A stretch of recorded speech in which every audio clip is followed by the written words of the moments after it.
Car ahead. Go right. Good stuff. It's hard to tell where it's going to go there. I got the slow car call before I saw him spin. He might be like half a second behind. Excuse me.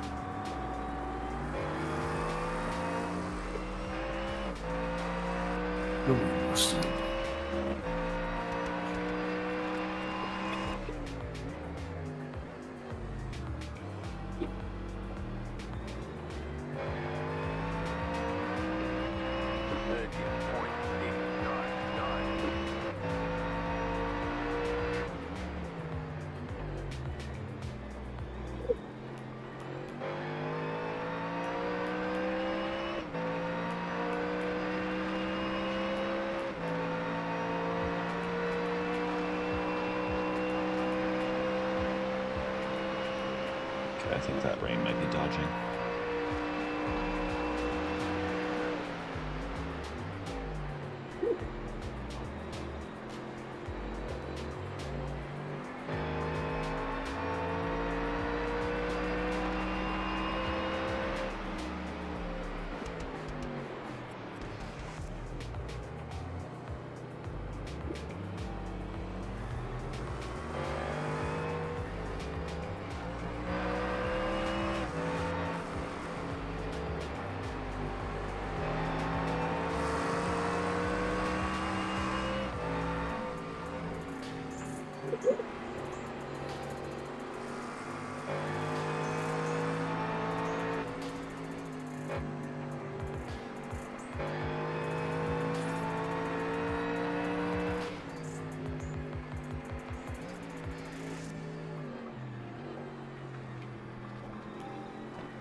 As long as that all gets done before the braking zone.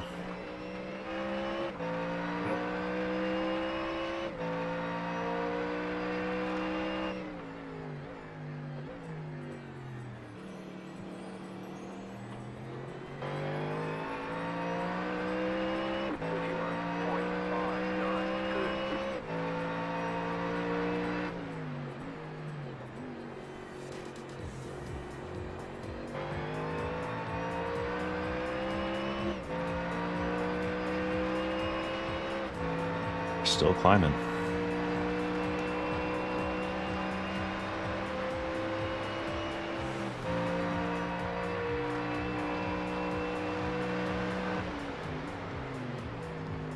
You got a slow car on the left. Car stop on the left.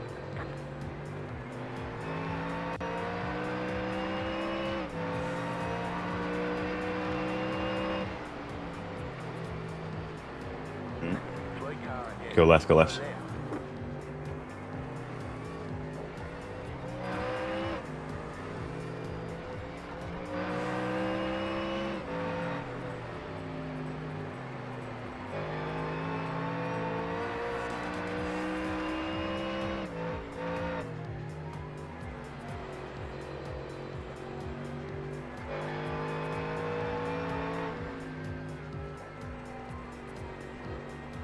Yeah, barely a car's worth still up here.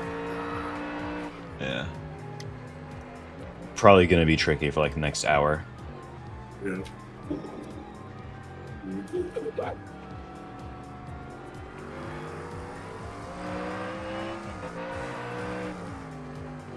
Left side. Stay on the right. Clear.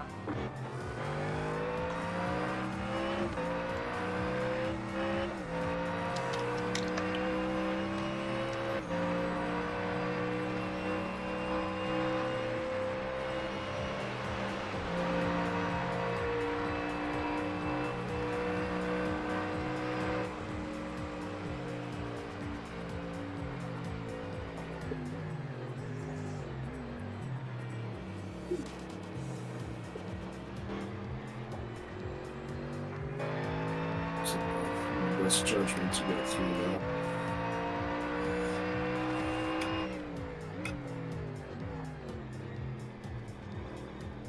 Swapping? Yeah. Oh. 30.987.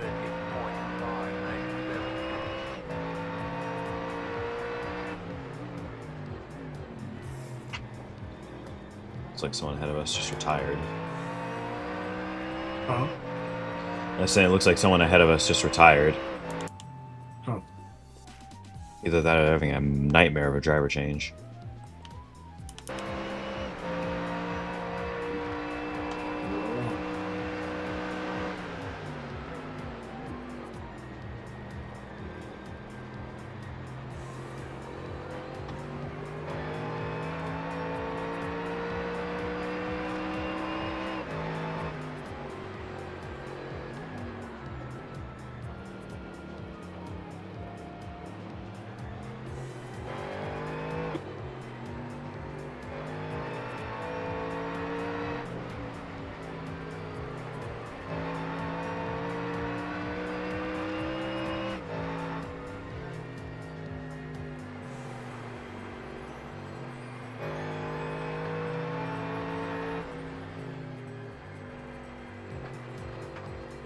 Well, it's tough.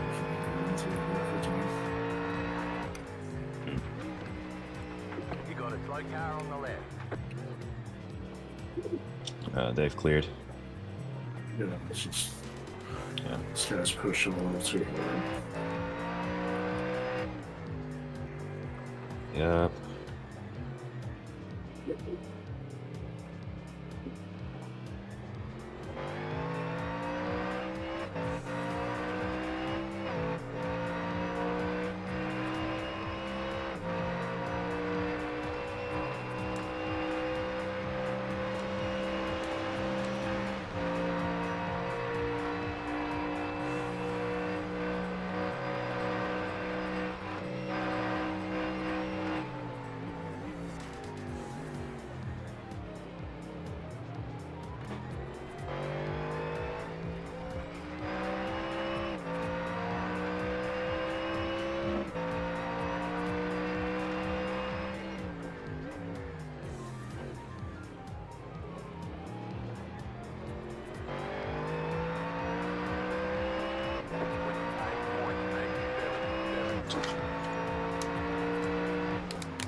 is getting ugly. Left side. Clear.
Stop on the left.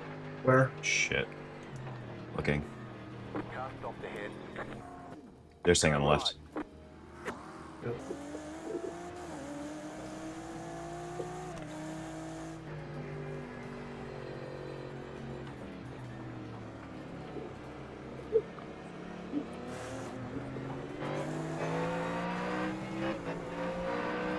What the latest here? Car on your left. Clear on the left.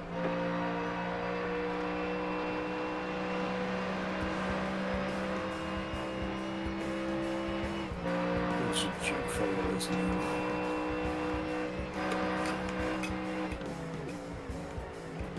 What the fuck?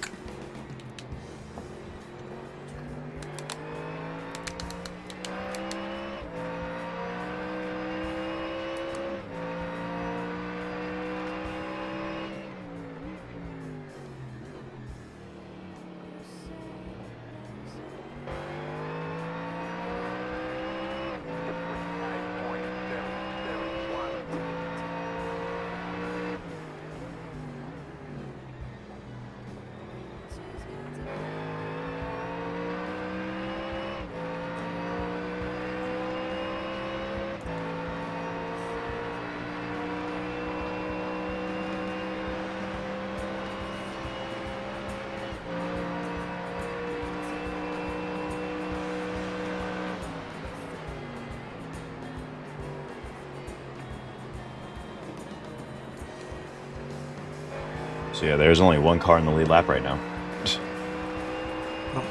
And that is a leader. It's just up ahead of me. Yep.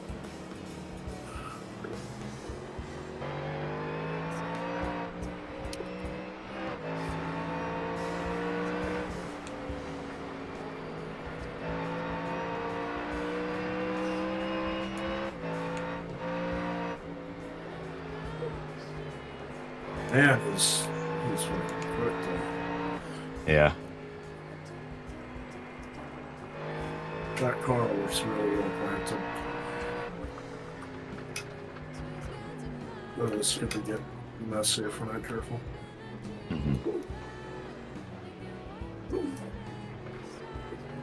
All depends on the 17 car.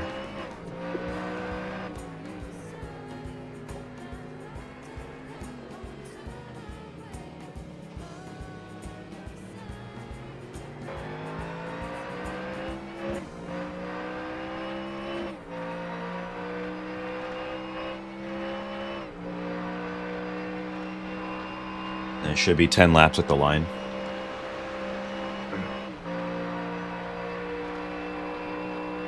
Lee, are you still there?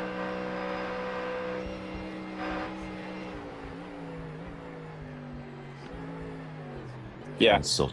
I'm there. All right, we I'm got ready. about 15 to 20 minutes. Okay.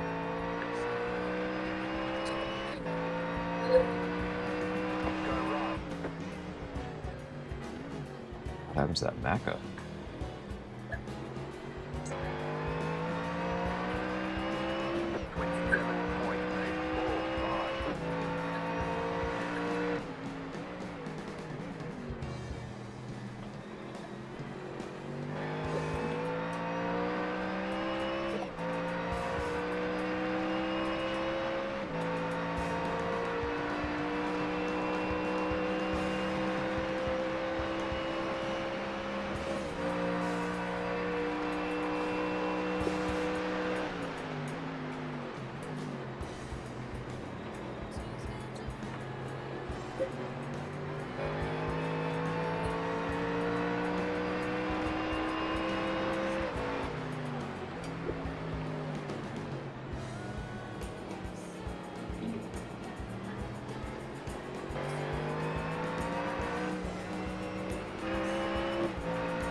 Sticking well with the car in P2. Pace looks good.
There's an incident ahead. Car stop on the right.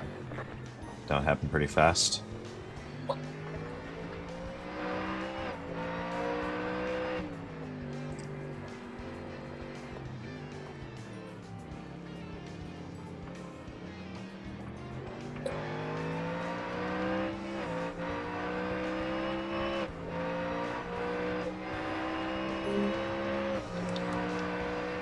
Josh, can you call out if they declare it a dry session?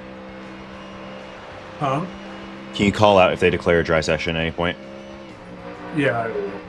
Okay, thank you. It's still a wet session, but there's some dry parts appearing. Okay. I think because there's still so much standing water. I don't Yeah, that's probably a It's big big. factor. Yeah. Don't gonna be declaring a dry session anytime The soon. leader's bidding now.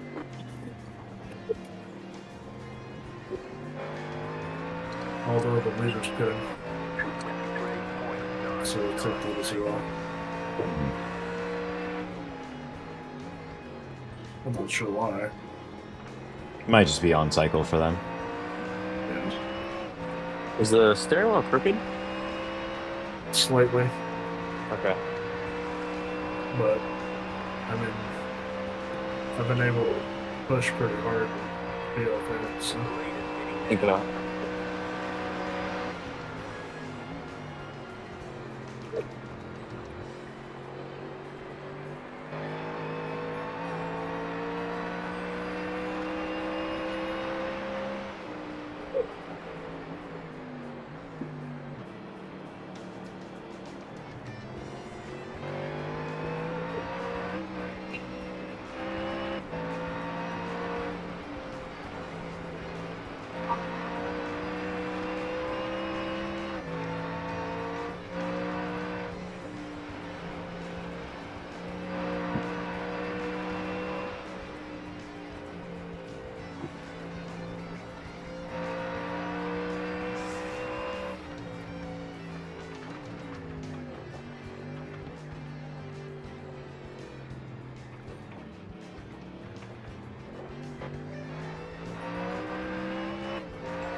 And then you've got to go after this, right, Josh? yeah, It is 8 o'clock your time. yeah, I do.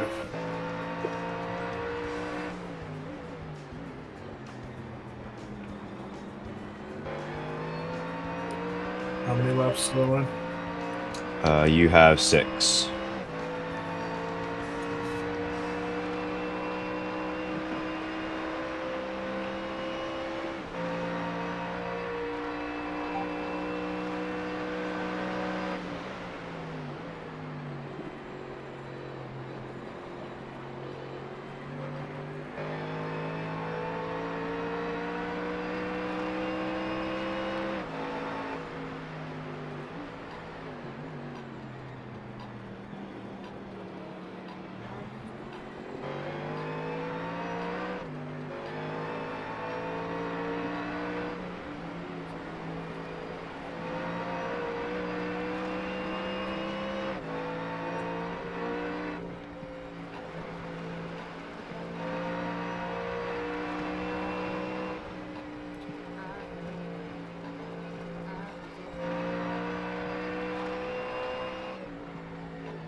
Left side, clear on the left.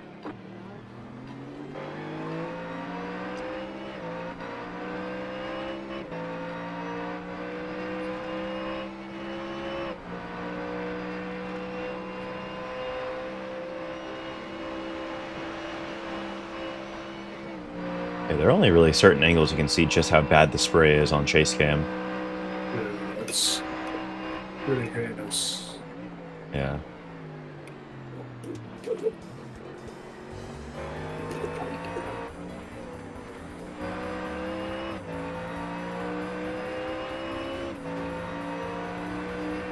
Left side. Still there. Okay. Oh, whoa, whoa. Clear on the left. Wow. 5.5. Fucking 3. Valentino Rossi knockoff.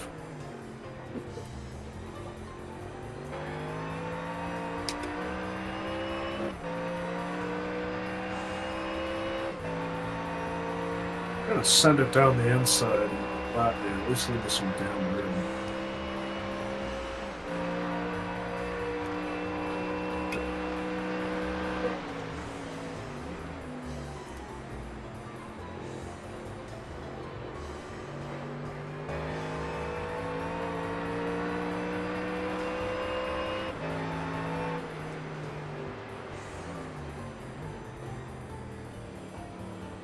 God, I'm dying over here. You good? I'm good. I might just need to step out for a second.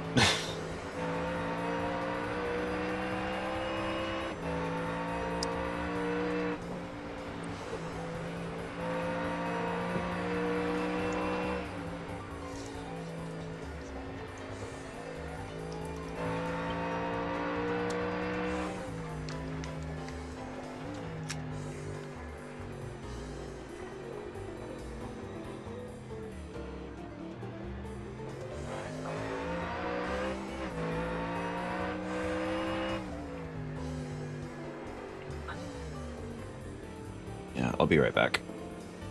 Okay.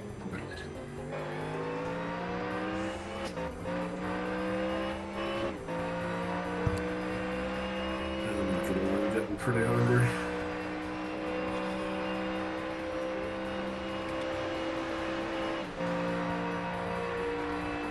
Just be aware, Lee, when you hop back in the car going into Skyline, you gotta be really careful. Mm-hmm. Most of that time, Yeah. I'm literally coasting. Yeah. I've been watching. Still. Staying off that. really Trying to messy. stay off that curb on Skyline. Yeah. I think it sucks you Just- in. Stay off every curve, honestly. Yeah.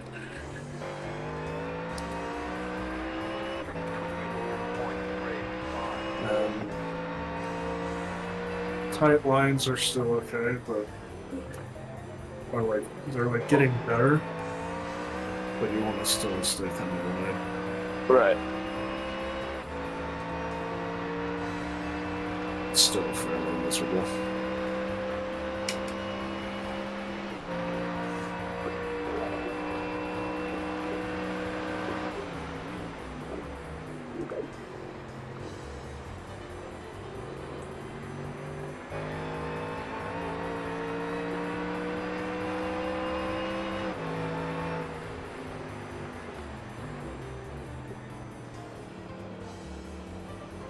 And 9 wing was the way to go, right? Going on a 9 wing was the way to go. It's so a lower wing wouldn't have worked.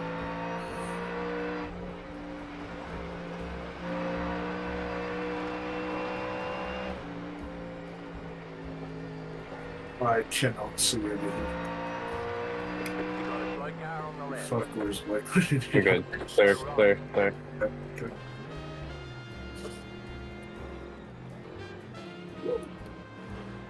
Alright, I came back to that.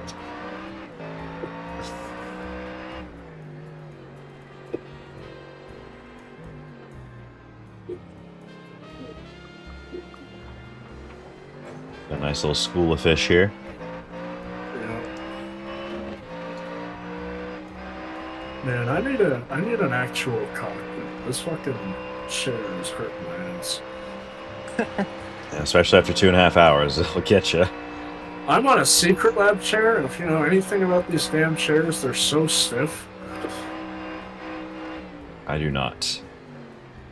They're great for sitting in a normal position for maybe an hour. Sorry, man. That's my fault. Not designed for this shit. I was not trying to make you do this for 2 hours. No, you're all good. I'm not mad at you. I want to get the runtime in anyway. Mm-hmm. Because once I'm gone for a while, I'm gonna feel bad.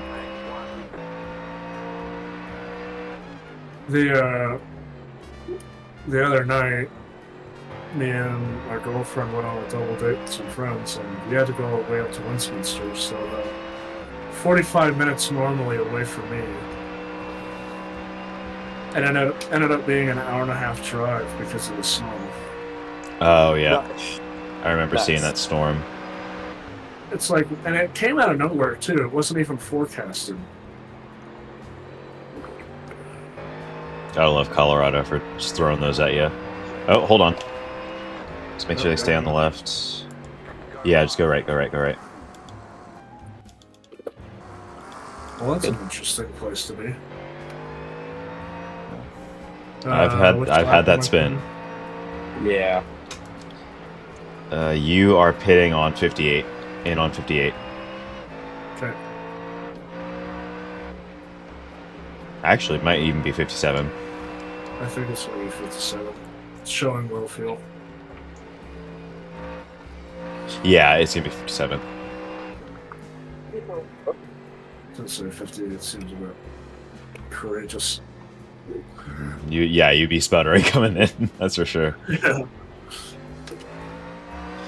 I was playing with that during practice, and then I've had the car just like completely run out of fuel in the pit lane. I was like 50 feet from the box. I was like, just like, come on, just get me one more bump. Or P24, so it's... Yeah, we recovered quite a bit. Yeah. We still have a long way to go. Mm-hmm. And potentially more rain. Yeah.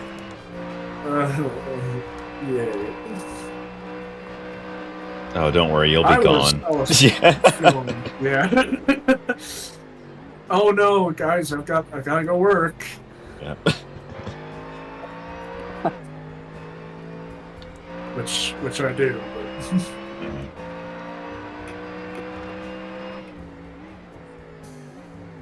Still might be some aftermath, though, to be completely honest, depending on how it looks. yeah. Well, if I come back to a dry session, I'm not gonna complain. Exactly. I'll just push like hell. What is my pace right now compared to people? Comparative. Let's see. I have my weather up right now.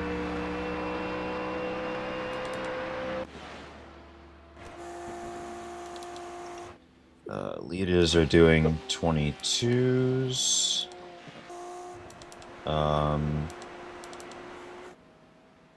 27. Fucker. So yeah, you're in and around.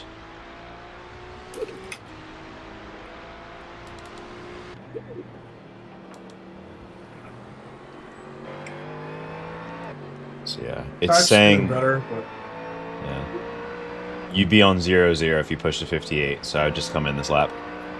Yep. Lee, are you loaded in? I am ready. Okay.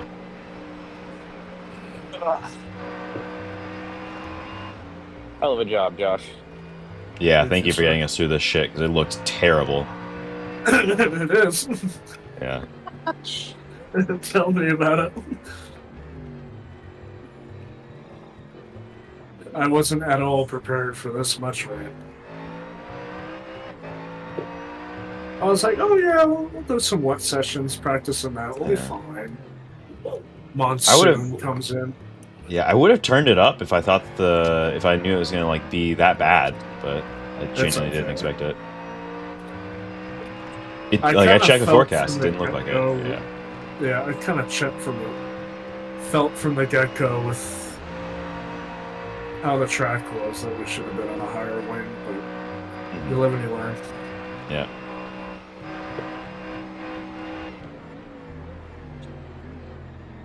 And Lee, you want to keep 9-wing, correct? Yeah, I'll keep it on. Okay. I'm gonna have to fix the alignment though, right? Yeah, Yeah, that's but coming. shouldn't be terrible. Should be less than 2 minutes. Okay. Yeah, the car still felt pretty good out there. Just Yeah, I would say Gonna have don't to even tiptoe repair a the little whole bit. thing. Yeah. no. Pit box in 10, Just whenever the service is done, I would just drive out and get incremental. 5, Unless you really want to let it set. 3, Your call. 1. Right here. Okay. As long as it drives straight, that's all I care. Yeah. All right, well, have fun, mate. Thank you, sir. Thank you so much, Josh. Thank you, course. sir. 4:15. Jeez. Gotta go to work. You'll keep checking in. Appreciate you stopping by. It is working time for some of us blue collars. Yes, sir. Not I'm gonna go ahead and Don't do the Huh? optionals. well, how long are the optionals? 4 minutes. I'd say do 2 minutes of it. So go at the 2. Yeah. Yep. Maybe you can get I'd the say rest that in. would be pretty comfy. Yeah. Sorry, I'm just kind of. Every time I play, my monitors get all out of whack. So hopefully I get it. I'm gonna get an actual setup here eventually. Yeah, I didn't think I really needed a monitor stand until I got one. And I was like, shit, it's actually the game changer. Yeah, I've got the arms, but they wiggle so much. Right, yeah. All right. Well, have fun, gents. I should be back in a few hours. We Thank will you. see you soon. Hopefully, good news. Hopefully, it's as long as we keep our noses clean from here on out. As long as my computer doesn't explode, we'll be fine. Don't say If that. I'm on a laptop, I think we'll be alright. Yeah, I'm just being facetious. Just put some dry ice on your PC. It'll be fine. Yeah, easy. Slap a giant block of dry ice on your GPU. Yeah. Pour water on it. Hey, water cool. Exactly. That's definitely the meaning. Alright, Johnson. I'll catch you later. Later. Later.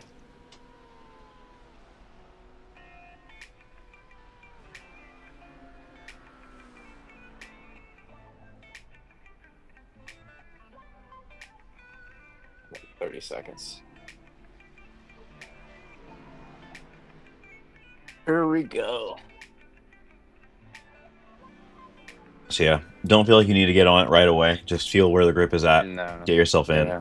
Have fun. Yeah. I'll call the pit exit for you as best I can. Okay.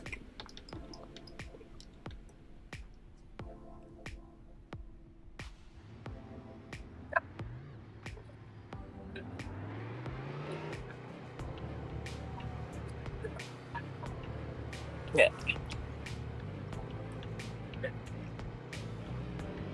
All right, you should be clear.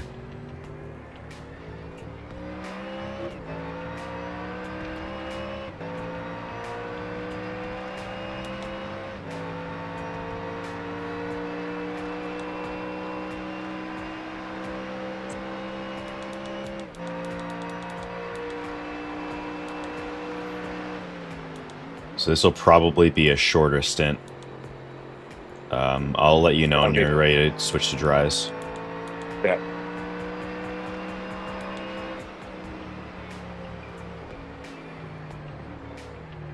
Oh yeah, I can feel it.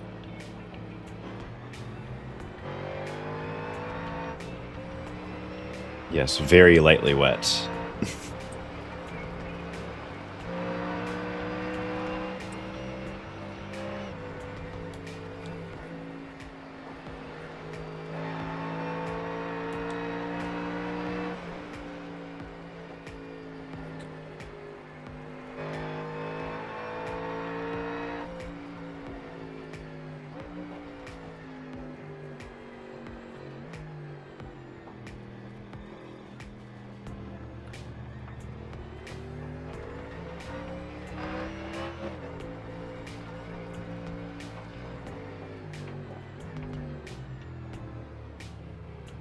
Jeez. Yeah, that corner is always a problem whenever there's water. Yeah.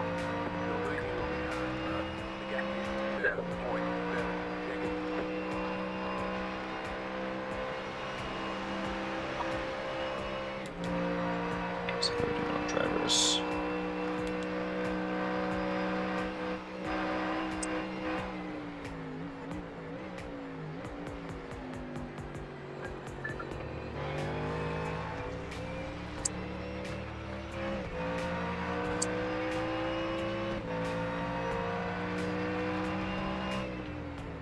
Jesus.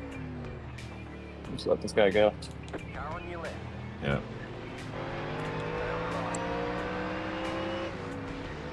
You're on the left. The leader is coming up on you. They're not that high.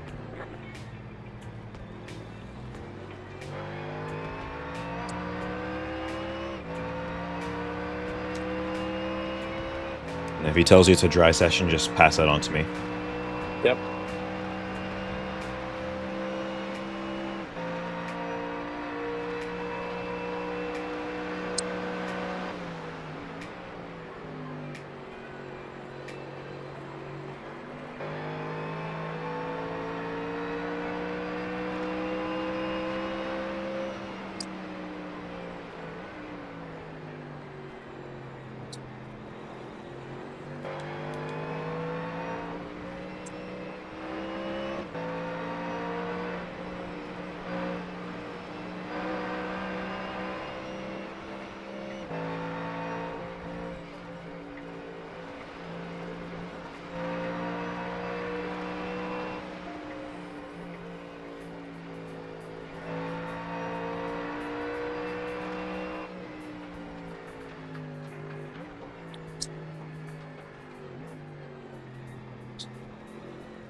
I know you're faster, bro. Hold up. Just wait. Yeah. Do what you need to do. Just You got time for that, yeah. there you go.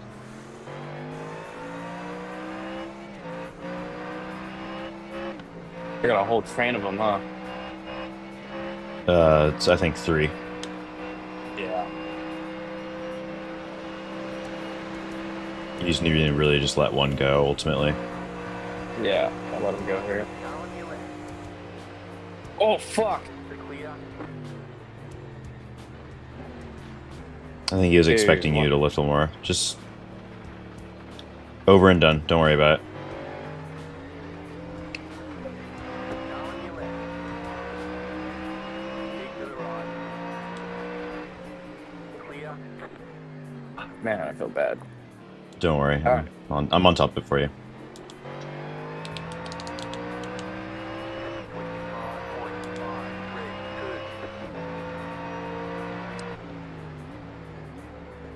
He's alone though, right? He doesn't have anybody near him. Yeah, they're literally on the lead lap alone. You're fine.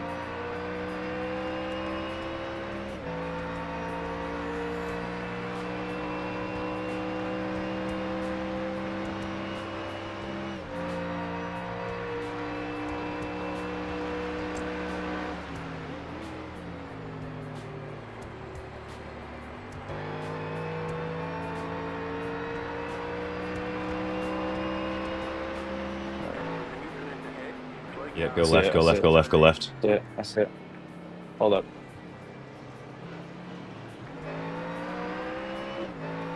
Let these guys sort this shit out.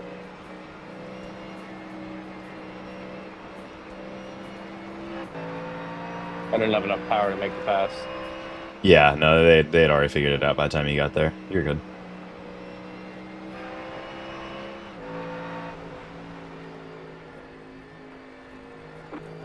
Ooh, where's that? Shit. I'm, You're good. They're clear. okay, that guy just cut. Yeah.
It's still wet.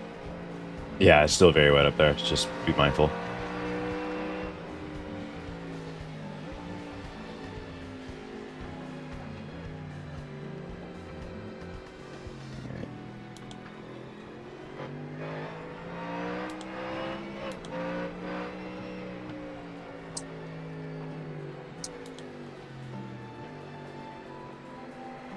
Oh, damn.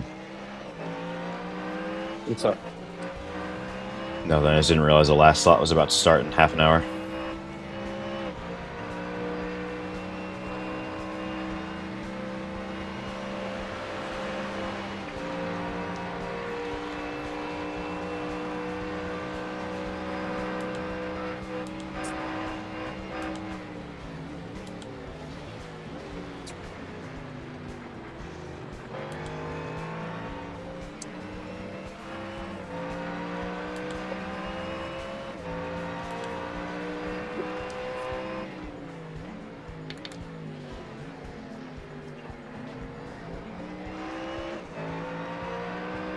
Alright, let's see what we can do.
It's a dry session. Okay. Pace is looking good. Probably have you in on 69 then. Very nice time to come in.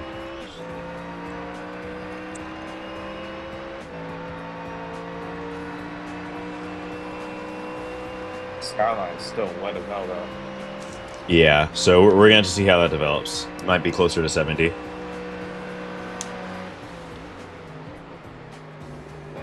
Up the Oh, so hill you- feels pretty good though. Yeah.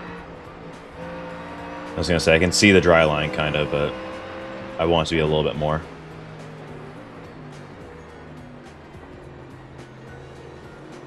Once it's actually kind of like more like light gray, should be the indicator.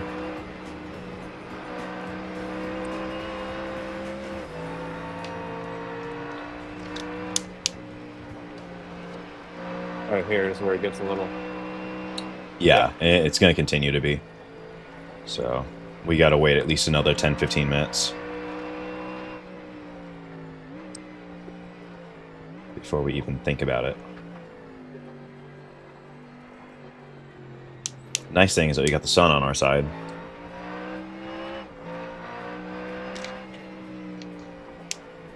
I don't think I did any practice during the daytime with the rain.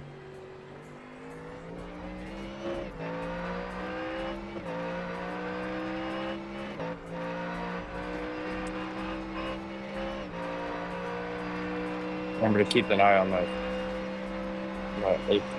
8 o'clock, 8:15.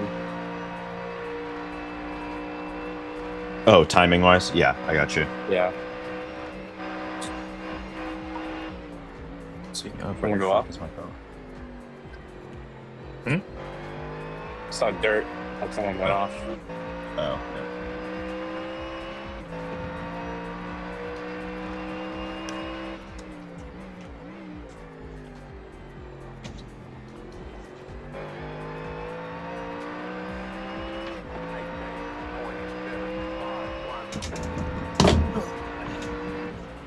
You good?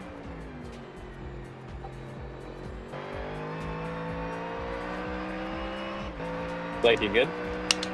was that? You good? I'm good. Sorry, you probably just heard me dropping shit. Yeah.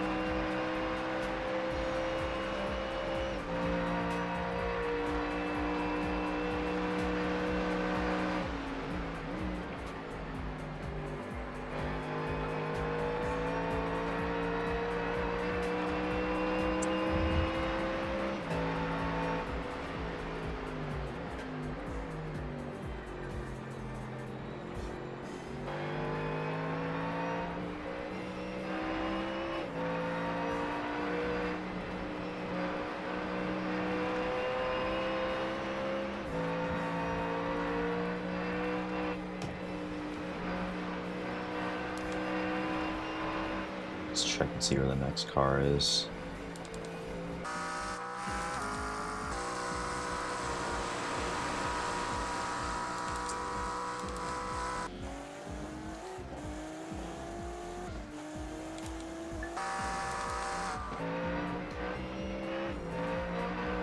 Thank you, Ian.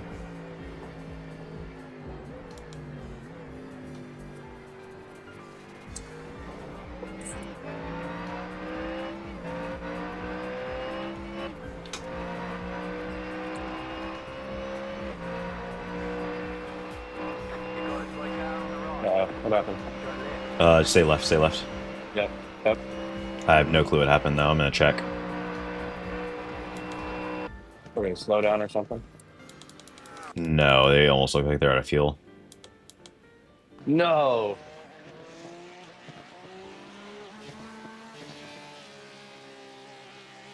I'm not racing you, Sean, just getting out your spray. Yeah, based on the way the car is acting, it looks like they ran it out of fuel.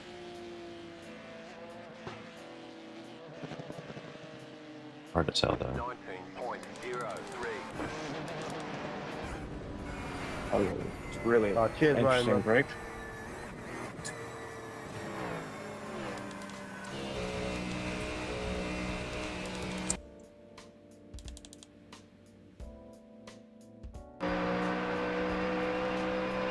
Is that actually?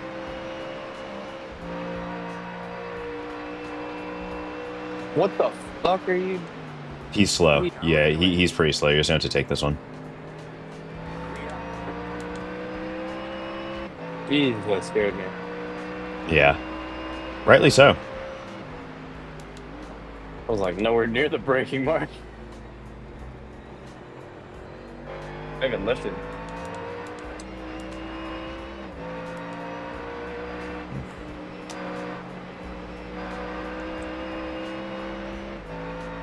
It's a thing.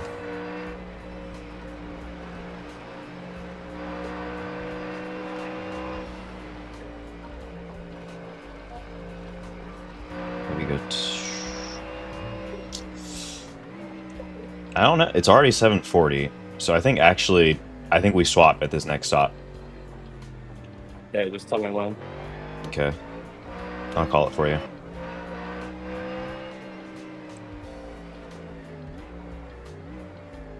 Not sure if I should back the wing angle down too, or if I should just leave it alone. I think I'm just being a bit of a sore loser about it. Yeah, a little bit. Same here.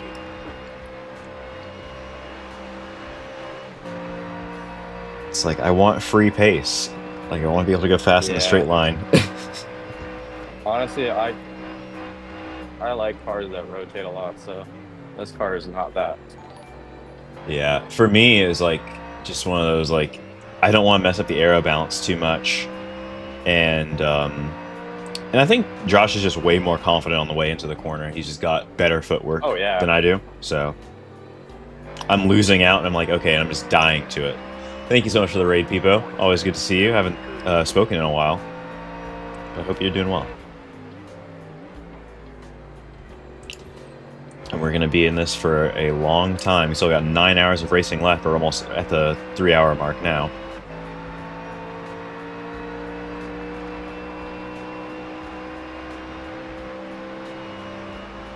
Having a good time though.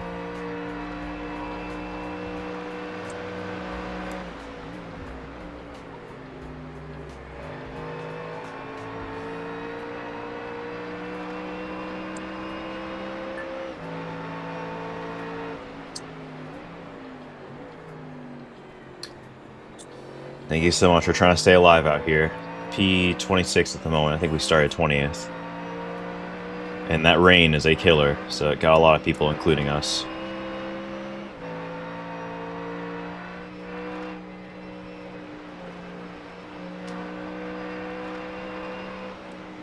Oh, is my cloud bot not working?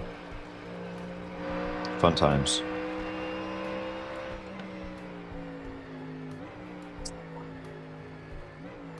I suppose one has to maintain their stream equipment.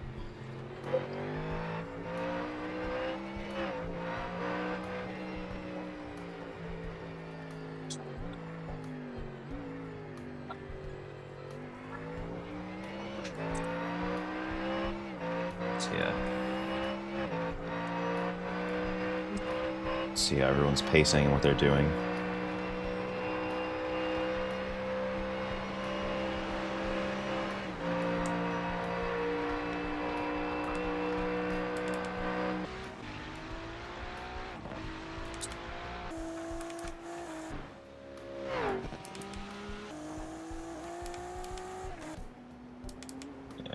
Some guys making the swap.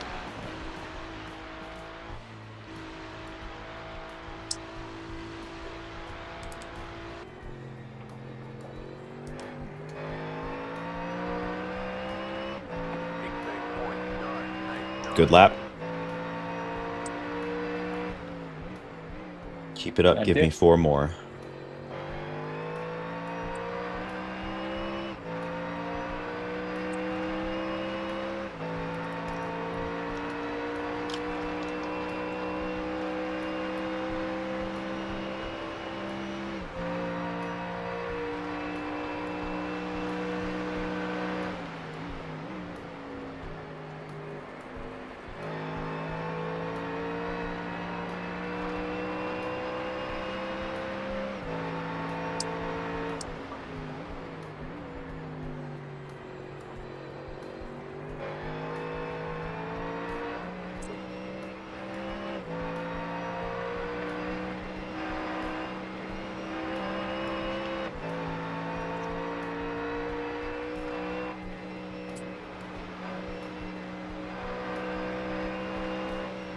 There we go.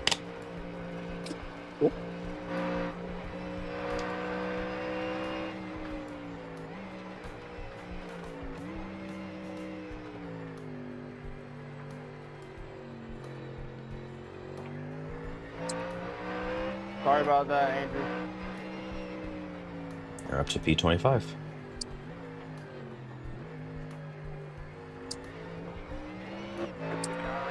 Thank you, mate. Thank you. Yeah, that's our sign. So three laps at the line. Yeah.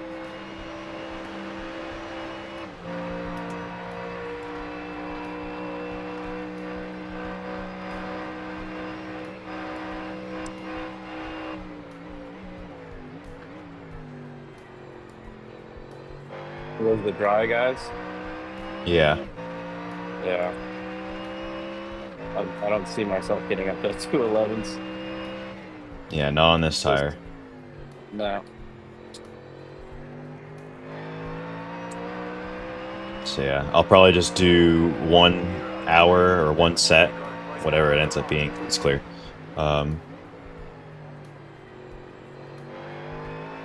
yeah, I'll just do 1 hour's worth of running, and then you'll probably be back by that time. You swap back in. Yeah. It's crazy. I think we're already a quarter of the way through the race. It feels like nothing compared to the 24. No. Yeah, I vastly prefer 12 hours to 24. They beat you up. They demoralize you. That was weird. A sketch, a little close, yeah. For tracking. Mhm.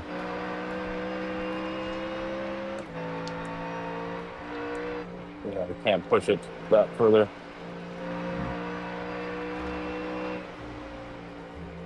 Especially here.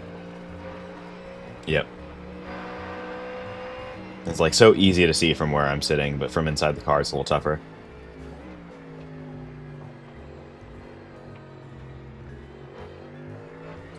Just like a big dark patch. It's like, oh, don't drive into that.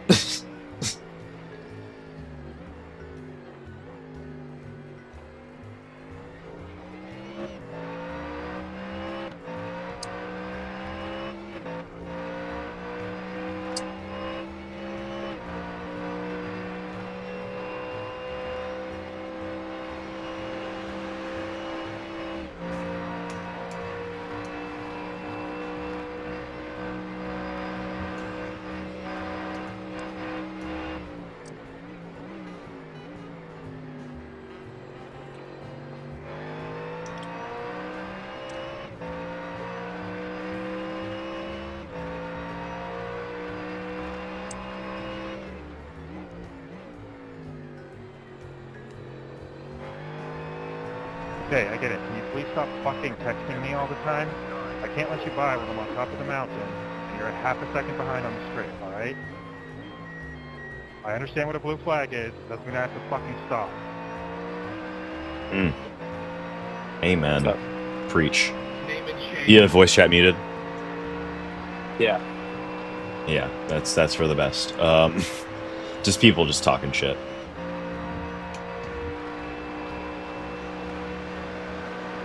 Just having fun. There was some guy earlier, he was going the fuck off. You're good. It was a scrape. Good catch.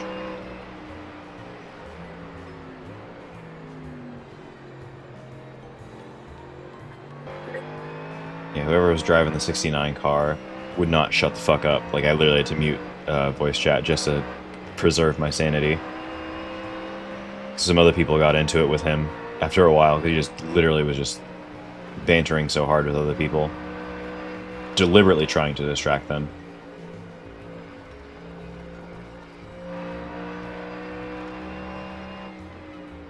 Just like I'm doing to you. It's all good. Keeps my mind occupied. Helps the time go faster, that's for sure. But I can also respect maximum attack.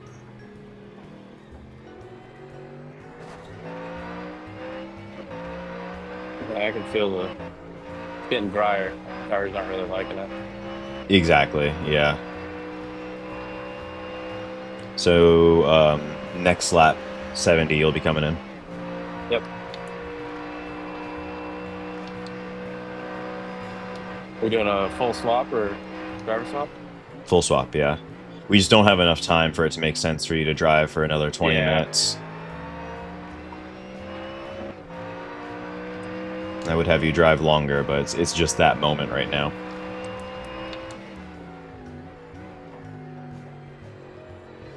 Jesus. Like, nothing. Rotate. Yep.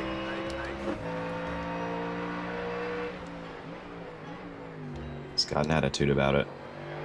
So slow.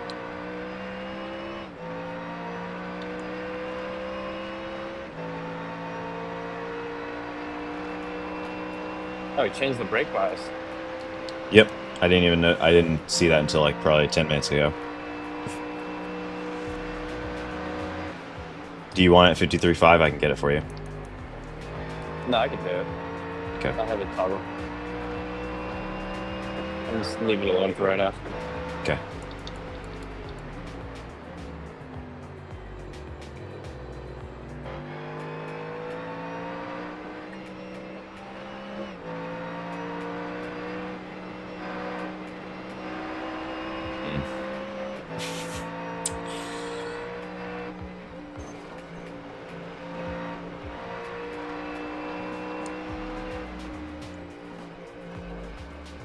Licky.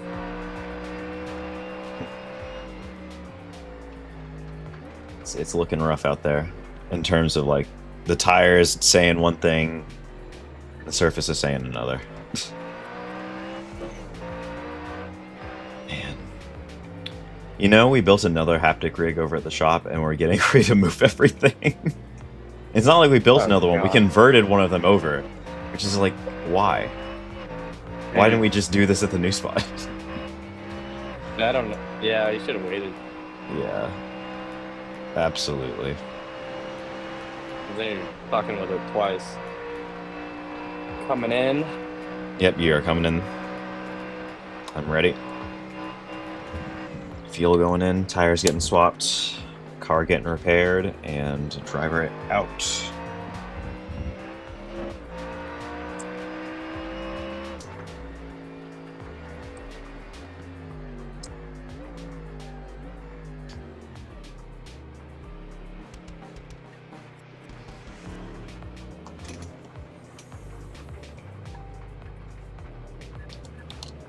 Pit box in 10, 5, 3, 2, 1. Right here.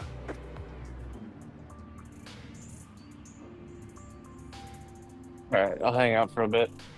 Okay. Appreciate And you. I'll leave. Probably leave it like, let's see here, like 8 o'clock. 8:10 maybe. All the damage is repairable. You're on a dry tire.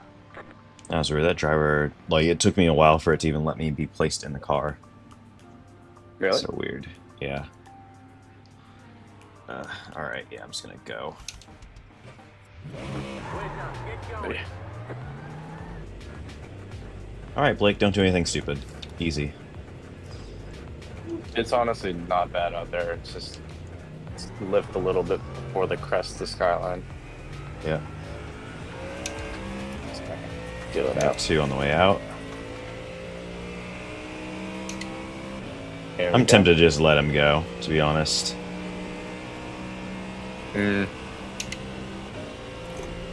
I don't think there's a clean way to do it, to be honest. Yeah, because you're first time out, right? Yeah. I feel bad, but like I'm gonna let it be. No one's racing for a position, so it'll be all right. Yeah.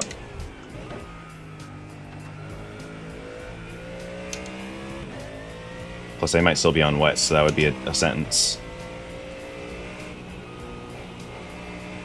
Yeah.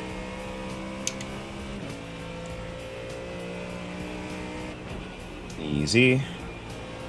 Good. Oh. Oh yeah. The grip is gripping. Yeah. It's not bad here. Yeah. You can Yes. almost go out to the manhole. Yeah.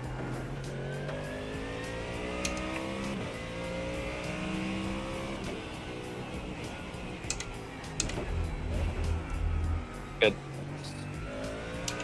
Very, very lazy on throttle. That's fine. Mm-hmm.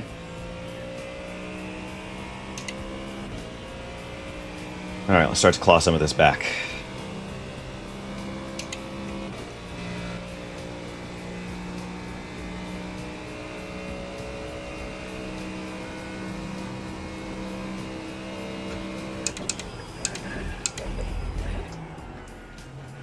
Got a nice gap. Copy.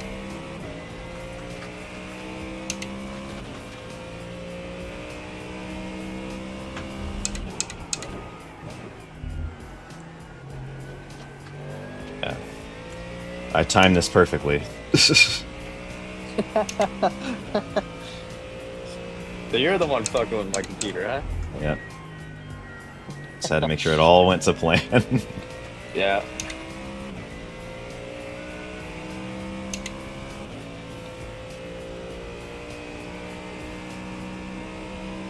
Yeah, I don't think that was the same error code I got from Daytona, so.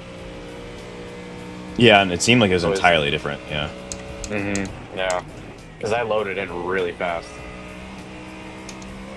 Yeah, because I think it loads everything in from RAM. So if you have like double what you're using, especially if it's on 2 channels, it should like really speed it up.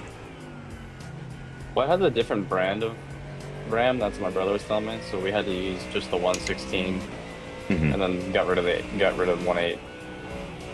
So yeah, still is going to be a pretty substantial upgrade. Yeah. Yeah. I was pushing for the 2 though.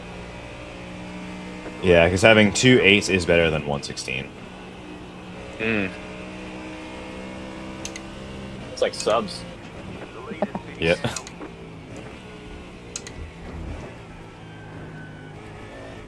Okay, don't want to push it too much, but it is giving me confidence. Yep.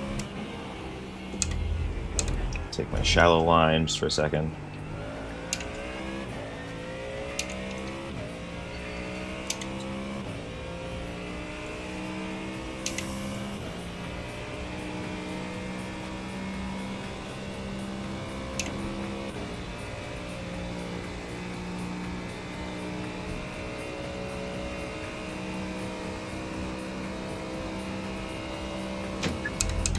Jesus.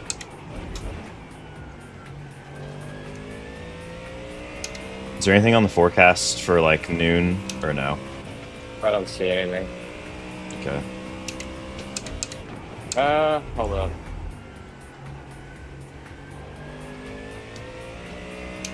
Yeah. 90%. Okay.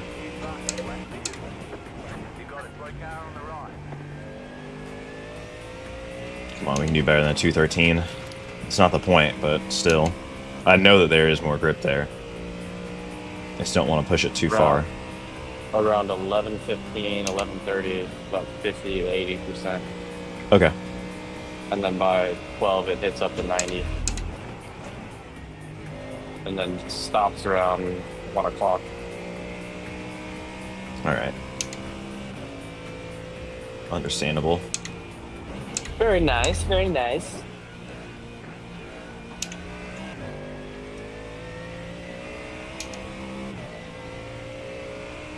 The track's just gonna keep getting better, so I just gotta keep starting to probe for where the grip is at.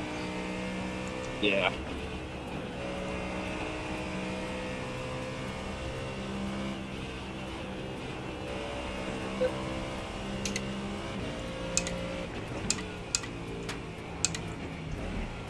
Wait a minute, why do they...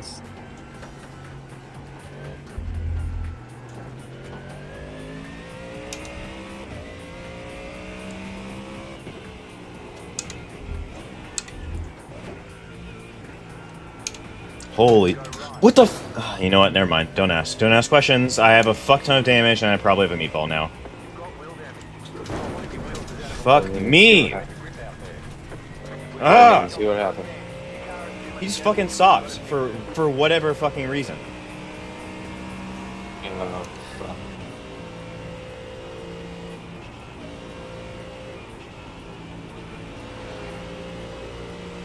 God. What the fuck? Why would you stop there? Like I thought it was a yellow or something.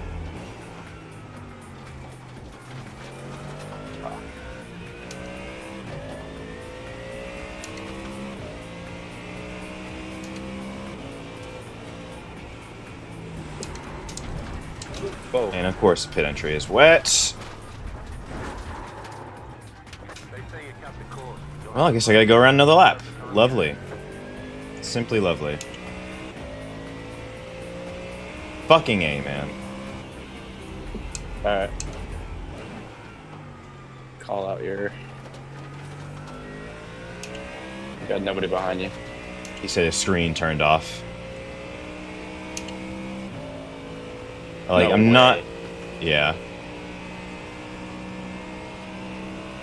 I'm not mad at him, I'm just upset.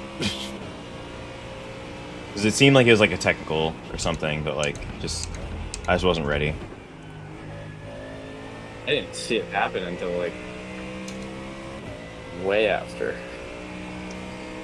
Yeah, I mean, I had a second to realize something was going on, and I slowed down a little bit, but I didn't slow down enough. There was honestly not much you could do there. Yeah. You would have had to know when he was gonna stop. Yeah. Because it's a blind corner. Yeah, exactly. So I had a very limited amount of time to react. Yeah. Shit, I can't warn them.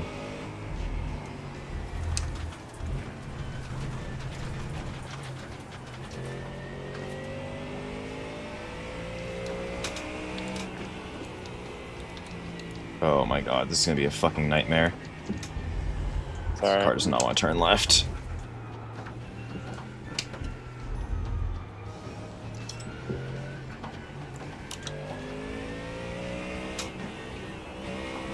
Got a guy coming up on you. Yeah, I told him pass left.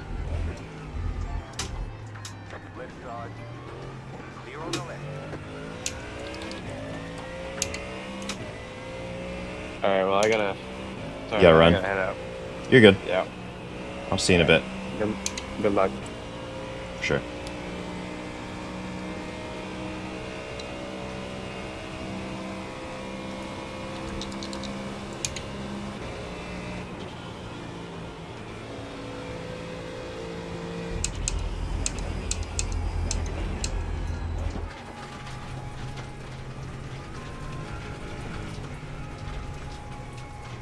Stick out the course. Try to slow down and give up that time.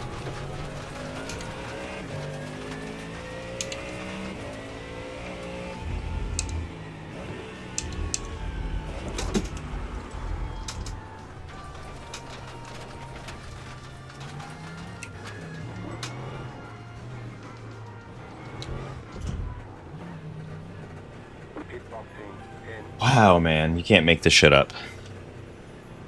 5, 3, 2, 1. Right here. All the damage is repairable. And it's another 10 minutes. Yippee.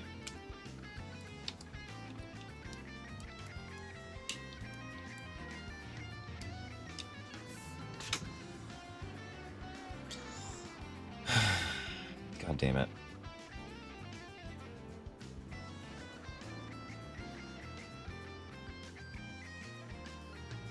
Well, at least the car's already off. Let me go take a look at that, I guess. I'm not trying to, like, go a portion, but, like, it's very upsetting.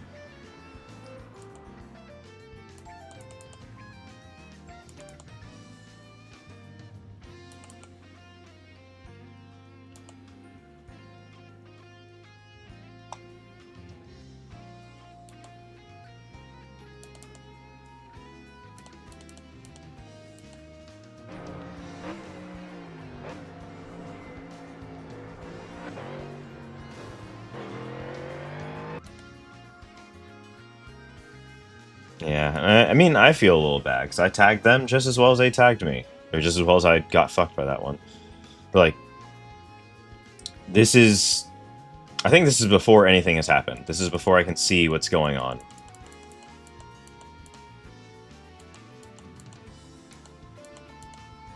So this is my view right now. Nothing should be, like, saying to me, hey, this doesn't smell right.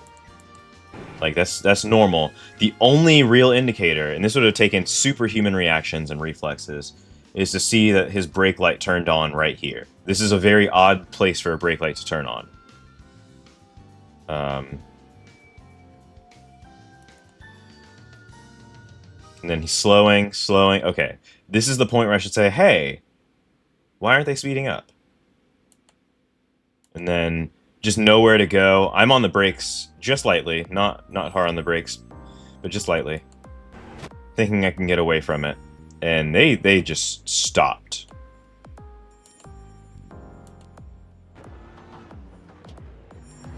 And like stopped hard at that. Like they jumped on the brakes. Like the crazy part is that like they had such a clean line through the corner and then managed to stop right there and that quickly. That is nuts to me. And then like I can already see from here just how my wheel looks. It is not pretty. Yeah, that was my toe linkage. That was... Number 992, can you please learn what a toe button is? Thank you very much. So yeah. Unfun. Not very fun, but you know, it's not can't worry too much about what other people are doing too much, you know?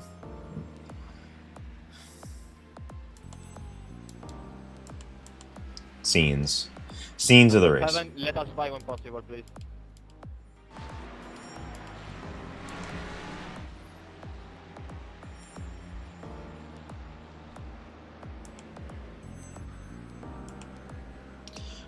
You'll work so hard that you gonna have a heart attack, you ought to know by now. You're on a dry tire. Ooh-wee. Alright, well we got 3 minutes of the requireds out of the way.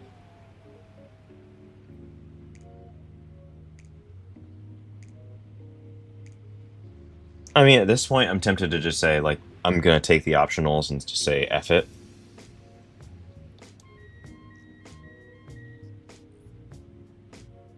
But whatever, man. I'm truly upset. Because like that just it did so much damage right there and then. Optionals are effectively going to be 1 more lap down. So I can actually start to do some of the math on this if I jump out of the car.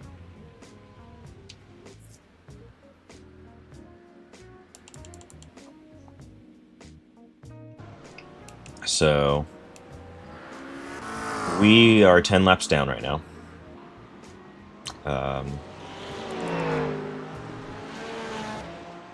Where are these guys? Oh, I'm on pit lane too. So they just came out. Oh, what the frick happened there?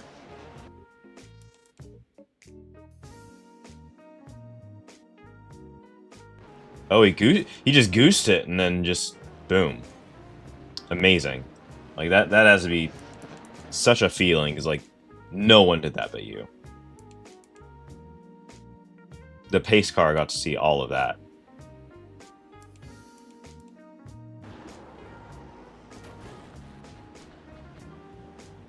And did at least back it up and keep it going. But oof. It's rough. Also, that car has no wing. They're gonna find out very soon that shit ain't sweet.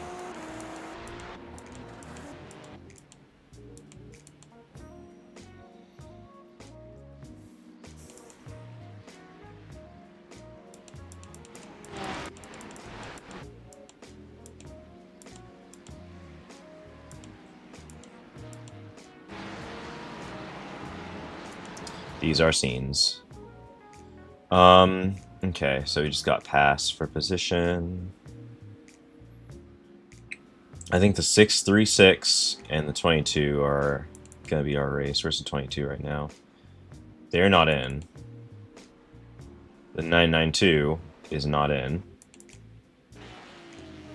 The 17 is in. And I don't think we're in danger of getting got by them. You're on a dry tire. Yeah, like that would be 1 more lap. It's hard to say. I'm gonna start gambling.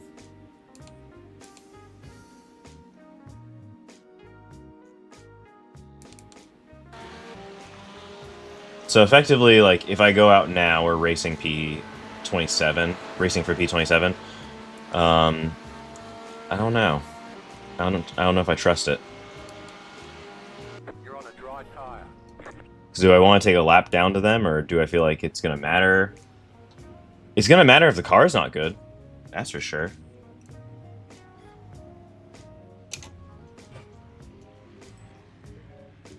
I don't trust it. I don't trust it. My gut is telling me to wait. Just lose the extra lap. Have a good car. Lose the extra lap. Have a good car. I think that's probably the right play here. So that's what I'm gonna do.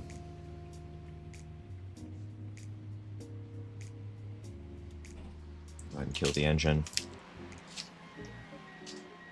Yeah, it's very upsetting. Very, very, very upsetting for that to play like that, but it is what it is. And like I said, like Lee was saying, really, I didn't have time to catch it. So I wish. I wish.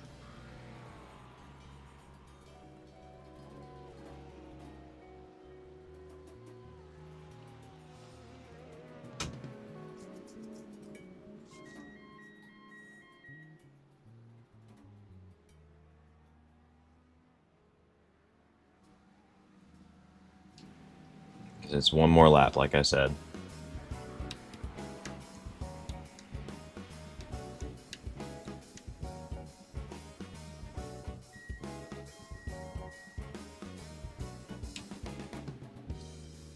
That drumming heart,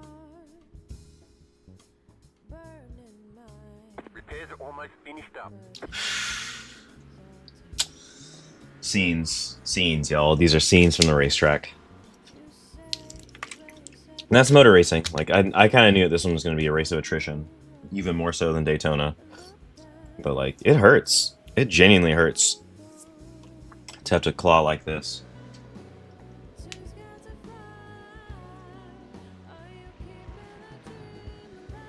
Go, go, go!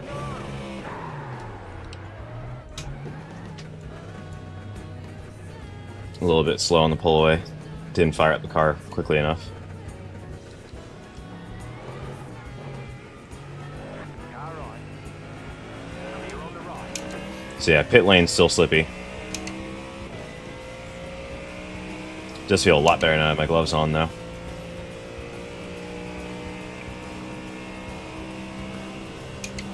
So yeah, we are in 28th now, I think.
Just gonna use this opportunity to save some fuel.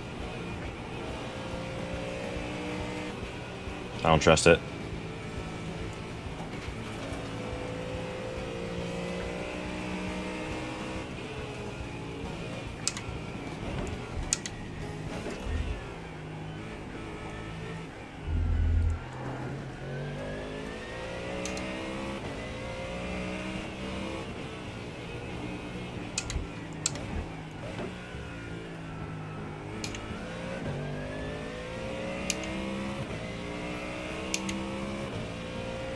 How did we pass the 17? What happened there? Did they go off? No clue.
This has been a moment in time.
Yeah, trying to be over aggressive with these fools has honestly gotten me fucking nowhere. The waiting up also is not getting me much of anywhere either.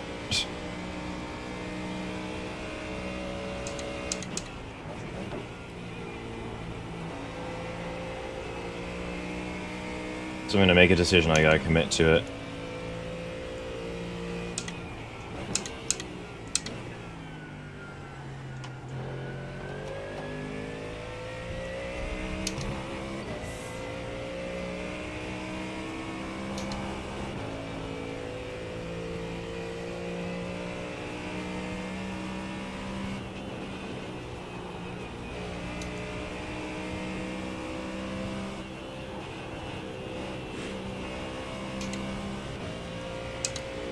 You got a slow car on the left. Go right.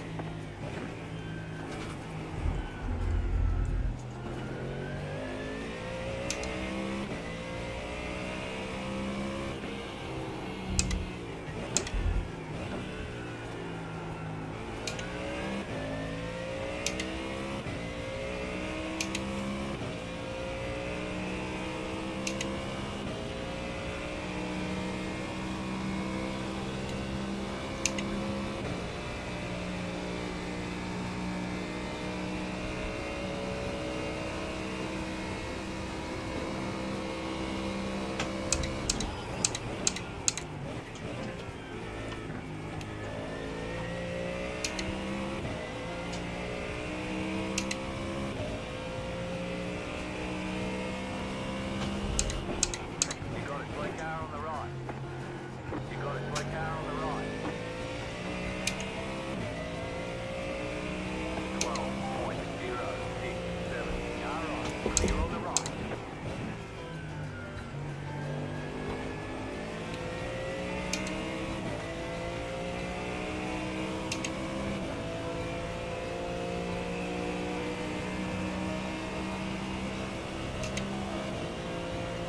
The car in D, 39, just left Bathurst lap, 7.844.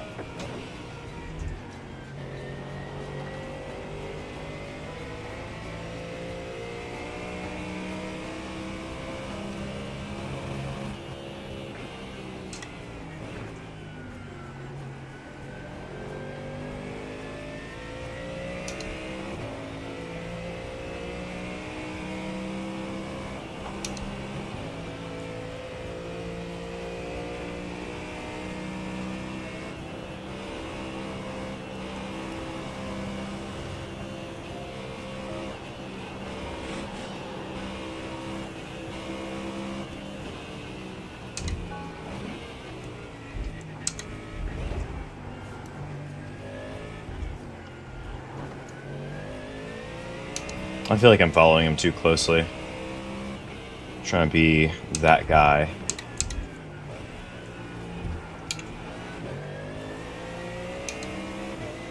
Right side.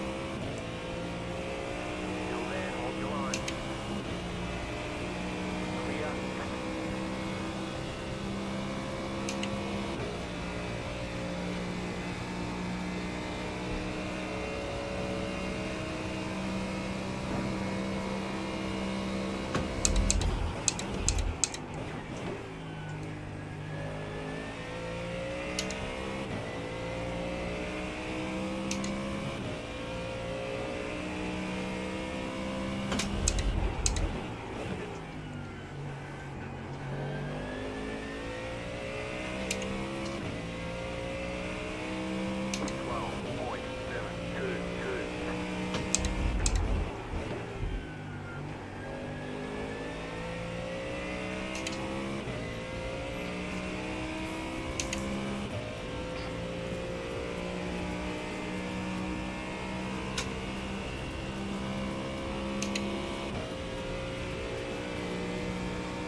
Won't be too much longer.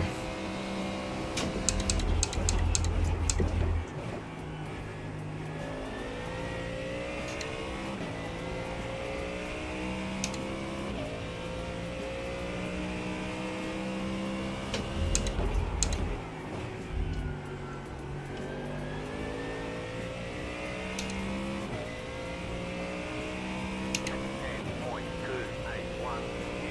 Back to you. Left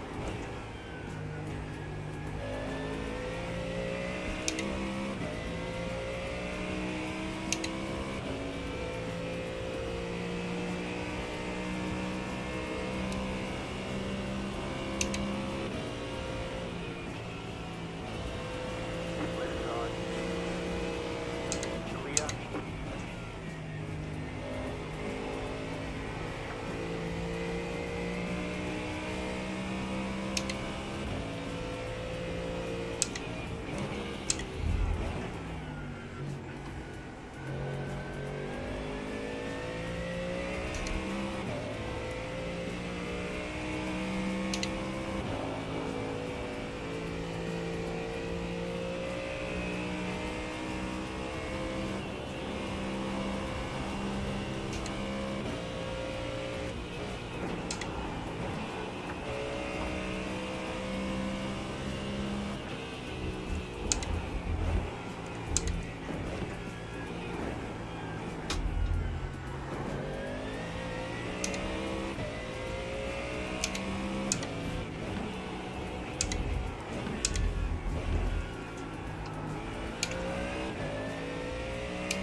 Looking good. We're trying. We're doing our best. Can't see chat super well. We're stuck in P26 right now, and things are still evolving around us. Trying to get around this Porsche. And that happened. Sent it! See, I was slow and early on the brakes, and I didn't want to do it that way, but kind of put me in a position where it was that or crash into his back bumper.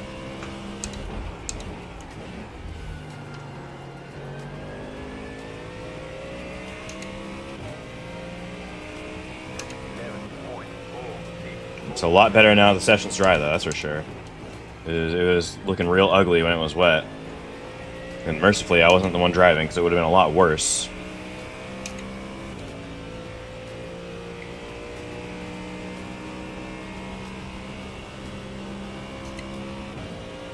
can't see the name. I'm guessing by the PFP. That looks like you, Lee. I can't tell. Yeah, you got a better screen setup for my second monitor. The leader's picking now. The leader's picking Whoa. now. Car on your left. Still there, hold your line. Clear on He went for it, that's for sure. The same team was talking a bunch of shit earlier. I don't. It's not the same guy, but the same team. Looking like a jester, that's for damn sure. Just my interpretation. Humbly speaking. Watch them throw it down and do something stupid here. So I feel like I've seen them already embroiled in some shenanigans earlier today.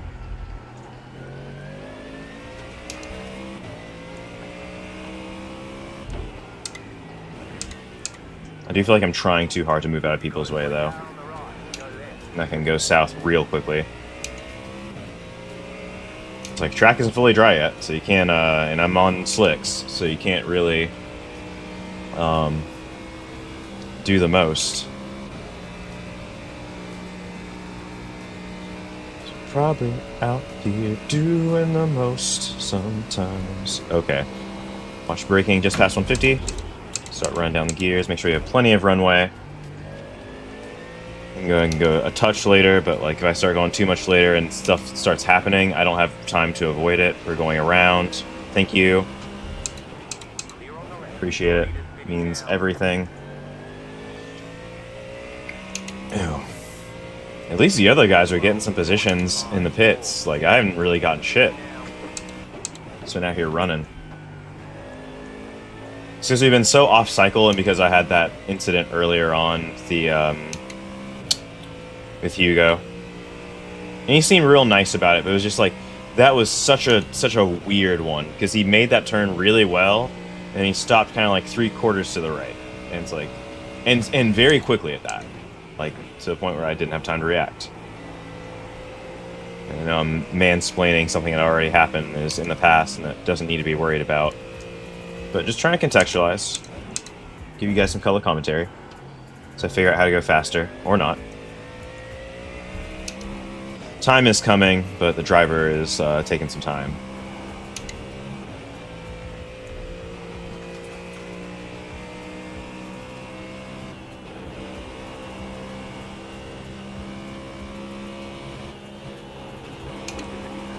Oh. Ooh, it's still going on, still going on, still going on. Go right.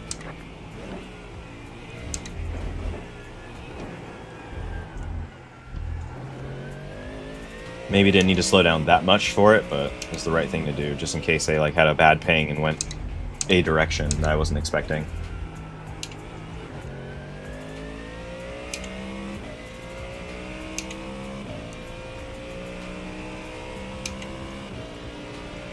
It's a me. Alright. Tire temps are looking good.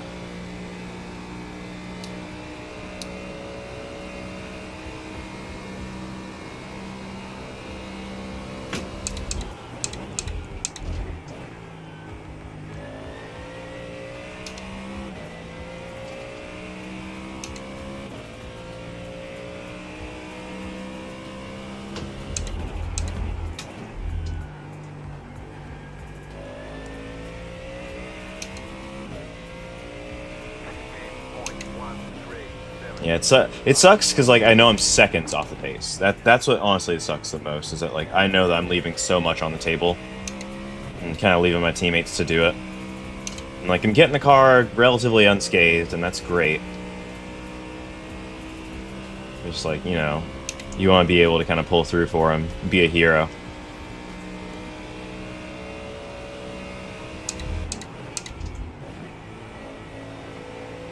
But that's the way it goes, is it not? That's motor racing. So it takes a lot of work to be a hero. And you gotta not only work harder than everyone else, you gotta get lucky and just have it all together like that.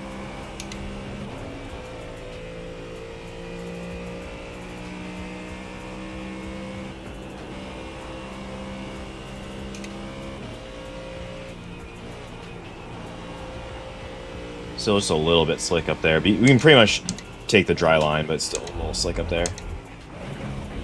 Oh, it gave me second. It was right on the limiter, too.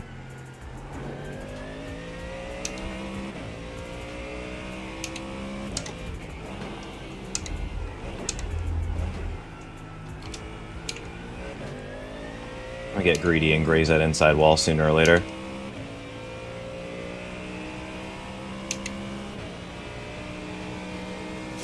It's because I'm biting in on a lot of these corners too early, and like it's a fear response type of thing.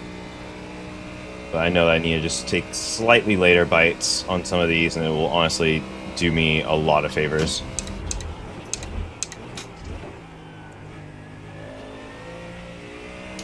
Be a little more confident getting to the outer extremes of the track, as long as I know it's not wet.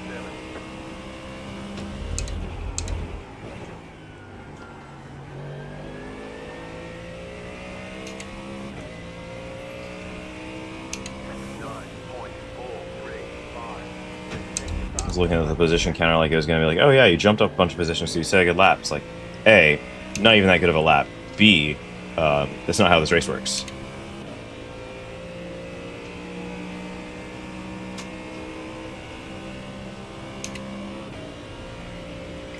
Anyways, you got 14 laps to go on this one.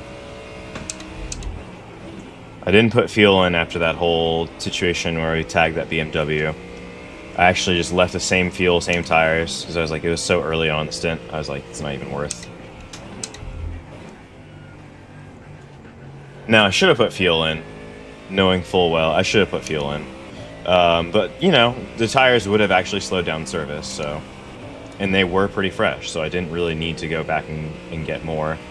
And I'm very confident by the time this stint is over, the tires will not be any worse for it. We'll see.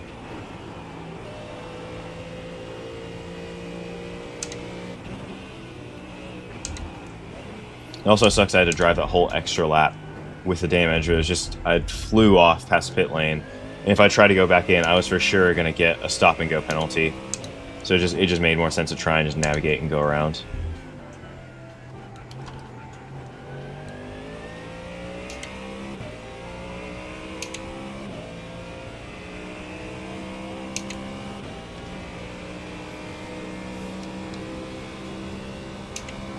Anyways, we're almost at 4 hours now. Almost there. Almost a third of the way through. A lot of race left, as was said.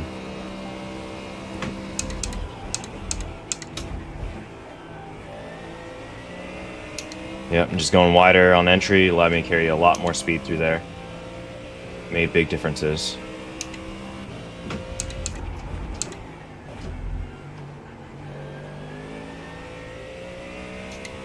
I'm not as confident as I could be on the exit of some of these turns. We'll get there.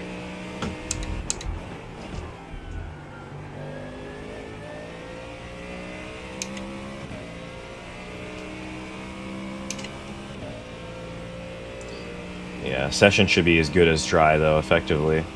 Especially now the cloud cover's clearing up. Weather, not seeing anything on the radar. 11 o'clock is still clear. Though allegedly at 11:30 we're supposed to be having something roll in. And right now in sim it is 10:07. So that's still an hour and a half away.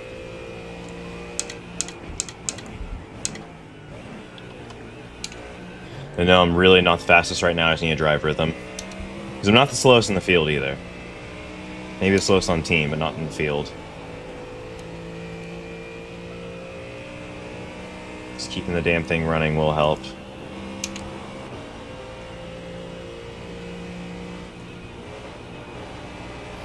Though my biggest issue is... Oh my... God damn it. Went out way too wide there. Meatball? No meatball.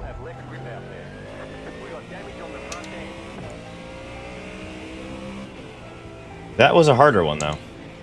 I fully expect that to be like a minute, at least. Car is still tracking pretty much straight, but I expect that to be like a minute.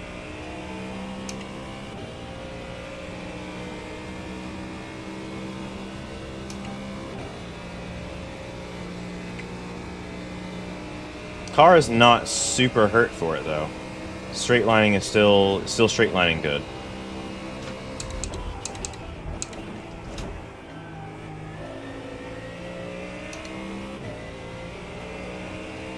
Disappointed with myself for that one, but that was an easy mistake to make. I just went a little too wide, trying to take the most I could.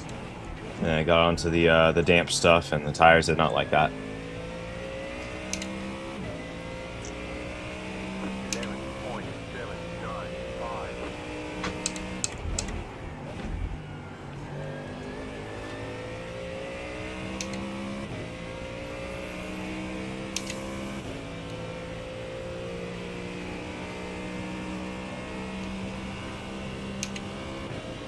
So yeah, unless the pace seems like really impeded, I'm just gonna finish this one out.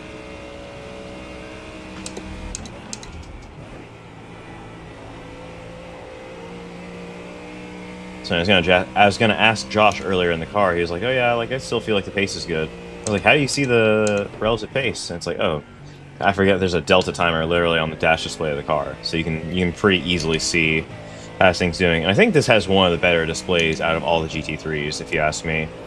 You can see a lot of what's going on with the car. ABS is pretty easy to catch. You can see if the car is on wet or dry setup pretty quickly. All that stuff. It's very actionable information, and a lot of it's color coded too.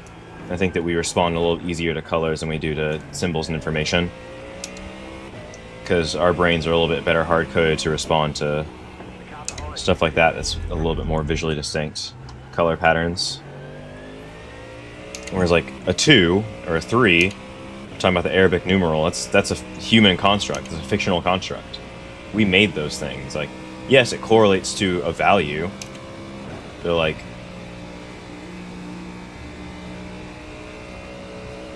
the number 6, if you write the number 6, it doesn't mean anything to any other kind of animal.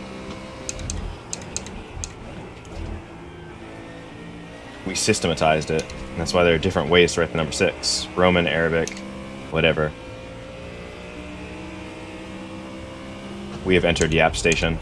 It is time.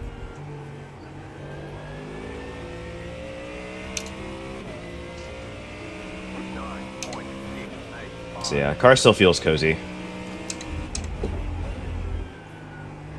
Still thinking about that unforced error I made, and it's easy to make them. It happens. I need to quit beating myself up over it. Just get to the goal line. 11 laps.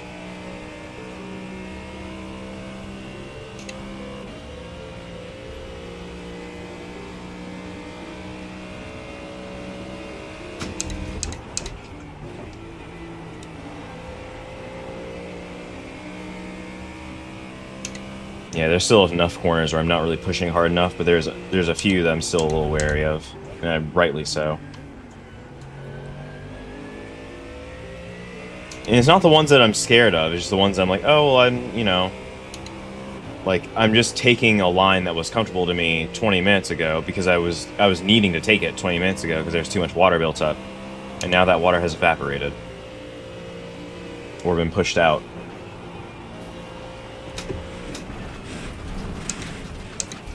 It's funny, I was looking there. I was looking, and what my eyes saw was there's not that much water built up. I can push it almost out to the curb, and there's a little bit of water just before you get to the curb. And then the car pushed a little bit more than I expected it to. And that was all it needed. And I quit making these unforced ones. So the more I do that, the more I get the tires dirty. The more I get the tires dirty, the worse the car is going to work. The worse the car is going to work, the more likelihood I have of getting in an accident. Simple things. It's a simple calculus.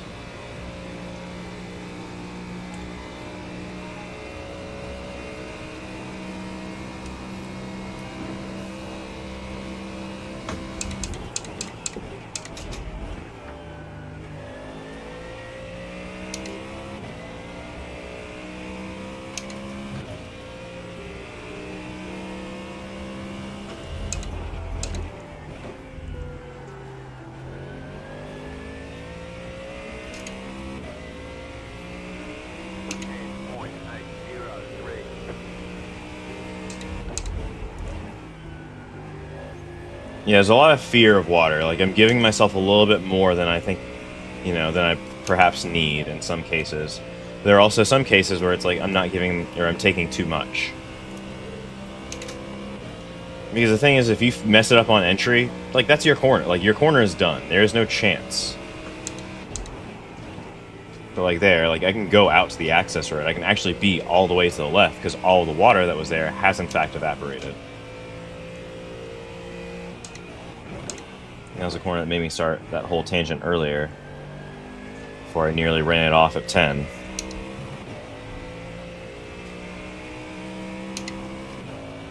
And the other thing is you can definitely feel the car responding to the fact that the weight is low, because fuel's burning off, and it likes it. It's handling a lot better.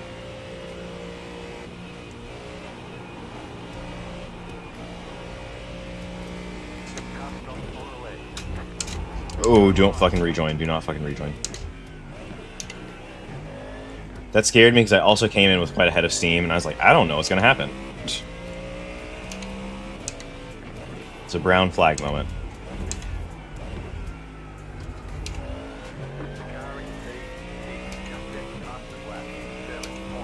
Yeah, I guess I shouldn't be too down on myself. If they're doing 207s and I'm doing 209s and staying in and around, that's okay.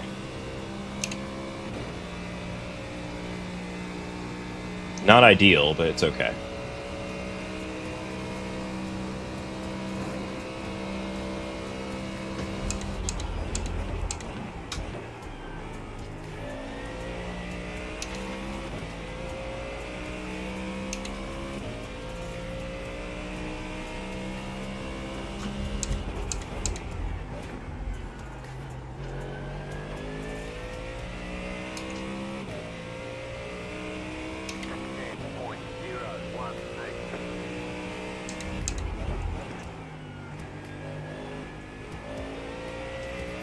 Yeah, there's still that little bit of fear of standing water at the margins. That's what's really getting me right now.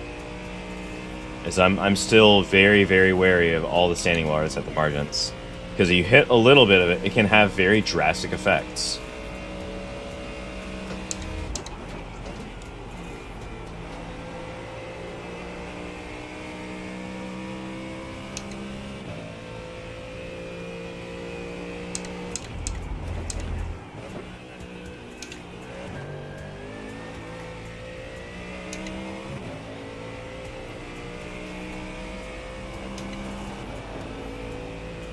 I will say in the dry, this thing does feel better than the Ferrari did last year.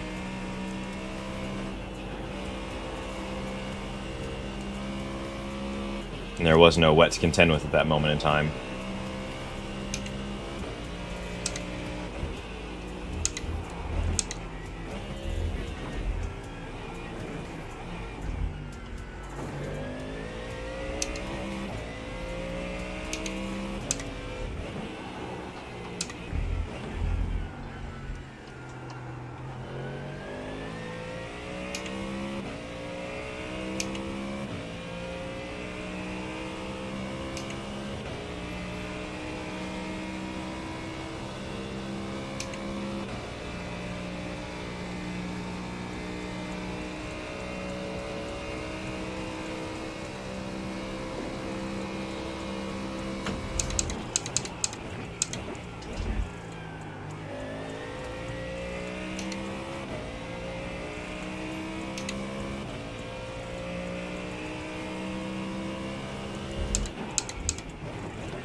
Not a bad lap.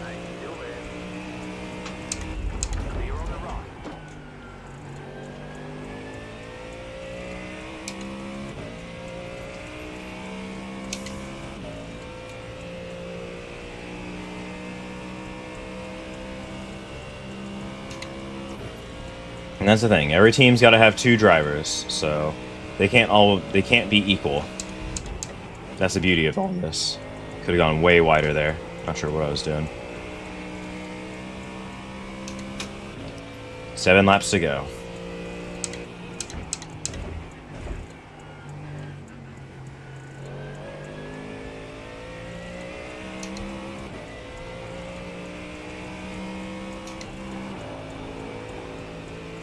Ooh, they're slow.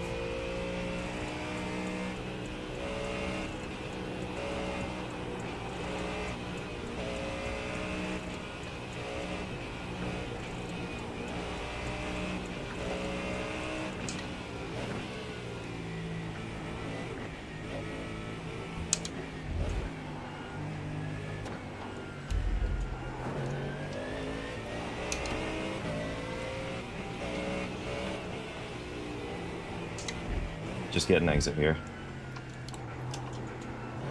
Right side. Clear on the right.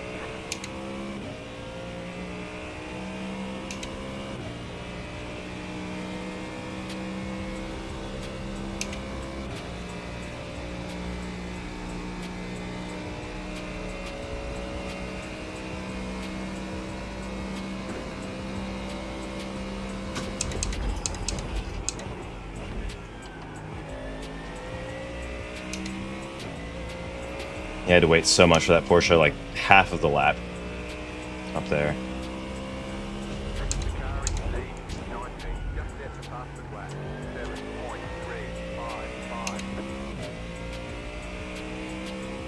12.474. Car behind you, Piggy.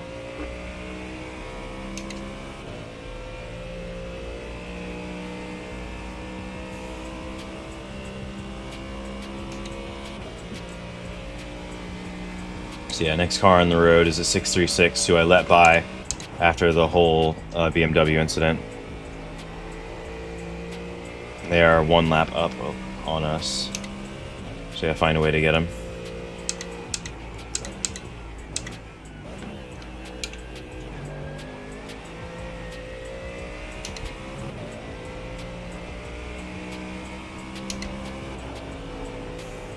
'54 car found some pace, I think.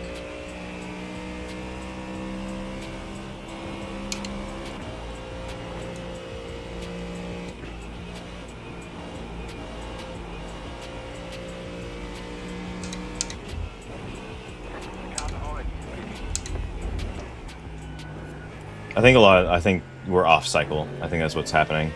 We're pretty far off cycle. Not pretty far, but we're a bit off cycle.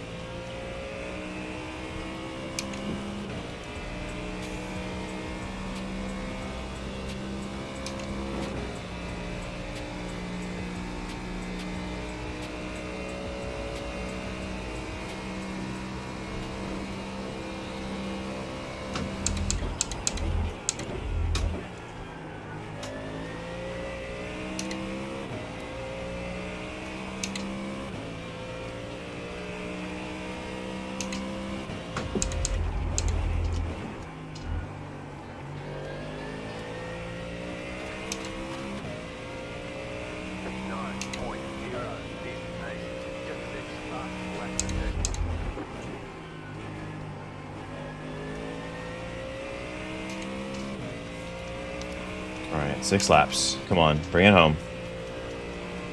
I think I did save a lot of fuel behind that Porsche, or something. Or something. Being the operative word.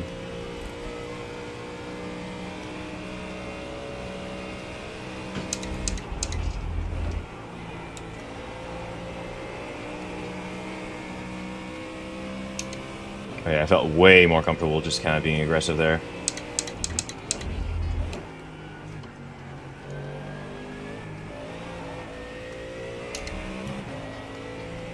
Shame, could have been a good exit.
Trying.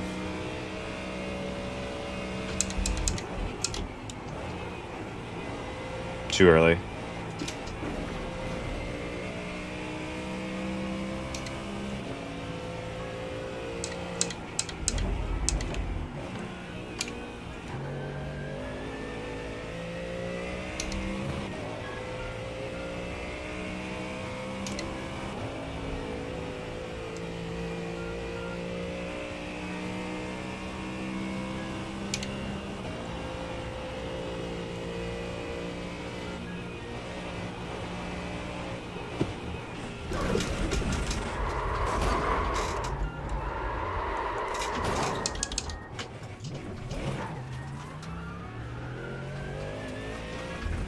Cut the cord.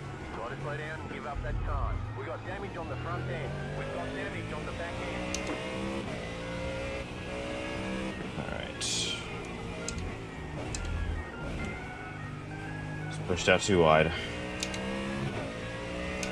Can't think too much about it, just gotta keep going. Car is still tracking straight. Car right. Still there. Clear on the right.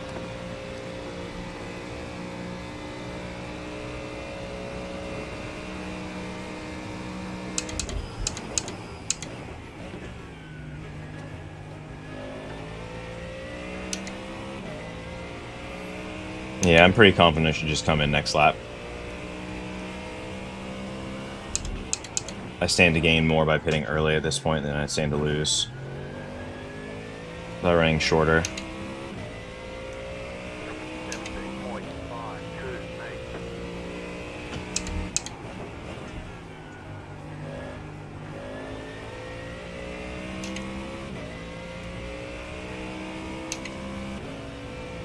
Yeah, we're pitting this lap. Pitting this lap.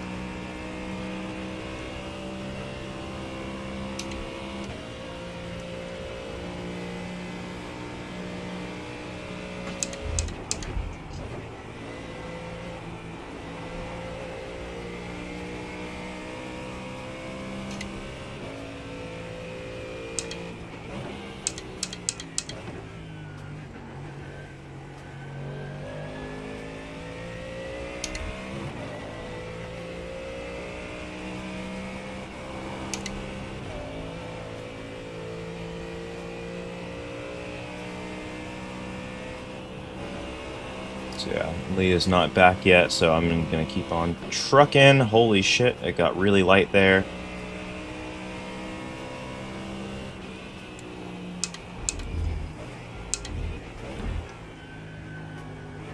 No, the car's got definitely a lot more touchiness about it.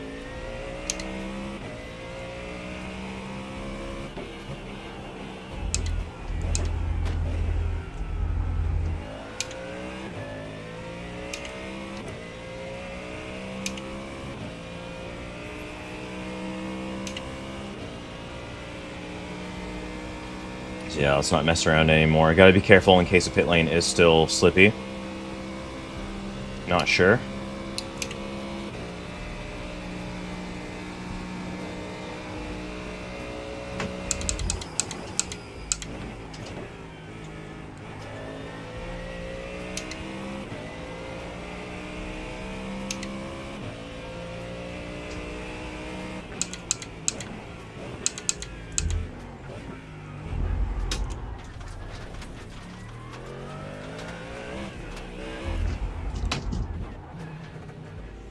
Pit box in. Fantastic.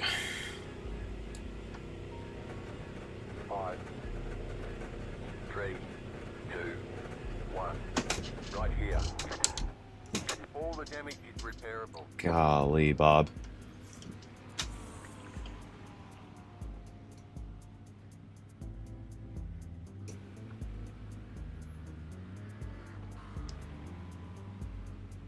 Car is tracking straight. I am tempted to just say take 2 minutes. Just one lap. One lap of optionals and just push on. Though I'm worried that the car is not going to drive very well.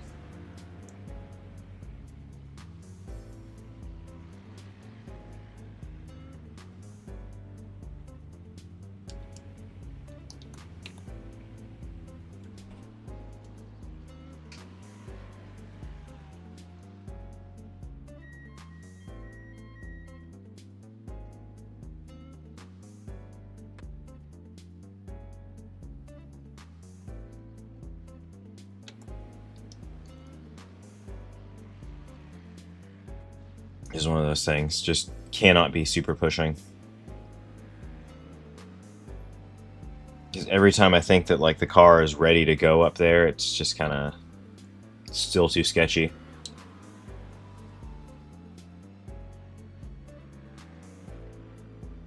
Alright, I'm going to use this opportunity to go use the restroom really quick. I'll be right back.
Alright.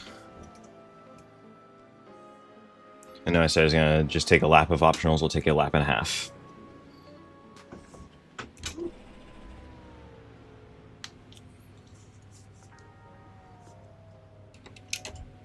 All clear. Punch it. Yeah, I'm definitely not thrilled with myself after that one. I'm just going to take this next one to just play it smarter.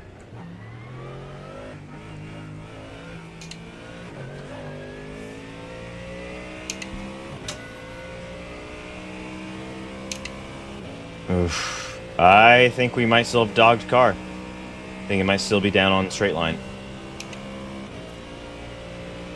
Hard to say.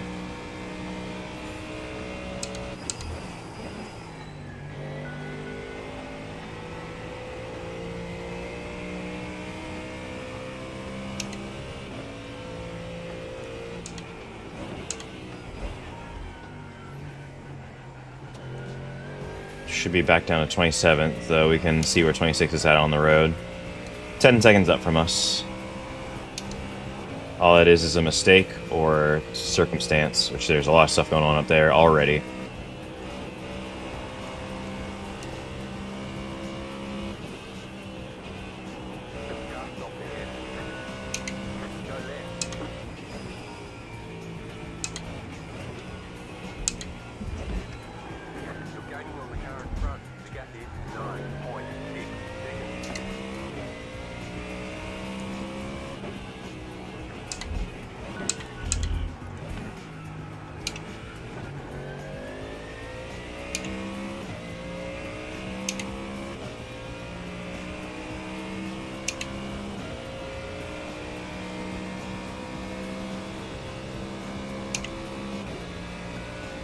Okay, yeah, it's not that bad. Yeah, I don't think we lost out heavily by taking, you know, by leaving another minute on it.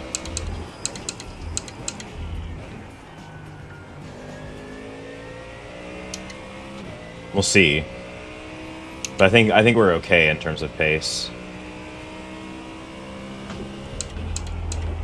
Most of the work that needed to happen did happen.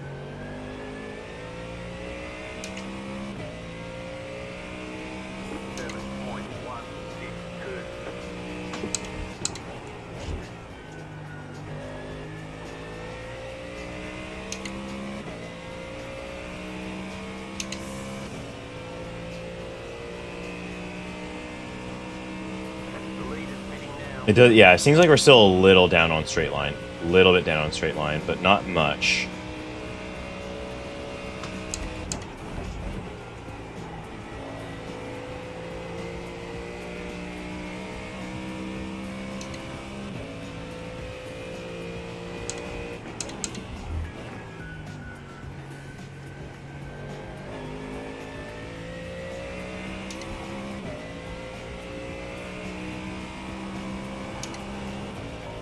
Still got a lot of race to go too. We're still 7.5 hours, so we're 4.5 deep, and we got 7.5 to go.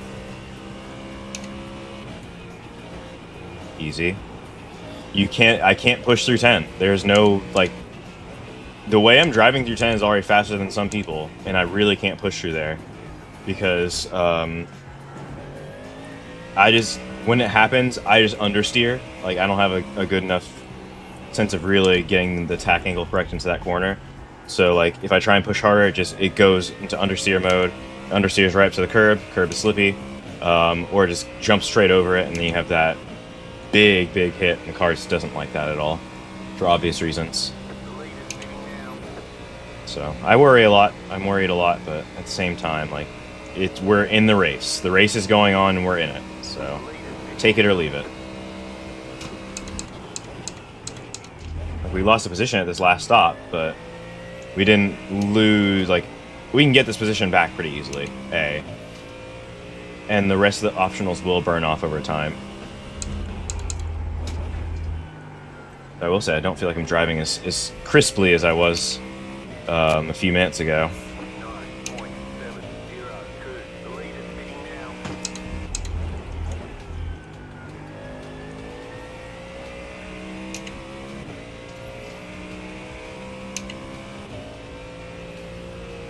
Yeah, so they've got to be setting up to do like 206s once they start to get some fuel burnt off.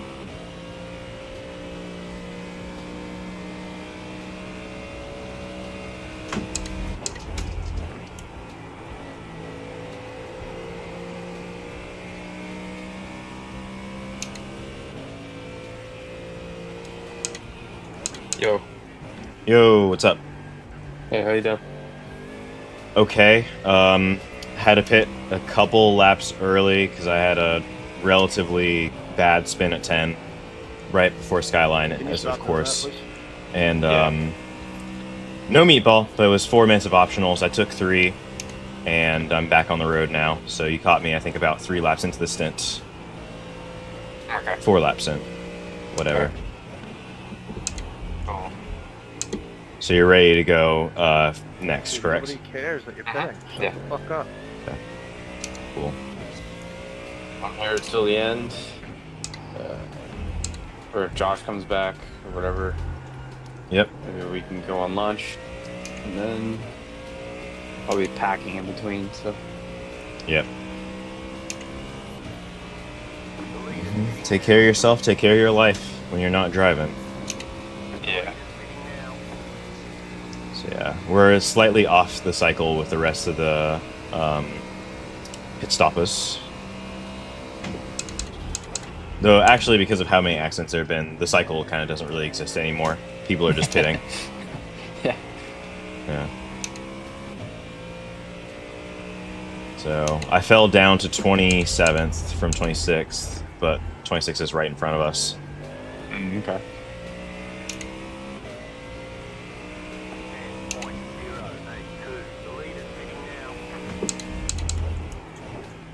I'm in right now. Keep an eye on you. Okay. Seems like the 7 car behind might have some pace on me. If they show it, I'm gonna let them go because I don't feel like it's usually more risky to try and hold someone up. Plus, I can still catch 17 without too much issue. Track is still drying. Pretty much everything except for 10 is you can take dry lines now. And even 10, like you're still taking the dry line. You just have to be very careful not to go too wide. Gotcha. So realistically, I should be doing much quicker lap times. Best in the session so far is I think 207s, and the best I've managed is like a 208 something. Okay.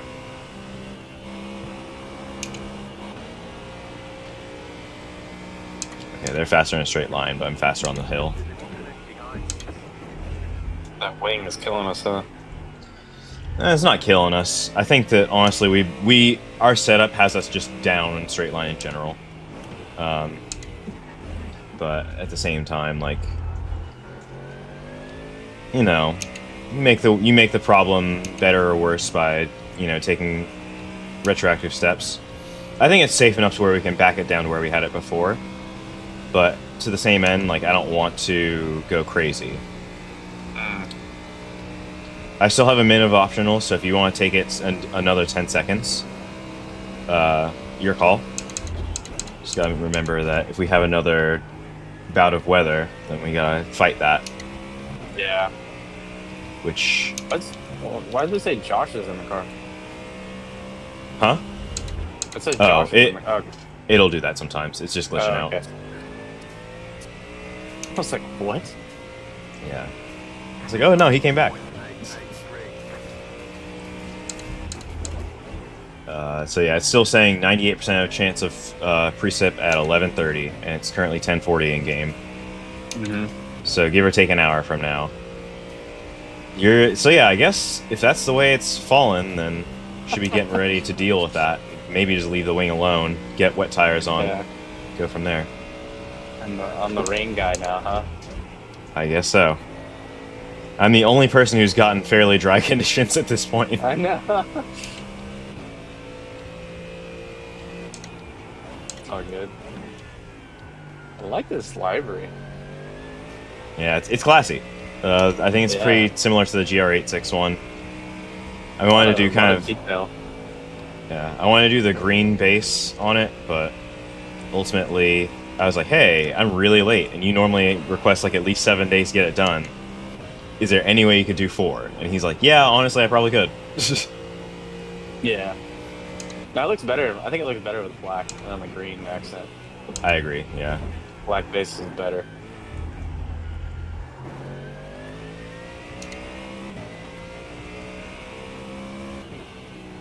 It's kind of giving me like 1980. What was that? 86, 85 Lotus vibes. Yeah. I can see that. It's got the little pop of color. It's the accent. Okay, come on. Get this guy. I don't need to get him, but I know I can get him.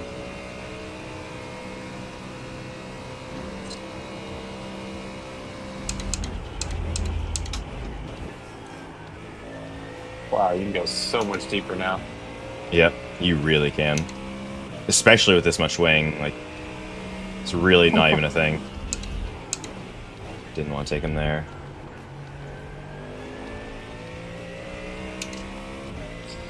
We'll see if I can get him on straight. If not, I'm really not worried about it. It's sort of the most ideal situation, though. Yeah. Yeah, I gotta run.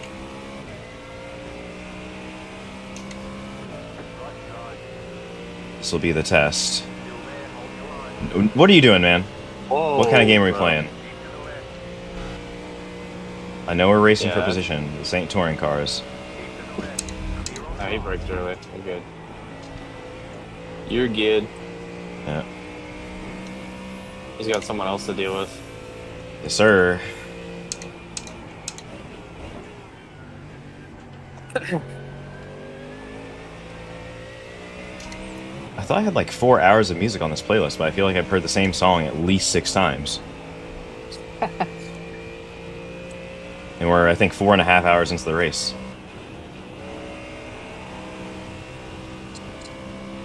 Keep it in 4th, just to be safe. Yeah.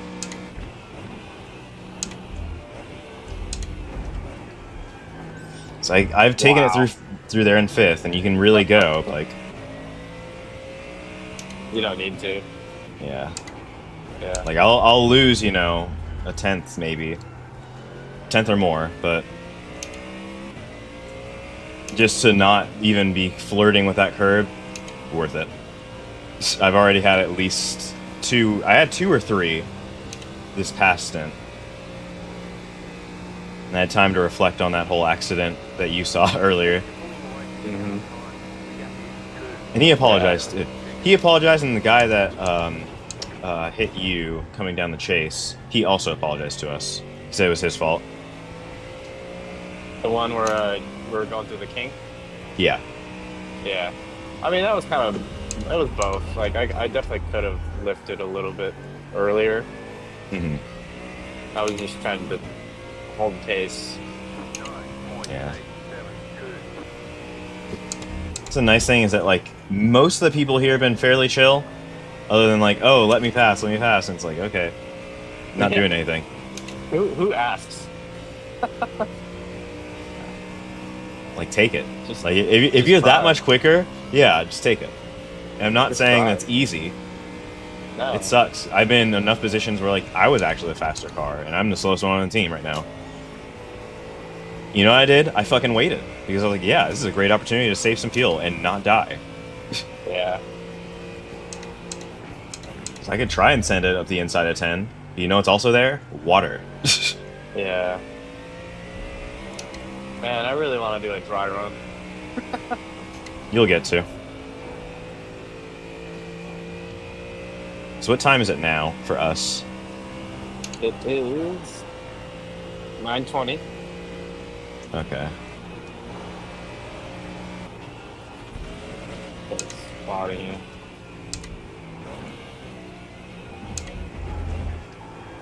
How do I look at your fuel and everything?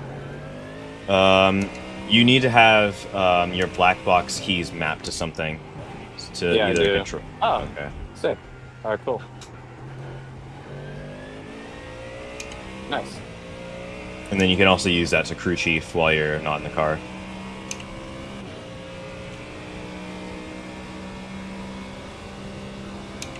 Wow.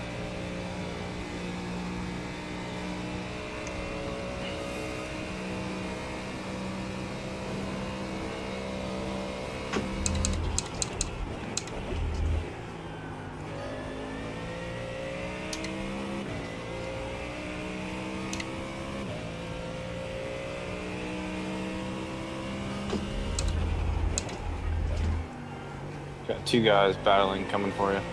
Copy. 13th and 33rd. Yeah, and then you have a guy trailing them. He's pretty far behind. Okay. Third. Yep. Okay.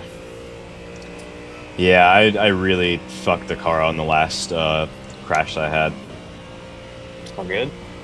There's We one didn't I was like, lose. oh, I was so worried the car was gonna be like just borked and like lost zero We time.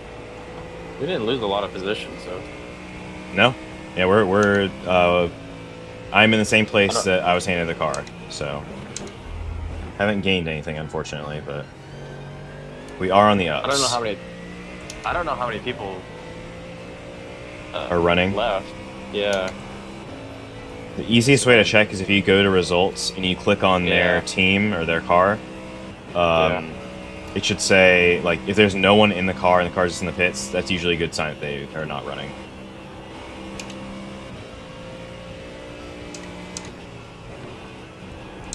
Hmm. Okay, a little aggressive. Oh yeah. So looks like we have 37. Okay. Yeah. So you're 26 to 38. 37. 38 to 49 are look like they're dead. Yeah. Okay. Makes sense. Sure, a few of them jumped into the final split. Right.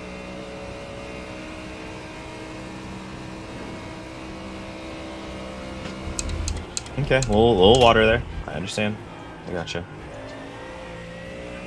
Ooh, someone went off behind you. You know whose problem that is? Not mine. Yup. Get in the gap.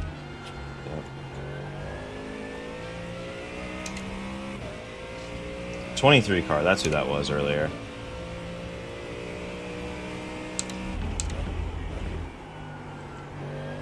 Seems like they've been in the pits for a minute.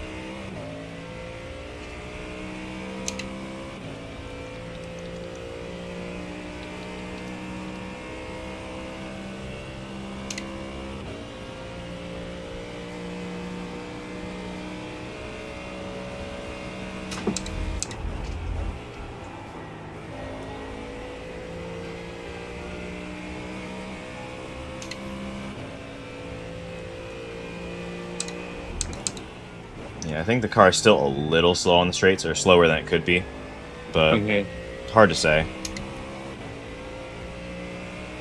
It might just be that the air is just getting less dense, so that will affect the power of the car.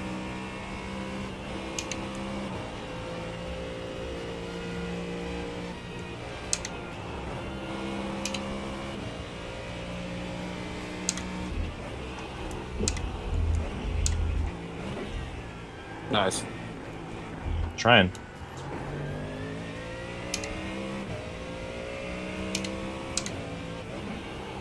Feels like I finally crossed that point where the car is a little bit more fun to drive. Yeah.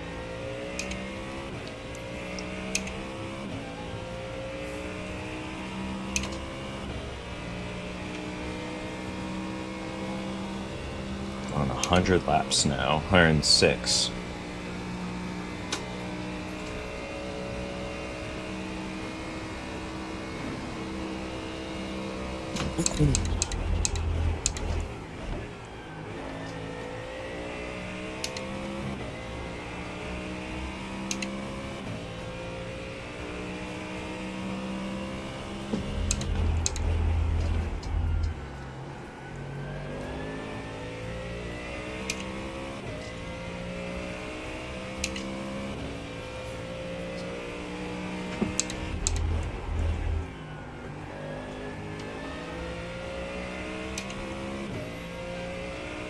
There's still just that tiniest bit of standing water. It's like it's tripping me out on some corners where like I'm not even willing to try to go all the way out to the outside.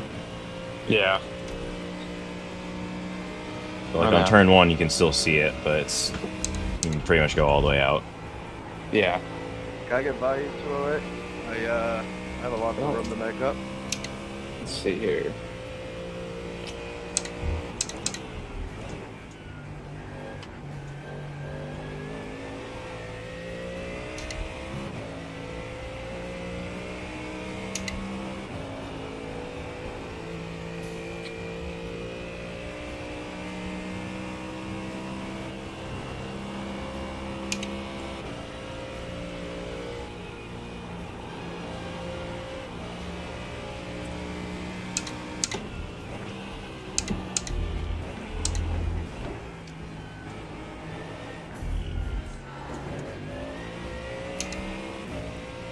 Honestly, But you're yeah, lapping apparently your flashing lights are slower.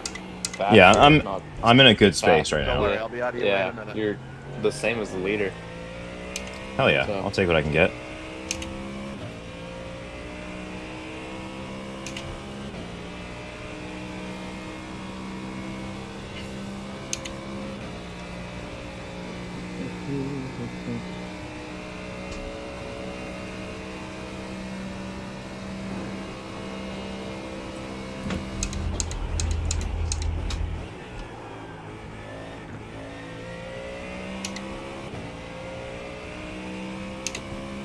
I might have to let 7 go at some point if they stay with me. He's getting sloppy, so just be aware. Gotcha.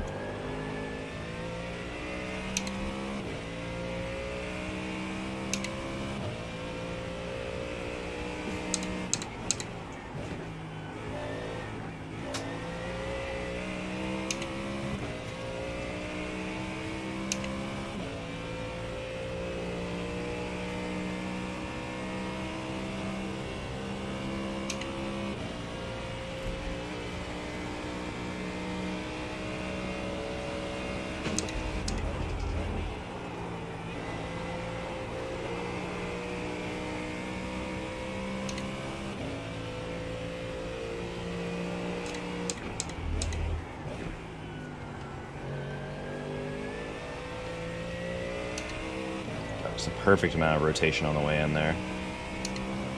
Car went just over the limit and came right back.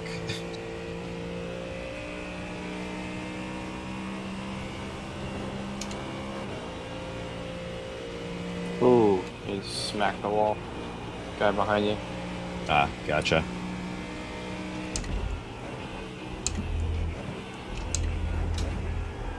Tight, tight, tight. Good. Good. Yeah.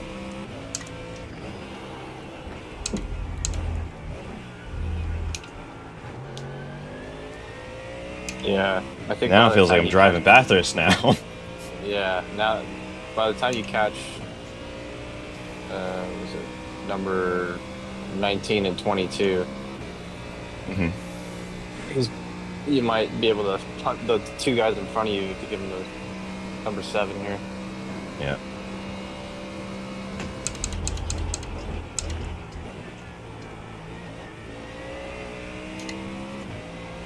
Because they're battling each other. Good shit. So you're catching them. You're catching them really fast.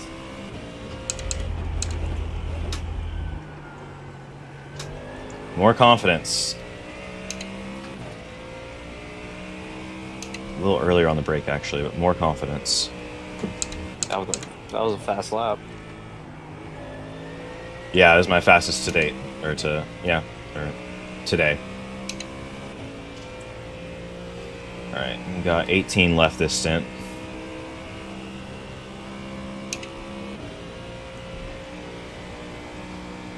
Okay.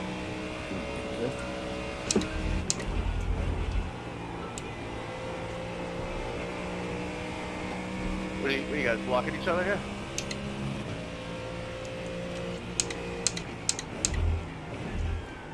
You're good.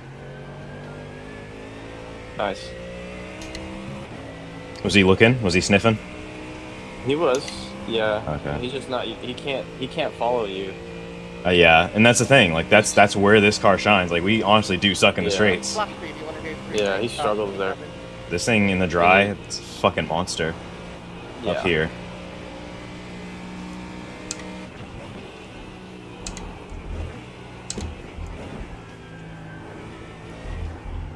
He might have an alignment issue too because he smacked the wall pretty hard. Yeah, it could be true. Oh, we were racing these guys earlier. And I had that Mhm. incident.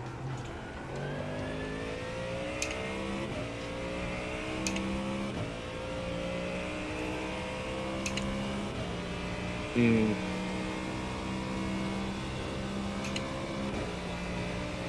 So yeah, I think we can play them smart, try and get some shit back, Yeah. make them sweat a little bit. Right.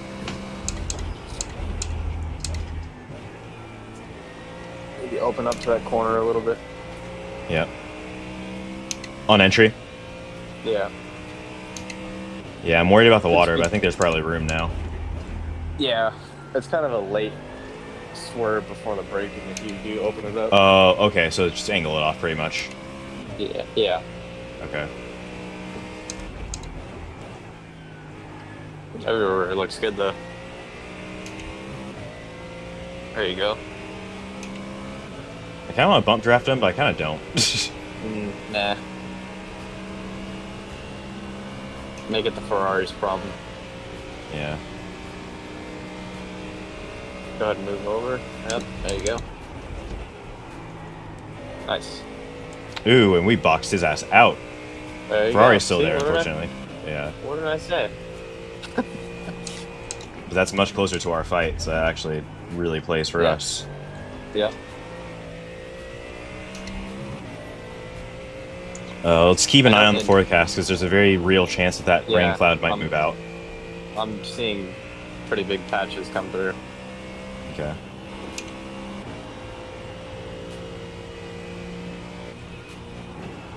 Let's see here.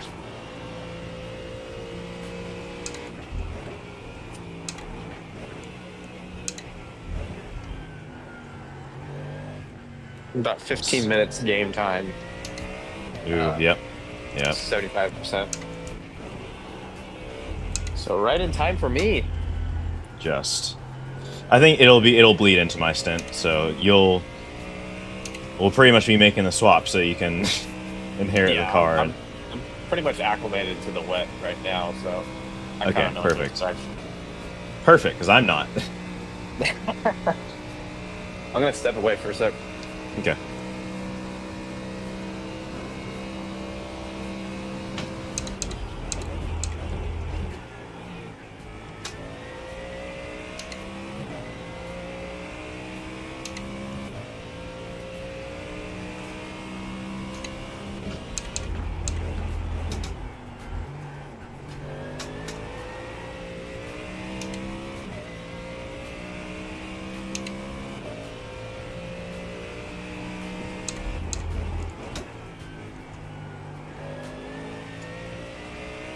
Alright, all good.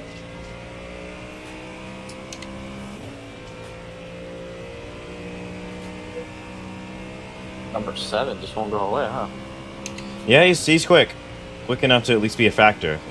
We're quicker on the top and he's quicker down low. So he's always like right here as soon as we get to this point, and then we start to pull away from him. That's pretty irritating for him. Has to be. Yeah. You're catching Blake ahead though. Yep.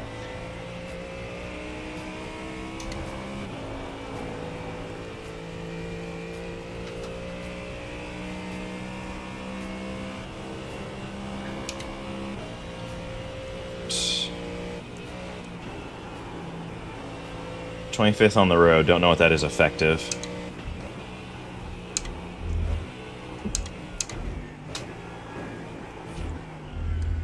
There you go. Dave, are you able to overtake the car without hitting it?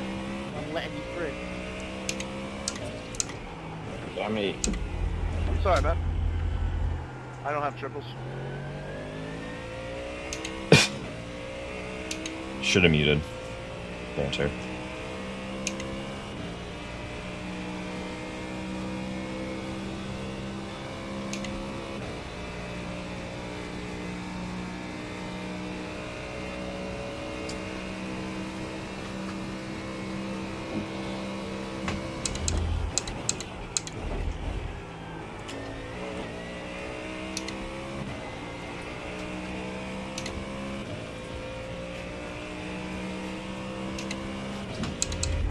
oh shit.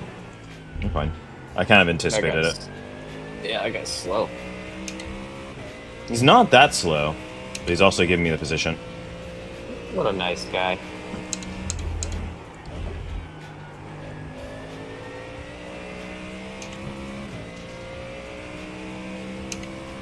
Yeah, I'm excited to see what y'all can do once.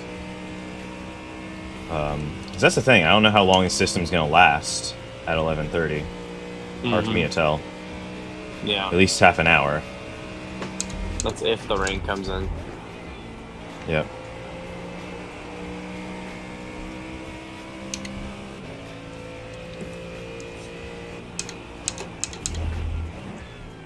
Try to stay out on dries as long as we can. Right.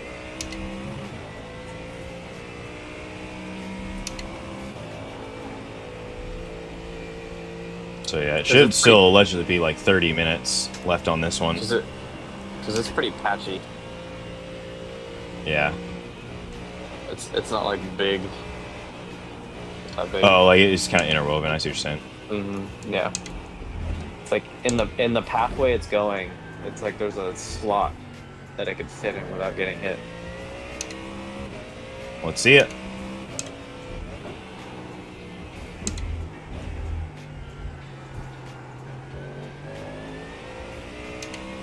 Let's see here.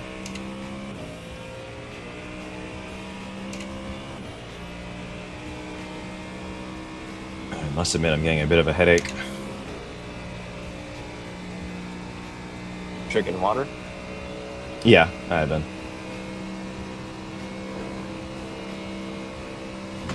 Ooh, that was late. Oh, that's good. That's good. I was thinking about the angle, and I was like, looked up, and I was like, oh. No, you're good. We made it. Yeah, made it. Yep.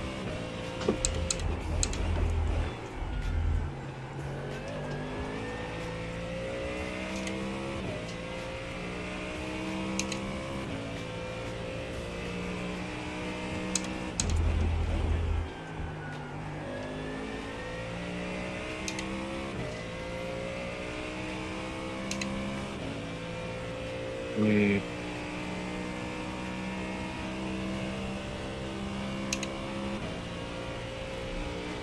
Might not be so lucky here with the rain.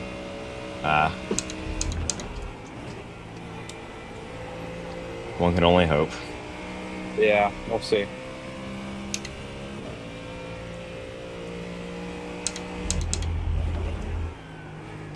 Got about 13 laps. Got it.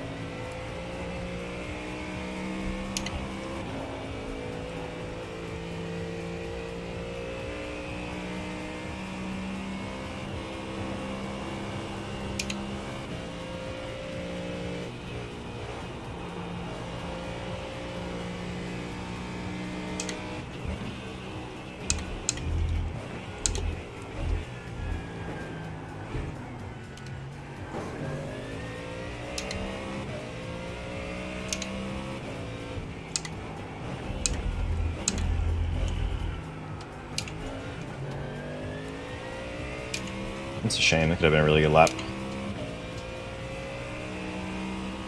I mean, it's still gonna be solid, but you know, you want your best.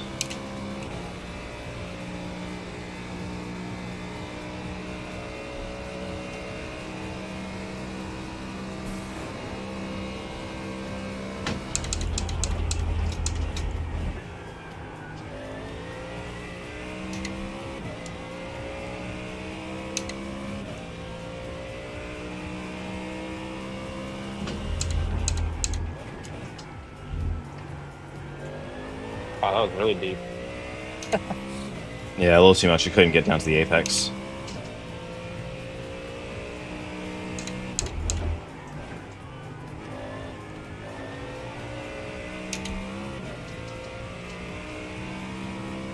That rear wing, man.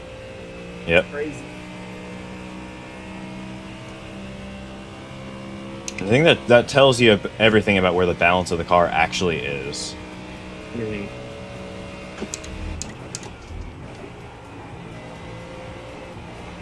Like, we were targeting having 45% front downforce, and that was probably way too high for percentage.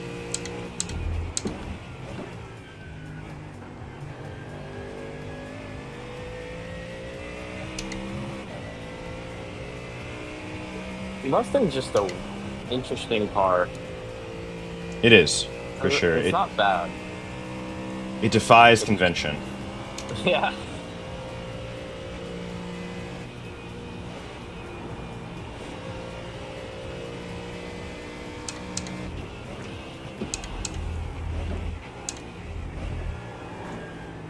And, like, the one thing I've noticed is that the ABS is really good on this thing. Like, it's the thing you never touch in iRacing, but Yeah. here, it fucking works.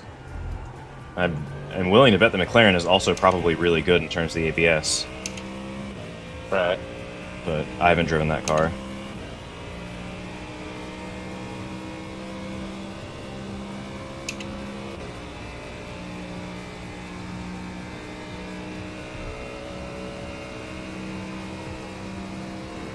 I will say, I think the Corvette is a really good car in the rain, because it doesn't feel like any more twitchy than it does in the dry. But in the dry, it just feels like you're pushing, and then the car's just gone. Yeah.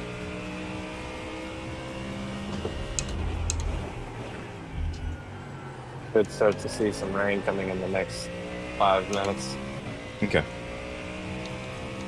That's what it's saying.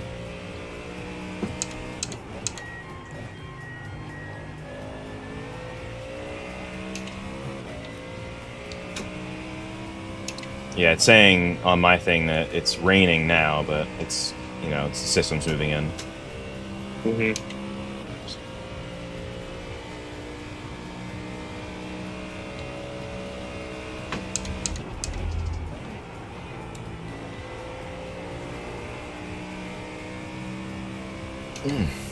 Excuse me.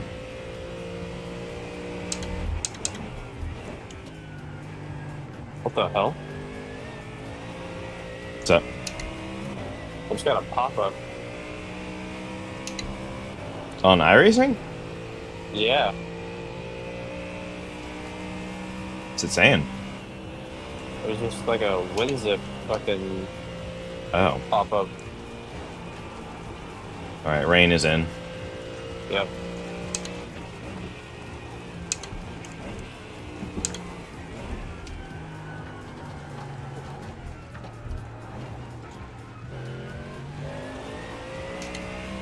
Go to the left side and going in.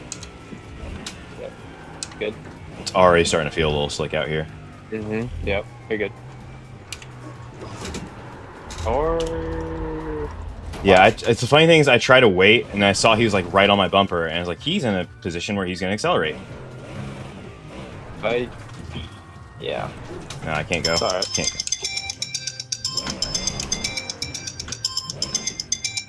That's happening. Alright, after this guy. Yep. Oh. You're good. You got time. You got time. Good. Still got time. Still got time. One more. Yep. You're good. You're good. Perfect. Ooh, yeah, traction control does not like this shit. No. Alright, so yeah, let's get these tires swapped immediately. Yeah. You ready, Yeah, though? make it jump in? Yeah, Yep. I'm ready. Alright, it's literally, like, as slow as humanly possible. Just, let's stay on the road. Not Yep. aquaplane. Stay left side. Left side. Yep. Middle. Yep. Good.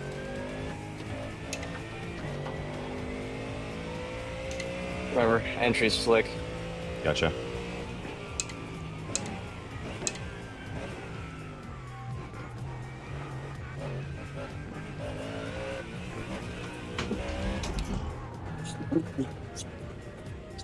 Nice. Alright, you are good.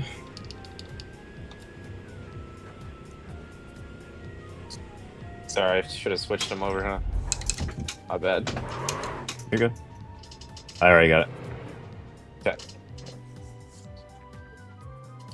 Thank goodness.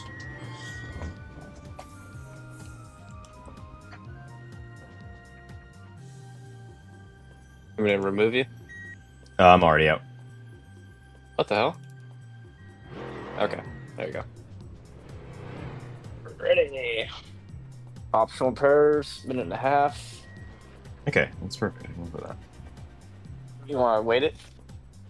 No. No, car felt fine. Okay. So, good to go?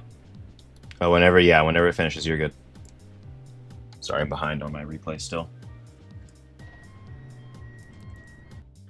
Yeah. Yeah, it's ready.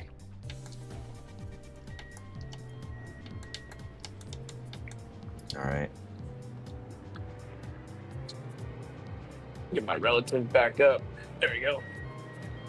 Yeah, it might be quick at first, but it might, that might change quickly. Oh, it's a heavy system too. Okay.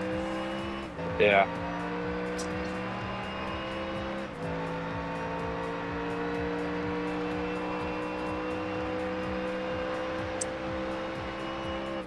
So yeah, it should last for like an hour and change. Oh, fuck. Understeer.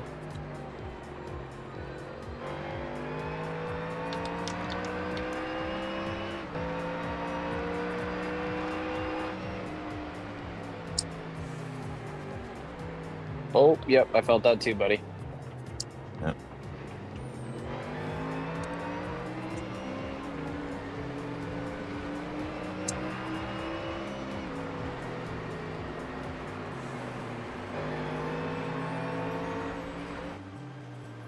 The 69's been really, really punchy. Just keep an eye out for him. Yeah, I'm gonna let him fucking go. I don't want to deal with him.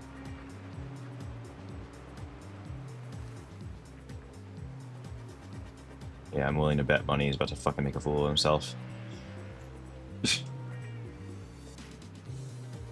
Can't see shit. You're all clear ahead. Just keep pushing.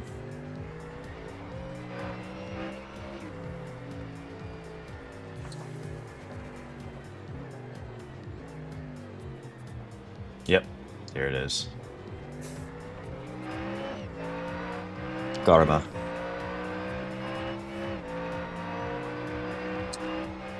What the fuck do you think you're doing? Honestly, just don't fucking just 3-point turn in the middle of the track when people are coming up with you.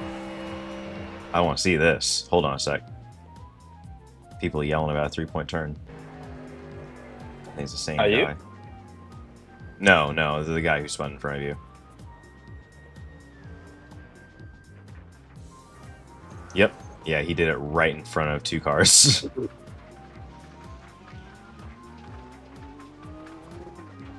Like, I lost a ton of time to that spin I had earlier, but, like, I was at least respectful about it. Yeah.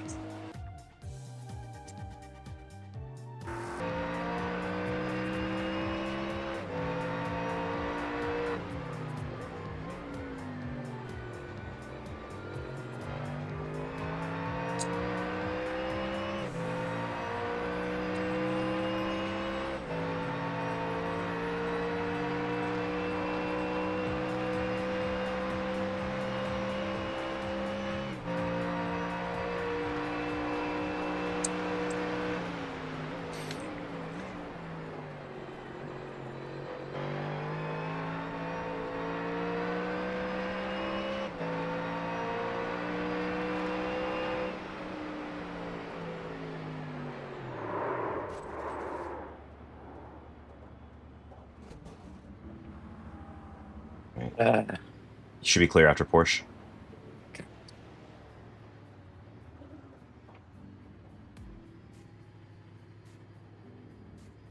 Fuck. All right, and they are now coming. I'm waiting.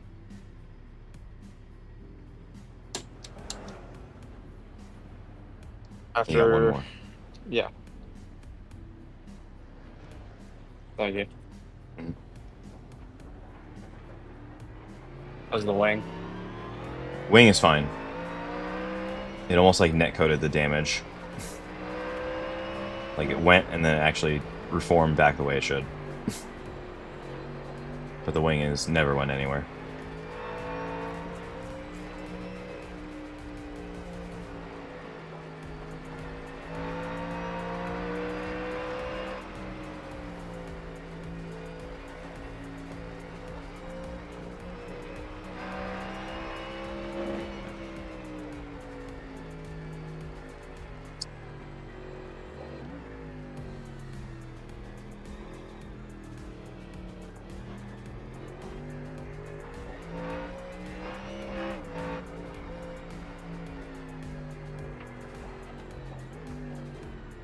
What the?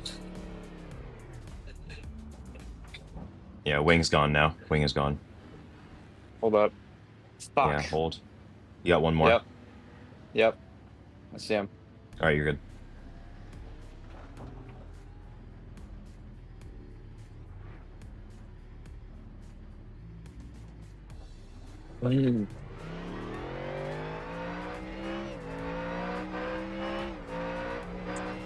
I don't like this. There's like no warning. Yeah, there's nothing on it. There's no wing. Correct.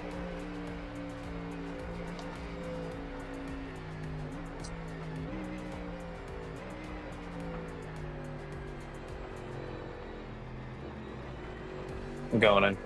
Okay. Tires feel, or you want to leave it as is? Just leave it. Yeah.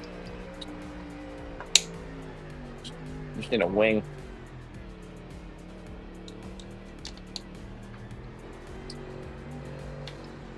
Alright.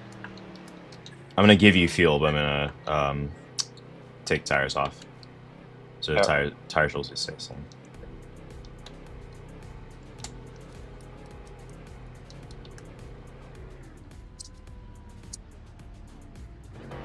What is it, 2 minutes? 3.5 Okay. for optional. Can you look at that replay and see what was I just carrying too much speed or? Sorry, 1 second. I don't think you were. I think it was just the track got real slick. Yeah. Usually there's grip there. Yeah, because you were going on the rain line. Mm-hmm.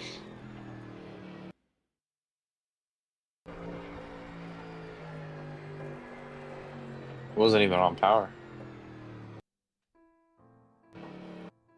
Hey. Yeah, maybe it was marbles or it was maybe a slicker part, but like that should have been already driven upon. So, nothing doing.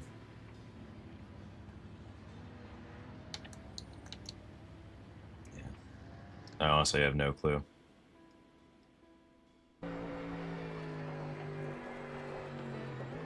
You want to wait? And it might, what it might have been is it might have been the damage that was already on the car. Maybe. Should I wait the whole? We got 2 minutes. I would say wait the whole. Yeah. Use this time. If you need to use a restroom or anything, handle that and just come Yeah. back. I'm good. Yeah, just. Oh fuck.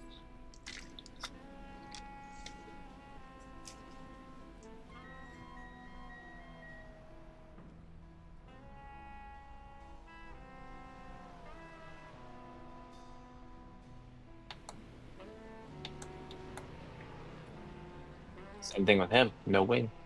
Yep. And these are the conditions that we're in now. So We're not alone. Just gotta find a way to deal.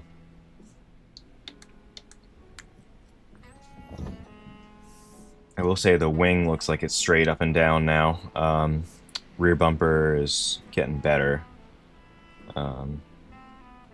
Front end still has some damage. I think that's from when I handed it off to you, actually.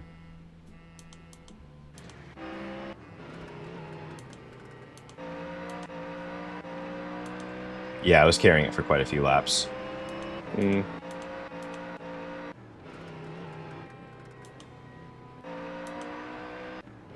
That second hit did mess up the front, or that last hit I had when I spun in the rain, that did mess it up a little more. For 40 seconds.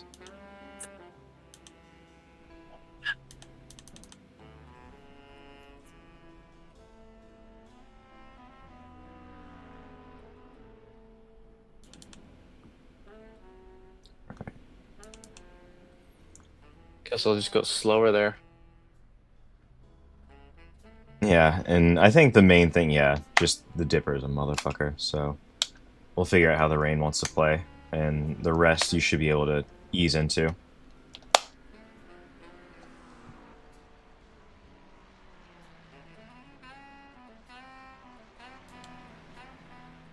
Okay.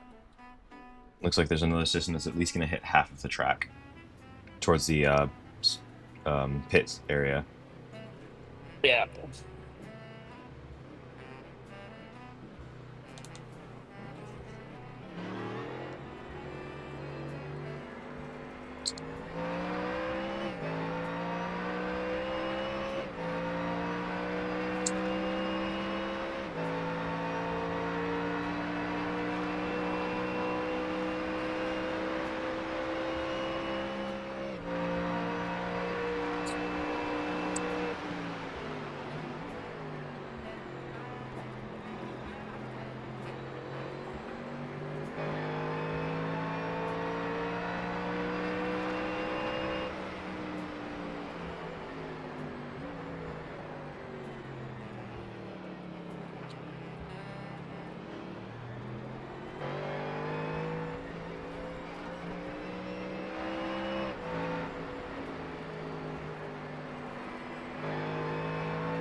See?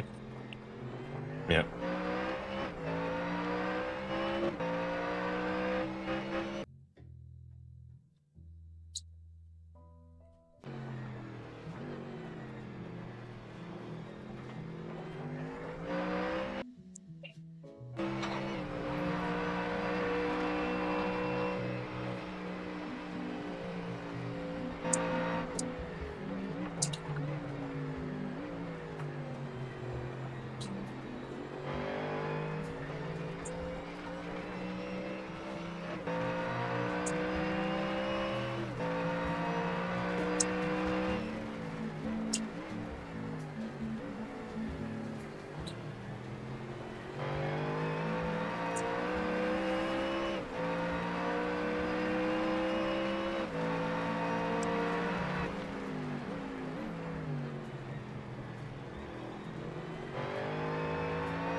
no need to push. You're already catching cars in front.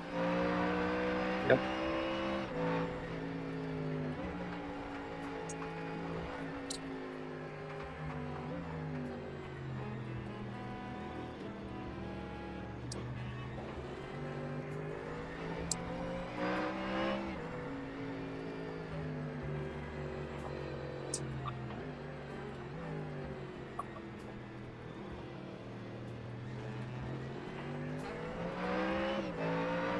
Corner is just heinous. Yeah.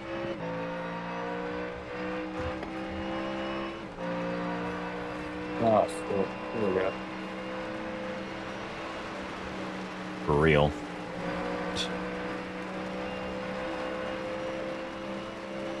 Like, you can't see it, they're slowing down, you see spray getting closer and closer.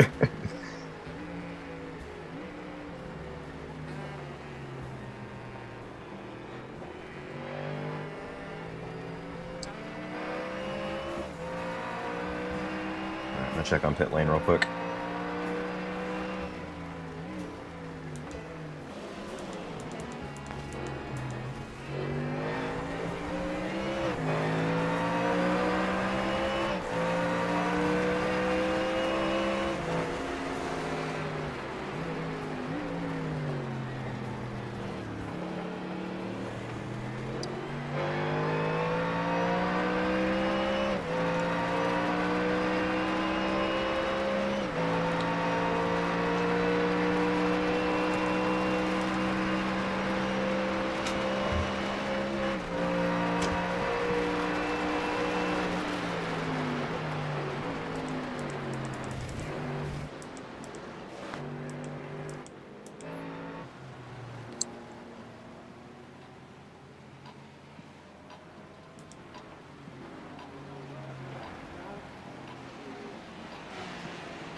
Oh, wow.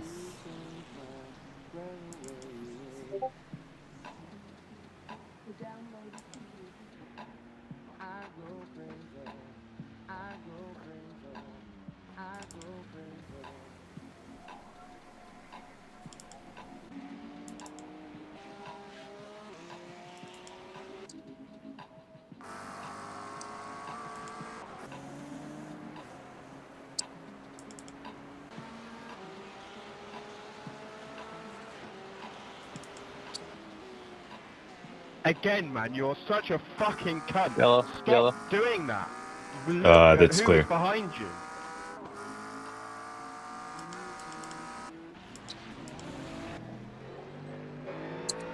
Yeah, it was that 69 car again. Watch your fucking turning around. Same spot, same shit. Same guy yelling at him.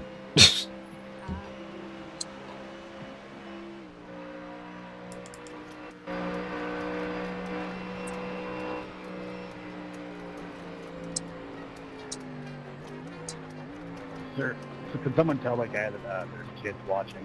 He needs to watch language. It was scary. Quite. Yeah, I was like, don't, do like a numpty rejoin.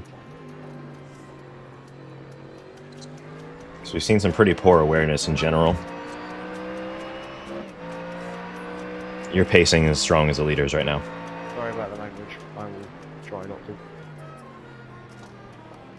We all know who it's to, though. Whoa.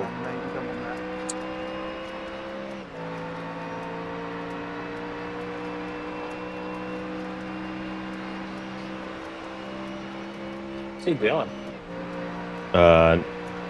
Still online, just not very consistent. Yeah, take your time with them. Don't try and close that one up too fast. No.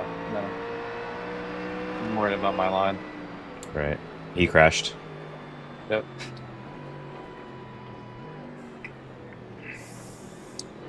Sorry, I thought he was gonna bounce into a wall.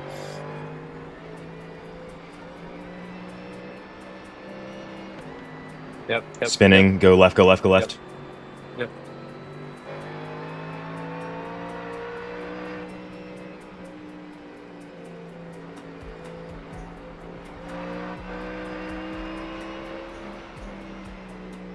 Nothing you didn't already see.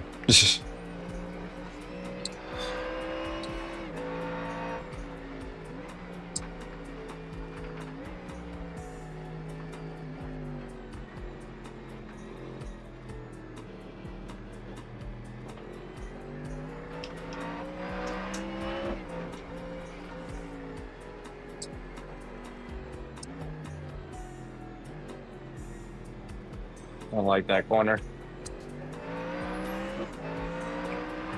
Yeah. It's not gonna get much better, I don't think, really ever.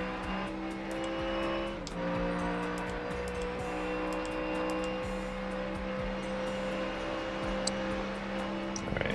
2 more possible systems of rain.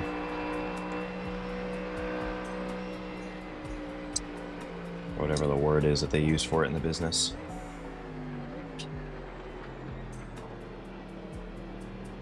Well held.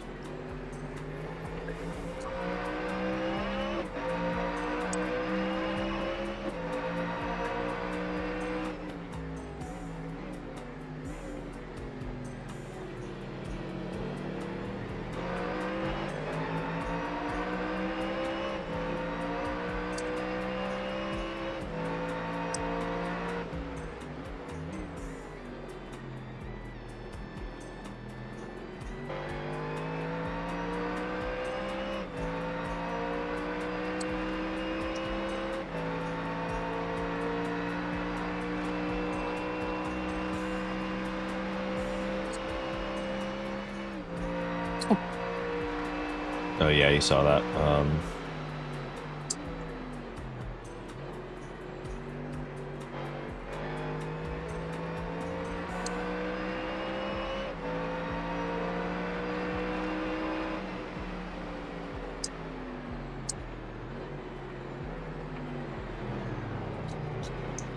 Do you want me to say anything to them or no? No, you're good. Okay.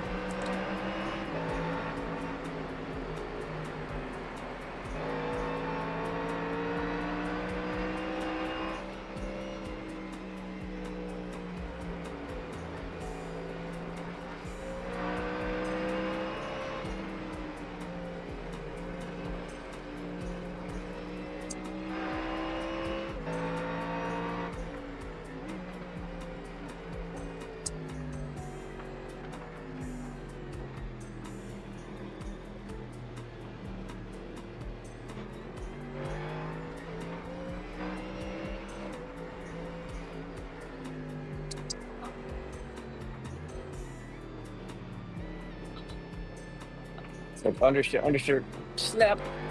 Yep. You knew it was happening though.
Let him go.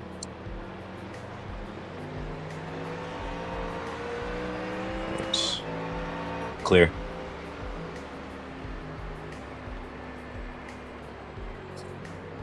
I think it's supposed to be like this grippy out there, but You don't think it is supposed to be?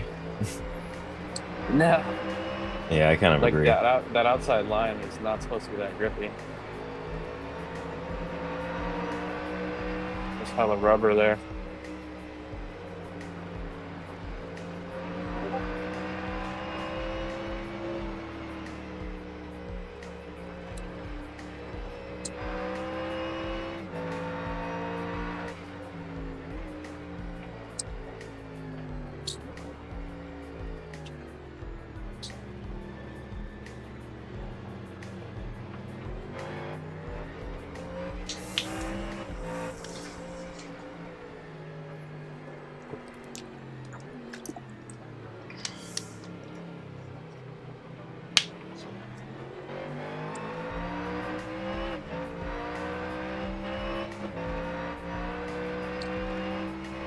Good drift that one.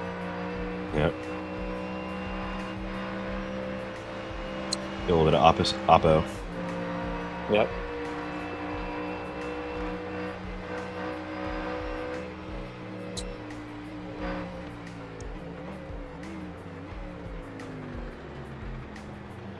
Oh, buddy. Jesus.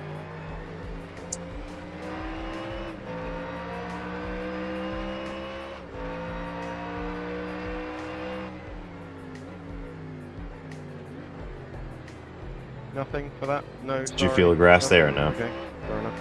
Mm-mm.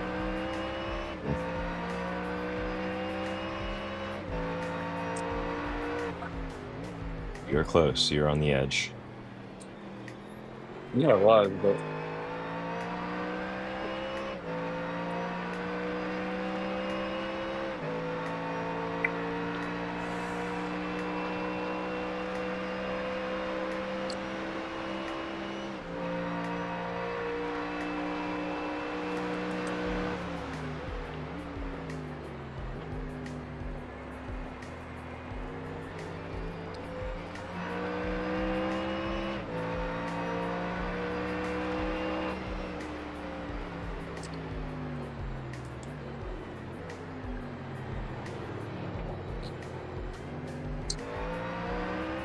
there it is.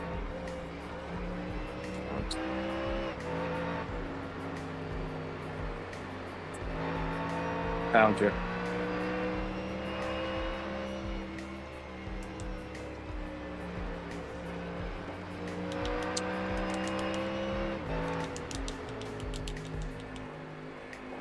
Oh.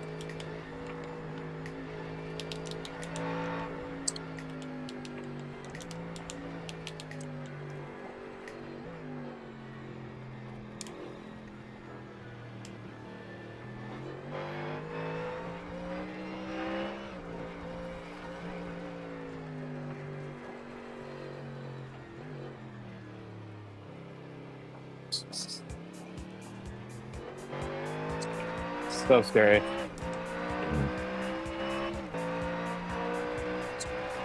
Sketchy all over the damn place. Mm-hmm.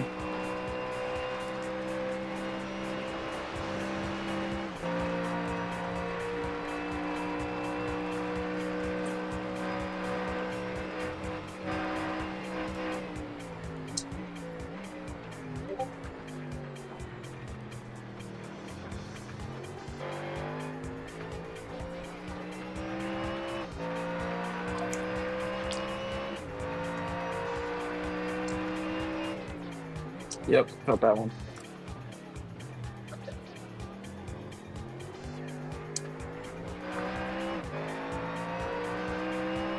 Yeah, was it still 231? Yep.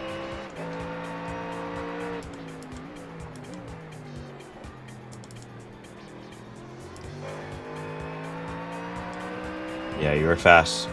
A lot of other parts of the lap.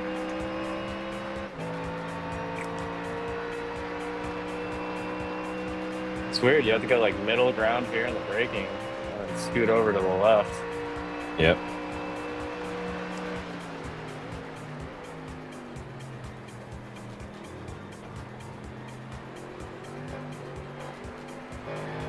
This all makes no sense to me.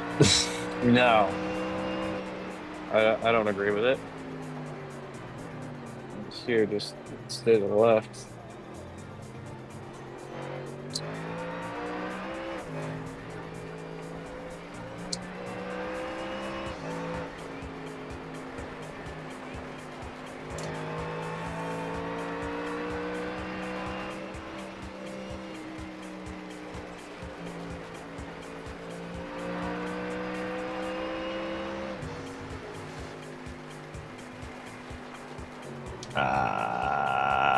I'm trying.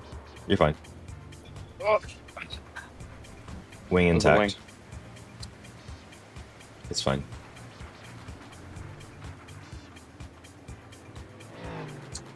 Go, go, go, go, go, go, go.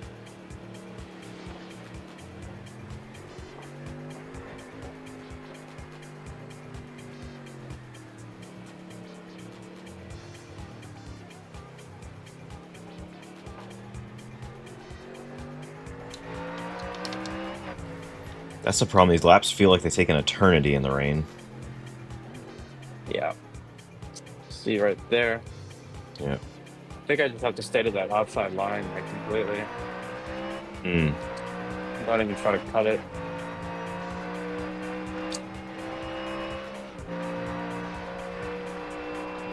This is so ass backwards. I wonder if it's rubbering from the way people are driving it, because that would actually make a lot of sense. Ah. So I see a lot of people taking the shallow line there, myself included, especially in the rain.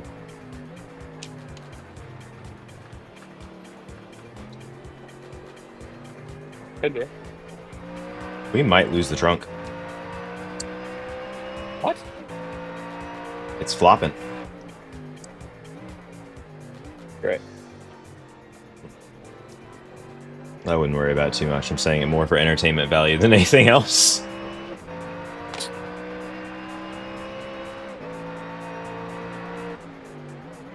TC6675, what's going on?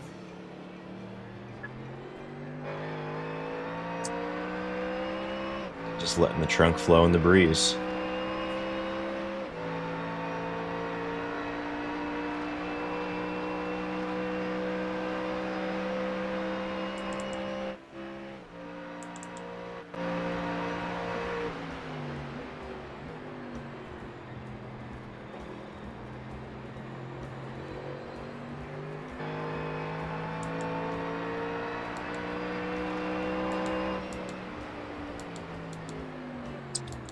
You might be right about that theory. Oh, the rubbering, yeah. It's a thing we don't know until someone starts working over at iRacing, so maybe I should start sending them some applications. Yeah.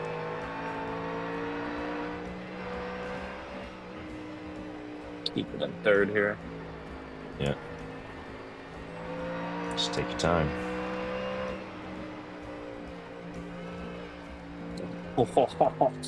Good fucking catch.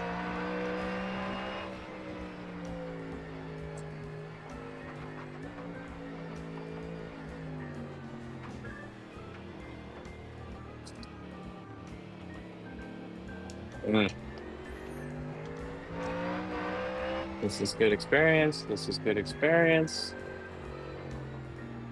I see the dark patch here. That is so weird. It's so counterintuitive. Yeah.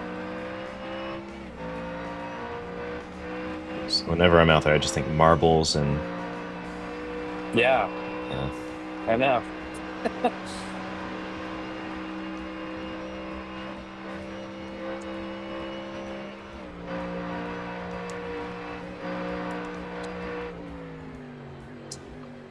The car slows down a lot faster than I think it does. Yeah, it's like, in the ABS, it's fighting you, but it still slows down pretty well.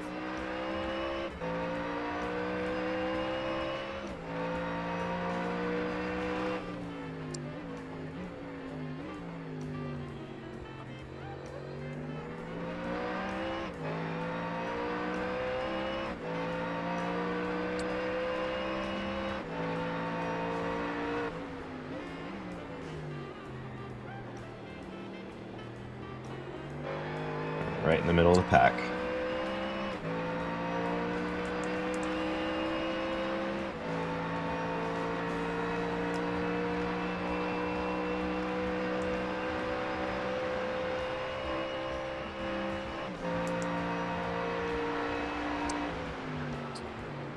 Ah, that one might catch us too. Shit.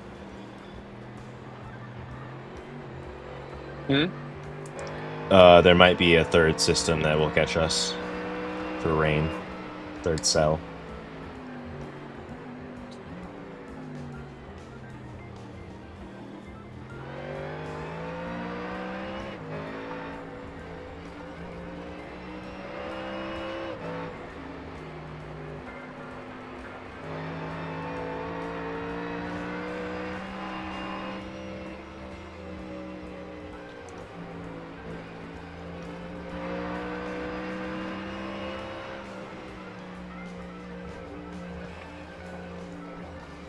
What the?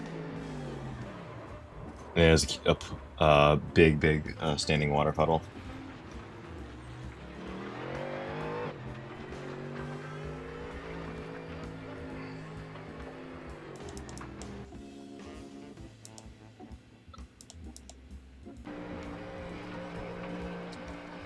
Is when you had that first snap, that pretty much just kind of doomed the car.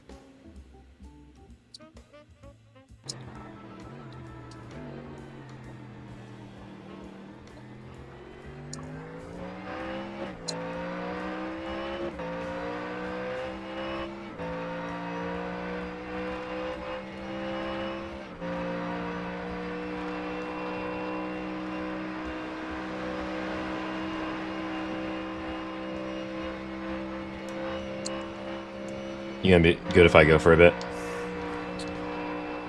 Oh, take off? Yeah. Is that what you're saying? Yeah, Yeah. that's fine. Okay.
Honestly, man, you're doing that.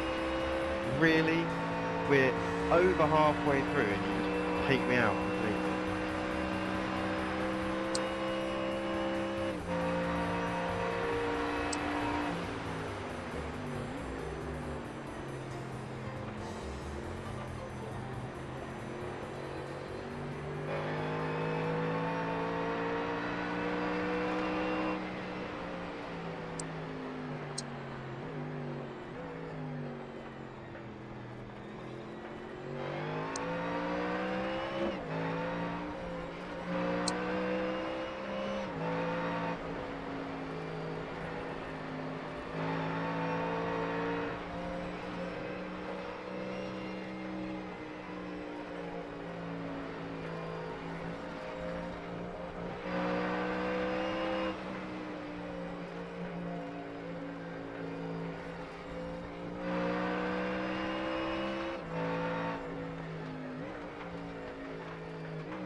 Hello.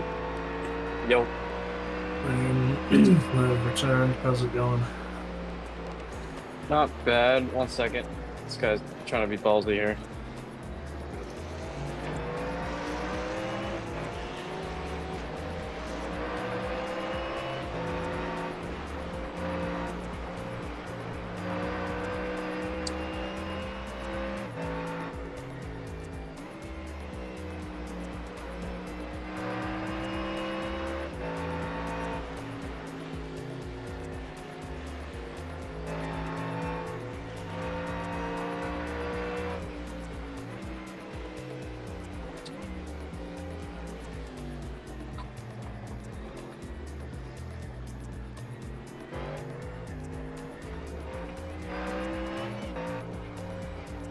rain line keeps changing. Yeah, that's what I had to deal with. That's what made it so difficult.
Car looks a little beaten up. Oh yeah.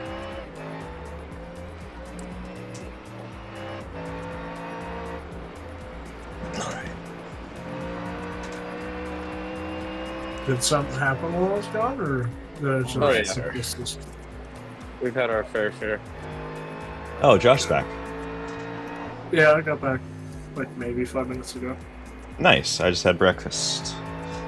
Nice. I still haven't had breakfast. Time. Looks like you got about 11 laps left, and we're trucking.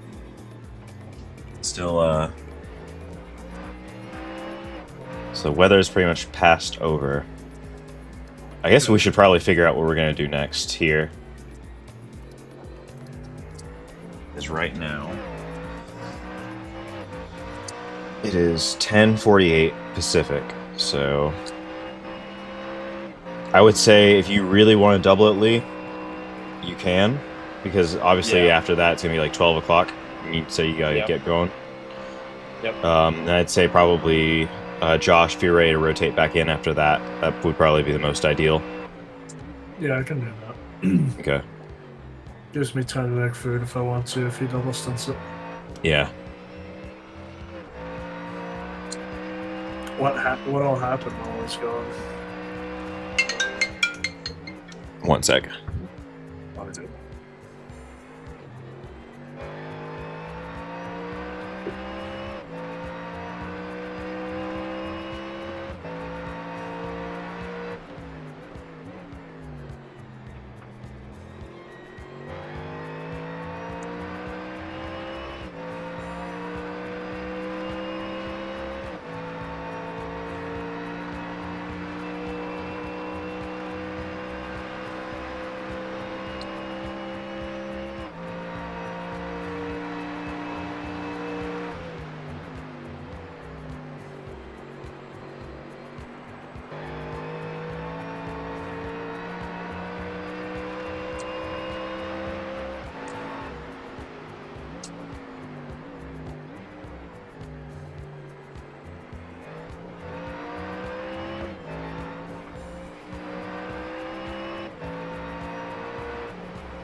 While I was at work, I was kind of trying to like take little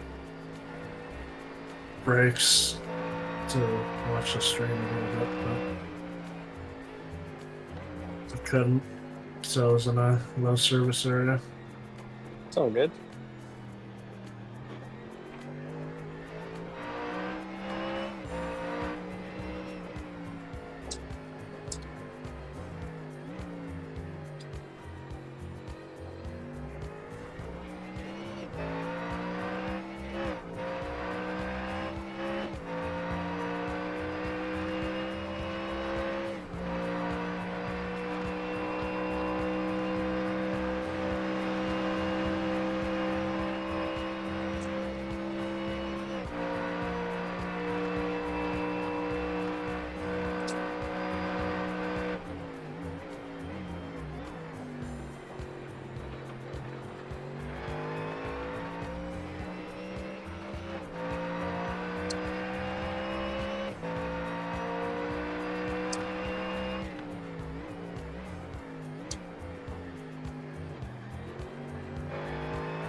Alright. I'm gonna go make some food real quick. I'll be back.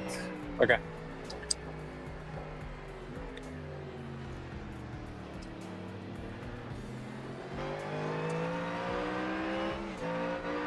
All right, work never ends. We're back though. Oh boy. Damn, he's got the run up. Mm-hmm. Go ahead, go. Go. There goes the trunk. No way. Yeah, just went.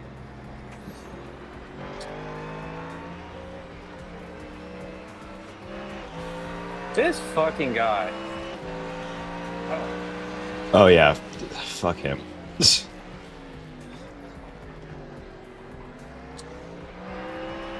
I let him pass me, and then he spins out right in front of me. Yeah, they're super impatient. Like, I don't have an issue with the way they're driving per se, but like they're just way over aggressive. I almost prefer it to people like trying to be like, oh, let us pass on text or voice. Yeah.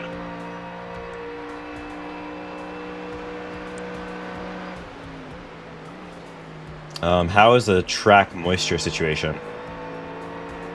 Uphill is getting pretty grippy. Okay. That is a bold move, bro. Yeah, what the fuck was it? What was that? We're 1x away from penalty. Yeah, we won't be the only ones. I really racked them up while I was in the car. A lot of them, you know, kind of couldn't really control, but you know, it's the way shit goes.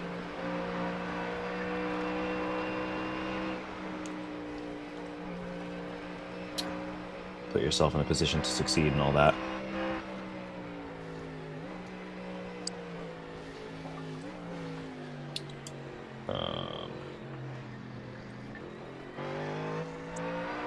Let's see what else is on for weather.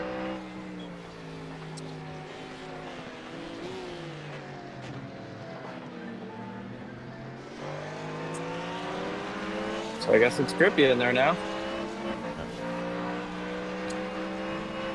There's like a low percentage chance of some more rain in like 2.5 hours. He's gonna try to go for it. Okay.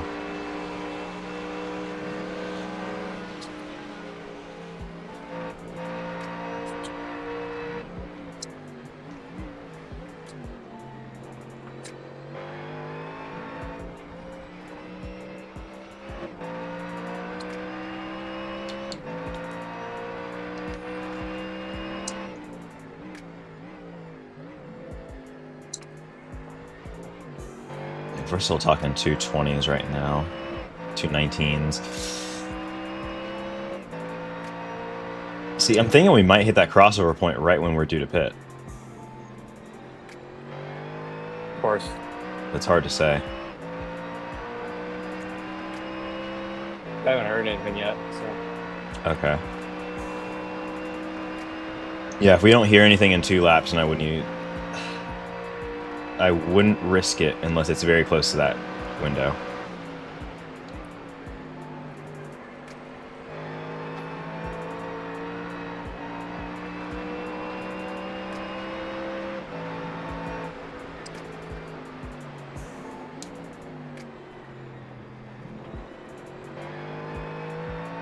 Doing good though, still gaining positions.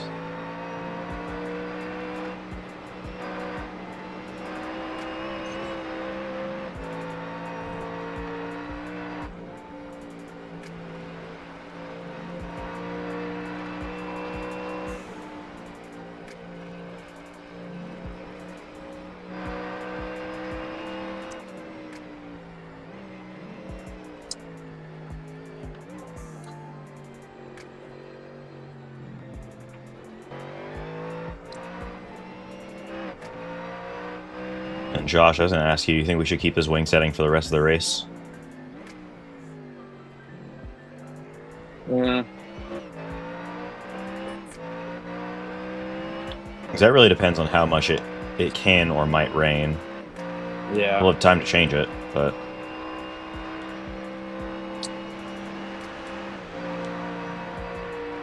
I would. But that's just me. yeah. 10 seconds in the grand scheme of things ain't gonna be life or death. Curb actually takes out a lot of time. Oh, driving up on it? Yep. Just Yeah. that one. Yeah. That doesn't save time though. Not crashing saves you time. How about that? Yep. I did have 2 spin outs while you were gone, It happens. so I can say the same.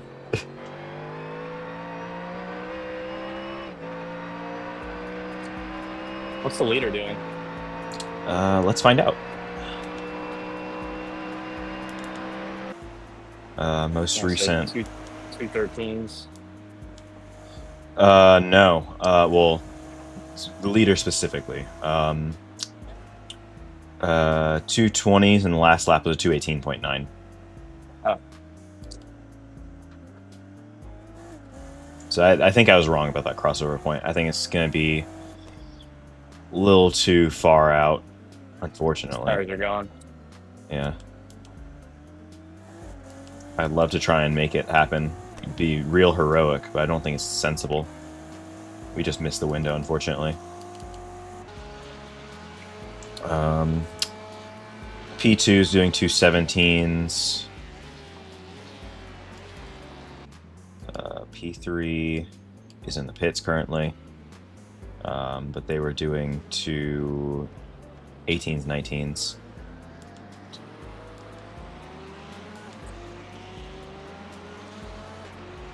So yeah. Ooh, a little fast. A little fast. Still on the line.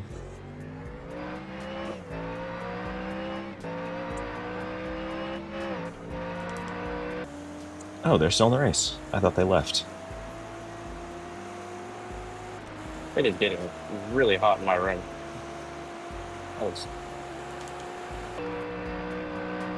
Do you need like a swamp cooler or an AC unit? Because I actually have one that I'm not using. Good. Yeah.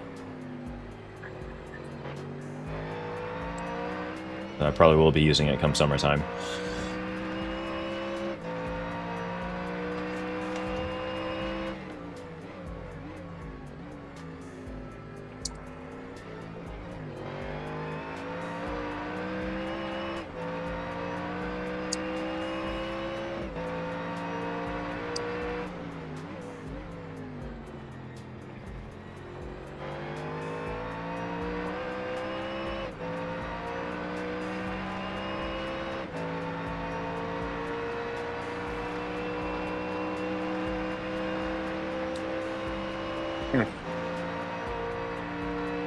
Interesting.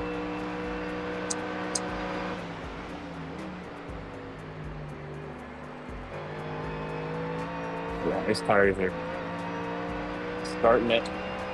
Are they cooking? Yep. Okay.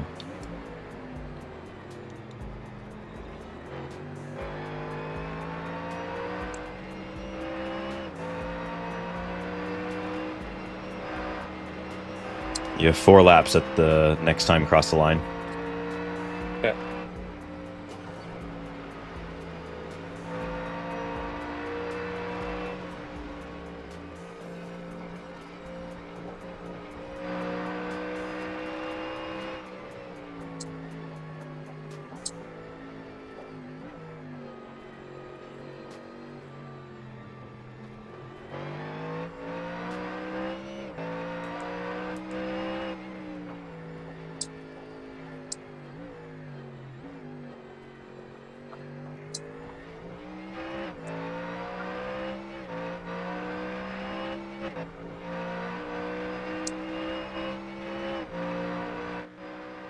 Yeah, the gambler in me is saying to just go dries slicks, but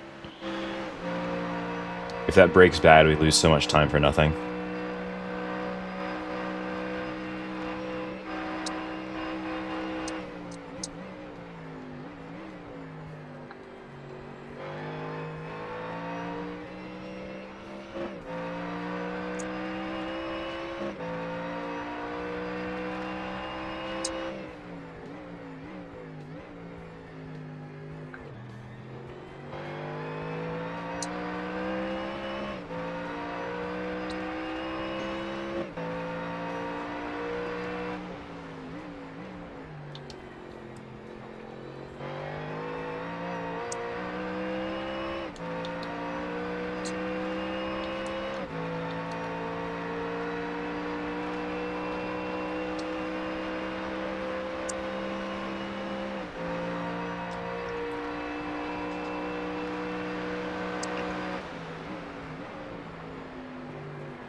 I'm pitting this time. I'm pitting this time.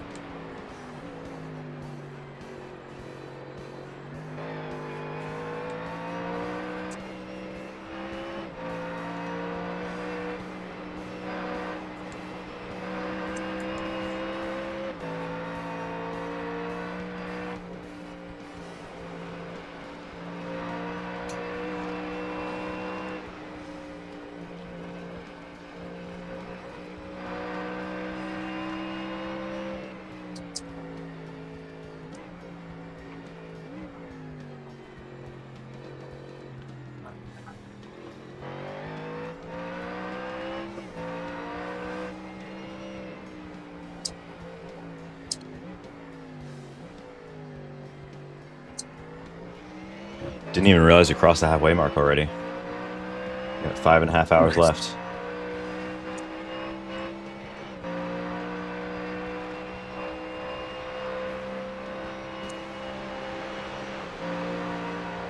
Damn, dude, you're gonna do this right now? Okay, good.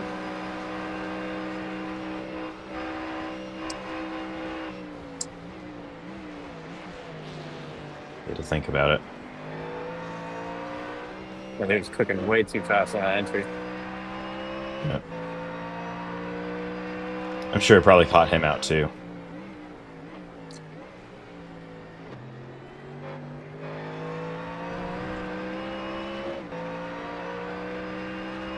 I don't know, man.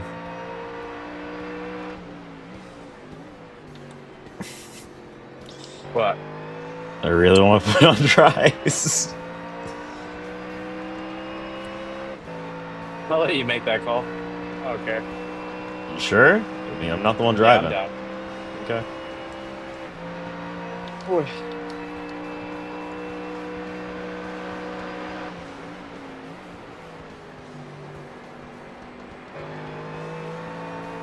I do have to piss on this next stop. Yeah, you got time. We got some damage to fix. Let's do it.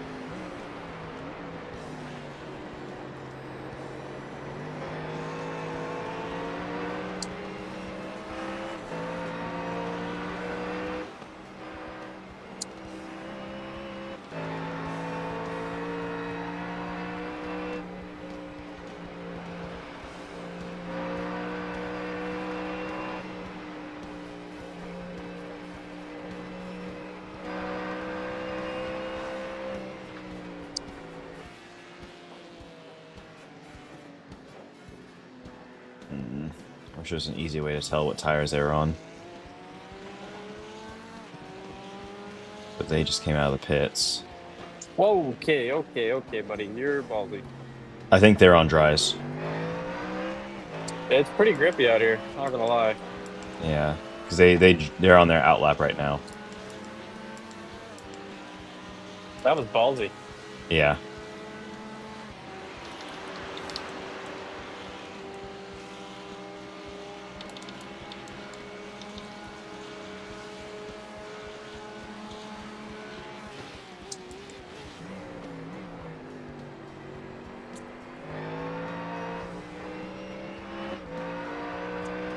Yeah, I mean, look at my lap time.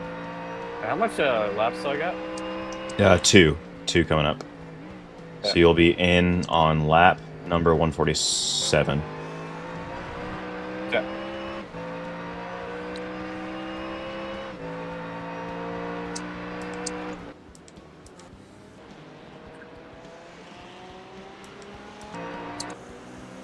So what are they lapping? That guy ahead of me. 2:14.9. So it wasn't Yeah. dramatically faster.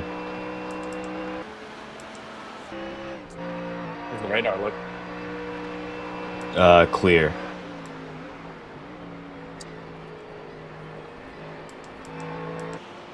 That's fucking factory control.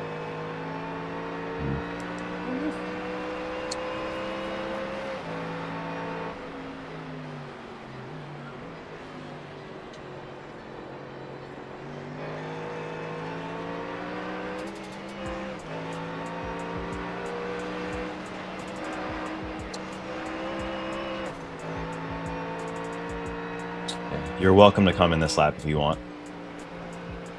Yeah. I'll come in. Okay.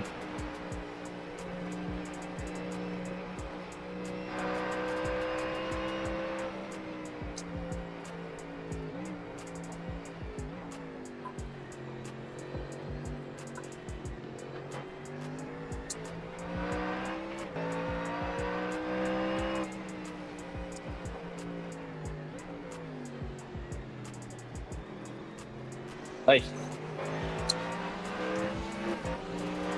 You're intact. You're all good. yep. You guys always do this to me when I'm on a flyer. You guys are mean. Even though I'm not even finishing the lap, so. It's the thought.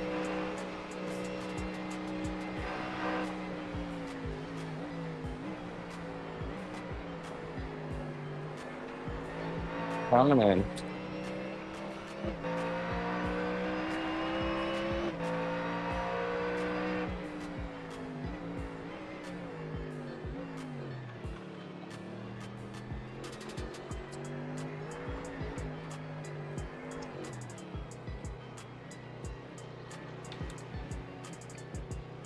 Okay.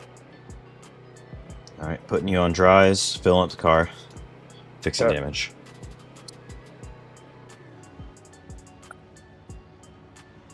Be right back. Okay.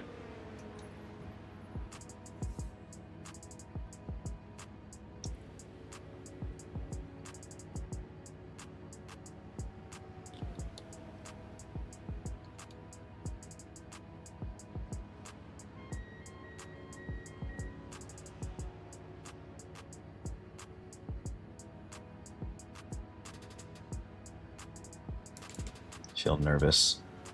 Making a gamble for other people.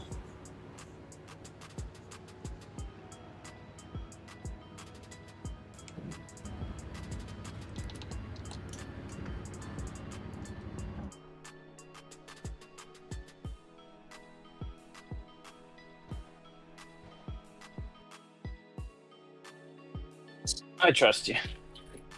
All right. Let it be that then.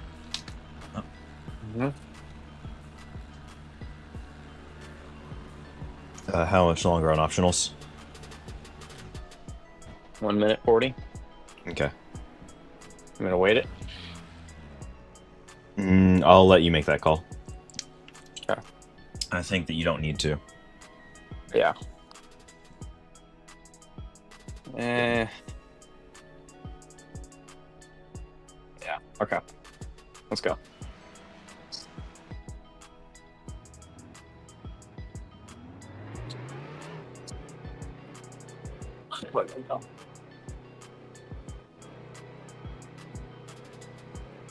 Just Oh.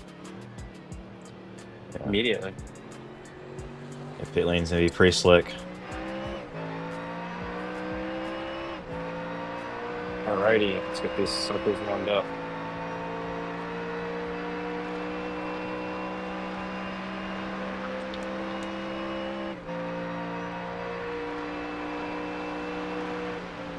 Take it easy.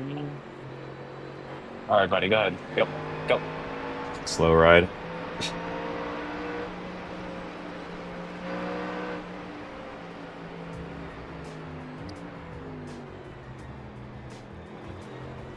All right, I'm back. I'm in. All right. I made my food. All right.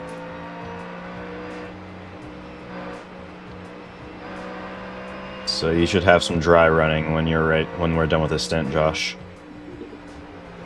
When is how long is he? We got about another hour now. Okay.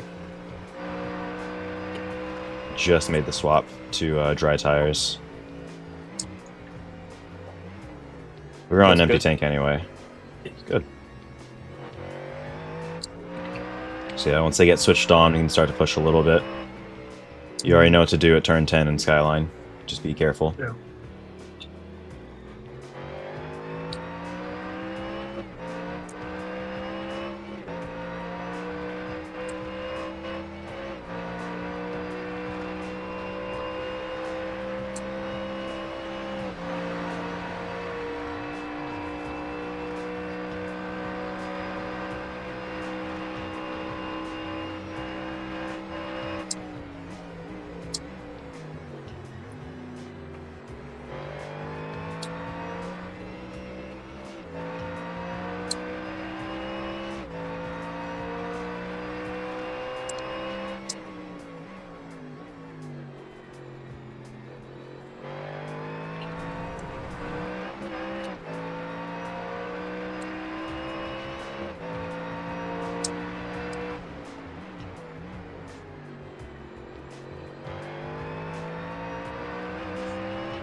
Now we just get stuck in.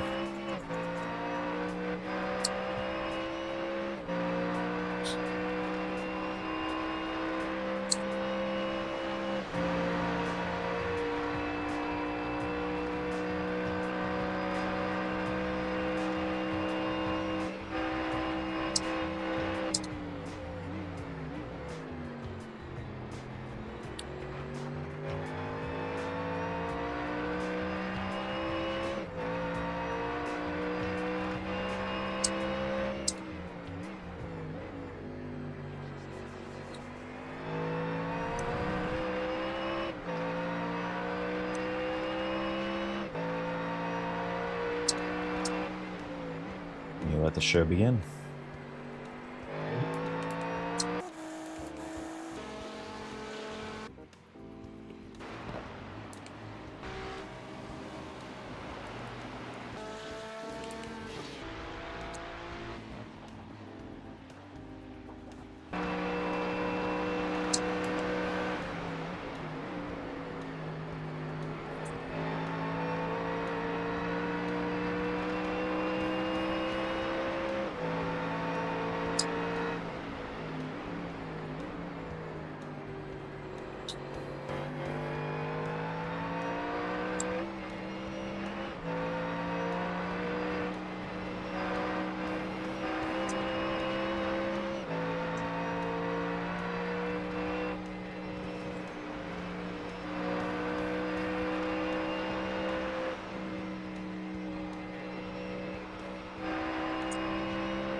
I guess I did not think about that. And just muting the call so I'm not like bothering them trying to narrate in their ear while they're driving.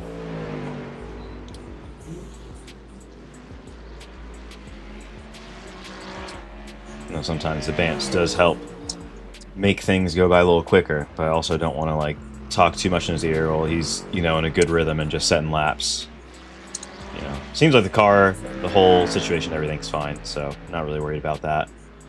Running P24 currently, started P20 in the race. We had quite a lot of drama with the rain, as I think a lot of teams have, and understandably. Now we're just trying to get this old bird home.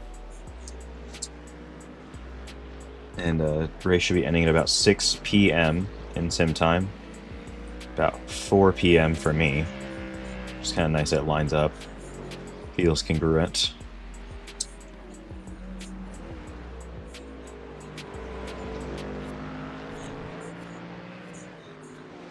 And it seems like we're setting some pretty consistent 210s. So all we need to really do is just continue to build on that as the track continues to evolve. Josh should be getting in the car next, and then I know he's a weapon, so he will honestly be able to get this done pretty well. We can just kind of go from there. Keep pushing, and hopefully I'll keep the car in one piece. And so I think after this, we're going to be losing lead effectively for the rest of the race. So this is more or less his last stint. So he's been on wet tires pretty much this entire time. I think Josh has been on wet tires pretty much this entire time. Outside of this stint that's currently happening right now, I think I was the only person who even got to run on slicks. So I'm excited to see what they can do when they have a good pacey car in their hands. It's tough kind of in the mixed conditions. And a rooster tail bike. One sec. Life's on mute. My goodness. Oh, no, I'm good. Good. What's up? Oh. So rooster tail off of your car or in front? Front. Okay. Conditions Car's should still still be good, yeah. I was going to say there's still some moisture out there, so just be mindful where you're placing it. There's no Feels moisture really grippy right now. coming in, yeah. You're setting pace with the best of them right now as well. Just keep on digging. Mm-hmm.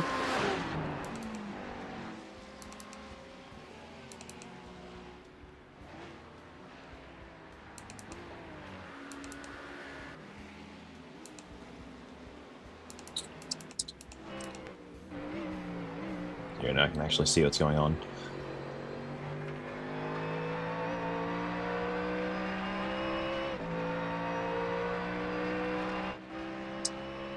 Yeah, because you've got a small rooster tail too. It's at this point where the tire can deal with the amount of moisture that you're putting up.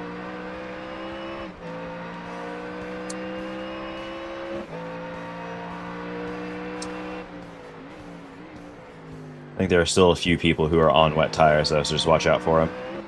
Yep.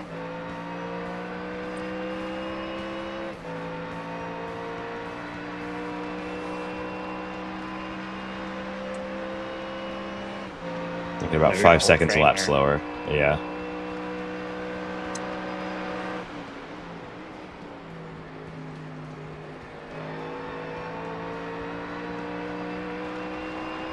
What's this guy in front of me lapping? Shit.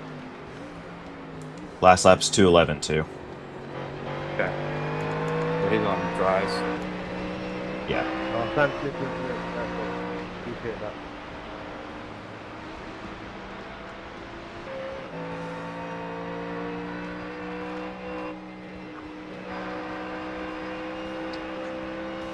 Oh my. Yeah. Car in front of them is more than likely on wets. Can't tell. They did just pit, so maybe I'm wrong. It's braking pretty early. Yeah. See that?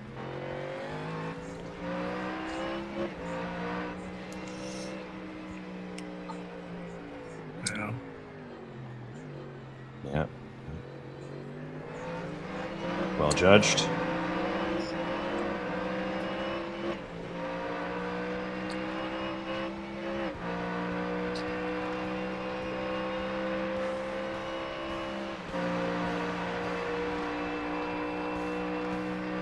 Or it's so.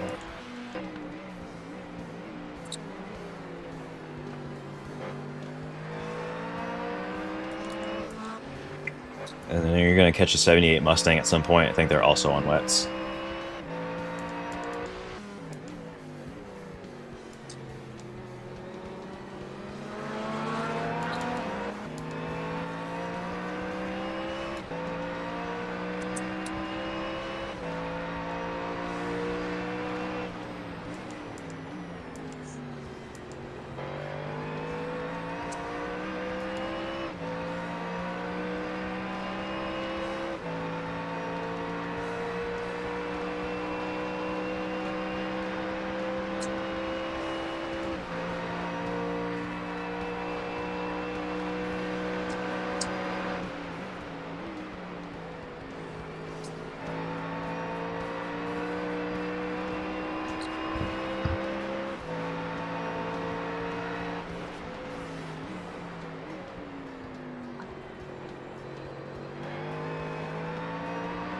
I don't know how to put this plate away.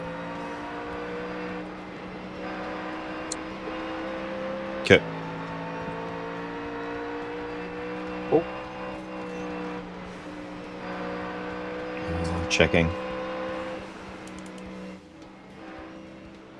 Should be fine.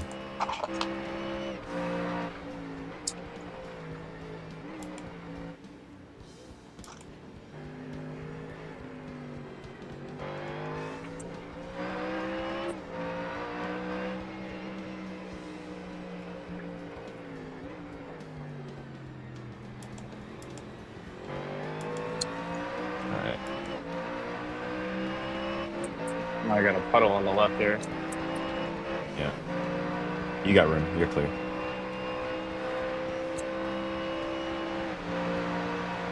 This guy's got the run up. Yep. I got Just it. hold station. Yeah, he's backing out, I think.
So how far are we from some cars ahead?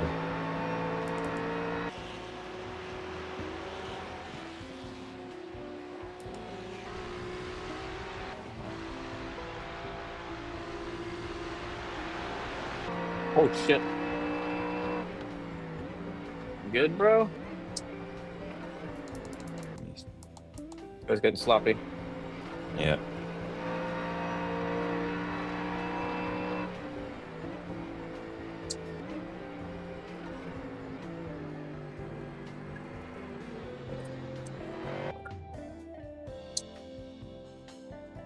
Thank you. Appreciate it.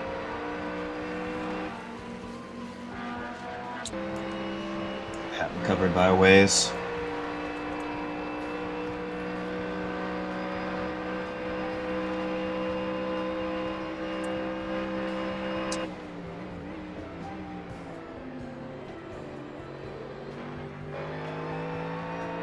I love that corner.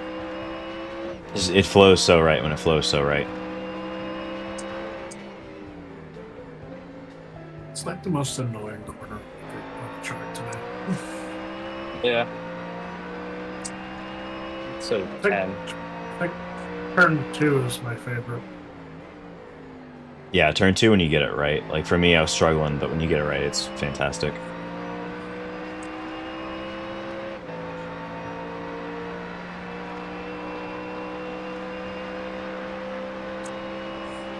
It's like you're on a good roller coaster and it just goes back uphill, but still carrying all that speed.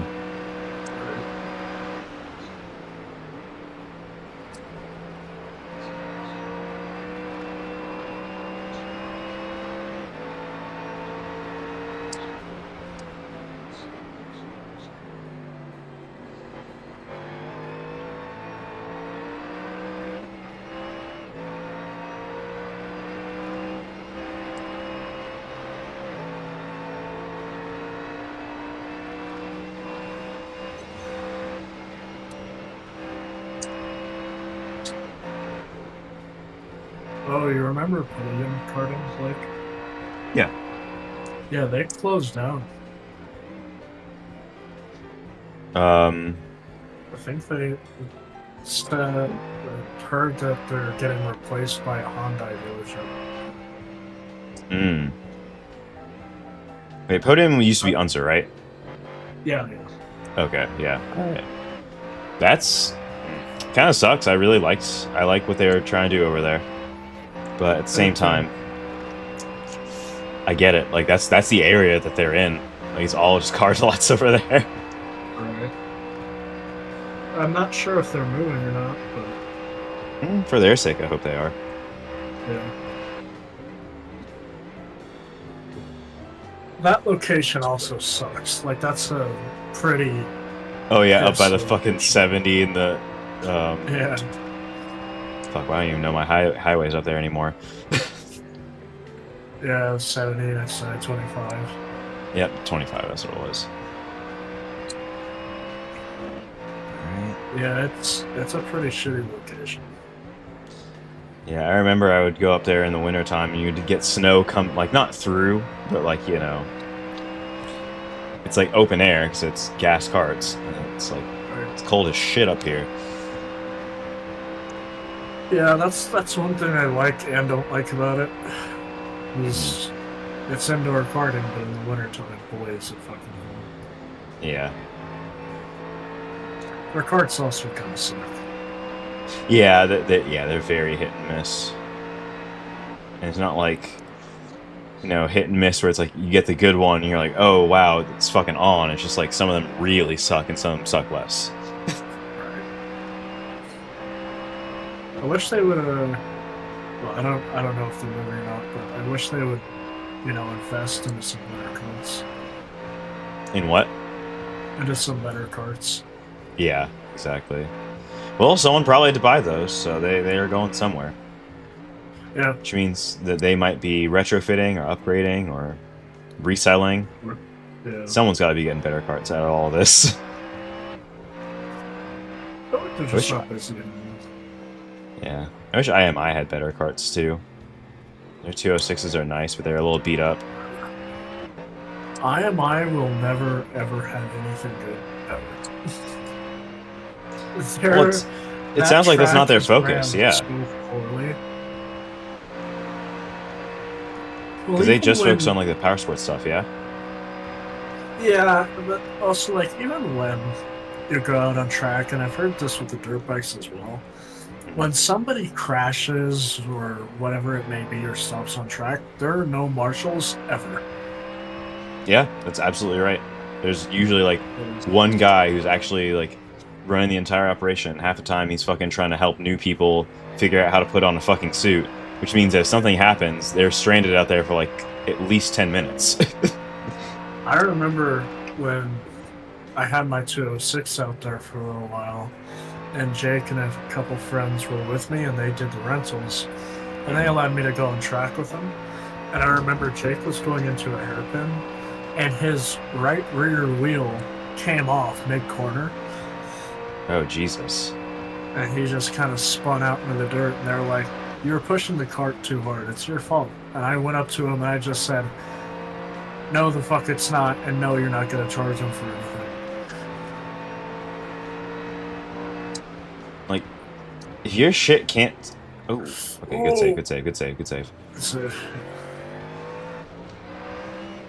if they can't handle someone driving, like, it'd be one thing if they were, like, deliberately driving it stupid, but, like, you should be accounting for the fact that these are people trying out go-karts. If they don't understand the exact nuances of how to drive them, then you're doing something Yeah. wrong as a supplier.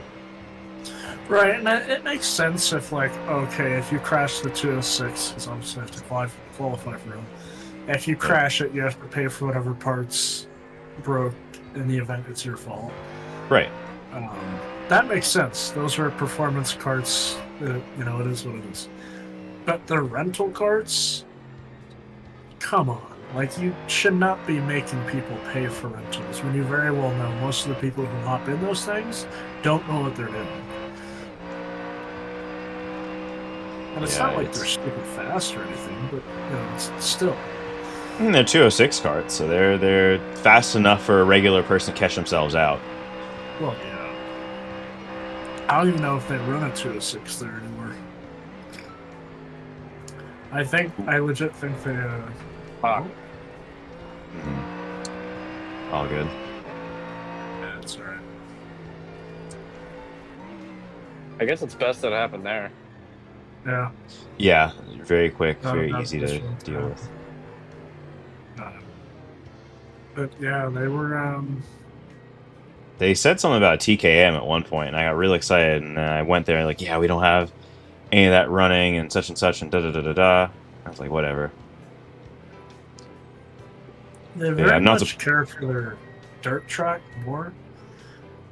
Yeah, Which is it's where their fair, money 'cause is, and probably where their management is. That's their main money, I think. Yeah. But, you know, still, if you're on a pavement track, you need to Like actually attend give a to shit. it. Yeah. That's why I'm really happy Centennials opened up, because the people who, and like for the first time, for the people who run it are racers themselves.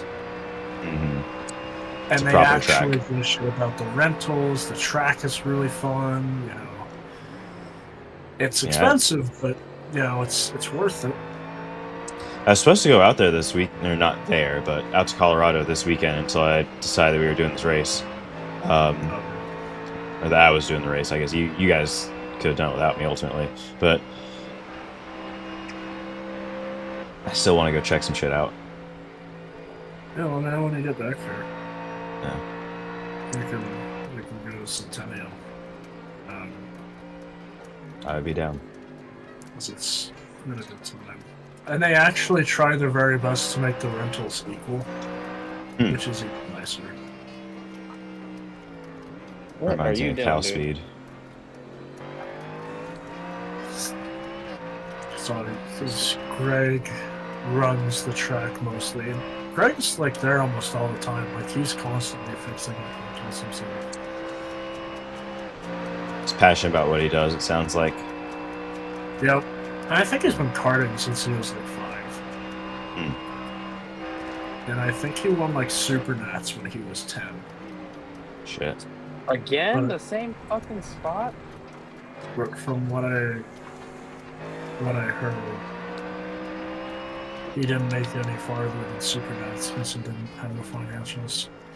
And that's understandable. Which Super Nats is pretty makes sense, yeah. Super Nats is pretty much the peak of karting that you can get to. But Yeah, it's like it's that, and then FIA karting championships. yeah, I'd say I don't watch a whole lot of FIA karting, but Yeah, I don't. I am aware of it. That's all. I think Super Nats, if I were to guess, is probably more competitive. Because you have people from all around the world coming to race Super Nats, so you have that too. Yeah, it's just different governance, but it's the same level of competition, if not higher. Right. Hey, buddy. Just fucking around. Just sticking around. Just say, hey.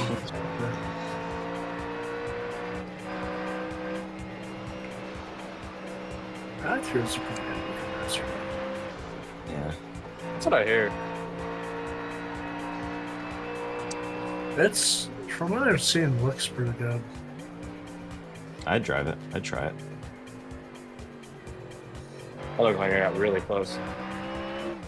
That's the other thing. Simon was asking, like, what kind of cars we kind of like, how we make decisions on what cars we kind of drive. And I was like, we kind of just haven't. We've been very like, this is what works for us as a group, or like, this suits me and this such and such. And like, I guess we should develop some kind of decorum, insofar as it helps us, you know, do our jobs better as drivers.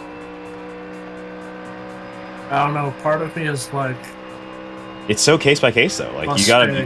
Mustang yeah. Raw America. Oh yeah, for sure. And then the other part of me actually gives a shit how it drives. Yeah, the Mercedes just wouldn't fucking turn. Yeah, I haven't seen one at all today, and maybe I'm tripping. That's but a good point. I haven't seen any, and if there have been, No, they've been slow.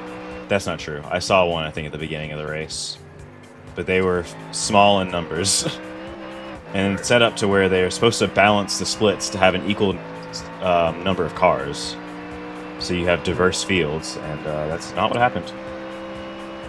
Nope. Dang it, I still have no idea what split we're in.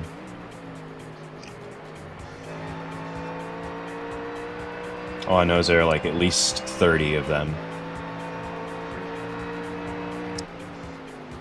This is the broadcast slot, so most people signed up for this one. It's the most competitive in terms of splits.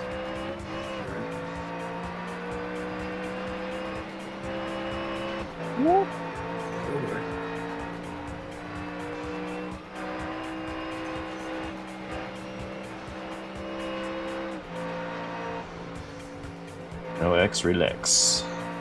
Or pushing following the side for about.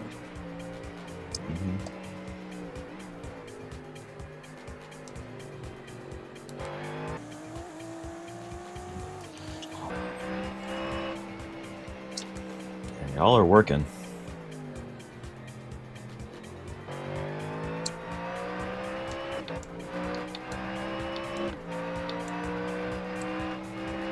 Yeah, the Corvette didn't drive as well, but God, is it a good looking race car? It is. Truly is. It is a fantastic machine. I really want to like it. I just don't give myself enough time to actually appreciate it. Which reminds me to run IMSA next week, so I can get my participation credits.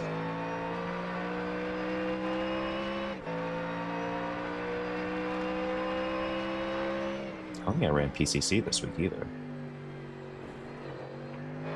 Fairness, I did get so overwhelmed I was having a fucking breakdown.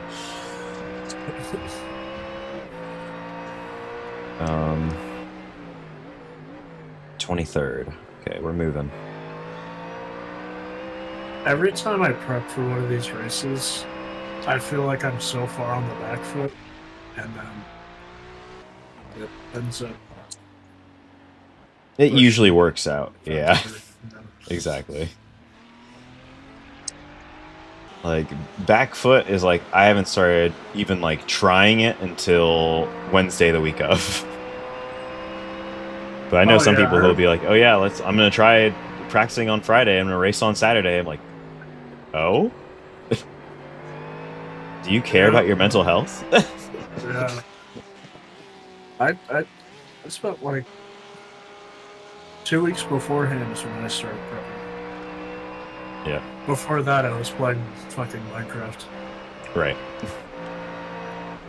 Yeah, for me, I think, 2 weeks at least for these. Oh. Oh, shh. Okay, well, they gathered it. That is still going. That is a damaged car, though. I had a very similar hit to that, and the car basically didn't drive any different after that, so... Really? Yeah. Yeah, but I tap a wall and my rear wing comes off. That makes sense. Yeah. Physics, man. American engineering. Aerodynamics are for people who don't know how to build engines. Raw. Right. Damn. Oh, Enzo Ferrari's probably rolling around in his grave right now. I bet. Especially with the Oh, he's not going in. with the LaFerrari successor that came out. Oh, the what is it? F80. F80. Yeah. Yeah, the F80. Yeah. If I was Enzo Ferrari, I'd fire my entire engineering department. Yeah. Jesus, bro. He's suffering a bit. Take opportunities. Be smart. Yeah. Try to bait him into T1 or T2. Okay. Like stick to the middle and then brake a little earlier.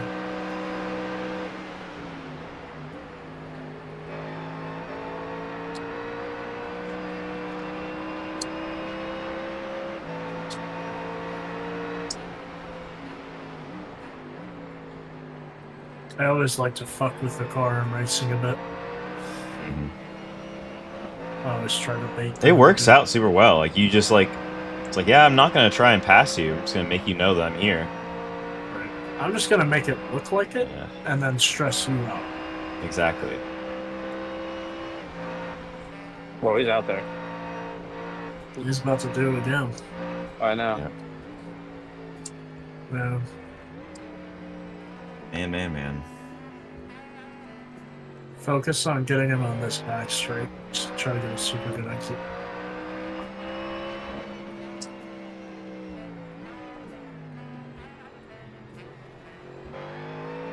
Oh, He shit. blinked. He's just blinking. Yeah.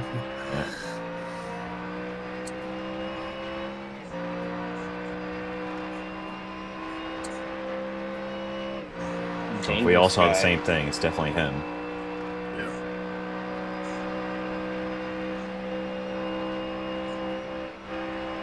Yeah, I mean, the F80 is like, don't get me wrong, it's cool, but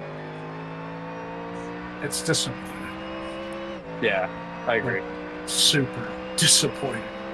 Like, I get it, it's got the same engine as the 499P from the Le Mans hypercar, but, you know, if it sounds like a vacuum, then it doesn't really matter to your enthusiast market. Exactly. Like, Because your enthusiast market is different from, you know, the people that pay attention to racing. I remember seeing the photos, and it's like, okay, this looks okay, but like, it feels like they aren't doing it for anything other than a lap time, and it feels like that's missing the entire point of what the Ferrari brand is about now. Like, yes, the road cars fund the race cars, but the road cars have soul as well. It's an element of craftsmanship to it. Yeah, they've lost their soul for a long time now. Yeah. They're I don't know, but I would have been a lot happier if the successor was the SP3 Daytona. See that? Which thing's low, my sleek. God, that's a really cool car. Like, it's probably the last cool car Ferrari's ever made, and will be the last cool car. I'll keep Like, what they're it doing looks on my radar, though. fantastic. It's got an NAV12. Didn't know that. You know, it's got all the necessary tools to be a great successor, but no, let's slap a V6. Developed it in for the hypercar and for the 296, and it's like, okay, you're missing the point. Hey guys, look, we've got this Le Mans winning V6 in our car, but we're gonna make a muffler the size of fucking Texas to make it quiet. Just call it Like, the you Labyrinth. can't do the car. You know?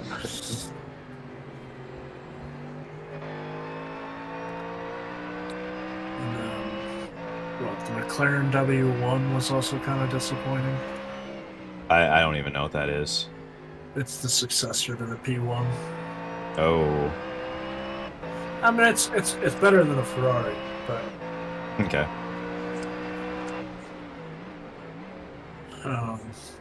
it doesn't have that same identity that the P1 did. Yeah, we're burning Like good the pod people- here. Yeah. But no, continue, please. Like if you compare every McLaren that McLaren has made in the past few years, the P1 still looks newer. Truly, like, it's got, I don't know if I would call it timelessness about it, but it feels like there's a consistency in what they were trying to accomplish. It feels... No, it is timeless. Timeless is Yeah. the right word for it. Yeah. It's body lines, its curviness, its rear end, like everything about the car is timeless. Is it Oh, yeah. as timeless as a Bugatti or a Pagani might be? No, but you know, it did a pretty good job. Yeah, like 2033, that car's gonna be fucking, well, it's fetching money now. That thing's gonna be a classic. Yeah, and it is a little disappointing because the P1 hasn't. It's maintained its value, but it hasn't like appreciated a lot. Right. You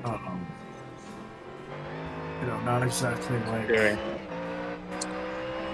Steering bad. Yeah. Yeah, I can see it. How many laps did I have left? You have 11. I can't drive like this. There's no Yeah. feeling. Yeah, if that's happening, yeah, bring it in Yeah, as soon as you need to. Like I can turn. I can see Josh, you ready and deploy now? Yep. Deploy, what the fuck am I talking about? Deploy ERS. I am excited for the F1 season coming up, though. Oh, I'm so excited. I just hope Lewis does well. in all Me honesty. too. He's kind of downplayed his pace so far in testing, but Hmm. you know, we'll see if that actually holds.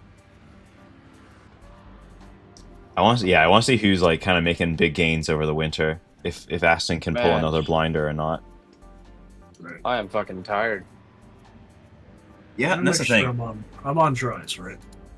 Yes. Just wanted to be sure. Damn. Optional Yeah. repairs, 3 minutes, 40 seconds. I am feeling it. 90 minutes, yeah, like it'll get to you. And you were in there for like 2 hours pretty much. Yeah, it's kind of how I felt at the end of my stint at Daytona, like my final stint. Mm-hmm. I was like so unbelievably tired. There's like nothing you can do about it just because your body is like just dying for sleep effectively. Shit. That's already 12. Yep. Yeah, it's noon. But thank you so much for your service. Thank you for putting in some good stints for us. No problem. Great drive. Appreciate it. I lost focus on that last little bender, little dipper. Better than when it was wet. You're gonna love it though, Josh. It feels great. Yeah, I can confirm. It felt pretty fantastic when I was driving. Very cool. I'm gonna Even in the I've dirty tested- air. I'm gonna test the waters for a few laps and then start to push. Gotta take a shower, eat, pack like Right. one little outfit or whatever. Where are you going? Fucking going to LA. Okay. You gotta drive. What year of M3 do you have? Okay. 09. Very nice. It's on my Instagram if you wanna look That at it. thing sings. I hope It does sing. I want a And it will- 17 M2. Those are fun. Torquey ass little cars. They're just The twin turbo, is that correct? Or no? yes. I've only driven the N55. I've never driven the S. They're just expensive little bastards to say the least. No, I mean that came down in price quite a bit. You could probably pick one up in the 30s. Shit. God damn. Yeah. That's not far Yeah. off my car was. I should have bought an 30s M2. or 40s. Yeah. Yeah, but you can't drive it in the snow. You Well, my You girlfriend could. Yeah. drives her ND in the snow. Her ND Miata all the time. could. Yeah. Honestly, if you just have the right tires, it'll be alright. Obviously, there's certain conditions where you absolutely should not be driving. But Yeah. Yeah, but like, yeah, if you're in Denver though, like, it never really gets there. It's when you start going to the mountains and shit. It's like, oh yeah, you can't actually be here. I don't know, dude. The snow last night He was pretty aggressive. really bad. Yeah, like it hit Denver hard. Like the highways were completely covered in snow. Most people weren't driving above. Oh yeah, I've never seen it get that bad. Because like the highway network usually, at least they keep that shit clear, even if the roads aren't. Yeah, that's what I've normally seen. But yeah, it was kind of bad. Oh. Don't miss it. You're taking all the optionals, correct? Yep, already did. Cool. Have fun out there. Let me. Alright, I'm gonna log out of here. Honestly, wish I could stay a little longer. Yeah, we'll keep the stream running for you, unless it goes down again.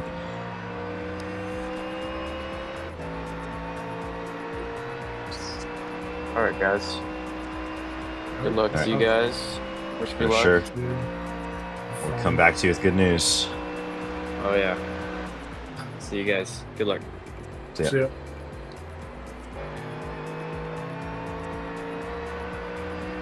Yeah, I feel the grip already.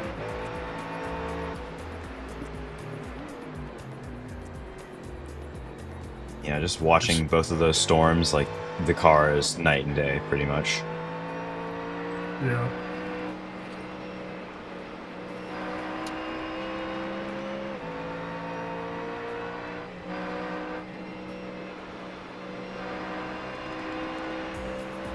Skyline's still kind of wet. No, it's mostly dry, except for the outer edge. Right.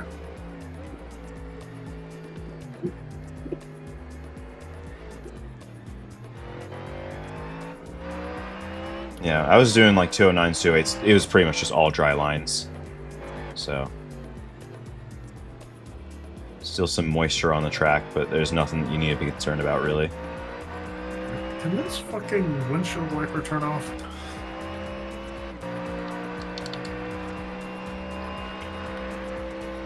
Do have a keybind for that. But it's not showing that it's going on mine. Yeah. I mean, I can do it. Okay. Okay, I see what he's talking about. We're gonna be careful. Alright, well, I'm confident now. That was easy. Yeah, then it's grippy to say the least. Yeah.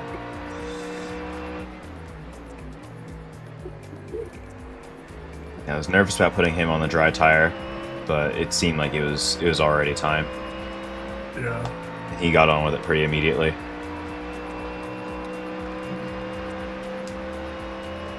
Yeah, it's grippy.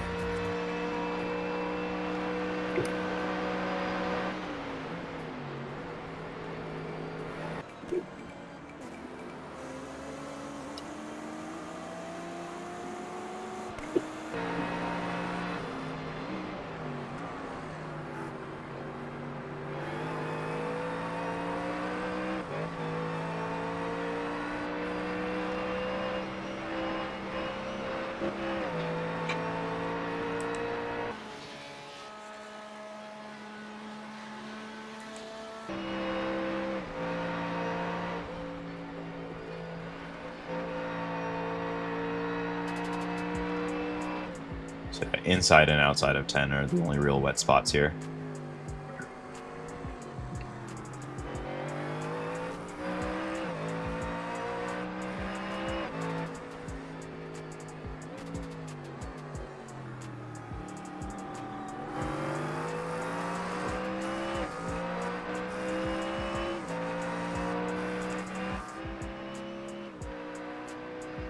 Lee's best was a 208.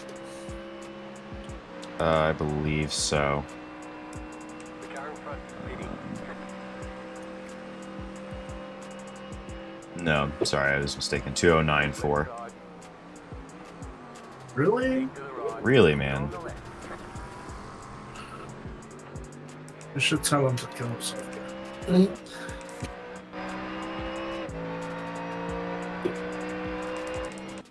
That's unbelievable.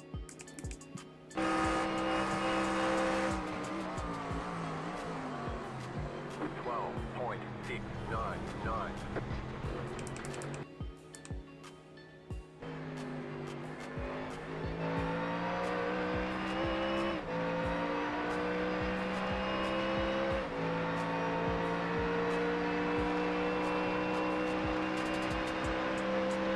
The McLaren seems really low downforce.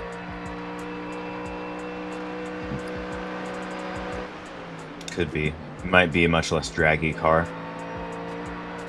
Well, I'm gonna go with it. It's a lot less draggy than ours. In all fairness.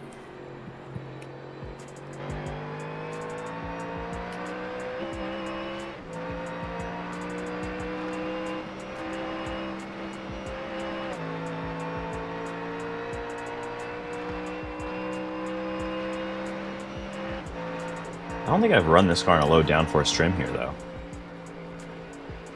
It's hard to say. Probably not a good idea.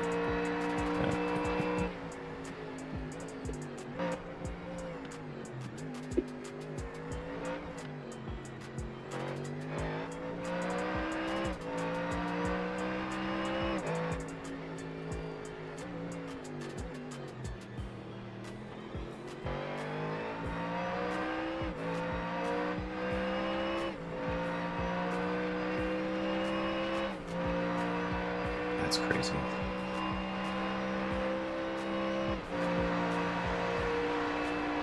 Does not feel like it's been 8 hours. No, it doesn't. Might be good. For me, probably because I was working. Yeah, you like went and kind of did a whole thing, came back to it. Yeah. Like I've been like in 3 rooms in the last 8 hours, and it does not feel like it's been 8 hours. Right.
Yeah, especially once the fuel starts to burn off, the car just feels like it's on rails.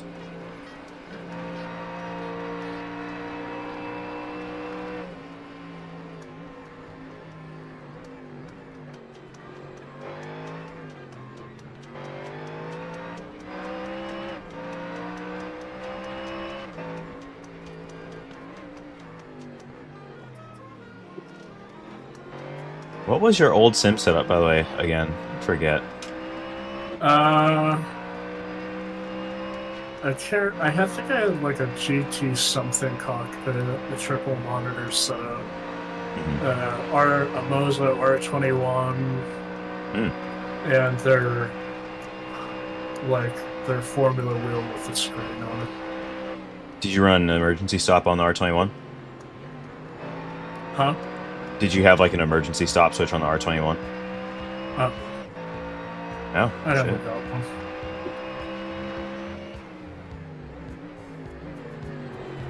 Curious. I've been looking into Moza, and they're like, "Oh, well, you need the e-stop." I'm like, "Do I though?" No, you don't. Yeah. I just worry about old heads who don't know how to use the equipment, because this is for a supplier, Oh, so maybe. For negligence. yeah, I'm not.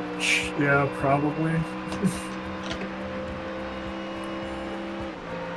I know that like we have them at the place I work at, and like we never use them for their intended purpose. Right.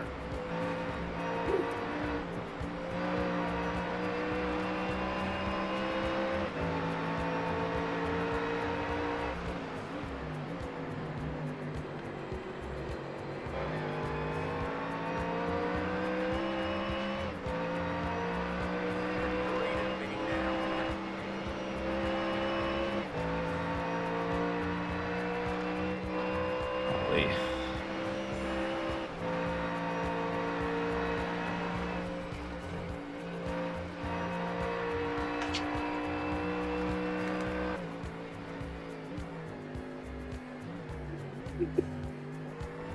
Oh yeah. So yeah, chance of rain is pretty much 0 for the rest of the race.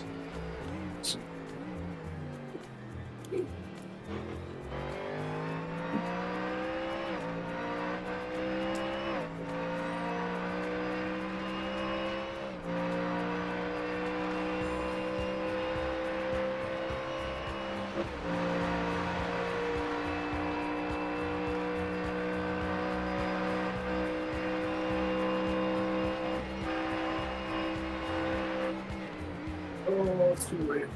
Sorry. I tried being a little silly.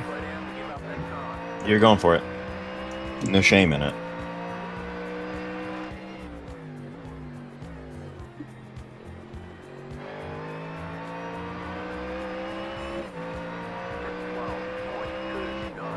Have you heard of Racing Prodigy, by the way?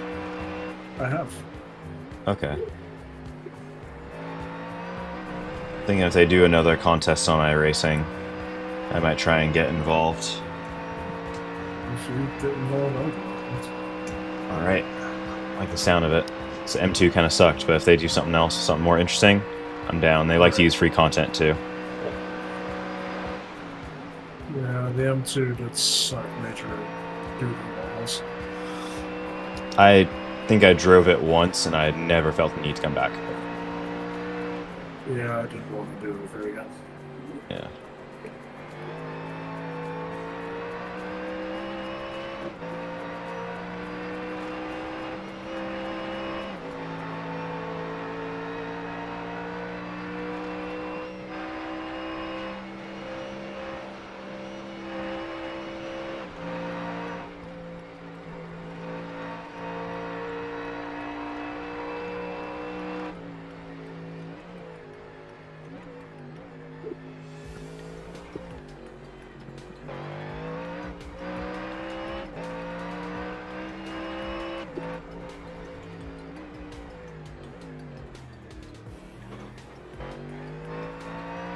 What's my fastest lap?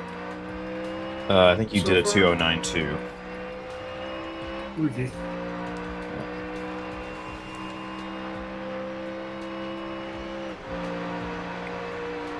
So what did Lee do? Boy, those things. Huh? You asked Oh, what no, I Lee said, did? oh boy. Yeah, you're already on a mission because that's on high fuel. Just keep on digging.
It's the fastest lap in the race. The entire race? Yeah. I know it got down to 207s earlier. I'm not sure if it's fallen further than that. Alright.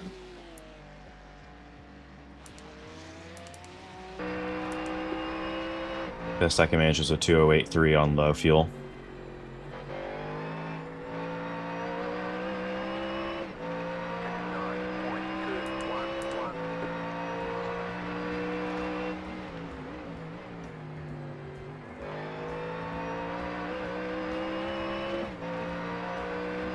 I will be right back.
Fuck, what the hell? What the fuck? Did someone disconnect? Yeah, this game is completely frozen. You've got some Fuck. damage. Let's get that Oh, fixed. fucking Christ, The leader is it's coming up on you. back. Right side. Clear. Oh my god, it's still fucking lagging. What the hell? Yeah, Why?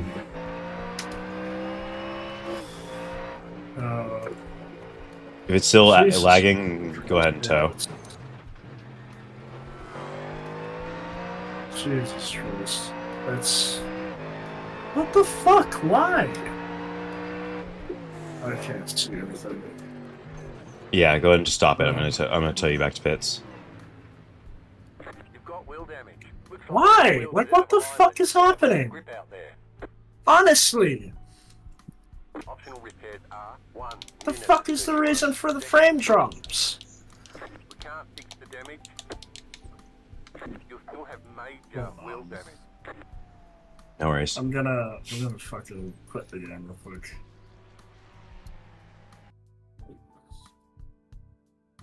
Oh my god.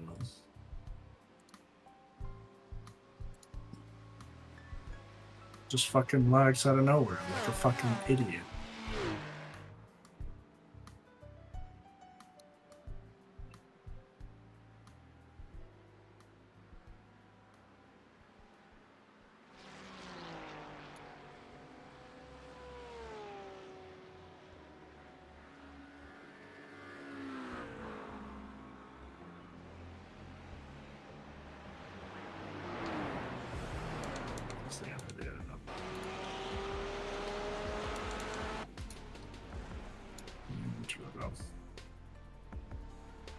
Yeah, just started fucking lagging out of nowhere. For no reason. I'm gonna check on the damage in a second. Okay, I'm watching it back up. Oh man, serious damage. It's about 10 minutes. God. 7 required, 2.5 optional. What the hell?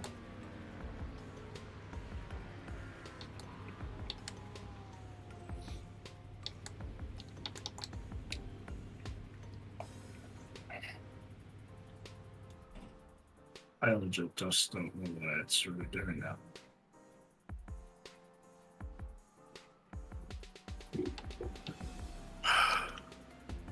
I'm gonna hook up now.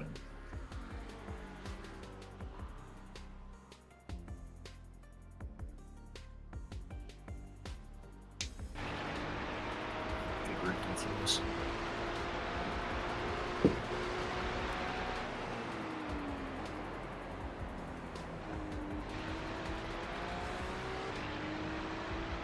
Some of that will fucking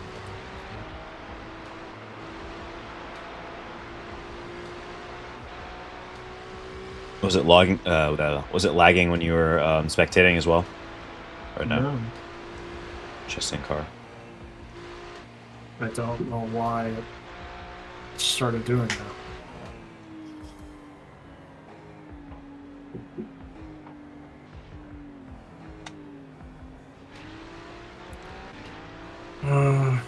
I'm gonna look at the graphics. Okay. See why it did that.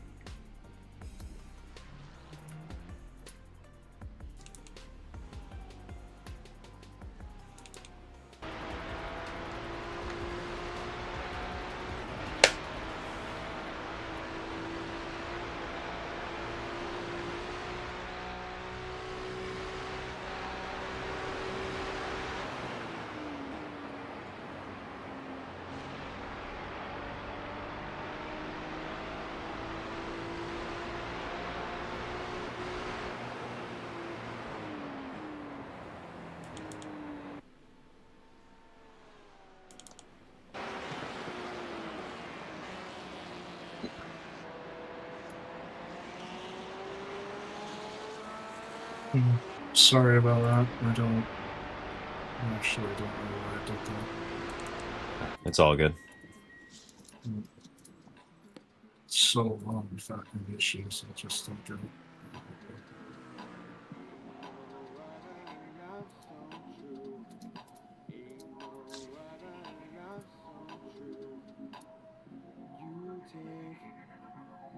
Okay, punch it.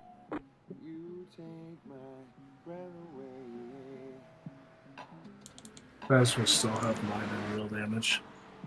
Yeah. I was just about to say. Spotter say you're probably gonna still have some damage on the car.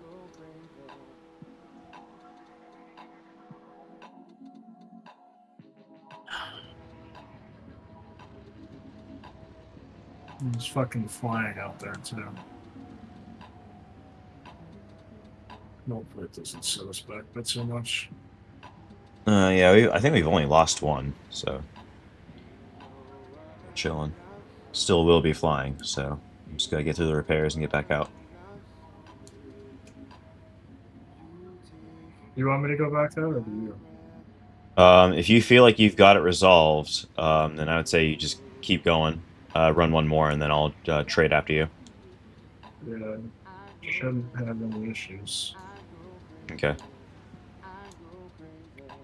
Didn't even do that during the Daytona, so Yeah, and you'd think it would have been more intensive there too. right. Mhm. Yes.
Let's do an 805, so I'll do 2 in that high fuel.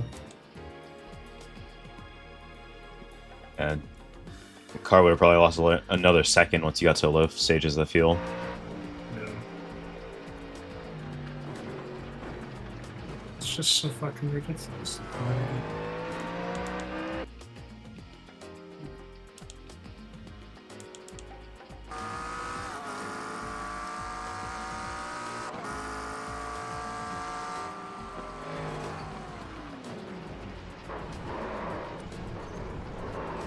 We're going to those few places. So,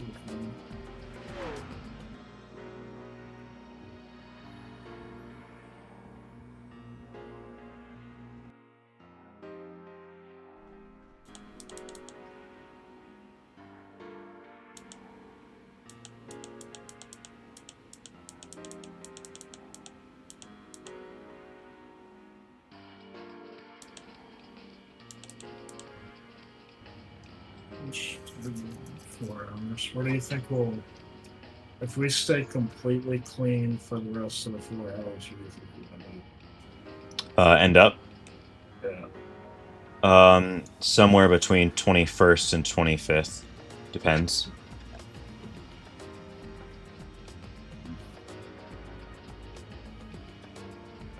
It really does depend on how other people let things play out, but I think that we would be very lucky to get top 20 because we're already, I think, 6 off of 20th.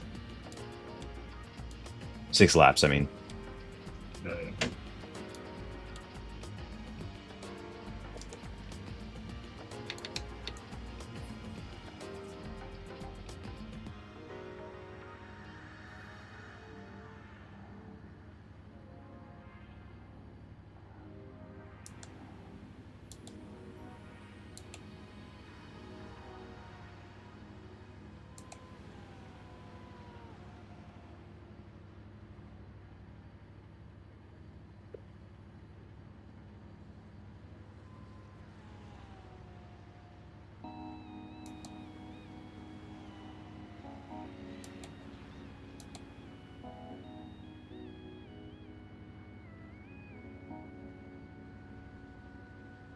$61.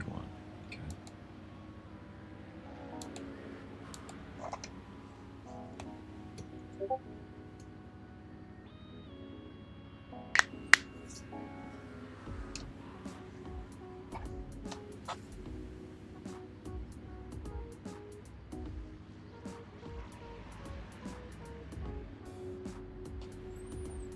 Yeah, I think we just keep digging, see what we can get. No. It still says 15%. So it might happen, but probably not. But And that's at the end of the race. I'll probably move anyway. I'd be willing to bet money.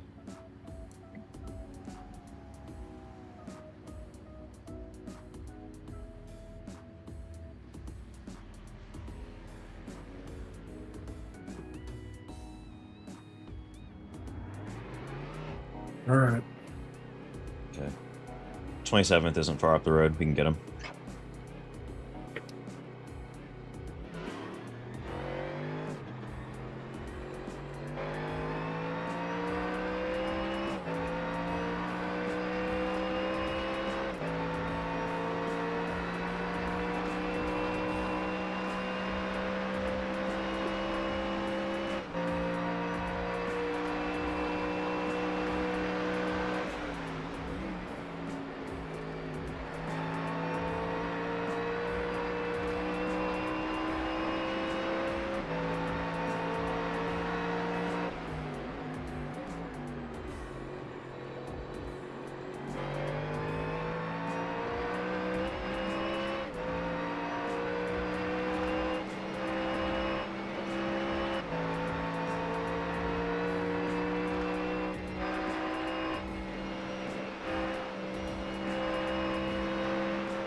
It's running just fine now.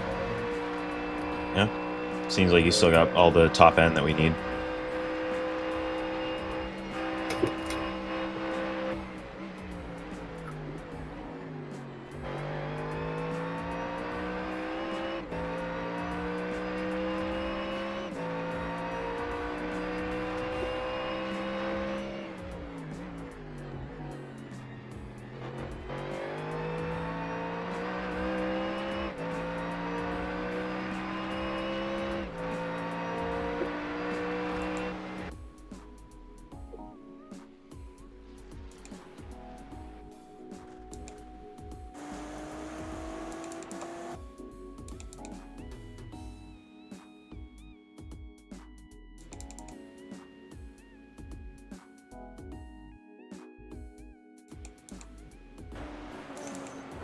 We had a pretty similar moment. There's just more of a snap into a...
Yeah, they don't stand a chance.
You've got wheel damage. Looks like one of your wheels is out of alignment. You'll have less grip out there. You've got some damage. Let's get that fixed. We got damage on the front end. Slow down. You got a penalty for cutting Clear. the cord. Clear.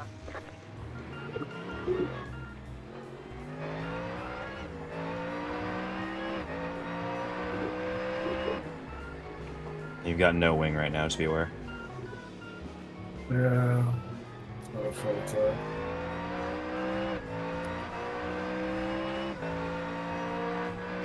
Yeah, that was my fault.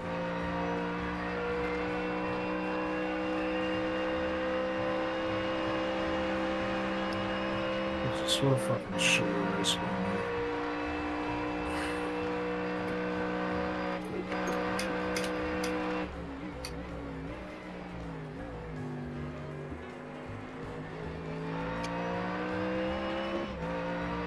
This is still better than the last year that I had, so I wouldn't even trip.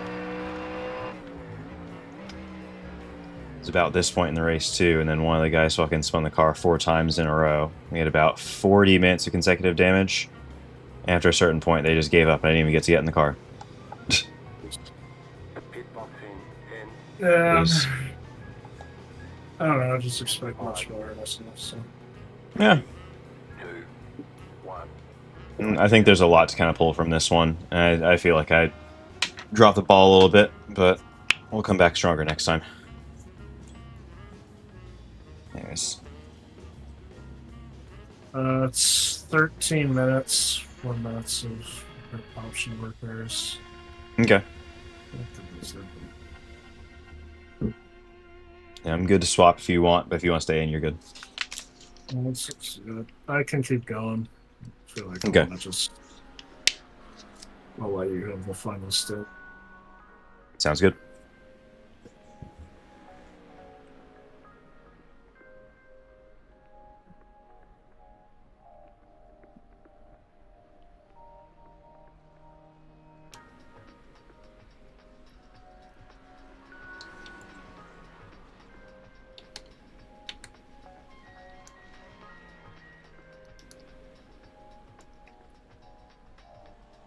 Car's probably fucking damaged out on that.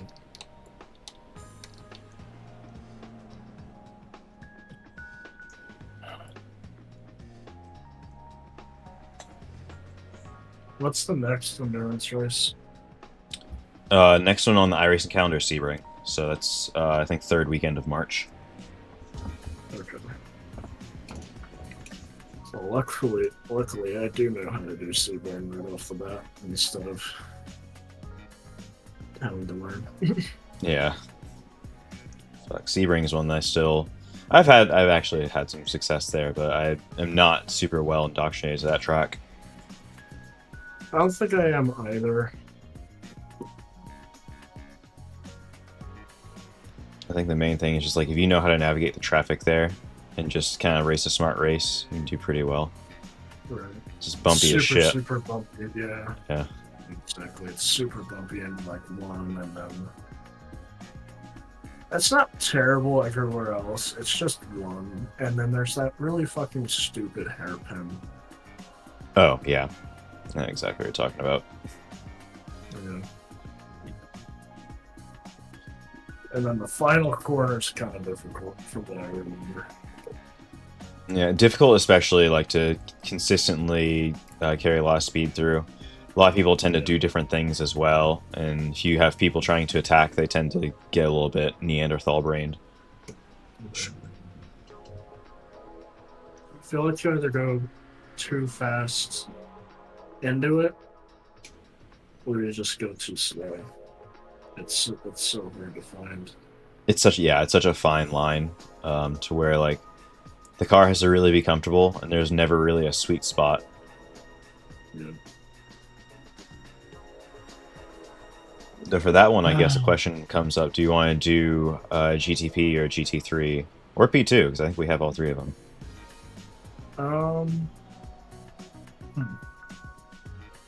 I personally love running the hypercar. Mm-hmm. But I think we should do it. yeah, that's my opinion. I personally love running in the faster field. Yeah, and I think like having control over when you get the passes done is really important, especially because like it helps you avoid idiotic moves from people who just don't know how to race but just showed up. Right. I guess what, we're 27, we'll probably be 28, 29th out of 50, 49. Yeah, 49 starters. Not terrible. And hopefully we can make up some ground, and if we get lucky. Yeah, all depends. How much time do we have left? 3 hours, 53 seconds. Oh no, on repairs, sorry. Oh, 9 minutes for required, 4 minutes for option. Okay, so it So you says... just take all of it. And Yeah. Alright, Oh, so I'll be right. fighting for Probably with a 23 car then, I'd say.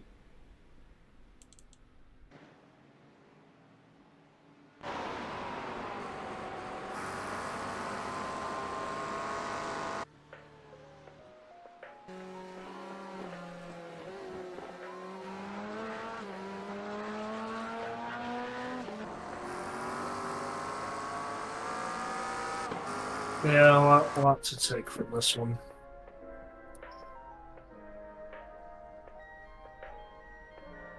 God, I wish we would have been running in dry the whole time. Yeah, exactly. Changed a lot of shit.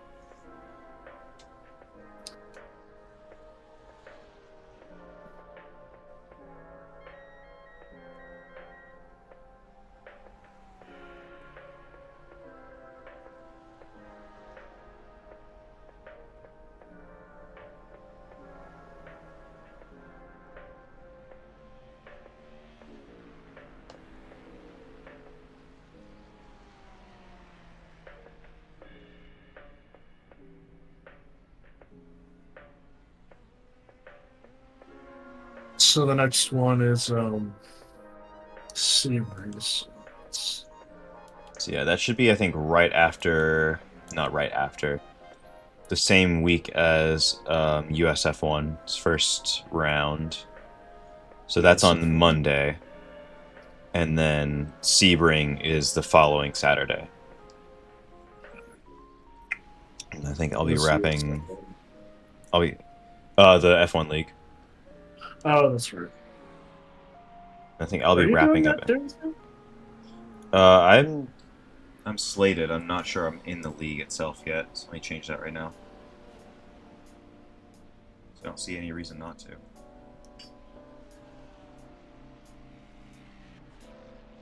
Should be registered. I think I did.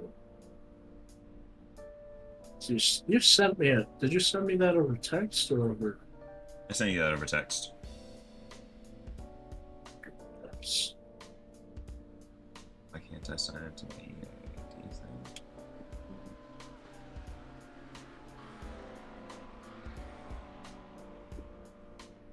I'm just gonna rest on it. There it goes.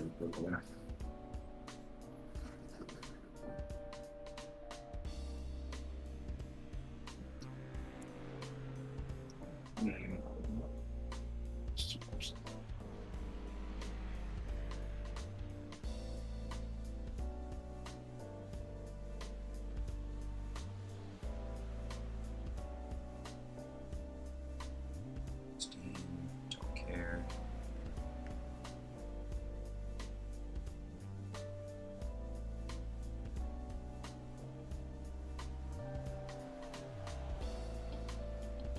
That's right. I have.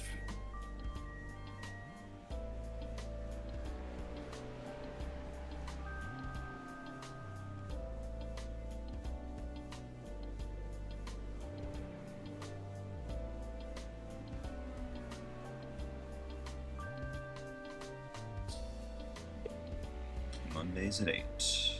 Make sure I have that built in. Yes, I think. Alright, yeah, I joined. It says I'm scheduled to do it on my Xbox. I'm wondering if I can. You can change it over. Yeah, it's a Steam. Should be a red deal. Let me try.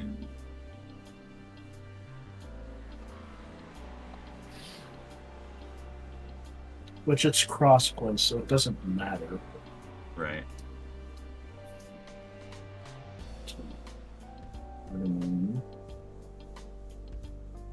So our first race would be Australia.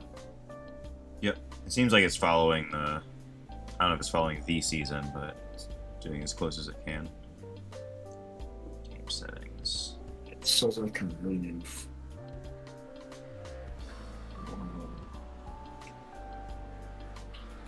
I just don't know what my credentials are on Steam, so I'll have to do it after this race. Okay. And then we should start prepping for that. We should start, because we haven't done F1 in a while, Right. so we should focus on doing some practice sessions for Australia. And that one's equal performance, correct? Yes. Yeah. So yeah, we'll get some equal stuff done. I think all the equal performance, all the like esports and league stuff on F1, I think it's all equal performance. Yeah, it usually is. I don't think the F1 esport. I'm pretty sure the F1 esports is equal performance. That's what I saw when I was watching their last broadcast. I mean, I think it would be pretty cool if it was. Yeah, like if it actually was If reflective. the teams, if it was like the two-player career mode where they could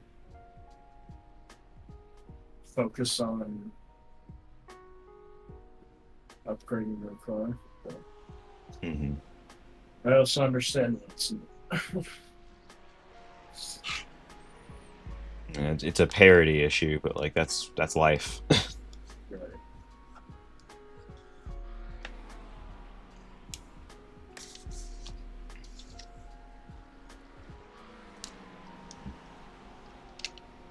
I think the Arno Opter is probably the only one capable of driving an actual car. Hmm. Actually, I know he because he did the what is it that they do every other year or every year? It's the Tournament of Champions or whatever. that Oh, they is hold. it the International Race Champions? Yeah. He competed in it a couple years ago, I think, Hmm. and he beat out Mika Hakkinen in one of the races. Yeah. And I know Mika Hakkinen's old, but it's not like he just forgets how to drive. Yeah. Yep. Just sorry, retired. Don't remember how to drive anymore. Right. Have someone to do that for me. Hey, he beat out Mika, Yeah. so that was impressive. And there was someone else I want to say who was in esports who actually was getting some. They were driving like some F2 car in a test. I can't remember who it was though. I saw it on TikTok, I want to say. I'll worry about that later.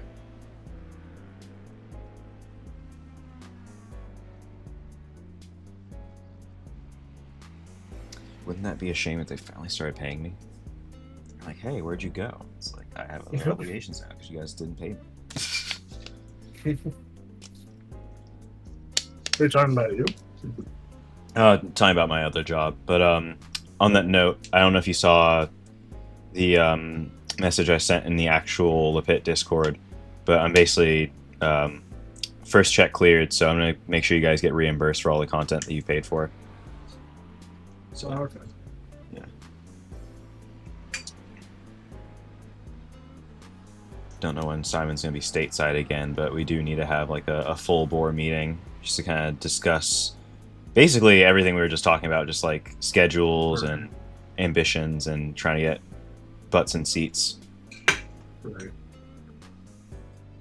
So I also kind of ran the idea to Jake about him racing. He doesn't want to. He knows that if he tries to race at this type of level and higher, it won't become fun for him anymore. So I can respect that because it does get unfun at certain points, but like now. Yeah, you got to have that dog in you for sure, because I think this is the kind of shit that sets up the ones that really do matter. Yeah.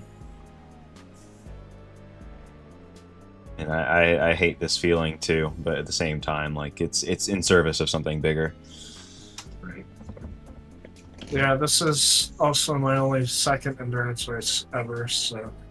Yeah, exactly. And you've come in and really set the precedent. You have been kind of the mainstay for this entire race. Just from a timing standpoint, taking the lead on setup and everything. So it's been a really good experience for everyone to kind of be able to kind of coalesce around you. And again, like you said, it's only your second event, so I want to continue to see more in terms of what we can do as a unit, especially when you're in, you know, kind of your element as well. Right, and I really, really wanted to, and although I'm sure the car is probably not as good as it could be, but I'm going to push like hell in this last step or two. Mm-hmm. Does anyone not have But- driving time?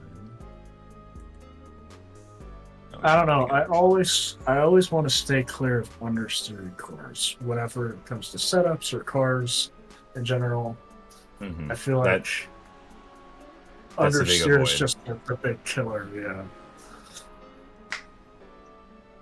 And it's, you know, it's so funny because at League, Mhm.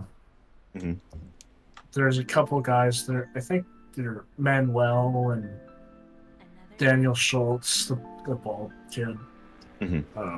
or buzzkill kid. I don't know. There's no hair in his head. But I was talking to them, and I told them how I was like, yeah, understeer is really bad, especially for karting. I'm like, and they're like, no, that's just the way you like to drive. I'm like, no. I mean, yes, but no. Because in karting, if you have understeer, you're going to lose a bunch of time. Because karting is a momentum-based thing, unless you're in shifters. Yeah, and the Especially- only way to especially- cure understeer is getting weight on the nose and ultimately slowing down the cart to do that. Right. You can lift the carry inside wheel, but you momentum. can't. Yeah, Yeah, you can't carry momentum if you're waiting on the cart to turn. exactly. That's kind of the moment I realized, wow, nobody actually knows a damn thing about racing. Like, yeah, I know Fernando Alonso likes understeer, but that's because he's in a Formula One car. There's more leniency. Yeah, I think Scott Mansell put it well. Is like there's this preference, but like realistically, like it's super microcosm. Like those are incredibly well balanced cars for the most part, unless you have a dog of a car. And even then, like their preference for over or under is more like I want a really balanced car that has a slight tendency towards one or the other. It's not, you know, I want it to just push and just keep turning the wheel. That's not what it is. Or, you know, I want to be drifting through the corner and just have it carry all the speed. Because that's not how it works. Obviously, that's not how physics works. Right. But yeah, in karting especially, like you can cure a lot of oversteer stuff by kind of adding more speed and being a bit more fearless because inertia does a lot more work for you. Whereas again, like you can't, like you have to wait for understeer to kind of cure, or you have to bleed momentum to prevent it. Right. Yeah, that's. I never understood. There's also a guy at League, Josh O'Day. He did, I think, some formula testing or school with Lucas Racing. Mm-hmm. And he comes back, you know, saying he knows everything now, that it should be a lot better. And by the way, this is the guy who barely makes a name and constantly complains about the cards, so that type of guy. Yeah, I've known a few types like that. And he's like constantly convinced that, you know, nothing is his fault, it's all the cart. And he came up to me once and he said, yeah, he was in cart 33. Mm-hmm. I don't know if you remember, but that's always been a really fast cart. Historically, yeah, I don't have a strong reference for where the carts were or are because it just moved around a lot when I was working there. And it all just feels like a blur now. Yeah. But he came back to me after the race was done. He's like, yeah, behind all of you guys. He was in the very back. I had won that race, Uh-huh. and he said he just could not keep up for the life of him. And I'm like, 33 has been the fastest kart all week. I straight up told to his face, go back to the drawing board and learn somewhere. Yeah, like let's get a fucking one of the touch points and like let's really see what's up. What are you actually doing? What's really good? Yeah, no, and one of the times we came back from one of the qualifyings, and he said, yeah, my kart had some oversteer. We should pull it. I'm like, what? Well, if it was like unusable, yeah, but I think that everyone's kind of definition of what's good and what's not is stupid. Also, I feel like some people do like to play the game with that shit, where they'll like falsely put some shit up and be like, yeah, I think the cart sucked because they actually got not a half decent time, but like they know that they didn't get the most out of it and they don't want someone to actually get the most out of it. Right. But yeah, no, and you know what, that might very well be his thing. I'm like, oversteer is the one thing that I really want to have when I get in those karts. Because I can gain so much more from oversteer than understeer. Yeah, I want it to still feel like there's a sense of stability in the rear end, but like if it's like you want it to rotate, obviously, like you can't have it just plow through the corner and be like, yeah, I'm gonna tear it up, because that doesn't mean you're gonna just get drive off the corner. There is no concept of getting drive off the corner in those karts, because you're so flat so constantly that they're not traction limited. Yeah. And I don't know, it just pisses me off, because he actually won an A-main race once against Jay. And I just went up to Jay afterwards and I said, what the hell did you just let happen? I was gonna say, how could you let this happen? I'm never gonna let him live it down, because this guy's just like the most whiny racer I've ever met. And there's just a couple guys that came from Teen League and have joined Adult League, and right off the bat they're really quick. Part of that's, they haven't had any bad luck. They've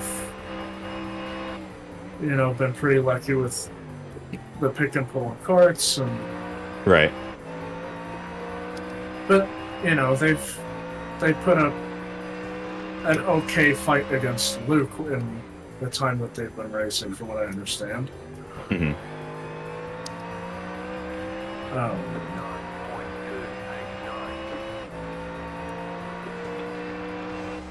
But they're already quick, and I've been pretty impressed with them. This is like this year or past year? Yeah, this year. Okay. I'm like, dude, if these kids can come in and immediately be on pace faster than you and get constantly better results than you, and you've been doing this for how long now? It's like, when do you realize you're the problem? I was actually having a similar conversation. It was not about, well, actually it was kind of about driving. It was about sim racing. That's all I'm going to say. And just this one guy, like, thinks that there's no perspective that exists outside of his own. And he's like, oh, well, people like tell him like the tuning on his stuff is bad. And he's like, oh, well, they don't, like, what do they know? They don't track their cars, or they don't know what it's really like. And like, his brake pedals, all I'm gonna say is, I don't like the brake settings.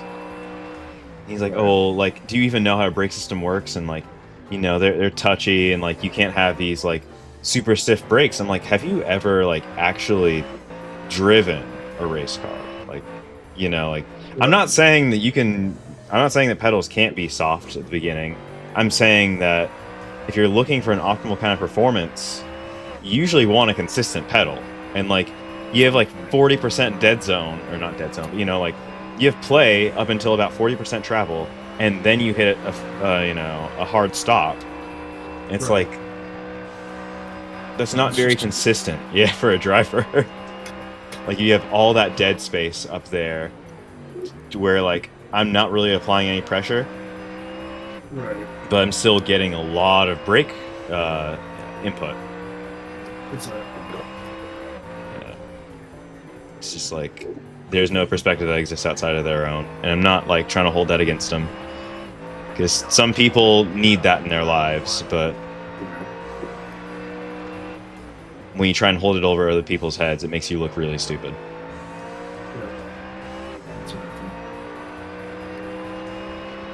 Yeah, I met a handful of people over my time in racing, from the best to worst.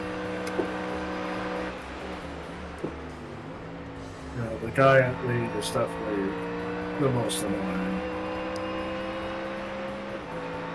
Yeah, absolutely. Thanks for dropping by, brother. He just Sorry, kind go of talks like he really knows what he's talking about. It's aggravating. Yeah, it like you don't even want to malign him, like be rude or mean, but it's like it just aggravates you, just rubs you the wrong way every time. Yeah, no, exactly. And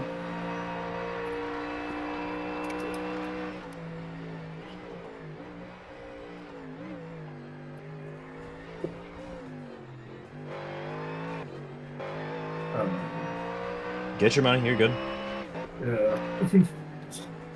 Trying to talk and then put in a good lap is a little difficult. Yeah, I was trying to let you guys do your thing earlier on, so I was like, I'm just gonna shut up too.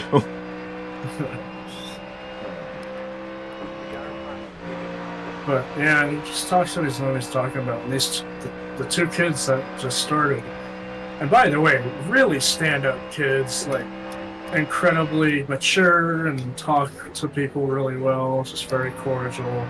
Mm-hmm. They handle themselves well. Yeah. Yeah.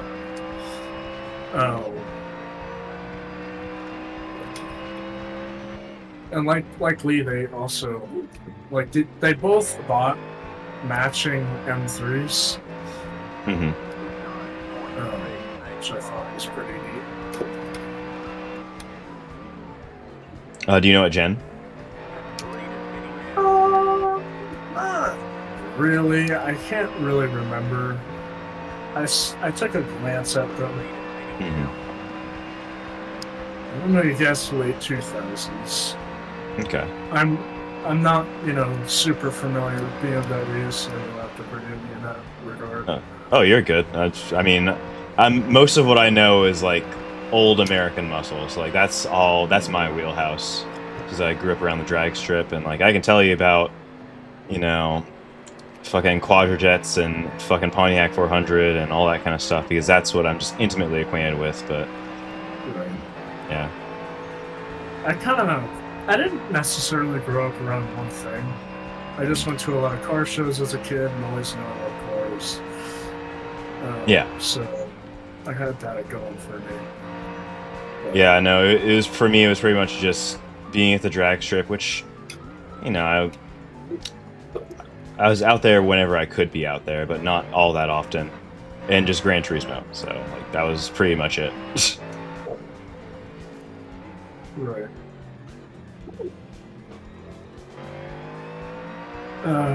Yeah. I don't know. I used to really, really love muscle cars. I don't think I do as much anymore.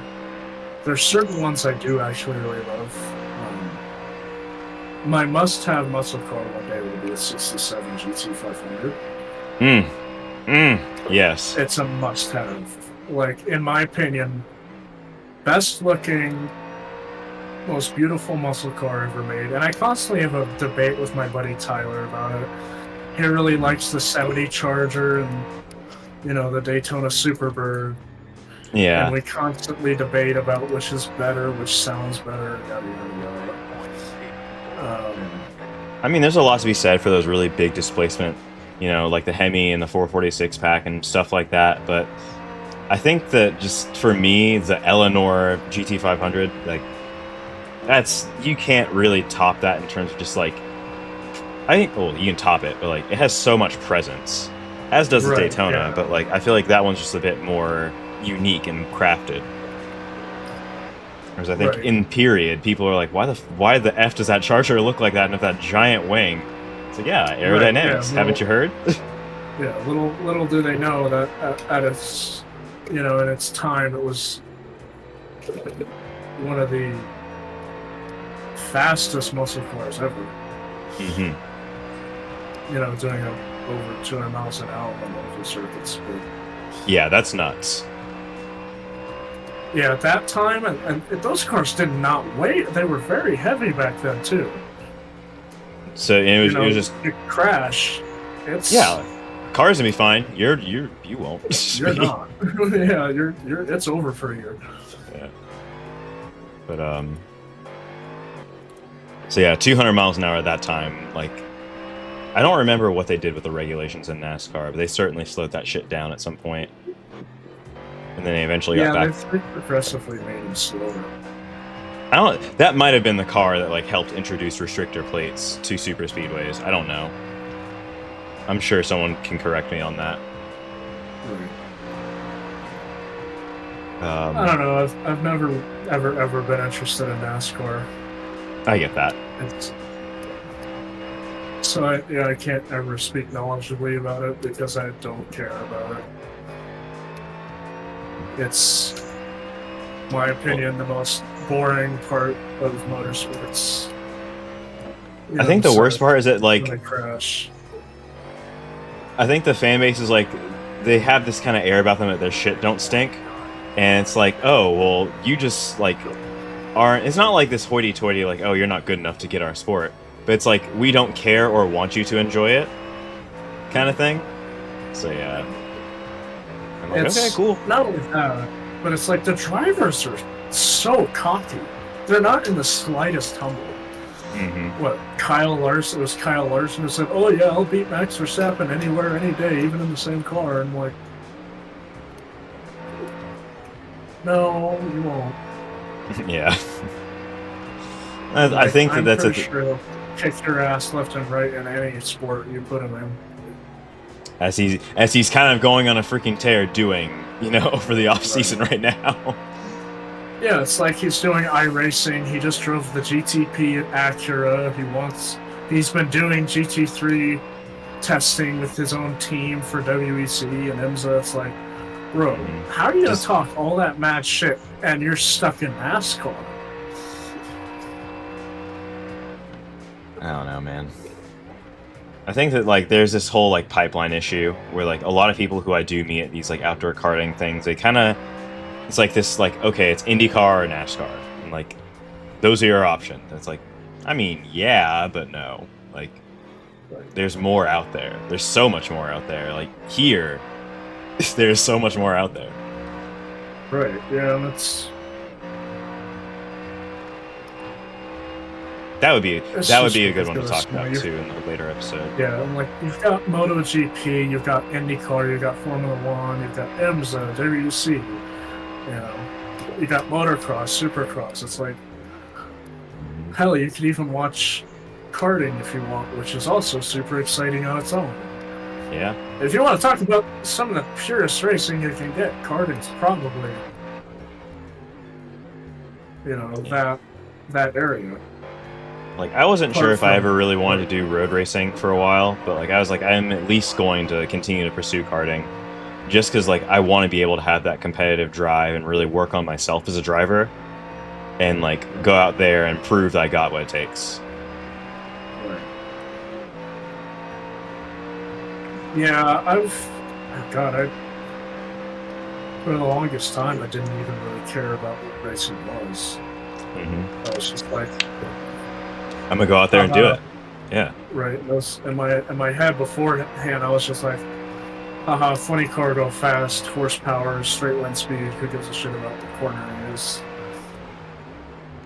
Mm-hmm. Like I did not really realize the world that was there, apart from just cars on its own. So It's funny because like I've tried to pass that on to my family, and like my brother is kind of like he understands and gets what I'm talking about, and I've gotten him into sim racing a little bit. And my dad, like he's tried it, but like he's just not like how would I put it? There's so much like in just like kind of the building and the bench racing for him. Like it's a very hands-on thing, and I think, and his dad was an engineer, so like that's sort of the way that he has approached it. And I think it's been a very gratifying end for him in that way, especially to build one of the fastest Pontiacs that, you know, in the last 20 years that we had for a while. But in stock limiter, I should say. But it's like there's so much more to it. Like for me, it's always been, what can the driver do to make the difference? That 30% of, you know, like they say 70% is a car in Formula 1, 30% is a driver. I'm like, well, that 30% is something you have control over every day. You gotta live in that skin. You can have the fastest whatever, but if you have someone who doesn't know how to drive it, they're still gonna suck. Oh, yeah. I'm trying to go over to that. Yeah. It's not this one, it is. It's one turn, you'll be fine. Let me lock in, as the kids say.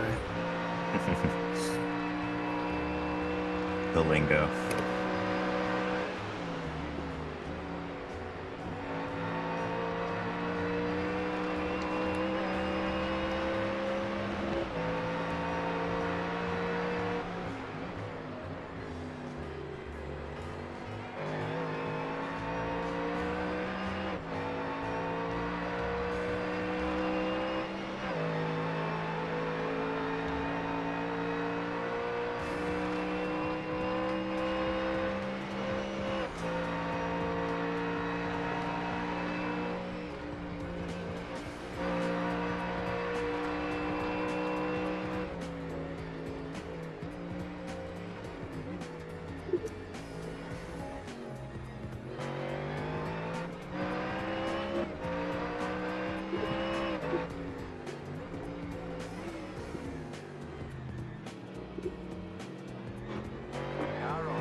Alright, well, fuck this up, I guess.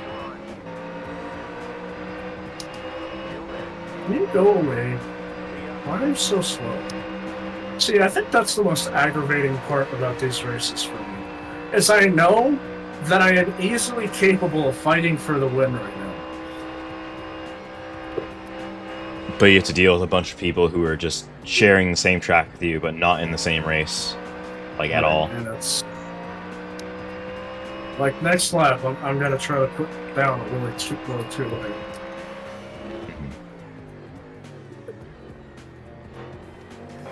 I'm trying anyway.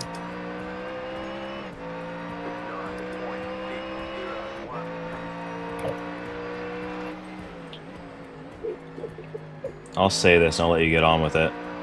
For me, the fun is like just being able to zone out and just focus on getting the laps in. And the fact that the race doesn't end very quickly, so you have time to just figure it out and perfect it. Just my ADHD resonates with that.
Sorry about that, Mark.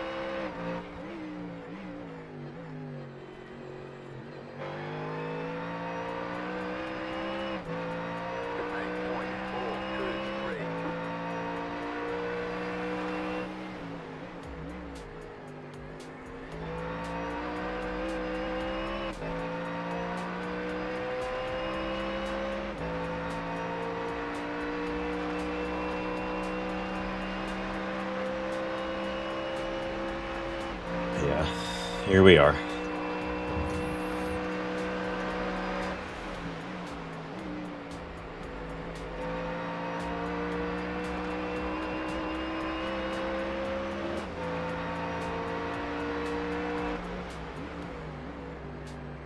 So you've done 192 laps.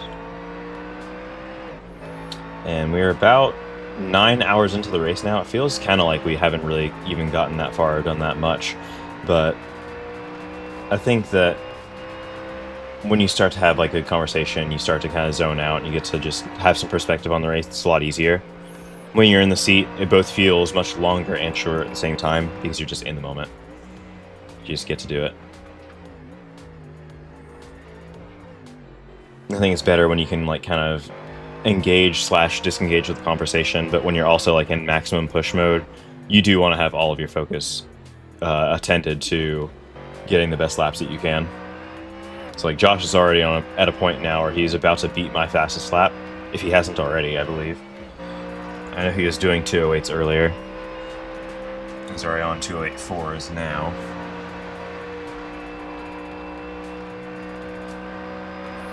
As long as he doesn't understand that my secret plan was to keep him from beating my lap time.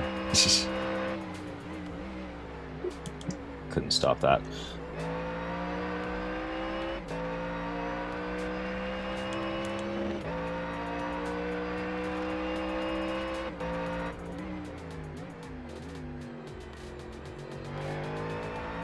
Yeah, kind of right in the same ballpark. And then what's that?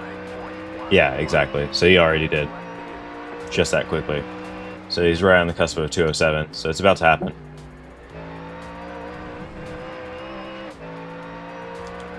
He's a lot more. Right?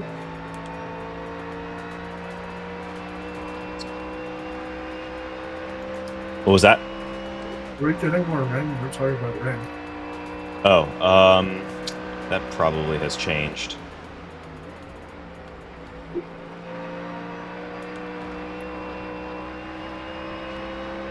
There's a 15% chance in 15 minutes. So probably not. Yeah. There's nothing on the radar. I did a 208.1 on the high fuel. Yeah, I see. I was telling Stream all about it. I just didn't want to distract you. We could probably go faster up here.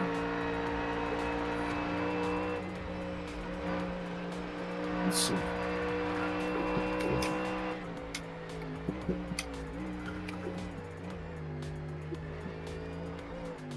It's crazy that there's still bits with water.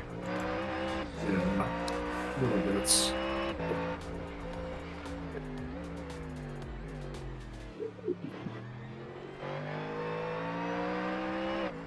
I don't know. I've always been the type of I want to give it all every single lap, get the maximum out of the car. Yeah. I mean, And what are we doing that's here? Part of the problem. That's part of the problem I kind of have when I get into these endurance races. I just need to know I've got to work on,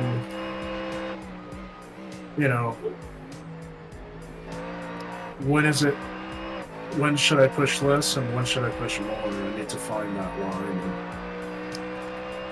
It's a matter of getting into a groove as well. Yeah, for me, I think it allowed me to start working on technique a lot more because there was less pressure to focus on the racecraft side of it. Right. Now I see like there's a correlation in when I started endurance racing, when I started to get a little bit better, but it's not really proven, just my how I infer it.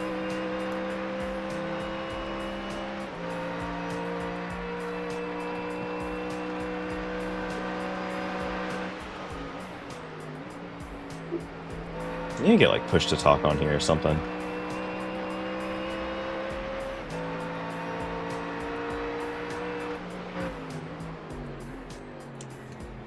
If I had my other steering wheel, I would have enough I'd have enough buttons to do push to talk, but on this one I just don't.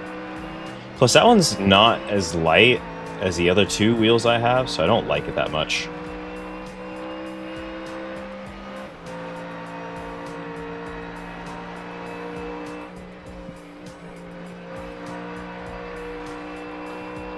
want to see where we are relative to the rest of the field.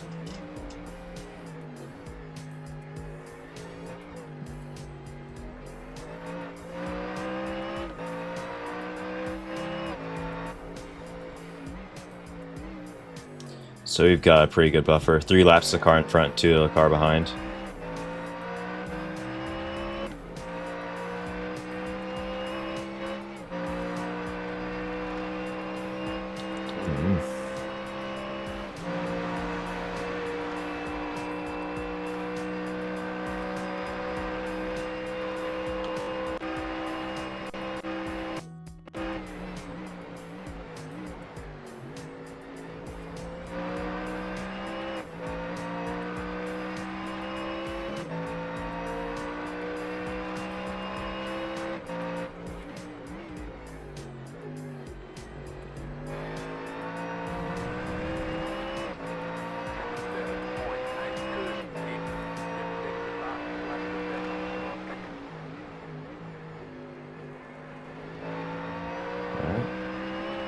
There it is. I mean, I know you're going to probably continue to push for more. Yeah, I'm not gonna stop. Well, you got 15 laps. Sounds good.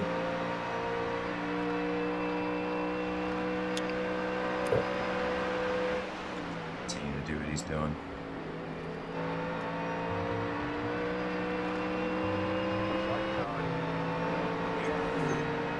Oh, I missed all of that.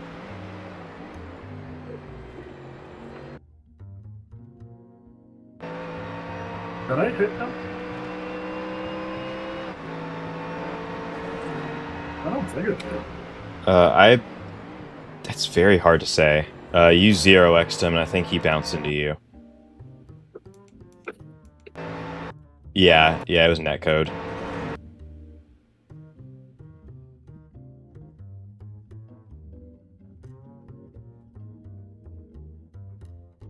Yeah, I wouldn't even worry about it. Just keep trucking.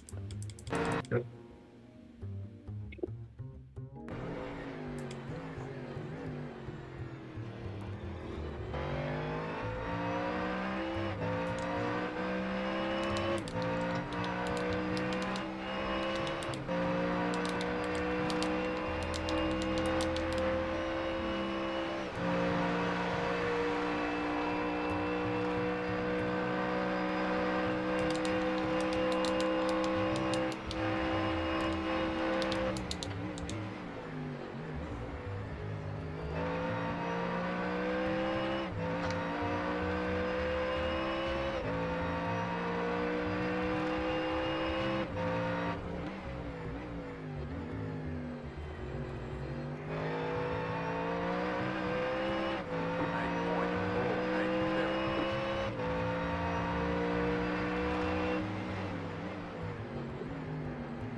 Lovely, y'all.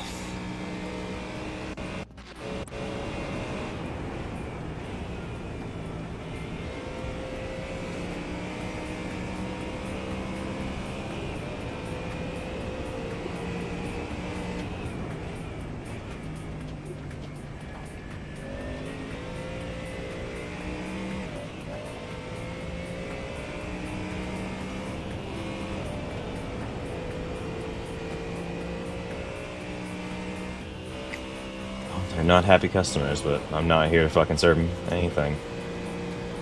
We just gotta finish the damn race.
I got it, but the chopper cam is kind of cool. There are a lot of trees that get in the way, and you kind of see how they are rendered.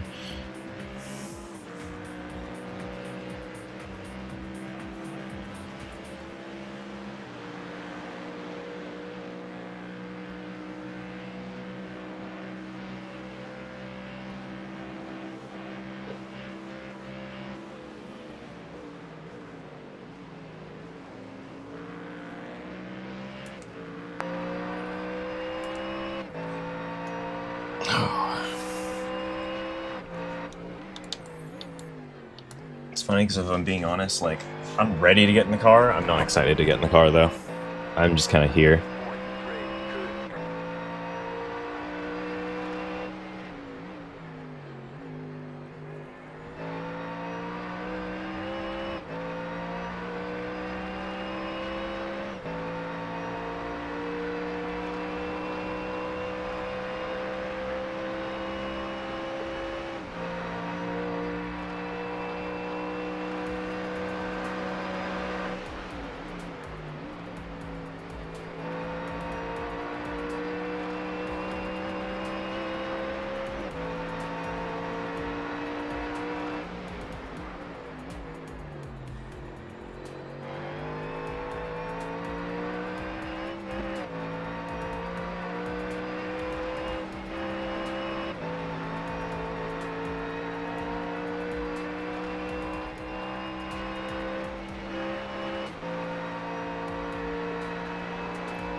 He's putting in some fucking laps though, that's for sure.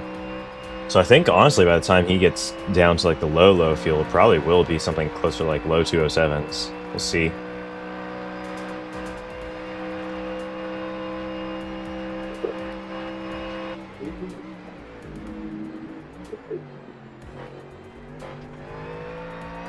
Just like a very narrow line through the chase.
Oh, I'm getting so tired. I need another Red Bull or something, I don't know. I gotta figure this shit out. Dying. Just tough. And it's like, oh, you're sitting in front of a screen, how can that be so tough? It's just like, it's the personal investment in the race, but also like trying to keep abreast of things and trying to make sure you're on top of it. It's not that it's tough, it's more that it's just like, you want to be there for every moment. And maybe that's just how I am with this stuff. I don't know. Maybe I'm crazy. They called me crazy once. But that's just how I am with this.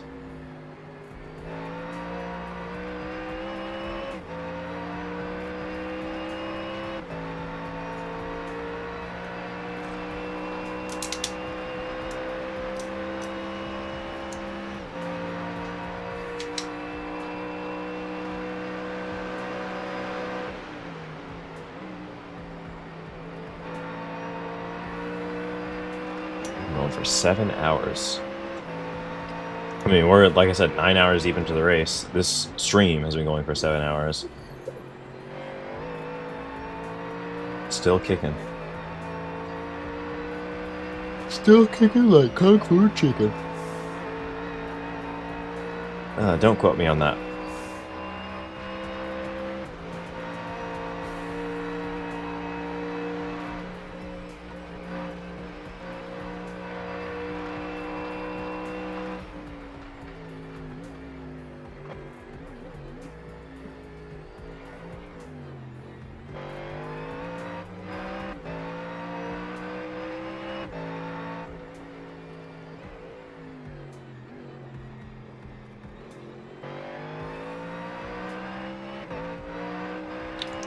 We got 9 laps left at the line.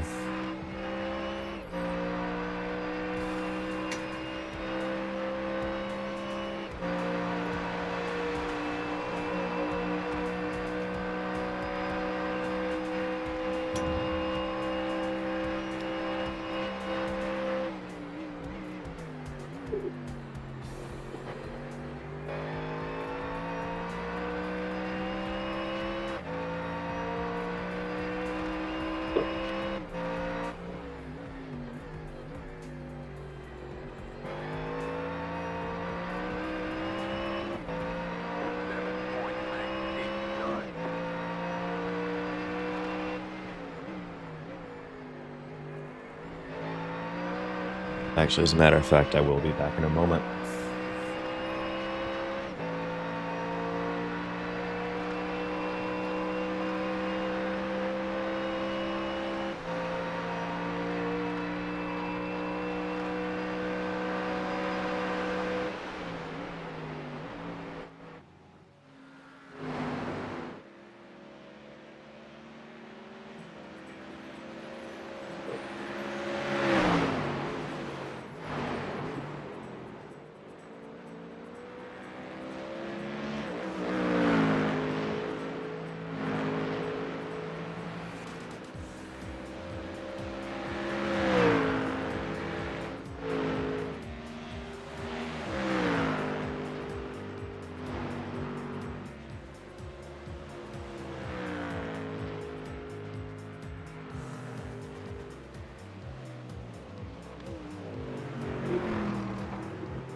Seven point 917.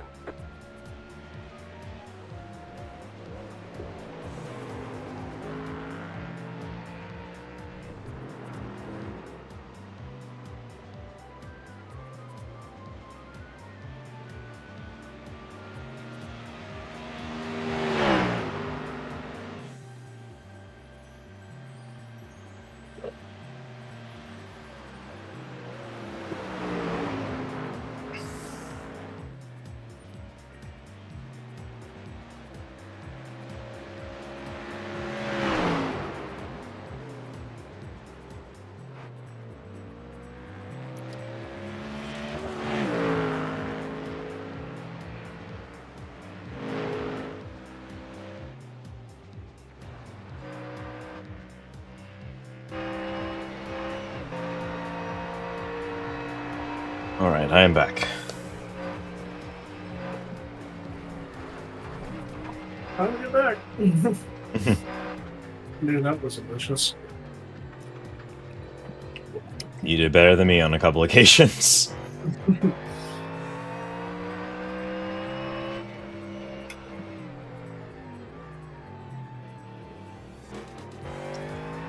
that was... I'm like, let's try taking this mostly flat. And you get just enough push to where it goes up on the curb and nearly wants to kill you. But I've done that a lot in practice, so... There's times where you can save it. Times when you cannot. Yep. It's better what rubber in this sense, so... I wonder how the tires are doing. Oh, not great with the way I'm shooting.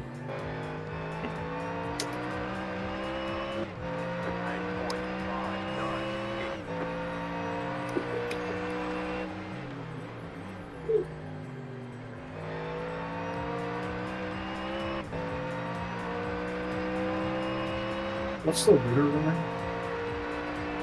Leader, maybe top 3.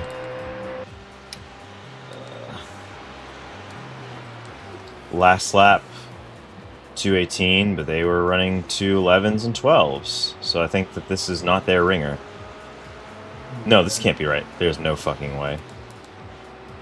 Sorry, that's not the leader. My bad. That was P15. My bad. I'm not sure how they're still running that slow.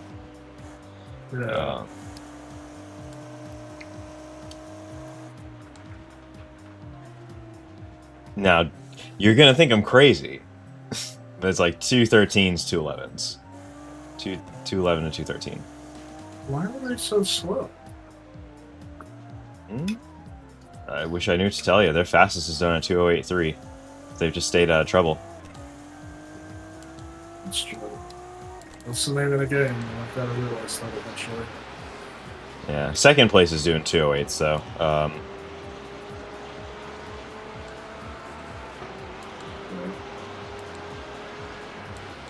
Can you not defend your position? And third is doing 209s. So am I fastest on track? Who's faster than I am? That's a great question.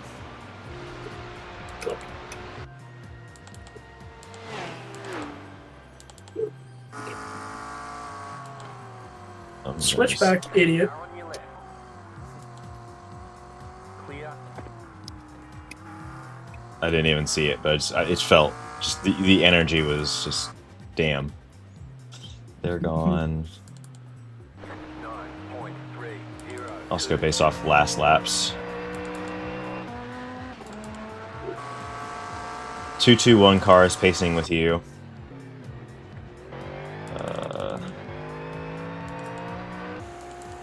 No. 067 Ferrari. 6-7. They've done 207.3 on the previous. 69 car. Yeah.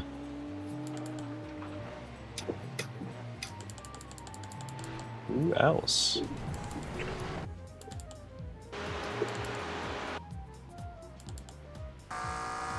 One car.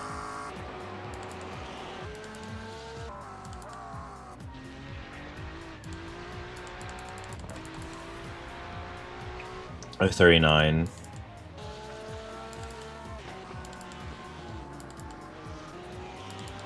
I think the 067 is the fastest that I can see on track right now. This is a very quick look, though.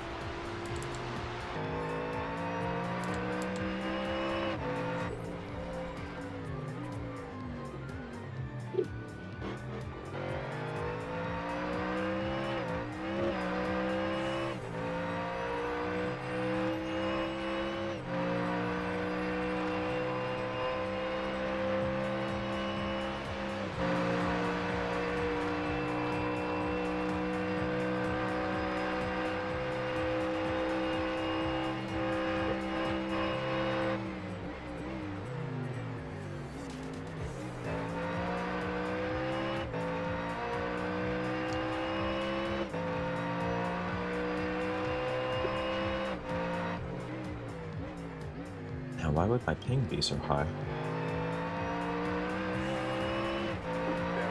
Well, let's say Damn. that was pretty quick. Yeah.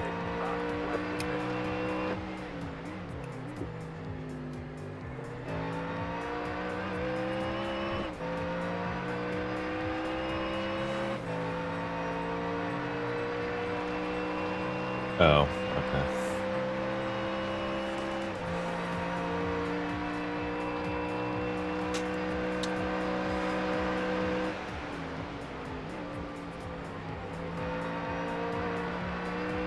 You have 5 laps to go, by the way.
Fuel, tires. We're all set. Okay.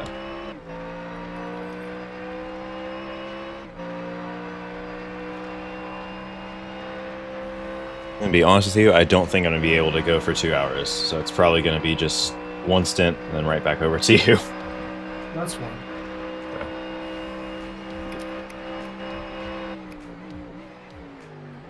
If I can, I would like to, but that still leaves at least the tail end of the race.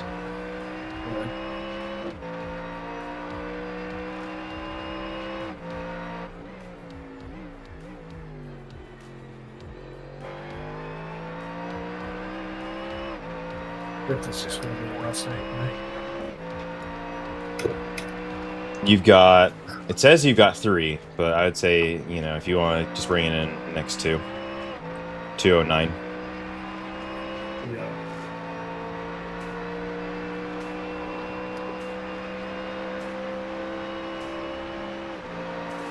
We'll bring it in after this lap. Okay.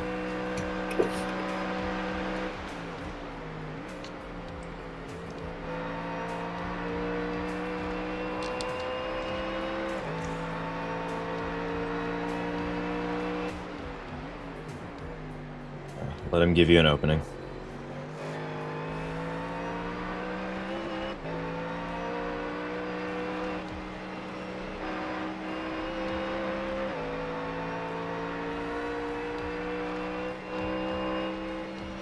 Okay, I'm not sure where.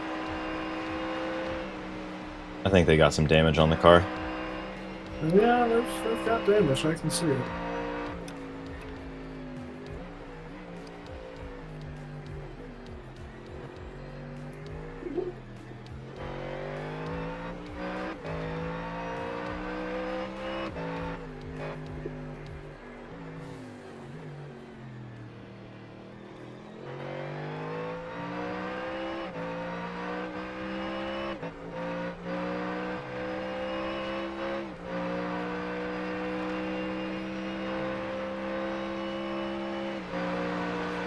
I'm gonna bait him a little bit.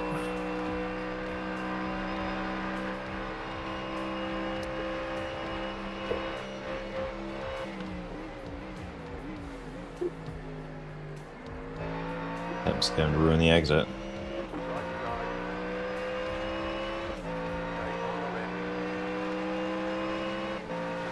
Still there. Clear on the right.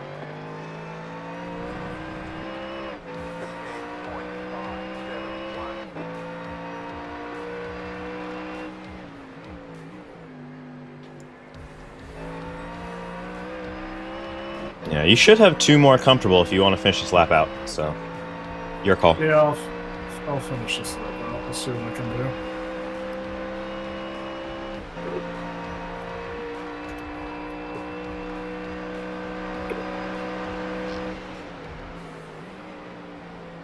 Oh, All right. yeah, that's too much of it.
I remember when I first tried going into this pit lane, it threw me off so hard.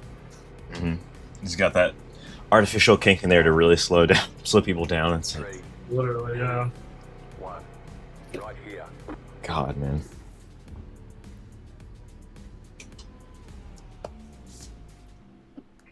All right. All right, I am in. Well, have a good, technically, final stint before I finish it out. Yeah, should be in good shape. Yeah, car feels Nice and dry.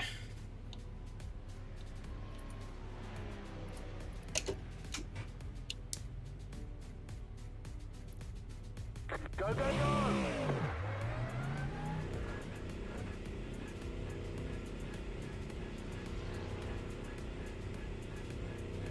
Lee was correct. I do very much like these conditions.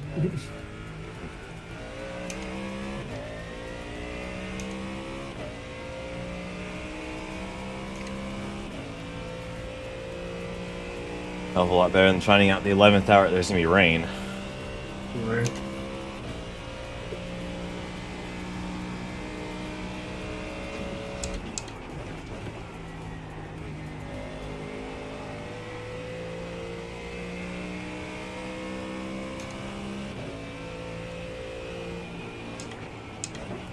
I definitely think my signature style of driving, or the way I like to drive, is to brake later than just carry the momentum out. Like, use the momentum I gain by braking late. Try to carry that through every corner I go into. It's worked really, really well at this track. I wish I would have done more wet weather practice, but it's one of those things. I've noticed I brake later than most people.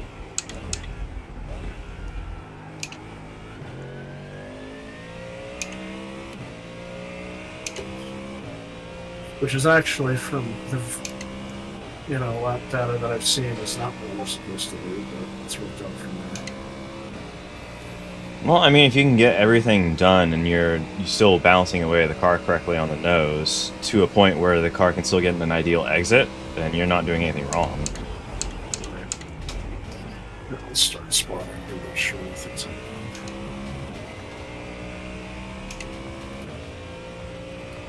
Get out the punch buggy, he said. Alright.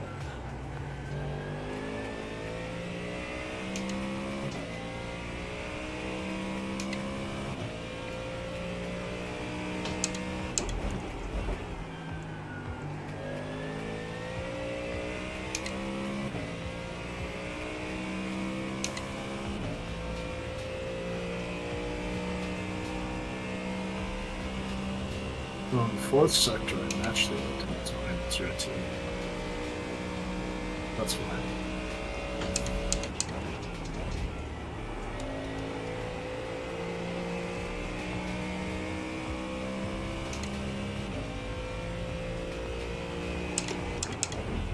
I will say the livery looks a lot better than what I would thought it was going to look. Yeah, and like,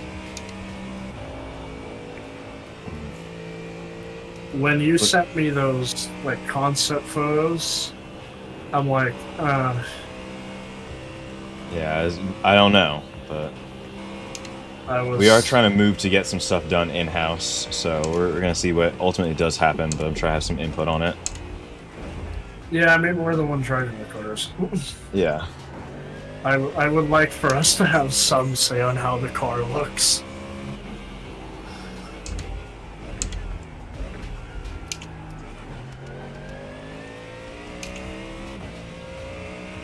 Because we've kind of been running this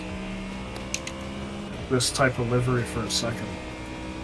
Yeah, we Because the have. Cadillac was also a very similar livery. I don't know, Yeah. the only input I think I would have on it is try to mix like matte and gloss together, but that's the only input I would have. Like where the green is, make it gloss and have the base color be matte. Okay. See what you're saying. That way it just pops just that little bit better. But a full matte livery is good too, because of that military-esque look with the way it's designed. Yeah, exactly. I think that there's a lot of different ways that we can approach it that'll look pretty good. The main thing is that I've got to... There's kind of a lot on that, so I actually might need some help from you to onboard our internal people, our internal design people on how to get liveries done. So, especially if you have ideas on how you want it, then I think that would probably be... I'm supposed to be showing them how all the paint files on iRacing work, so... Yeah, I'll if you want to get me in touch with them, I can definitely give my input. Yeah. I've always been very... And especially in school, the way I kind of go about... I'm very artistic in the sense of just really like art, and that's kind of applied to liveries a bit. I get that. There's a lot of passion and care for what you're driving, and there's a lot of design that can be applied to it. Yeah, so... Yeah, after the race, let's get in touch with them and see what we can do. And obviously I want... What? You and Lee's input is very important too, if you can. So, I love the design we have. I honestly wouldn't change it except for a few things. I think I would just change the way our colors are contrasted. Like even if we stick with green, you know, there's ways we could get it to pop a little bit better. Right. Also, how the livery flows with the car is very important to me too. Just very simple things. Yeah, like how you can get the contour lines to work. Right. So yeah, I think they're all pretty receptive to input. So. Yeah, I remember back in, gosh, when I was maybe like 12, 13 years old, I would be playing Forza Horizon 1. And, God, I spent so much time on there. I remember when I got the Aventador, and I just gave it a Tron livery, because at the time I was obsessed with Tron. I could see that right now. I thought that at the time that was like the coolest thing. To me, in my brain, it's still cool. I wouldn't ever use it for a racing livery. Right. But I think I get it though. Like you see, the car that comes to my mind is like the Centenario concept. Oh right? yeah. It's such a cool car. I think that's such a non-talked about car. I'm trying to remember where I remember it from, is the funny thing. Probably like, Horizon 3, if I were to guess. Yeah, that car got likely. really popular because that was like their showcase car, I guess, for like the cover of the and like game. the first event, I'm sure, probably as well. Something like that. Yeah. But yeah, like you could totally, like, and that kind of thing, it fits that car, but in a way that's like two contrasting ideas that mesh well together. Yeah. Right. Yeah. And the Centenario, I think my favorite spec is there's a naked carbon version with red accents, and like, it looks so good. And they keep the yellow stripes or the red stripes on the tires. The special Pirelli Zeros that they have in that car. Or whatever Pirelli is. I literally could go on and on for days about cars, so I really could. That's why you're here, man. You got a lot of good ideas and a lot of good work to do, so you gotta keep things pushing on that way. Yep. I've gotta do some more stuff card-wise with with media, I've been putting out a lot of racing stuff and not nearly enough car stuff.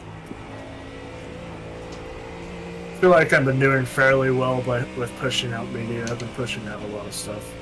Hmm. Yeah, I feel like I've slowed down a lot. Like, there's a lot of archive stuff that we've been handing over to them, but I haven't been pushing out enough stuff on my own. Right.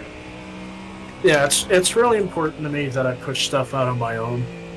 Mm-hmm. You know, obviously I'll give them any stuff that I have, but it's important to me that I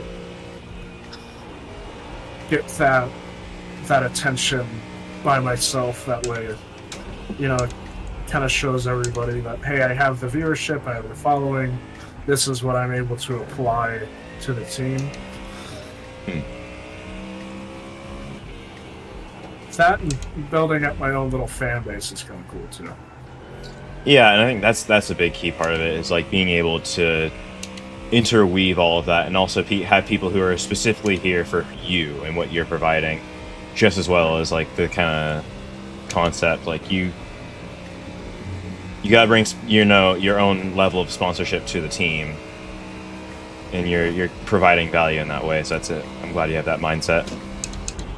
Yeah.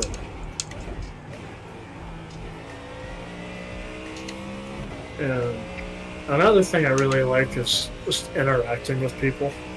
Mm-hmm. That's probably the best part about media. It's almost ironic because a lot of people think that's the worst part. Is just being able to interact with people with the same, you know, hobbies or whatever it is that they share with you. Because, Mm-hmm. you know, I think a lot of what I can bring will be more car related, and a lot of what I'll be able to get popular off of will be more on the car side. I can get popular on the racing side. I think everyone who loves racing knows why they love racing, but like car culture and the communities that exist within it are so big that like you hit different areas. Like you said, you're not like a BMW guy, but you are very knowledgeable about, you know, just a lot of the different scenes that you've been in, Subarus, performance driving that you've done, and so much more we're gonna have to discuss over the podcast. Right. Yeah, just everything. I try to really be knowledgeable about everything. It's funny because I wasn't super into Japanese cars even when I got my STI. Mm-hmm. I just thought at the time that, hey, this is a really cool hatchback. It's a big wide body rally style hatch. It's the STI variant. Can't find them anywhere else. Right. Just really cool car. And then I started watching Initial D, which I don't know why I didn't in the past. Because one of my buddies told me to, and I never did until a few months ago or so. Literally, the best car show ever. Oh my god. I'm not sure I agree with that take, but Initial D is absolutely timeless. There's no denying that. There is no other car show that has made me feel like a child the way that Initial D has. Yeah, I can't argue with that. I can't argue with that at all. Like it really does have a wonder about it. Yeah, in the 4th season, and one of the intros, they had Talk to Me's dad showing him driving the 2.5 RS STI, and I just remember like giggling like a child when I saw it. Like when it appears in the show, it's like it's such a moment. Right. Because like, it's not even like it appears a whole lot either. But it's dynamic. Like you have this wonder kid, and spoilers, I guess I should, since we're streaming this, I don't know. But you have this wonder kid who's just like nigh on unbeatable, and then just someone who you don't even know just shows up on his home turf and dusts him.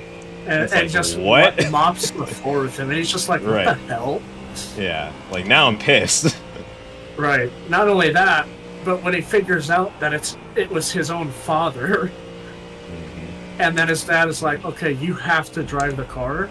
Because Yeah. his dad knows he doesn't know how to drive something like that. And then he's like, what the hell do I do with this thing? I thought that was awesome.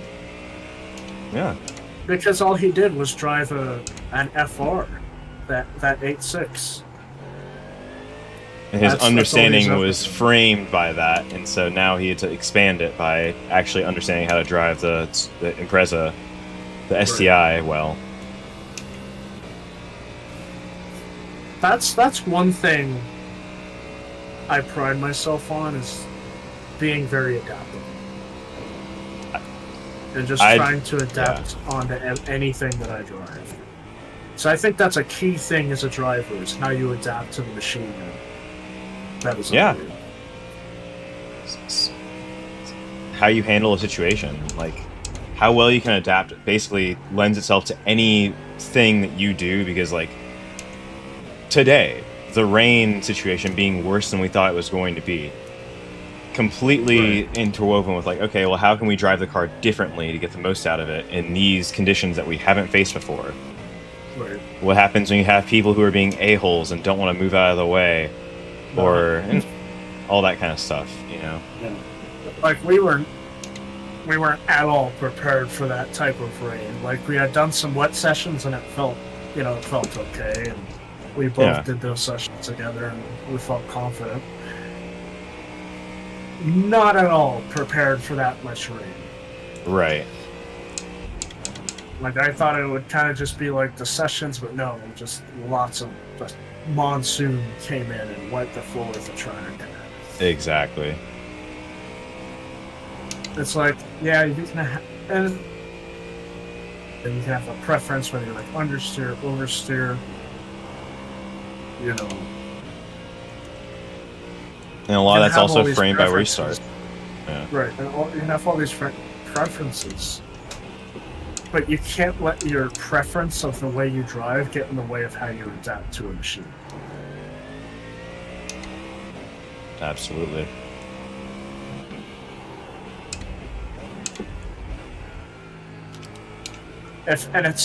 I'm actually super thankful that I was able to learn Bathurst, because it's taught me new ways of driving and how to go into corners. Yeah, it's just such a quirky track in that way. Like, it is definitely the hardest track I've ever had to learn. It genuinely took me a minute to understand this track, and I'm still trying to understand certain corners. yeah, and I think that once you try it with different cars too, there's like almost like a vertical level of understanding. You're gonna be like, oh, I like, because I had to do it this way, now I get why it was acting this way when I was in the Mustang that one time, you know? Right. There's also a lot of stuff that you're not getting through this car, because these things are very well developed and they kind of tune out some of the imperfections of the track. Right, yeah. Like, if you were to, I don't know, take a...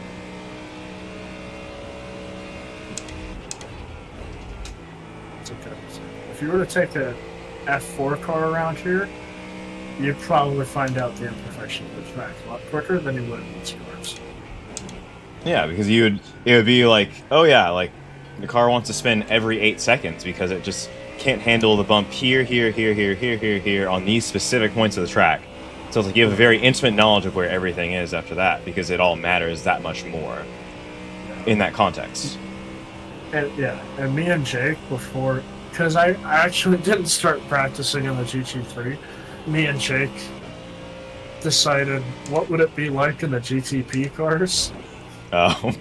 Just way too fast for this track. Right. But it is actually a lot of fun. Still good on you. I don't know. In my head, it's easier, I guess. I don't know if it's easier or harder necessarily to find the limit between a GT3 and a GTP car, but I think the GTP will tell you a lot sooner. Yeah, I think you're absolutely right.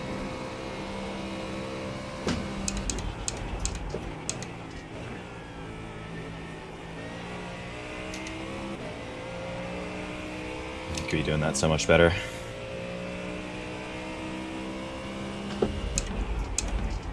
Me, you, and Lee should try to go. All should go to an F1 race together each year.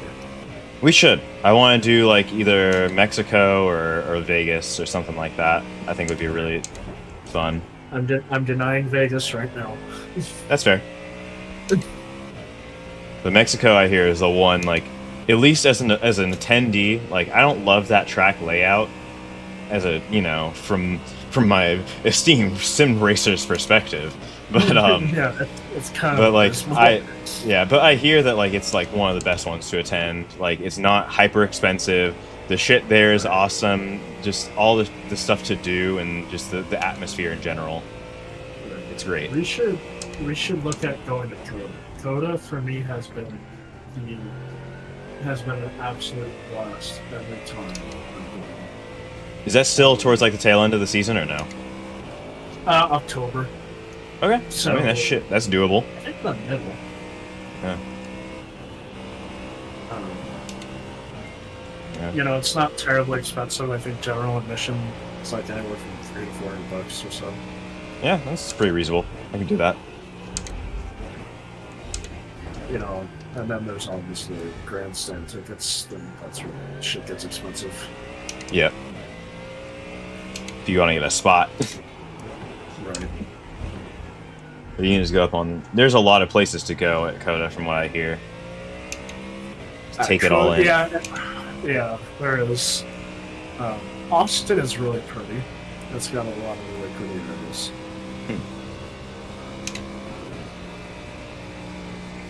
Also, when I will. Huh? I was talking to chat for a second. So I'll break out the punch buggy after we finish this race. But we gotta get there first. Go to the bathroom. Yeah, you got it.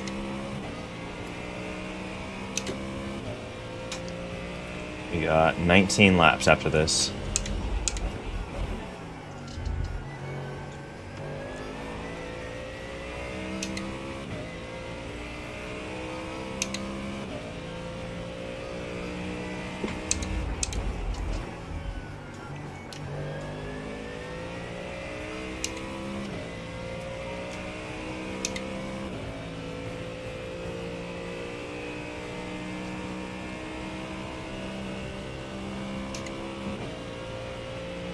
Trying to put on gloves off screen, it's not working for me super well. Also, I reduced my FPS from 60 to 59, and I thought it wouldn't matter because like I have a 165 hertz refresh rate monitor, but my capture card runs at 60, and apparently having the game and the capture card on the same exact number, they don't quite line up. I think one's 60 and one's 59.97 or something like that. And so I get some very weird visual artifacting and stuff. But if I put this on 59, it works flawlessly.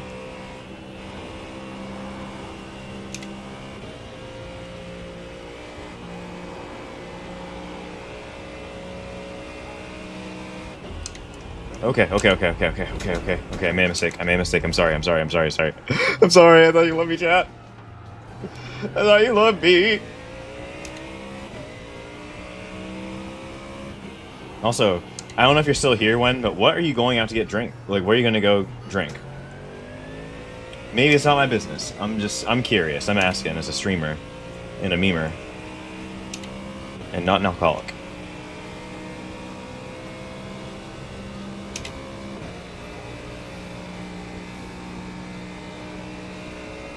But you put 4Ks up there, so I know it's about to be crunk over there.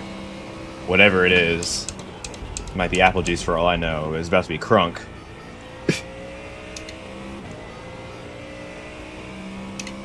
We'll see.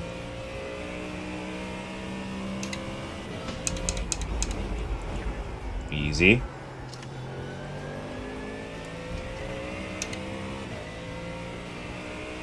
Da da da da.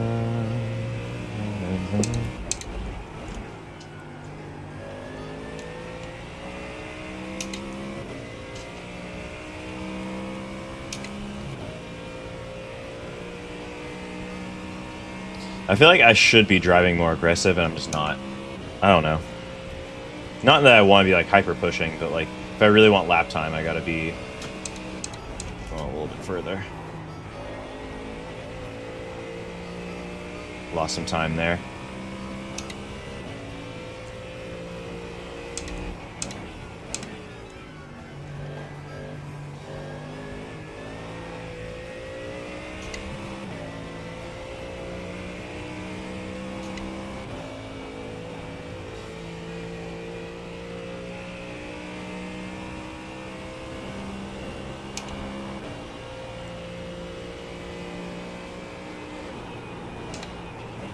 Alright, I'm back.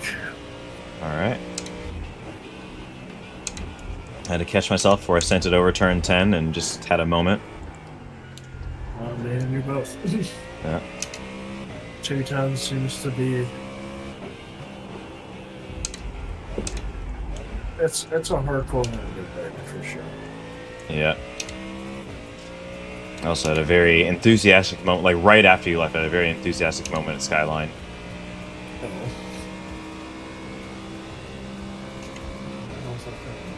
Ha! There's the Valentino Rossi fanboy. Oh yeah, I don't know if you were here when. Yeah, no, you weren't here. They meatballed me earlier. No fucking sucks. Yeah. Like I was coming out of the dipper and like they were right in front of me and they just like stopped like dead at the end of the corner. And I was like, I just kind of I clipped them. I tried to move over to the left, but I just couldn't move fast enough because they like jumped on the brakes. And they said they had some kind of equipment failure, so I didn't hold it against them, but it was pretty upsetting. Yeah, no, it's definitely aggravating. Yeah.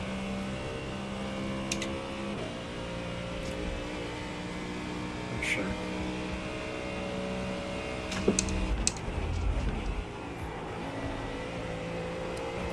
It's like it was needless, if anything.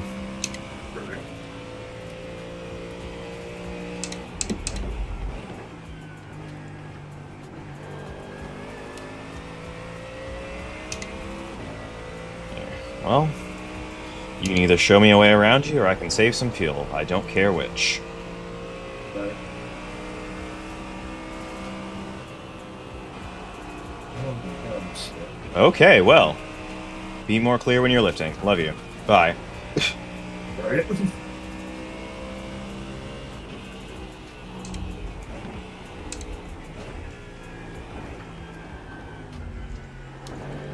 Alright. And just like that, we're back in the rhythm. Yeah, no, I was on that final set. I was in a pretty good rhythm. You were knocking them out.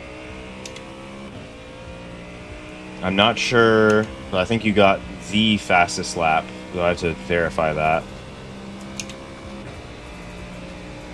But I think got the fastest lap out of us. Yeah, out of us for sure, by at least like a second. But I think maybe across the entire session. Well, I can show. I think. Let's find out. Yeah. Just gotta dig through 200 laps of worth of every team. Yeah. Not ideal. You got time. I got a ways to go. Yeah.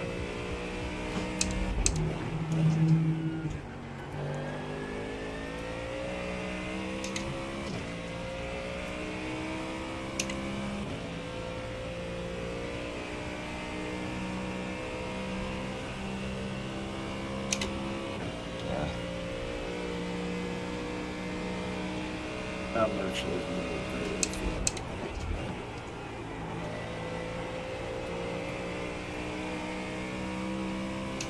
There, I'm not confident in my ability to get the car to stick. Which means I'm not getting on power early enough. It's flat now. Pretty much this is all flat. but Yeah, 10 that's is not. Yeah. 10 is a lift. I'd say if that water wasn't there, it'd be fun. Yeah. But it's too risky to try.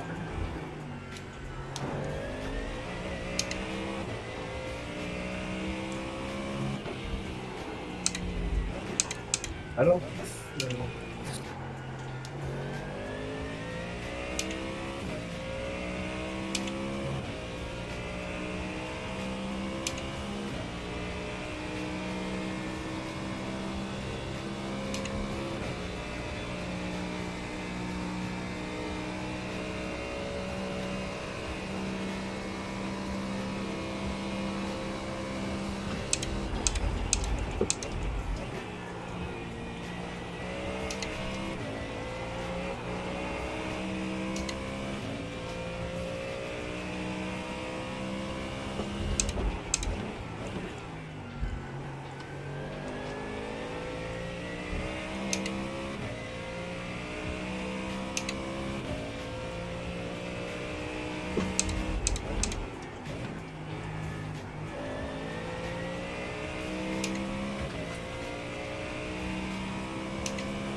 Trying to fixate on him too much.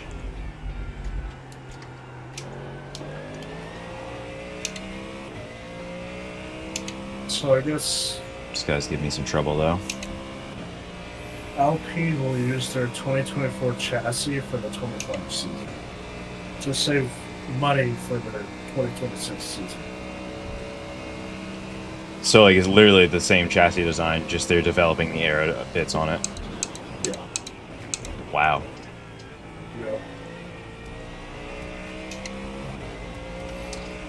Wait, are they a Mercedes customer team now, or are they still using I think they're going to be using the Mercedes engine in 26. in 26? Okay.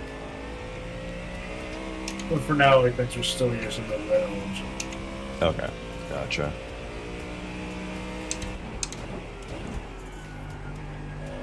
I was gonna say that would be very interesting from a packaging standpoint. Right? Yeah. I'd be like, yeah, I guess they would need time to figure out how that would work, but also, why not build a whole new fucking chassis? Right. Yeah, I don't... Alpine hasn't been good for... Actually, not that Hasn't been what? good. Oh, yeah, no, they never really reached the top since they re-entered the sport. They've kind of just been very middle, at best.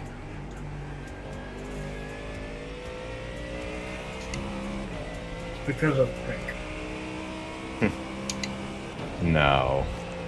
Pink is the go fast color. They had such a beautiful livery in 2021, They really did. and now it looks like... Oh, watch out. I gotcha.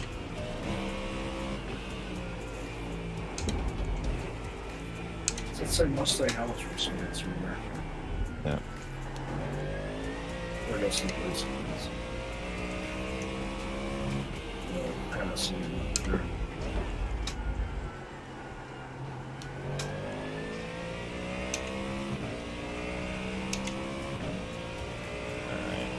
As long as I'm still in the slipstream with this guy, it should help me at least keep setting some good laps. Yeah, try braking a slight bit later. Hmm. And really utilizing trail braking. Like literally brake at the limit.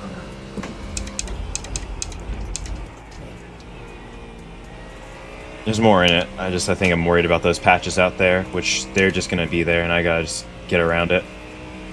Yeah, there's a limit to how far outside you can go. Well, I bent it. Car okay? Yeah, I probably got a minute of optionals off of that one. Car's okay though. I'm sure at most it's probably like a second slower. Can't say definitively right now.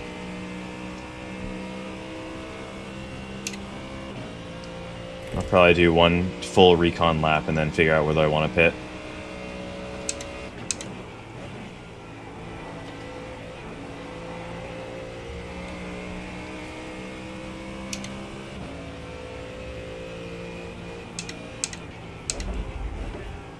Well, let's say just stay out. Just focus on consistency.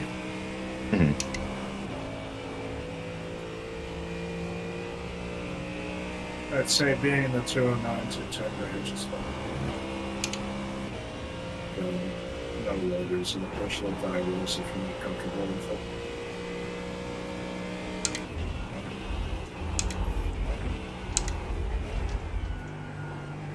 Yeah, I don't think I broke any later. I think that I just fucking messed up my trail braking really poorly on that final corner. Yeah, you were braking where you normally brake.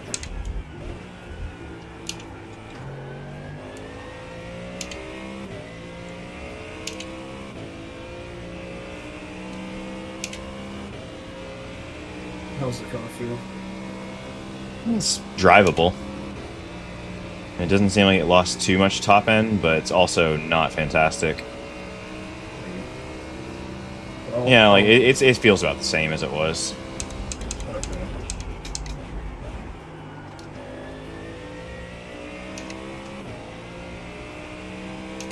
I'm gonna try and at least do one or two more.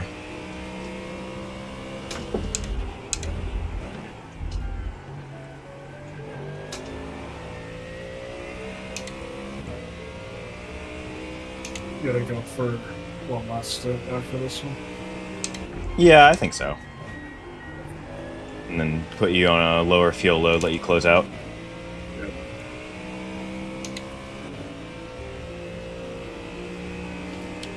Still another 2 hours, jeez.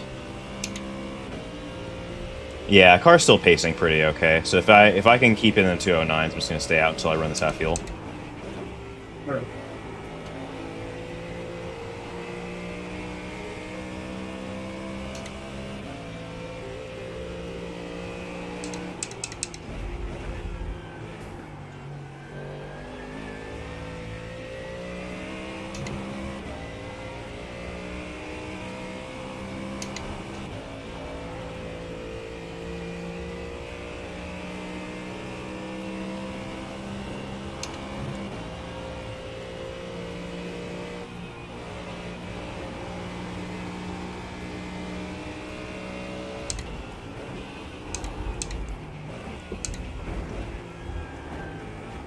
Chiefs are really pulling every excuse out of the valley for why no one's the Super Bowl.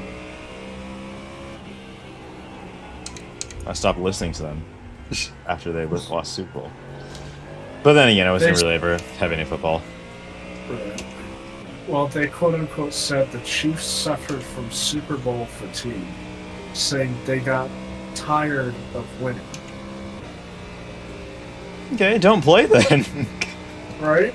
Yeah. Yeah, that's...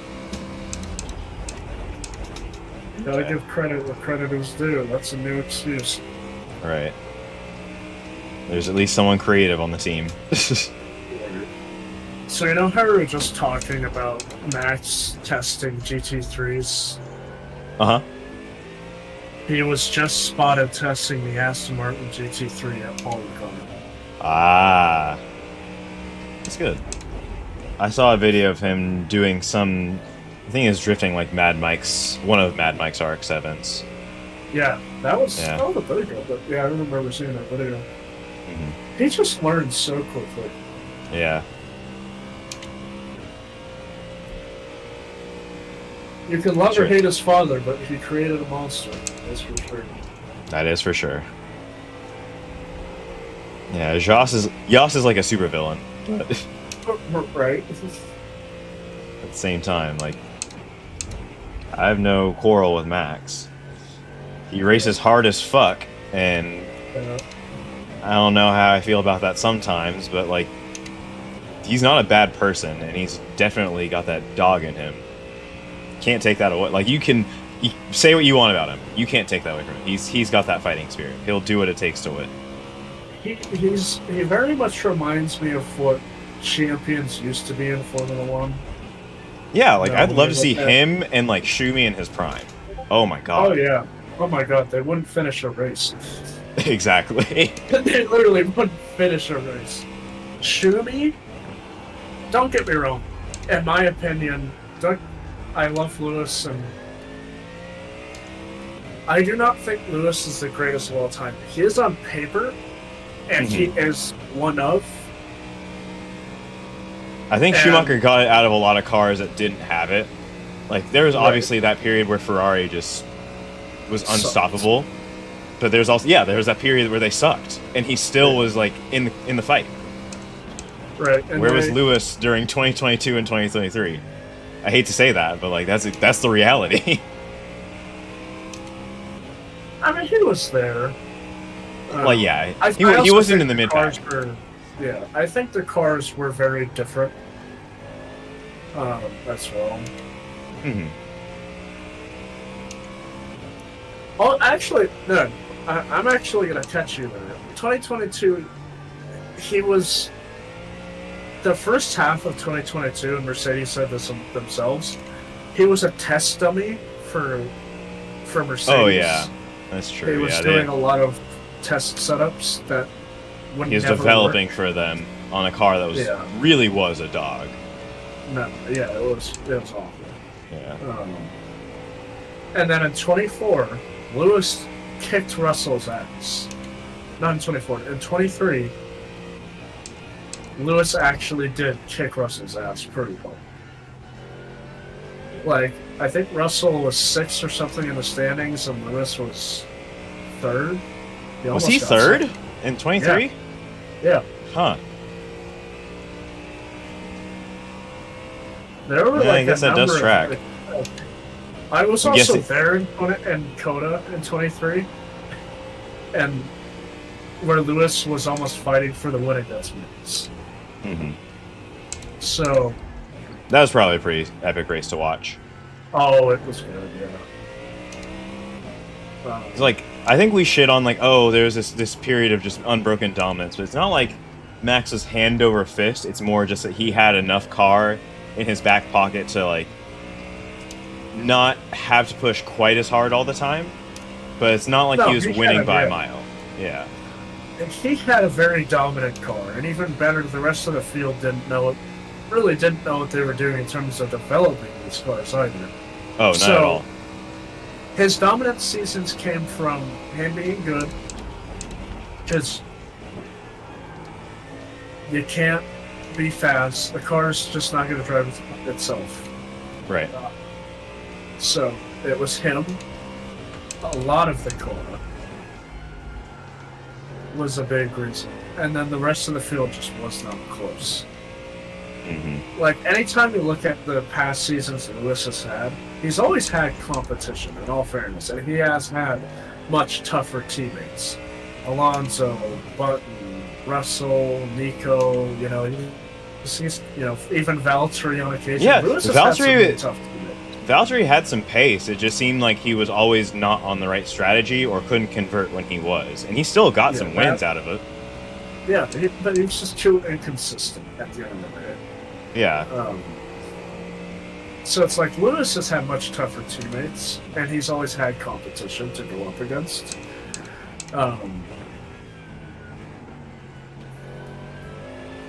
I'd say 24 was Lewis's worst season out of his era. Yeah, But I'd say I he had always- flashes, but like that was about it. It was his worst season, yeah. I really don't know why either, because he out-qualified Russell a lot in the 2023 season, and he beat him out in almost every race. Mhm. And was on the podium a lot. I do remember that. Yeah, he was consistently head and shoulders above Russell. So, my question is, what happened in 2024 to where he couldn't do that anymore, right? It's like that pace doesn't just drop out of nowhere. Well, Especially within just not even a year, a few months of off season. That's So the it's like- segue. Do you think that they really actually have a relatively equal car for both drivers, or do they give a lot more preferential treatment than we see, let's say as a casual viewer? Right. 'Cause we know they're not perfectly equal. No, I think chances are Russell's car probably wasn't just that teensy bit better, but where they really got Lewis is I do not because Lewis said this before, and he said it in an almost hinty manner.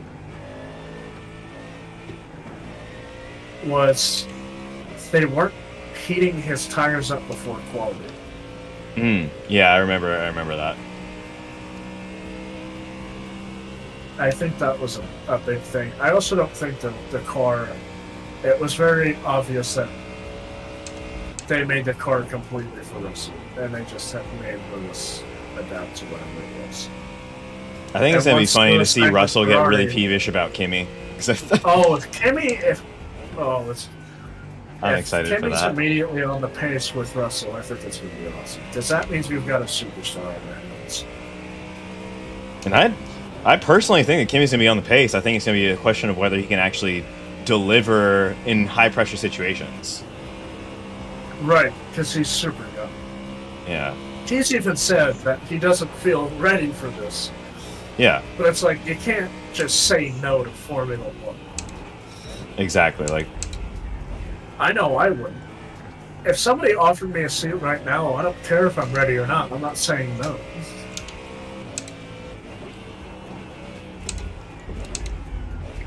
So, I don't know. Kimi- yeah, especially if they're Kimi like, yeah, also- like, Go go ahead. Kimi also drove along with Russell.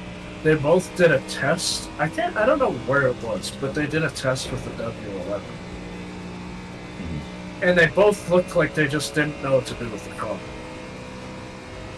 Like the car looked so under the limit. And it, you look back on when Lewis got a Wait, hold of that W11's thing. 22 or 21? Or 20? Okay, yeah. W11 was that freak of a monster. Oh, That yeah. Mercedes was. 2021 was the W12, which was basically just a dumbed down version. Right. And by the way, I'm so glad I got to see that era of cars.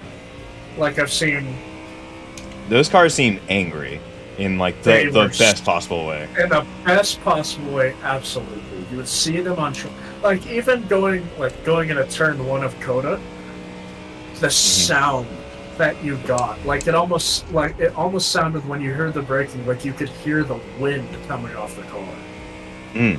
Type of like speed. Also, the Red Bull sounded heavenly. And them and at the time AlphaTauri, they were the only two Honda cars on the field, right? Yeah. Okay. And the Alpine looked gorgeous. Glad I got to see that car in person. And then, seeing these new generation of cars when I went in 23, it's like, it's cool, but it's just not the same. Yeah. I was also,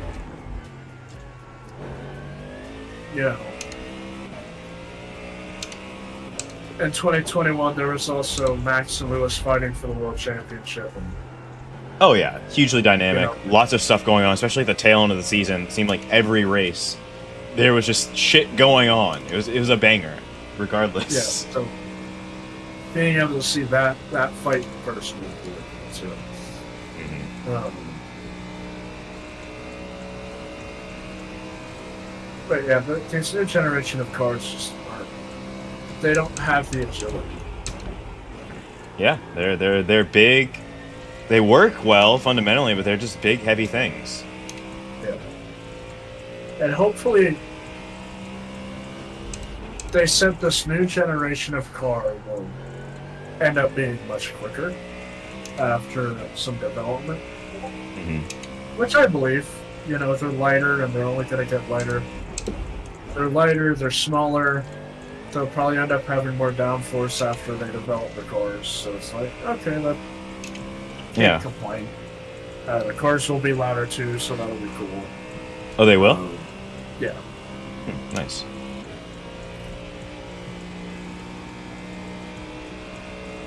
And the FIA president, because we're probably going to have another regulation change after 26 at some point. You said after 26? Yeah. Yeah, that makes sense. The FIA president, because he's being bullied, I think we just bullied him into bringing the V10 back. Did we actually? He said he is going to consider bringing the V10 back. That, I don't know, that sounds like he's just trying to virtue signal, if you ask me, and that sounds like a thing that he would absolutely do. I'm going to be an optimistic little baby and hope the V10s come back. I hope so. Yeah, for the love of God, I hope so too. I want the community to continue to bully him so we get what we want. I don't know if you saw that clip of Oscar shoving him off during I didn't see the clip, but I remember you were talking about it, yeah. Yeah, he, like, the president went to go shake his hand, like he tried grabbing Oscar's hand, literally smacked his hand out of the way and shoved him out of the way, and then went to go to his team. Oscar doesn't give a shit, and that's why I love him, because he's so much like Kimi right. Räikkönen. Yeah. He's so I hate that he's made that level-headed. distinction now. He does not care. He's Kimi Räikkönen without the cursing and without the party. Yeah, Kimi had quite an edge about him, and I fuck with that personally. But like Oscar is just such I don't know. Him and Lawson are two of my favorite drivers right now for sure. I love Lawson because of him. Lawson's a great guy, yeah, and I think that Piastri is just a machine behind the wheel. Yeah, and hopefully, you know, Lawson, because Lawson's obviously proved himself at. Oh fuck yeah! So, or at V card. Yeah, whatever you want to fucking call it. Like he already made enemies with Alonso, which is fantastic.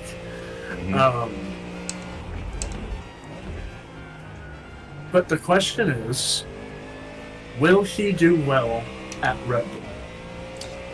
Well, that's the thing. Is he ready to take on the machine that is Red Bull? Because Red Bull wants Max to win at any cost. That's got to be the. If Lawson wants any career outside of Red Bull, he has to show the entire world he isn't a second driver, and he will just say "fuck you" to Max. Yeah. He cannot go in with a second driver mentality, otherwise he'll end up like Paris. He's got to want to win it for himself. And I don't think the Red Bull's going to be good this year anyway, so I don't think it matters. I certainly, the gap has closed, so we'll see what ends up happening. They also do not have Newey in. So that's right. Like, will they know how to develop this car without the legend that is Adrian Newey? Because he worked, well, I don't know how much he worked on this car, actually. Because he announced he was leaving. So now he's working on Aston Martin's 2026 car. The real question, I'm probably going to start pulling clips in this conversation. This is really good shit. Yeah. The real question is, how much input did he have on the 25 car? Which there's a lot of back and forth in the media, like, oh, he didn't provide as much as y'all think, or such and such, and this and that and the third. Is it still a good car? We don't know.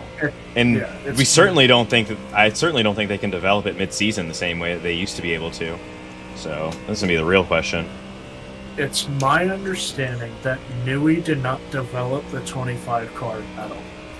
And he barely, from what it sounded like, he was barely even given an input on the 24 car. Like, the team was starting to not listen to what he was saying. And it might be the same case, with how it was with Lewis at Mercedes. Once you leave a team, they will no longer want to listen to you. They will not anymore care. They have no reason to do anything for you. Exactly. Like, you have already marked, you haven't burned the bridge officially, but you've basically said, I'm going to burn this bridge. So they're like, okay, cool, we're not going to walk across it. We're not going to give you anything on it. Yep. So, it's like, okay, and I obviously take that with a grain of salt. I've heard what I've heard through most reliable websites, but obviously it could be false. But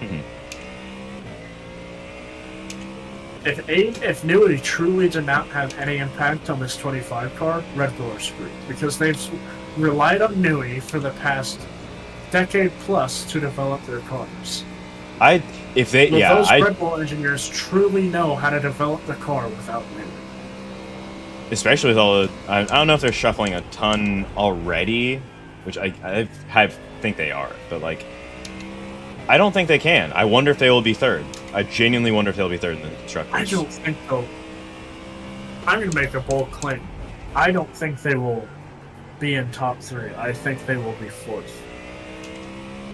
I kind of believe it. I think Mercedes will be good enough to get 3rd, and I think this will be a fight between Ferrari and McLaren again. I'm excited to see that. That's going to be a fun one, yeah. That feels like my childhood. Lando and Oscar versus Charles and Lewis Hamilton. Isn't it crazy talking about That's Lewis nuts. Hamilton and a Ferrari? It's so crazy. The red car. I love it.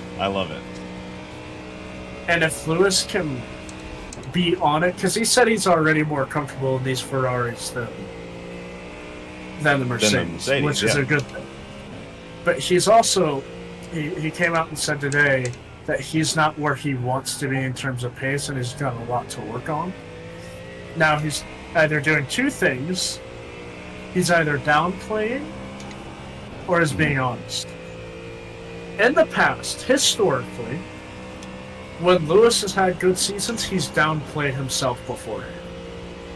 Yeah, I think I don't know if it's necessarily humility, but I think it's definitely like he's trying to like manage his expectations and just go out there and deliver where it matters most, which is on the track. Right. And I respect the shit out of that. I think it's no secret that either of us are pretty big Hamilton fans at the end of the day, but I don't think that you have to go far to find one, Find all the reasons why. I think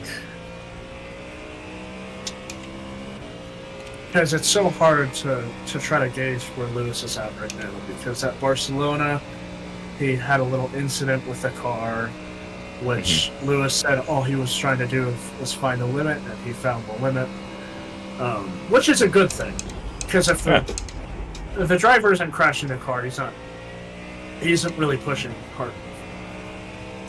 So what I'm trying to do right now, exactly. Yeah. Him crashing is a very good thing.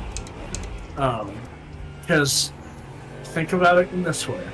When Lewis first tested with Mercedes, he crashed the car. When he first tested with McLaren, he crashed the car. He just first tested with Ferrari, and he crashed the car. Every year he's done that, the year after he's won a world championship. Damn right. And James Vowles has worked with some of the best drivers in the planet. And he's went out and said Lewis is the most talented driver on it. And Vowles has worked with Schumi. Oh, he was with Schumi? He was on that team? Yeah. Damn. Yeah, he worked with Schumi for a bit. Because also remember, he Oh, that's right, because he was there. Yeah, with Mercedes, and I think he was. that's right. He's probably also been able to see Schumi in the past, anyway. Yeah, exactly. You can probably, you're around sport long enough, and you can also build a body of work based on who that person is, what they kind of give you from an input side, and also just like what they have put up as well. Maybe I'm wrong about that, but I would assume that you can at least get a good sense of where they're at and what their mentality is. I think. Ooh, careful. Yep. I think Lewis will be really good with Ferrari. He's already really rejuvenated.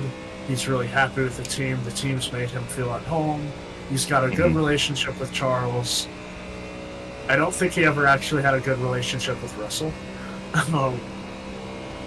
Right. If we're being completely honest, everybody knows those two hated each other. So let me start iRacing real quick. Okay.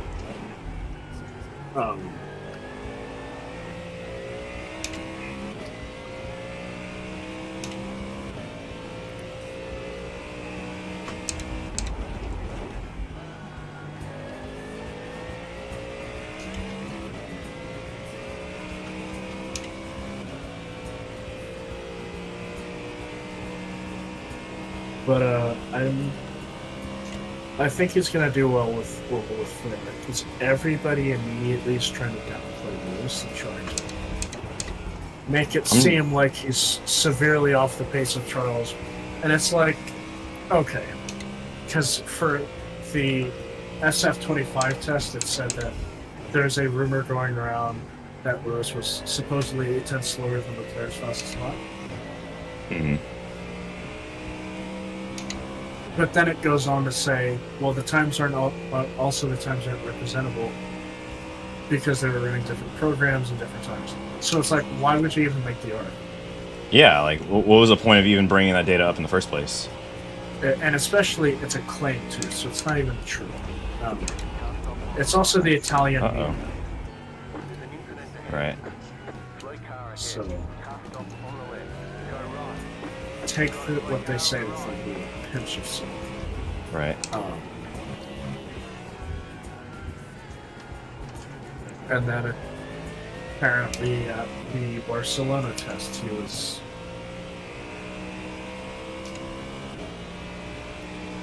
a little less than a second, or maybe a second off from Charles' time at the special pro test. But it's like they're running different programs, and they could be running different sets of tires. And there was one guy who's like, "Oh no, they're all running the same tire." Like, that's not how these tests work.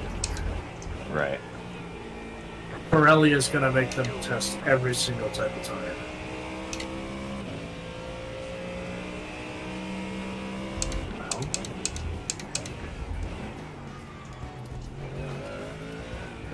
Alright, yeah, I'm gonna try and stay in for one more. Okay. Alright, not too bad for dinging it up like that. 2, 1, right here. All the damage is repairable. Yeah. You're going to restart it in the time. I accidentally changed it. Rate. But we'll see how Lewis does. Right. I think he'll do well. I'm not even going to take the 24 season into account because I think there was something scummy going on with Mercedes. Mm-hmm.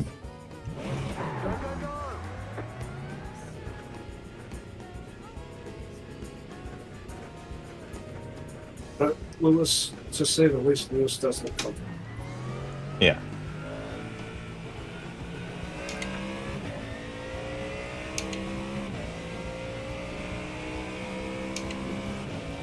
Alright.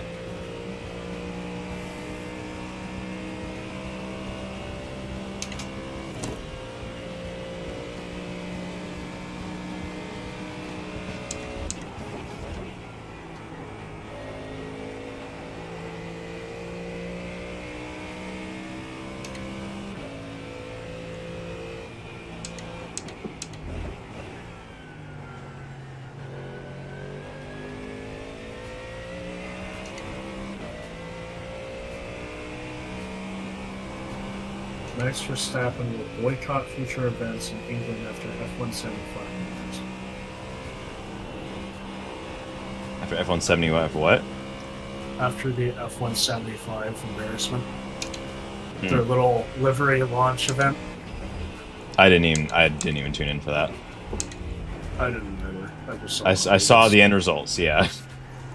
Yeah, all I cared for was the liveries.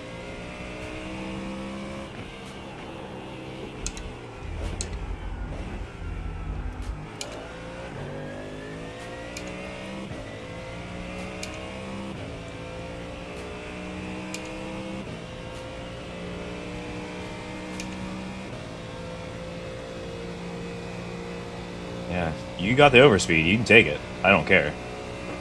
Right? Still there. Clear on the right.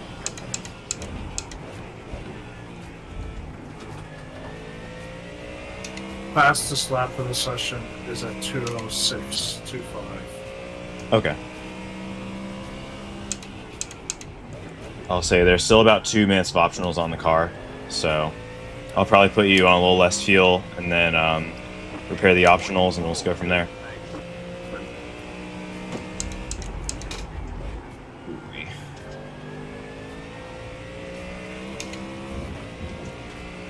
Oh my god, that's so much better.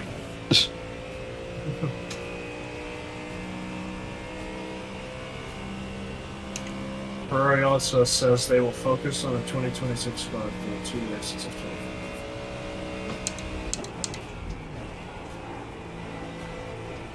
That's crazy. That they're not even going to focus on this season. Yeah.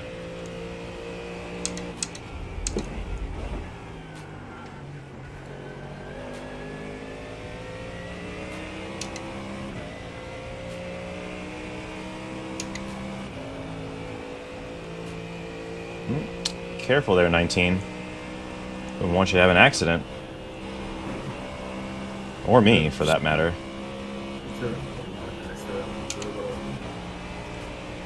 Yeah, they're a little helter-skelter. Yeah, they're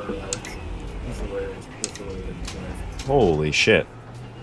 I guess, yeah, that's what you were talking about. I did send it a little bit, but, like, you really backed me up.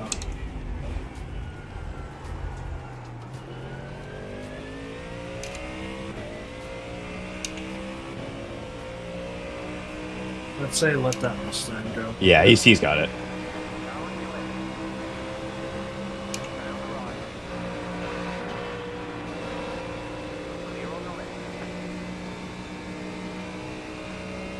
Didn't even need to give him a full lift like that, but whatever.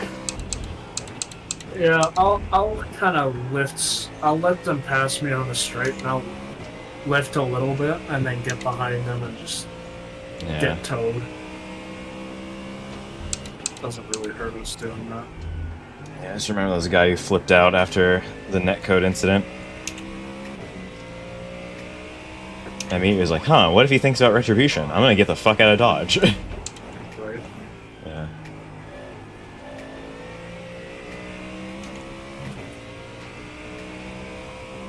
I do very much like putting the work in for these races. It's fun. It's fun to just get prepared and really just be ready, especially when you get to see it kind of come to fruition. And we know and we have a good sense what's going to happen now, so. Yeah.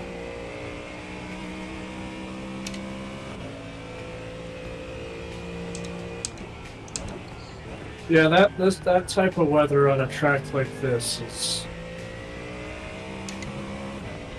it's difficult for everybody. Yeah. Especially because there's nowhere to go in so much of that. Right.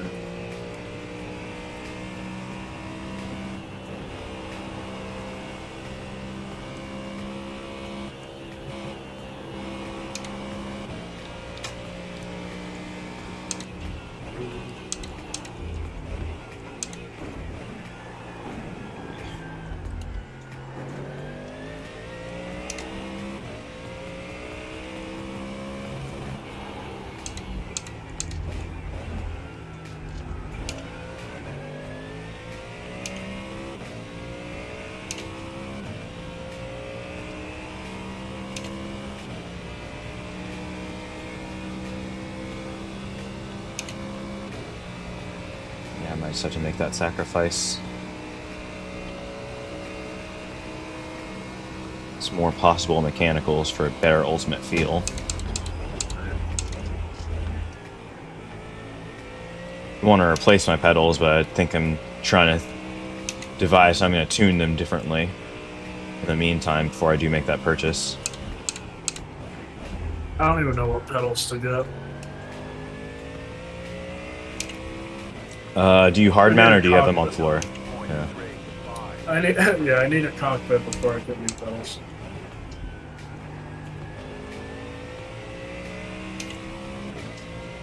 I was gonna say, I think that like if you want a load cell and you have the patience to buy an extra adapter, then the TLCMs are pretty cheap, and they also can work on a floor. But like if you want them to be strong enough to really like support, you know, 60, 80K, you need a cockpit. So. So I know like on mine, it's probably maybe at best like I could set them up to where I'm putting in maybe 50K of force. But that doesn't mean anything because it's not sensing the force, it's sensing just how far the pedal's going. Right.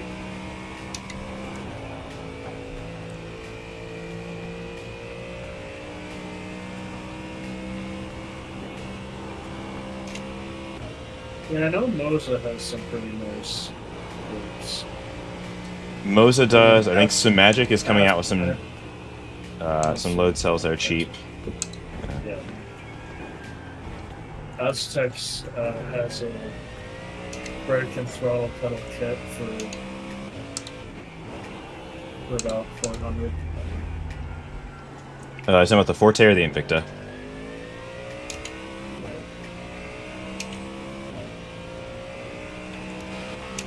The La Prima. Ah, yeah. Wine Country Motorsports says it's so. It's their own brand? No. They sell the Primas. Okay. They build sim cockpits for people, for simmers. Huh. That's where I need to be. Huh? So that's where I need to be working. Yeah. Well, there's a wine country in California, I think. Oh, yeah. I don't know how far away it is from you. If it's where I think it is, it's probably like an hour. So I think they have one on the campus of Sonoma Raceway. Or a distributorship, I should say.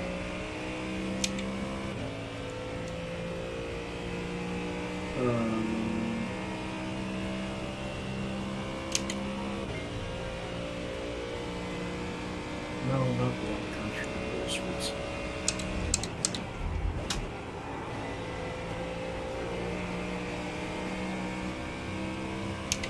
Oh, we gained a place. Hell yeah. See if we can keep it. Yeah, so nice.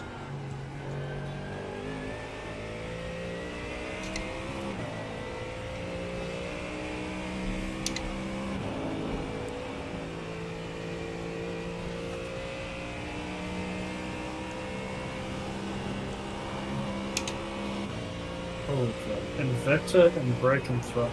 God, $800 for a load for a pedal set. We use the Fortes at my shop, and they honestly, like, they're great functionally, but, like, they don't... Consistency-wise, they sometimes leave a bit to be desired. And, I don't know. Lee has... He has a Fortes as well, so I think he might be able to provide better input on, like, what it actually is like to use them on your own shit. But, like, for us, it's just... I don't love them. That's all I'm going to say. I don't love them. Yeah. They're not bad I'm pedals. not going to drop $800 on pedals. Yeah, exactly.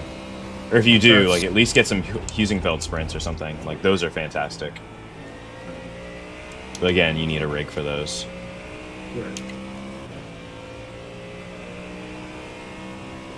They're very uncomplicated. They work consistently. They feel great. They're just well tuned. Just put in the work. Sparko sells a gaming chair. Off topic, they sell a gaming chair in the one. Yeah. I might have seen it before. Yeah, it's like a Sparko Gaming brand. Like I think they have a few different items that they sell, kind of in that. Yeah, they're just normal chairs, but Yeah, they're normal chairs, but styled like bucket seats. yeah. I'm obsessed with anything martini racing wise, like the rivers. Hmm. I have a bunch of martini racings, like hoodies and shoes. It's iconic. I get that. Yeah.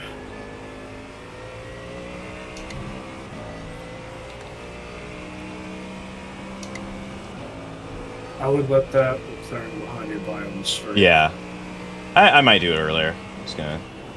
Just keep doing your thing. You've got higher downforce than that.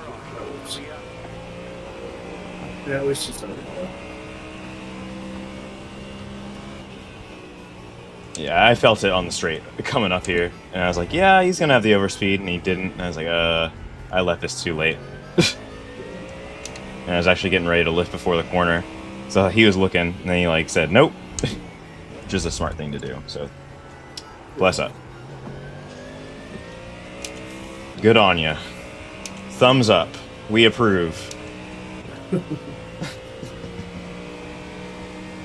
It's always nice when you encounter people who know what they're doing. Yeah.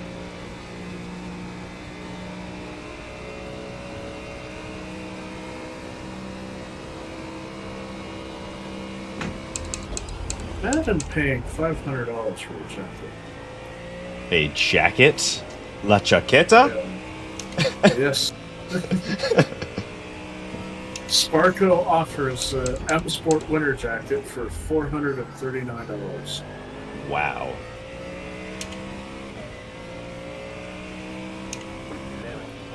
Does it give you a back rub every time you put it on? I fucking hope so. It scratches my back and all that. Right. And then some. Yeah. Better have a fucking AI built into it. Mm-hmm.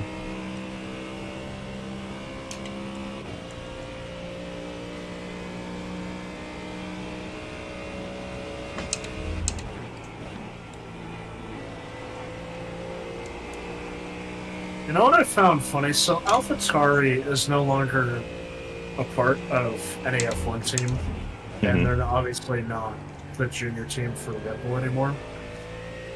I found it funny how Max just now became an ambassador for AlphaTauri. Like, what? How did they swing that? I guess. Like, I could. The funny thing is, I could see it. But I guess they were trying to not dilute it. Yeah, I think he just likes their clothes because AlphaTauri is clothes. Yeah, like I could see him wearing AlphaTauri clothing. Absolutely. Yeah, that's all done, yeah. He did even before. And it looks like Before he was nice an clothes. ambassador. Yeah, before it was. And it looks like nice clothes.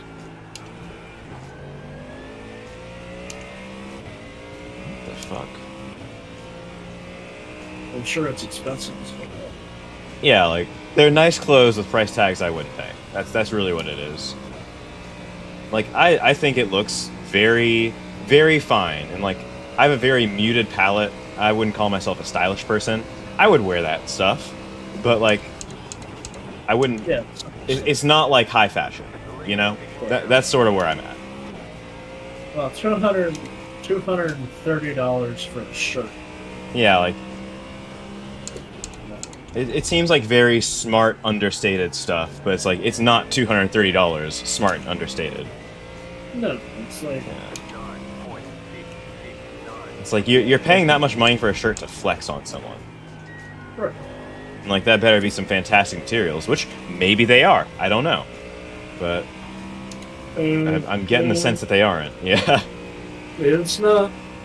It's certainly not worth $230 worth of materials for a shirt. Right. Probably cost them 230 cents. Shirt.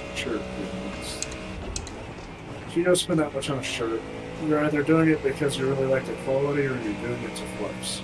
There's no Yeah. in between. That's true. Watch this Mustang. They're really slow. Yeah, I think we passed them. So I think they had a moment. I usually can find a way by them. But, oh, they're really slow. Okay. Yeah. That's what I was saying. Yeah. So if you were listening, that's what I said.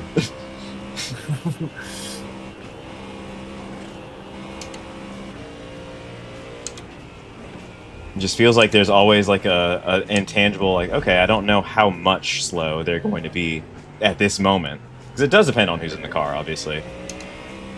They have a pretty livery. Are you a fucking retard? They do. mate? They do have a good looking car. You gotta give them one thing.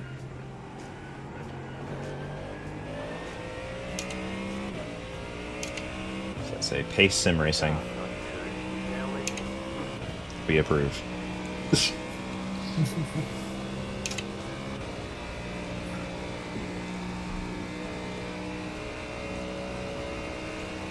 So I've been doing 209s.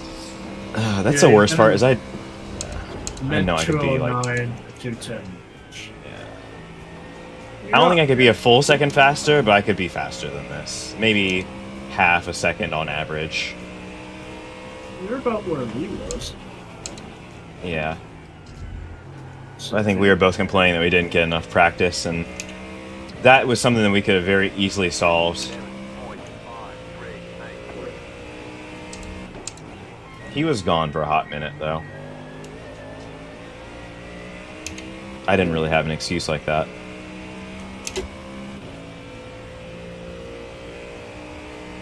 Because I think we decided on the car, and then he was gone for like a week, and then after that, it was this week.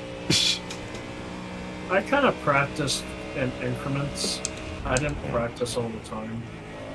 I was like, okay, maybe I'll practice for an hour or two twice a week, or once or twice a week, and that was kind of it. But in those times of practice, because I guess I didn't get a whole lot now that I look back on it. Mm-hmm. There was a point though, and for when I was practicing, where it clicked. Yeah, like you like said, oh, this works here, this likes that. You know. And once I got a hold of the Mustang, like I've just been constantly been able to get faster since I've been in this sport. Yeah, and I could sense the excitement with every message that was coming through. I was like, yeah, he's getting it. I was a little jealous, to be honest.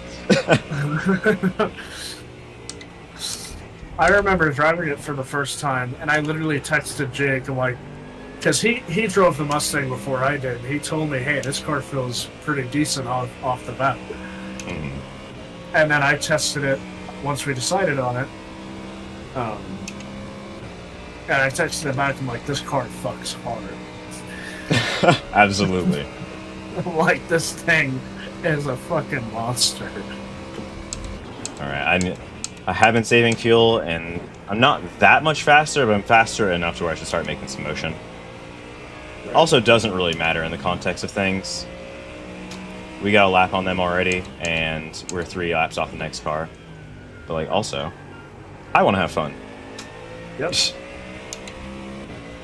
One thing you could do if you want to try pushing a little harder is brake a little earlier and then coast through the corners.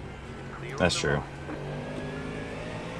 And that works especially on the downhill section. Yeah, because it allows you to, the car will lose less momentum through coasting. Yeah. But you got to be careful because the car can be easily unsettled if you apply the wrong pressure. So for T1, you could try like giving maybe 60-50%, I'd say 60 to 70% brake pressure at the pit exit road, like just right after it leaves your vision. And then as you get to the corner, you let off and gradually get back on the throttle. But once you know you're in that position to really put it on the limit, you immediately slap your foot right up on the throttle as hard as possible. Yeah. So it's like a gradual but aggressive input. Like it's very confident. It's assured. There's no delaying in it. It's just that you aren't literally just like putting a brick of lead through the floor. Yeah. This is a very committed track. There is no, you cannot get a good lap if you're not committed. Yeah, absolutely. And I think that's why it's so mythic. Especially, oh my god, if you do the Bathurst 1000 this year, ugh. The V8 supercars are so hard to drive here. I did it for the first time last year, and it was an experience. Like, I was like, yeah, I'm never gonna get the hang of this. And like, spoiler alert, no one does. Right. Yeah, I mean, I'll try it. But it's so much fun. 600 horsepower, 3,100 pound car, no traction control, 300 mil tire, sequential shifting. You gotta blip it. So I just heel toe, but it's you can do it so many different ways. If you got clean feet, you can do a lot. You can get away with a lot of shit. Right. So that's a lot of where the fun is. It's a very technical car to drive. Right. Yeah, I've seen that. It's sequential, but you still need the heel toe. I'm like, well, that's strange. Yeah, because basically they don't allow the ECU to do any blipping for you.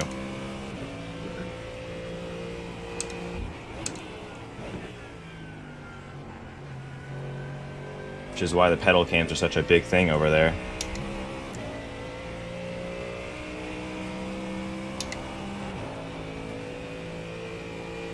I can heel toe in my car pretty well, but I cannot heel toe for shit with sim racing. I cannot tell you why. I'm not sure if I ever even attempted it in a proper car. Like, maybe I have once when I was dicking around, but like, certainly like not to any avail or success or feeling like I could do it repeatably. I can get it done in the sim, but like, you don't have mechanical sympathy in a simulator. You don't have, oh, I really messed up that shift and it lurched super hard. It just either goes into gear or it doesn't. That's pretty much it. Yeah. And your audio cue is, I guess, the main thing. If you have a butt kicker, it'll tell you, but that's about it. Yeah, in my car, I've learned to heel toe pretty well recently. It's unnecessary for daily driving, but you know, long limitation. Do you do any autocross to your car or no? Not really. I don't think I will. I get that. It can be pretty hard on stuff. Like, it's not like tracking your car, but it can get pretty hard on things if you do it regularly. So like, I'll probably go once or twice a year with the Civic, just to say I might do it, but you know, I pretty much baby that car. And rightly so. And you know, I'll drive it hard every once in a while, but like, yeah, like if you have a beater, like you have a car that you don't care about too much, or like you know, your A to B or whatever, take it out there. Yeah. Automatic, whatever tire it's on, doesn't fucking matter. Just go have fun. Right.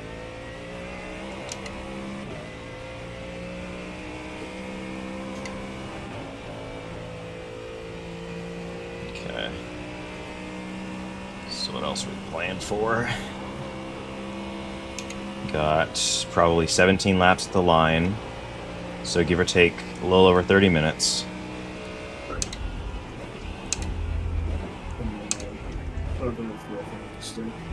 Yep.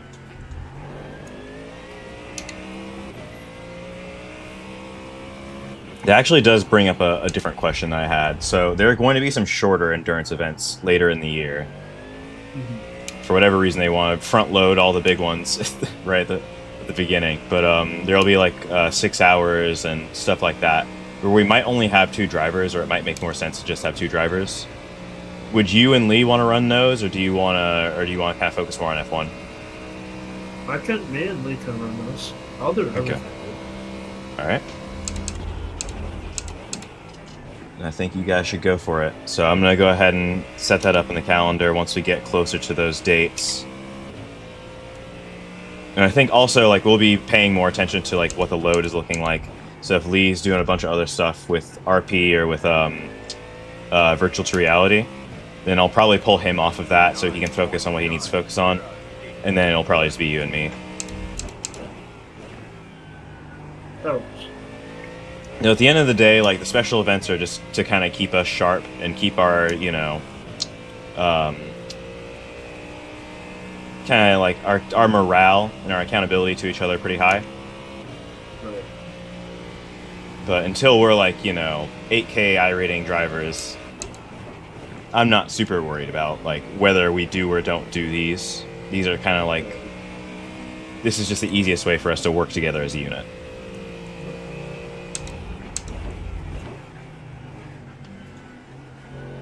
I think. I don't even mention what 8K iRacing. It basically means that you race quite a lot, often doing the same thing, but not always. And you just are very methodical about, like, you know, you're entering splits that are populated enough to where you have people around you so you can gain good amounts of iRating. You're very careful about where you qualify, how you race, you don't take unnecessary risks, and you just basically play the game so that your elo just keeps going up. Now, I say that, you could also just be massively talented and just, obviously, just win. Right. But I think for a lot of people, like, you do have to be very careful.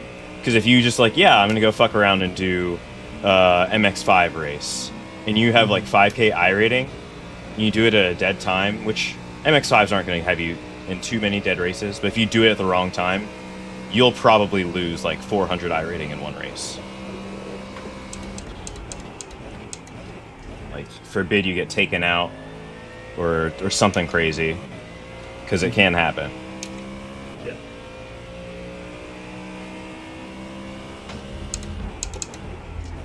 Most I've ever over-undered is like 100. That's just because I'm right around the kind of the average number for most people. So I think realistically, we all could and probably should be at 3K if we wanted to play iRacing religiously. But you've already kind of made your declaration. I've made my declaration. And I think that we should have it to where people have their different strengths. But this is just the easiest sim for us to all kind of convene on right now. I mean, I don't mind trying to do Trying to what? that. So, trying to kind of do everything, so... Yeah, and I think the Yeah, main I'll- thing is, like, you have to be where the opportunities are. And that's where we as a organization have to be. Yeah, so like after this, I think me and you should start, you know, trying to prep for Bahrain. This upcoming week, or not Bahrain, but Melbourne? Australia. Yeah, Melbourne. Yeah. If you got time on Tuesday, I should have plenty after I get off work. Yeah, I should. Ooh, okay, splash water. It's funny, that one's not bad. Like, you can hit that one and be okay, but just, I hear it and, like, my... It's still scared. Yeah, the trauma sets in. You know, like, this is the corner where everyone dies. Yep, alright, we're gonna die now. Yeah. And then you live and you're like, oh, okay, that's cool. Yeah. As long as you're not on the other side of it.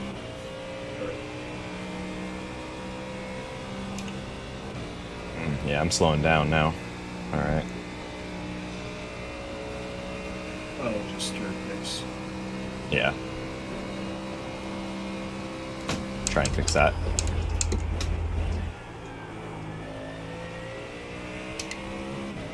Imagine having so much fuck you money that you just go out and drift around on an ice lake with a Pagani Utopia.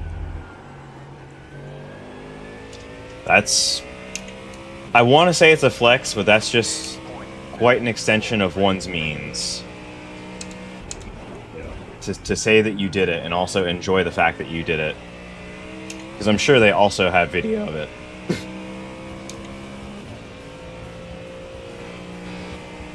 But, I mean, if I was presented with the opportunity, Right. why wouldn't I? Oh, yeah, right. I'd be like, yes, please. I'll take Yeah. the $3 million car out for something else.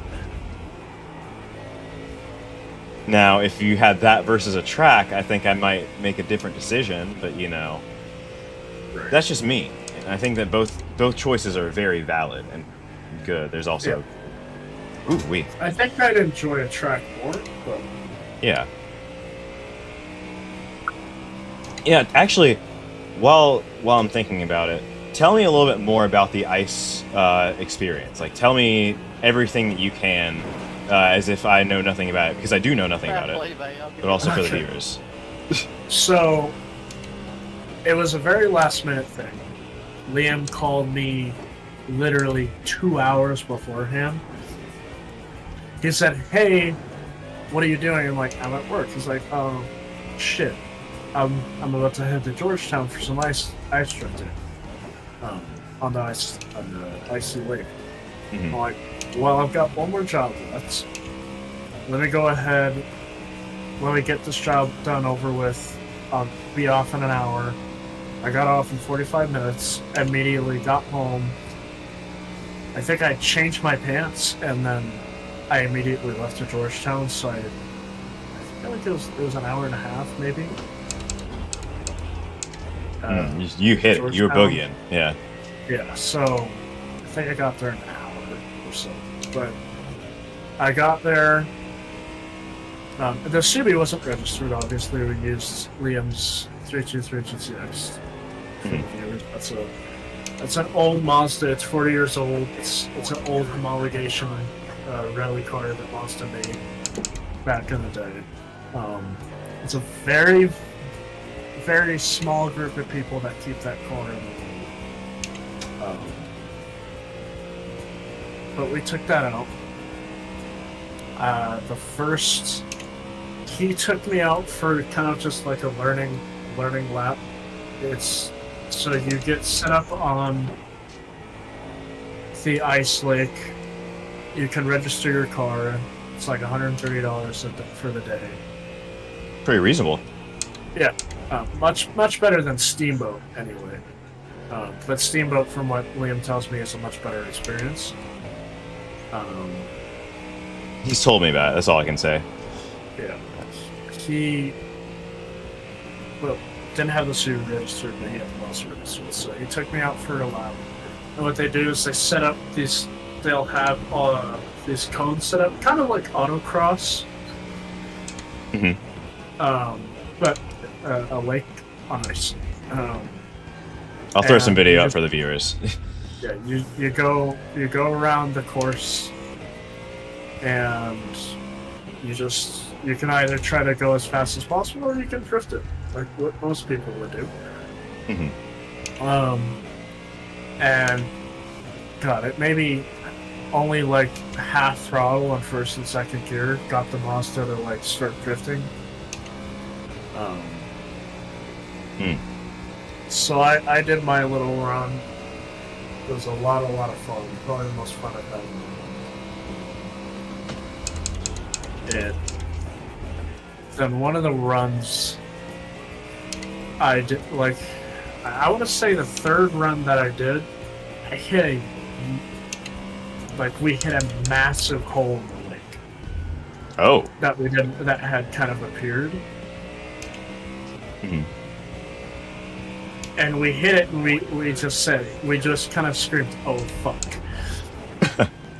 and we were both like, "Alignment okay? Does it steer well? Was the car working?" Like, it was that hard of a hit where you're like, "Is something broken?" Right, you had to check. Yeah. So the car drove fine. Everything was fine. Continued on through the day, and then there were two courses set up. So we did the first course for a little while. And then we went to the second one, and there's this huge open left-hander that you could take for a real long drift. And when me and Liam first kind of saw it, we were like, "Oh!" And then we're like, "Yep, that's the racer mindset right there." Yep. Started having ideas, designs, plans. Right, and then I went ahead and did it pretty well. Then. It was just a lot of fun. And then on the way back, a couple days afterwards, I call Liam. Well, Liam texts me saying he's gonna need a daily driver because he said the Mazda has found a new way of getting attention, which is self-harm. Ah, lovely. And apparently, when we hit that hole, we just, and he doesn't know for sure yet, but we're pretty sure the center diff is obliterated. Ooh, so it just, something in there just didn't like that hit and just said, yep, Yeah. gonna start splintering apart. Yeah. Long story short, yeah, the center diff is most likely gone.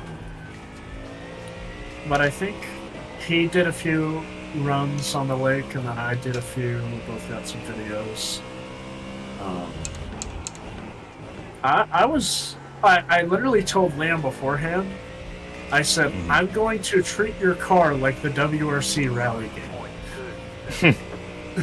He was like, You said, like, just let's be clear.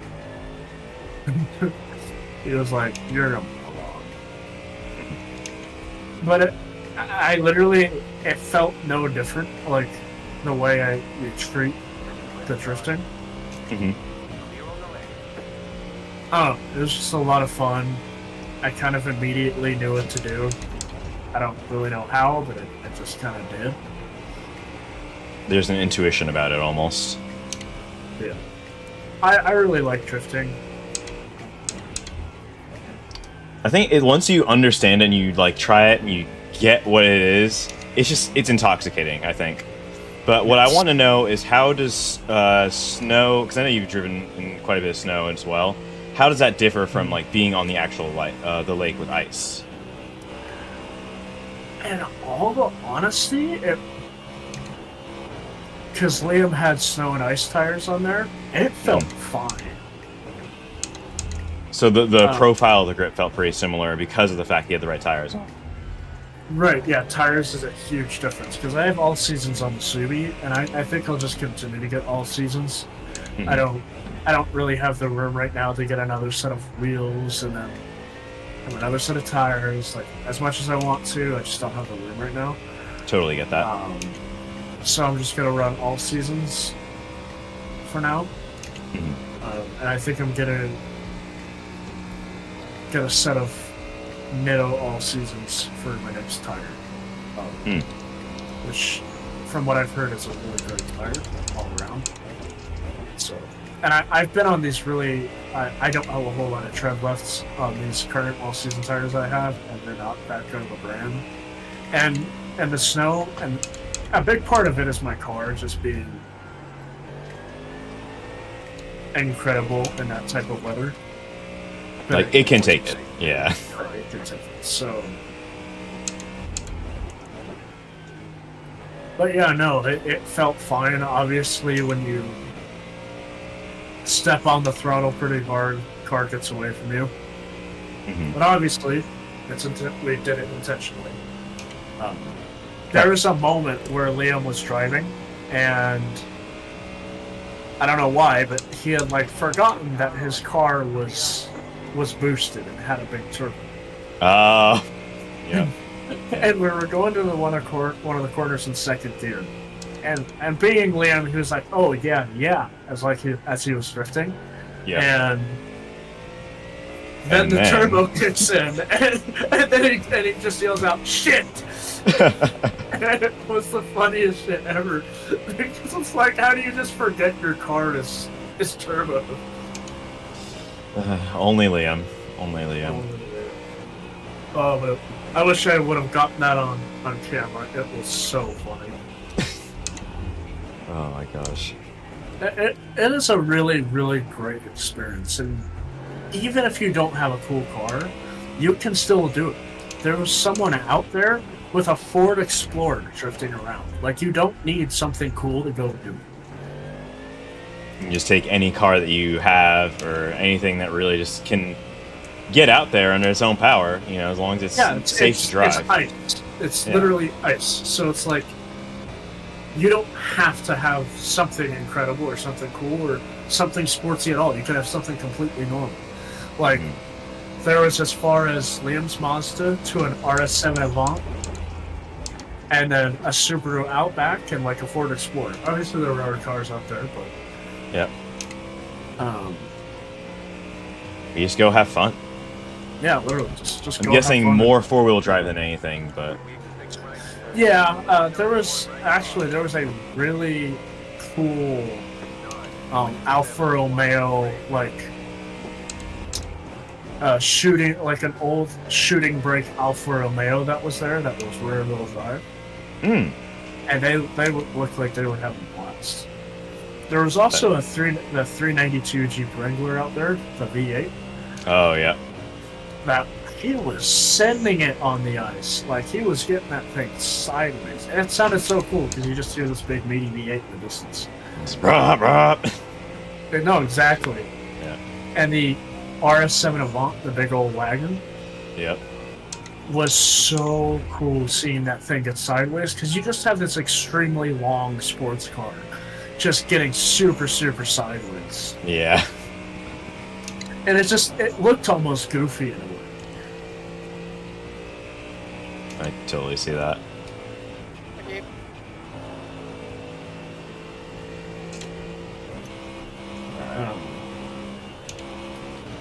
We're almost there. Should be 9 laps once I cross. But it was truly an awesome time. I wish I would have taken my car out there, but wasn't really prepped for it, so I'm not worried about it. Yeah. Ooh. We'll have a lot of fun either way. There was another STI out there, and there was a normal WRX. Both of them are the same, like generation of like 2015 plus with new gens. Mm-hmm. One dude was just like, he just kept spinning out constantly. Couldn't help Like it. it was, yeah, no, it was like kind of bad, almost like he was obviously trying really hard. Mm-hmm. I'm like, what are you doing? Like you're all-wheel drive. Like, there's a specific way to do this, and it's not particularly difficult. You just gotta be able to put 2 and 2 together. If a Ford Explorer can do it, you can. Yeah. It's not a power issue. No, done. The Mazda, like, I think it barely breaks 130 horsepower. The 323? Mm-hmm. No way. I could be understating that, obviously. I think it's a small motor, though. Yeah, I would say that thing makes like 180 max. Mm. It is light also fucking car. 40 years old of like 200,000 miles, I think. Yeah. So Yeah, probably it does make like 180 now. I think absolutely. Or 180 or less, I should say.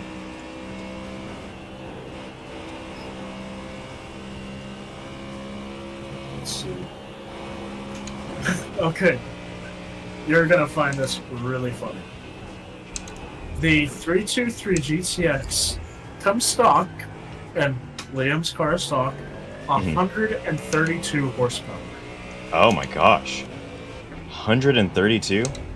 Yep, from the 1.6 liter 4-cylinder turbocharged engine. I thought he had a bigger turbo on it, though. I'm pretty sure it's a stock turbo. Okay. I think a bigger turbo would actually blow up that motor. Makes sense. The GTX, for anybody listening, because this is the car that we drove on the Ice Lake, it weighs 2,200 pounds and was designed for Group A class racing in rally. And the GTX was quicker than the Volkswagen Golf GTI and was sold for the same price.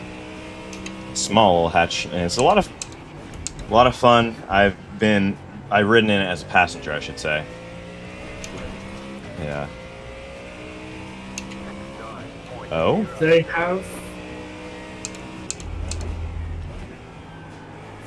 a GTR version of Liam's car, and I would love to have Maybe that's what I was thinking. Maybe I thought it was a GTR, and it is not. But the GTR itself only makes 160. Oh, yeah, that's still nothing. I think I'd probably sound like a TikToker. Another thing to realize is modern day rally cars don't make more than 450 horsepower.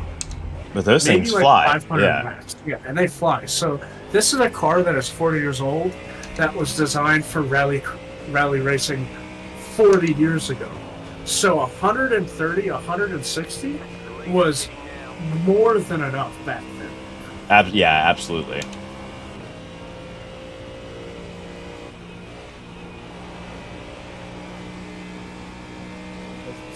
This 208 car is giving me an energy. Sorry.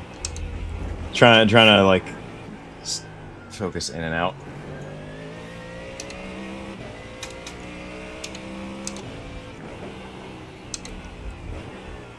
Like, even the 22B, the claimed horsepower numbers were 280. Yeah. And like, you can say, oh, it was a gentleman's agreement on a car. That thing, I don't think ever really did make north of like 280, 290 because that was what it needed. And they, you know, they had restrictors on it anyway for that class. Right. And there were the claims that made like 300, 320. But like, regardless, think about it this way. My car has 305 in that 2013 STI. Right. And if those we go back things, to the 90s, yeah, and then even farther back, the 80s, what? they way less The stringent fastest crap. car, yeah. Yeah. The fastest cars probably only made 250. The fastest ones. Mm-hmm. And yeah, like I think we were about to say, they're so light. Yeah. Like 2,200 pounds is. His car weighs 1,000 pounds less than mine. Do you have That any idea, is like, how hard is it to move huge. 1,000 pounds? Let's put that in perspective. Right, like that is a massive amount of weight, and I've always thought because I've kind of like raced Liam's car and my car a little bit, and it's always surprised me how fast that car is. And I'm like, and then I remember, oh yeah, it weighs nothing. Exactly. Yeah. Granted, my Okay. car eats it alive in every way, but still. It holds up a lot better than you would expect it to.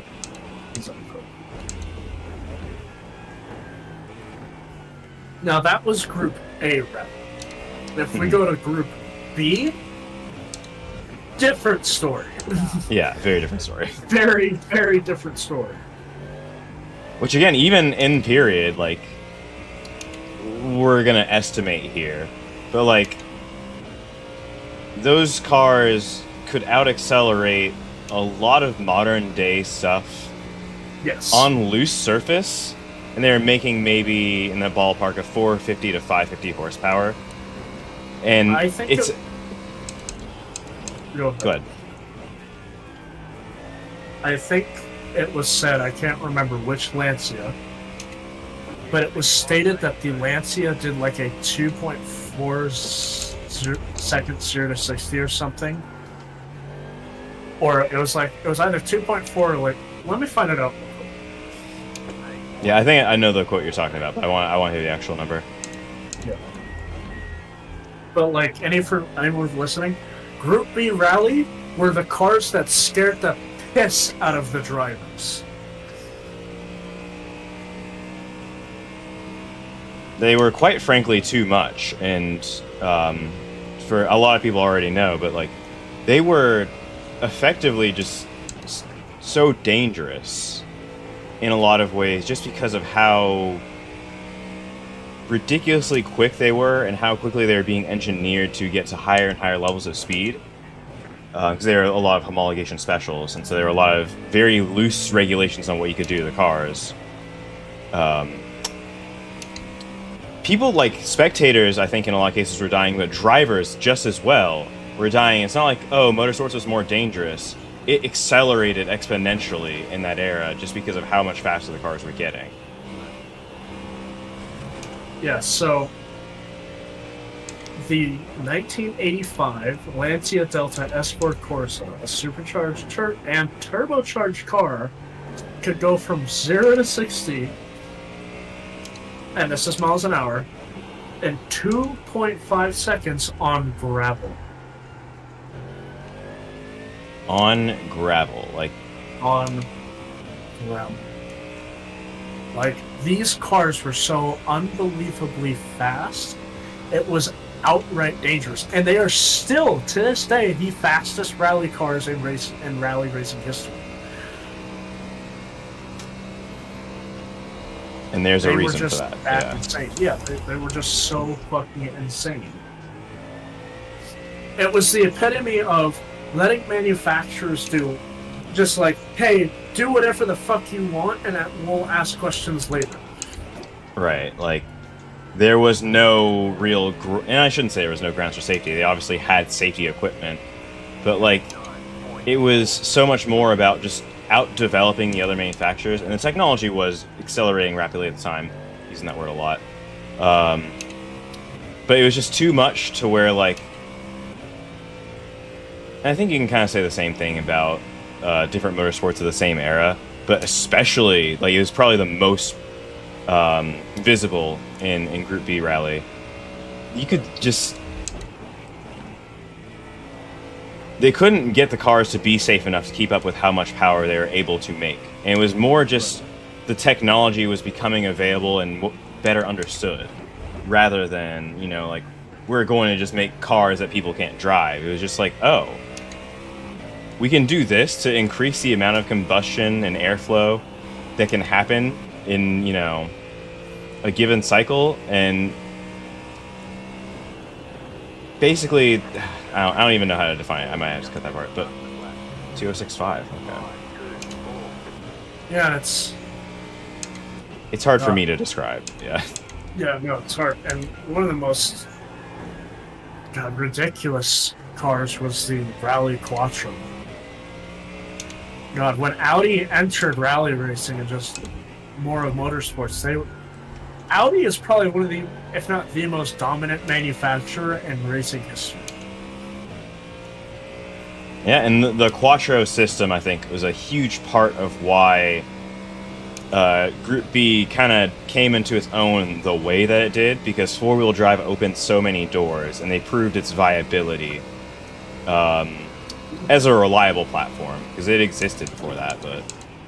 Right, but it wasn't very popular in rally racing still. It was still like right. rear-wheel drive, like sometimes even front-wheel drive. Right. And then Audi was like, hey, try this on for size, and then it ended up just being unreasonably dominant. And then they said, hey, let's take this to the pavement and see how that goes. And everybody was like, oh, yeah, that won't do well. That's not the same thing. And then it did. And then it did. Well. In Transit, in IMSA. Yeah. Yeah, and then they were like, hey, this is too fast. We need to slow you down. So they did. And then they continued to dominate. Hell, these motherfuckers put a diesel engine in a race car and dominated with it. It was unheard of at the time, too. Yeah, it's the level of dominance that Audi has had in motorsports is insane. Bar none. I think there are manufacturers that have more wins, but I don't think that there are manufacturers that have outdeveloped them on a lot of those fronts. There is no other manufacturer that I can think of that has had the engineering dominancy that Audi has had. Mm-hmm.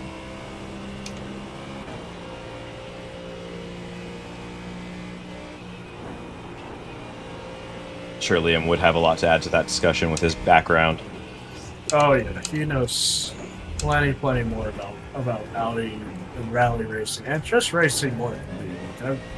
Yeah, I'm still learning a lot more. You know, you or him have been in touch with racing a lot longer than I have. Yeah, and I mean it's the stories. It's the stuff like that does happen, you know, once in a generation or once in a lifetime.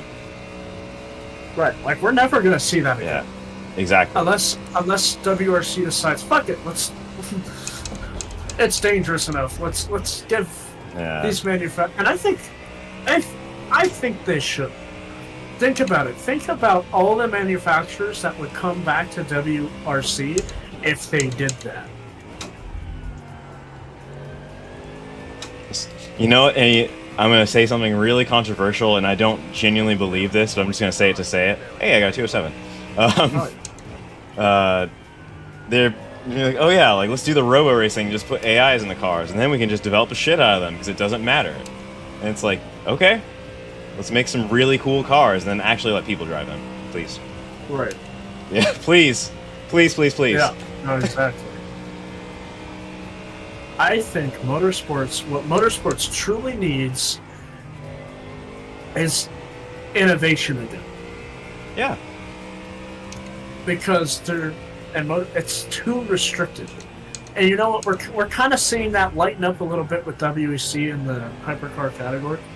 Yeah. Because, you have Ford coming back, you have, Ferrari, Alpine, Acura, BMW, Porsche, yeah, Porsche, Cadillac, and then you've got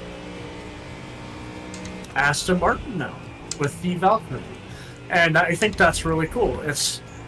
The Valkyrie might end up being a really dominant car. I've kind of seen it on track with little clips and highlights. It looks so light on its feet, and the only reason it has that big rear wing is stability. Because apparently it makes all its downforce from the floor.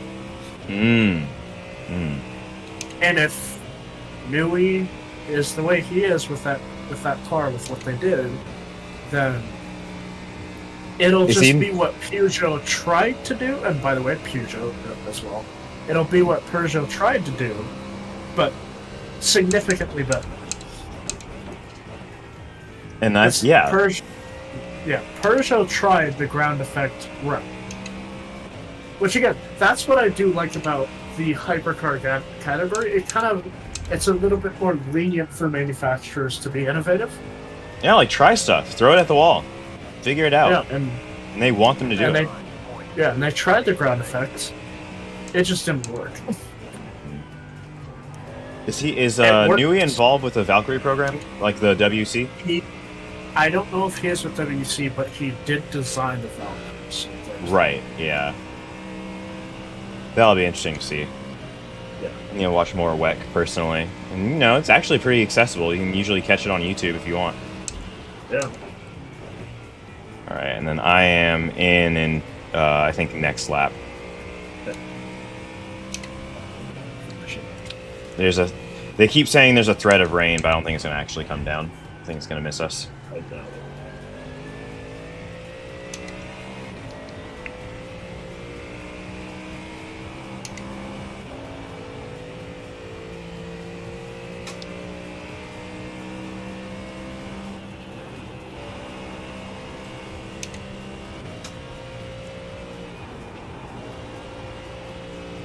Ooh, okay. Wait a moment. I was actually not looking at the road, and then I just saw brake lights.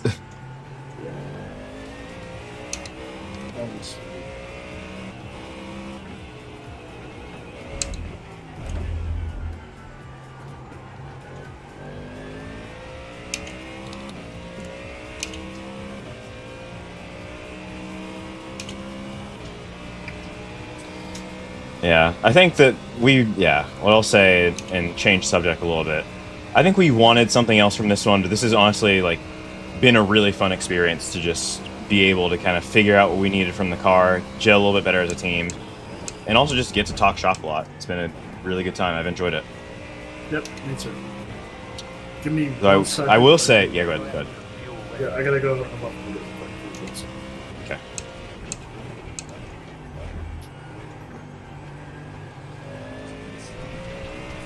Alright, let's make that delta timer as green as humanly possible.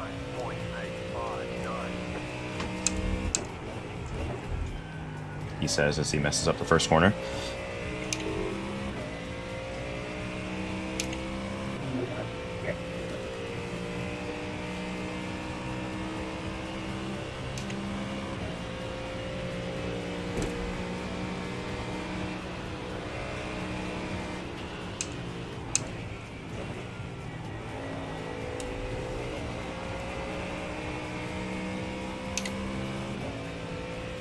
Alright, I'm back. So what you're gonna say? I was gonna say I'm gonna shut up so you can focus on your laps. We're 28th right now. I think if we take the repairs, it's about 2 minutes. Okay. We should come out 29th.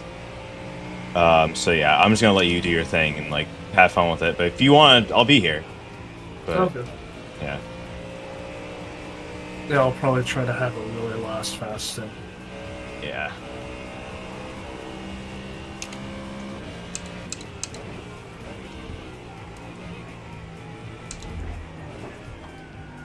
I don't know how this Ferrari ahead of you is still going. They don't have a front bumper.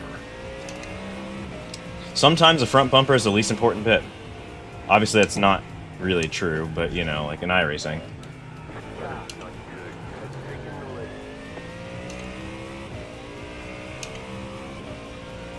Oh, okay. They've been fast enough to where I don't feel held up by them, so I haven't really tried to force anything, and obviously I'm coming in now. What do you mean, switchers?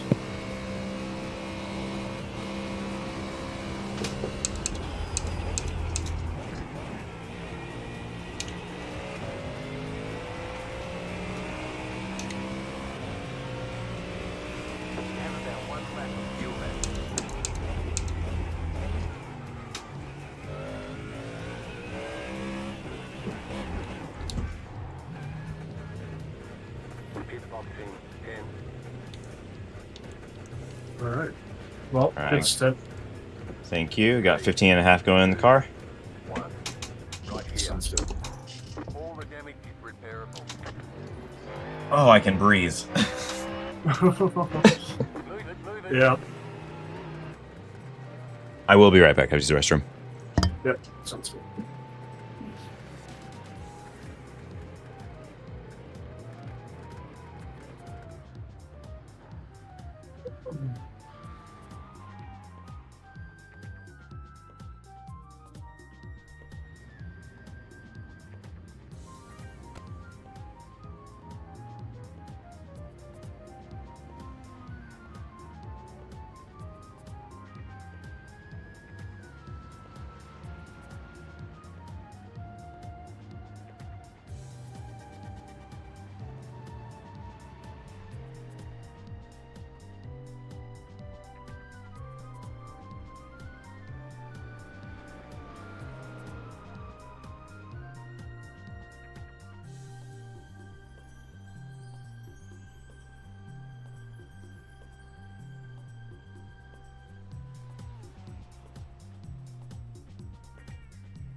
Everything.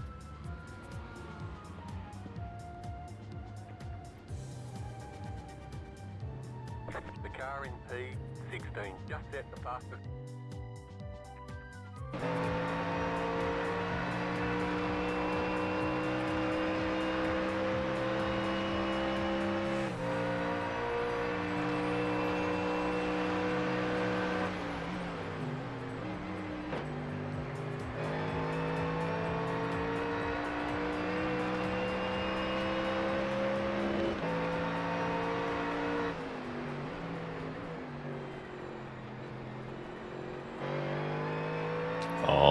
right, y'all. I'm going to leave him to it. I said I was going to leave him to it. I'm going to leave him to it. So, guess what? We're finally almost there. Not quite there. We're almost there.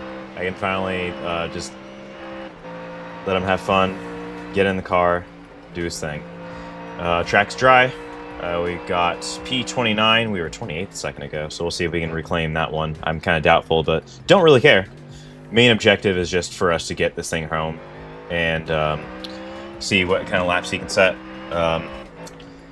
Is a good learner. This one was a good learner. I definitely was a little stressed, but like, I think we all put in a good effort in terms of what we did on race day. And it's just one of those where I think the program wasn't well enough developed for us to really be in a position to succeed. And I put a lot of that on myself. I need to honestly step up and do a little bit better. But I think we can definitely get it done. So, exciting times. And honestly, it was a really, really good time to just be able to have some cool conversation, some cool cats.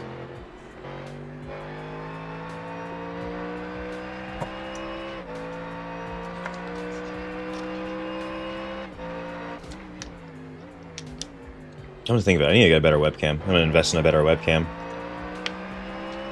Not that I need to, but I want to. You know? It's nice to want things for yourself. Anyways, first lap out.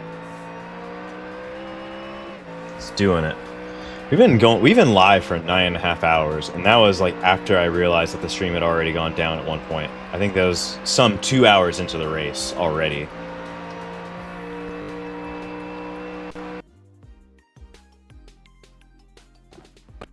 Okay.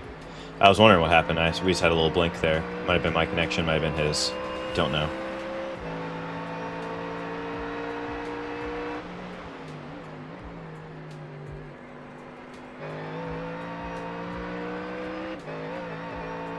Kind of wonder what he's doing in terms of times, or what his Delta timer is looking like. Guess we can go in car to see.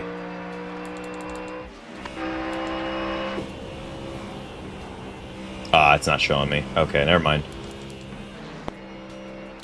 And that's the way it goes. And that's the way it goes.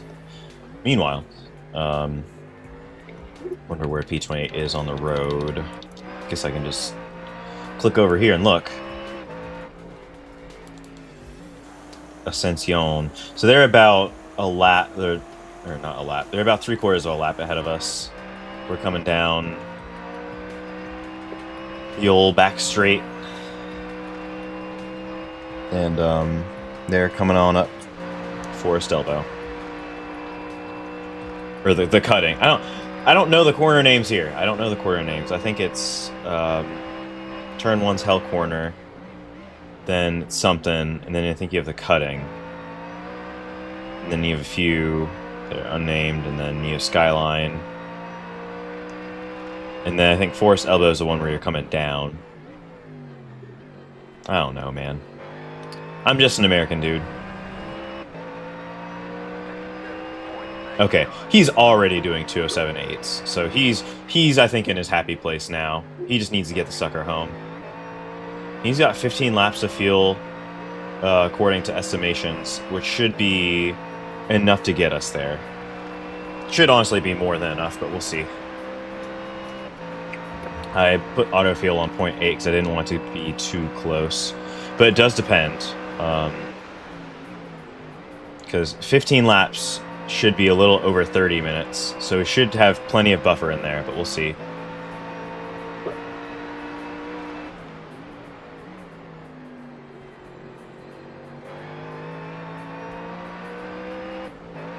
We shall see. So yeah, fresh tires, fresh car, fresh everything. So fresh and so clean.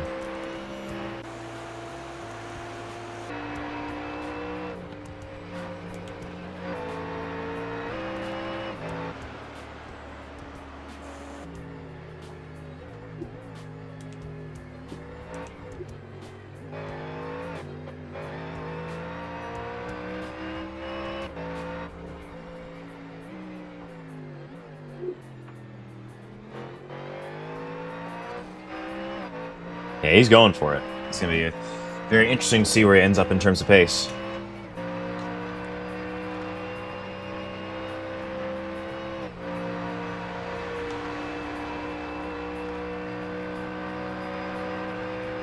The main thing is he also does have to contend with traffic, so we'll see if the 27th place will let him by. 343 car.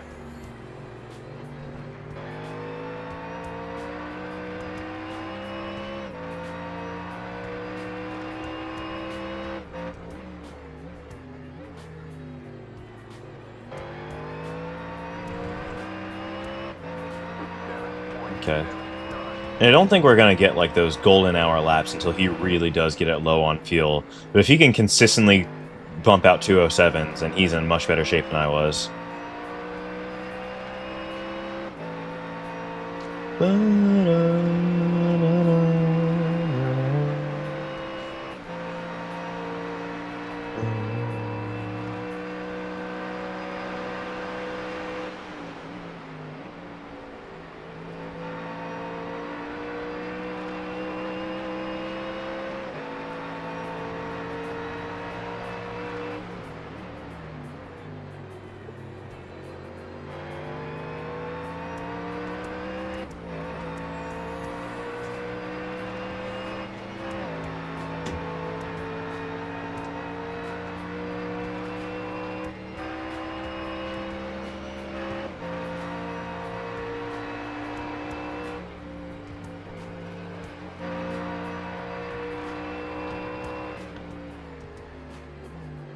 So yeah, this is going to be the issue here.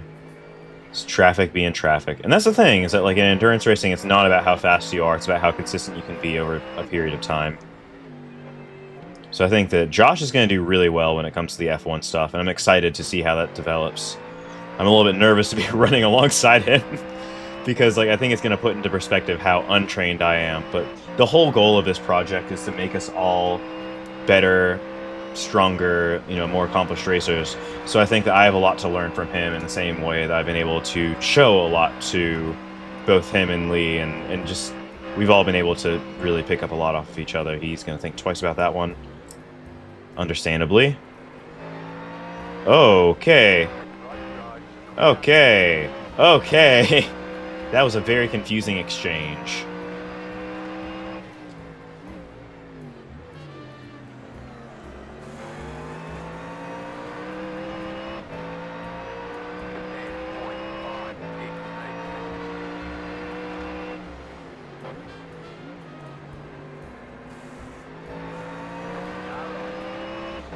Alright, there we go. He's going to take it. He's got his line.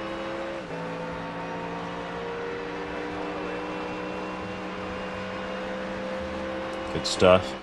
So he's not in clean air, but he's in mostly clean air. Seems like the 24 car is going to follow through, as is the 8. And the 17 is going to fall back quite a bit. So you got an NSX and a Ferrari chasing us up the mountain. Fun times.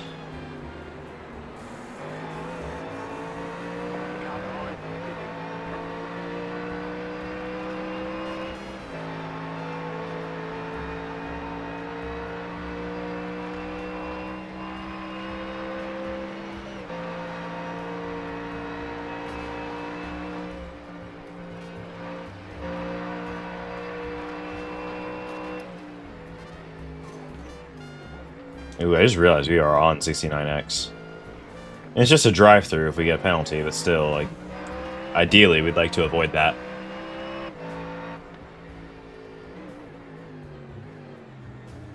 So we'll find out. We'll see.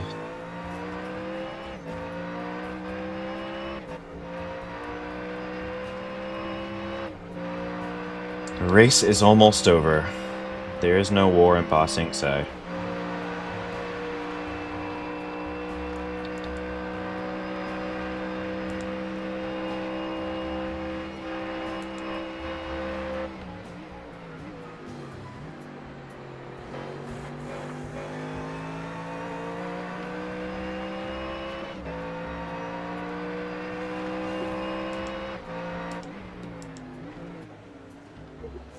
You get Nancy back there, I will say.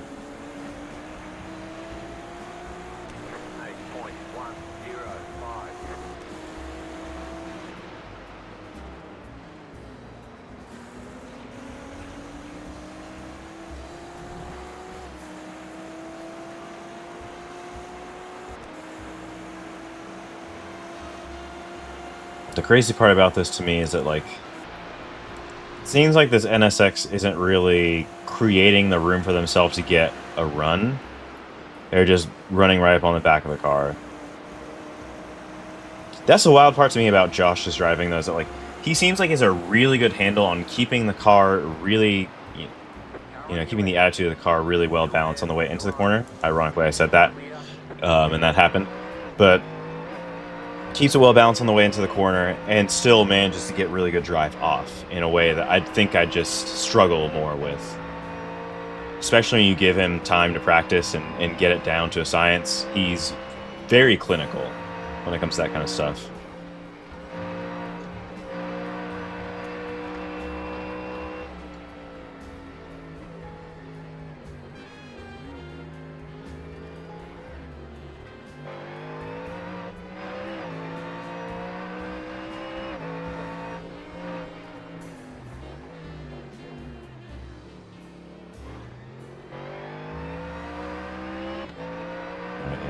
He'll catch him if he catches him. He won't if he won't.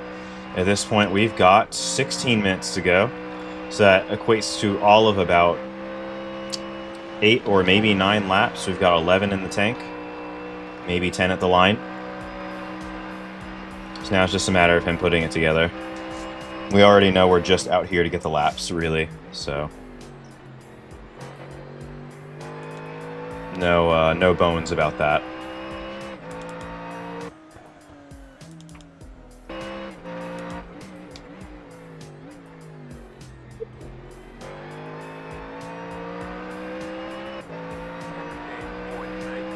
Yeah, let's see how this one goes. I think really the pin and whether we're going to get a good lap in the next couple is going to be the 343 car. 24 and 8 seem like they're fast enough to be, not impede us, I should say.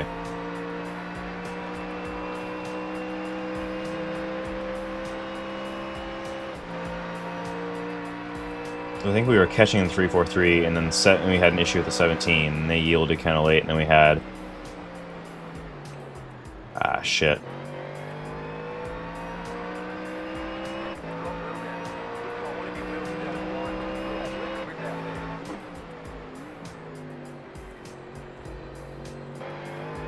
I mean, that's the thing, is that, like, you have to push here, just like we were talking about earlier. In that, like, there is no real alternative to really getting a nice, good, punchy lap other than pushing. But if you push a little too far, the only thing really there is a wall or maybe a sand trap or a high curb that will introduce you to another wall. Those are your options. There's a little bit of runoff to the area there at the S's. That's about it. At Skyline, the S's. It's not a very forgiving track in that way.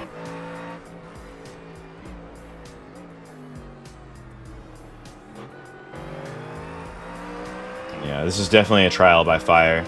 So, like, Josh's first time running this track was about 2 weeks ago in preparation for this event. So he's done well to really be on the money in terms of pace. But I think it's just one of those things where, like, we didn't put in enough work as a team to really make it happen. And so I know what we need to do for next time, and that's just basically have more in place for everyone to succeed. More time to acclimate to the conditions, more understanding of what car we're going to be looking for so that there's less gray area. We can decide on a setup earlier. We can get dialed in. We can really try out more stuff over the course of time rather than kind of like waiting around for it. I think that was one of the biggest issues. Don't want to burn these guys out either. I really want them to be able to succeed in their best, but it just takes moments. Takes moments like these especially to build into it. Can't win them all either. And that's the beauty of racing, is that you have these crazy stories, these upsets, these intense trials where you develop yourself and you galvanize into someone who does have this monstrous proclivity to really just eat at these kind of events. To say, this is my food, I'm going to eat. And that's what we're trying to build here. Show that, this team of guys and ultimately, just team of people is what we're building towards, that have the skills to pay the bills, virtual or real, and there's a pipeline to go from, you know, to start here and to go anywhere. That's what we're here for. So there'll be a lot more on that. I'm both excited and very unexcited to get the punch buggy out, but he paid the channel points, so I owe it to him.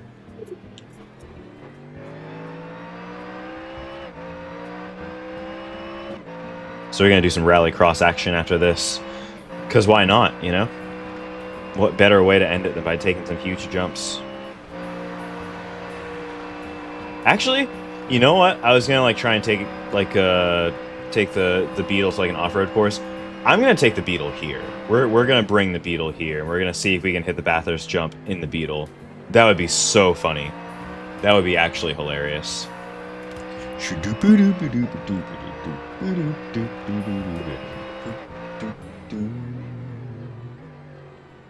Crazy person. Crazy person alert. Alright, let's see it. Let's see it!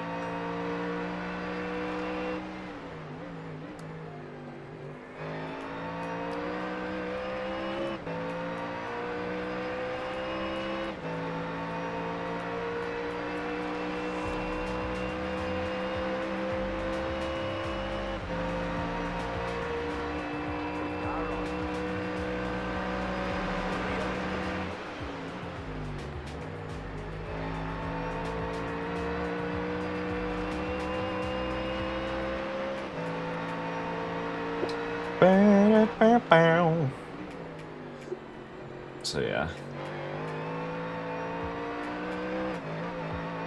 Let's see what we can do in terms of lap times. It's just been one of those races, and I've been here before, and Bathurst is an ass kicker every time. Not like for everybody, but you know, the leaders had a hard time with it. You know, I think the 24 car was actually doing really, really well at one point and up in front, and they had hard times following them.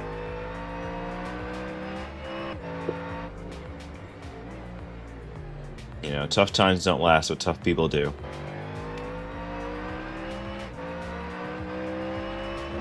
And I think even for us, like, we fell into 40-something in place, and then we were just clawing it back and clawing it back and clawing it back.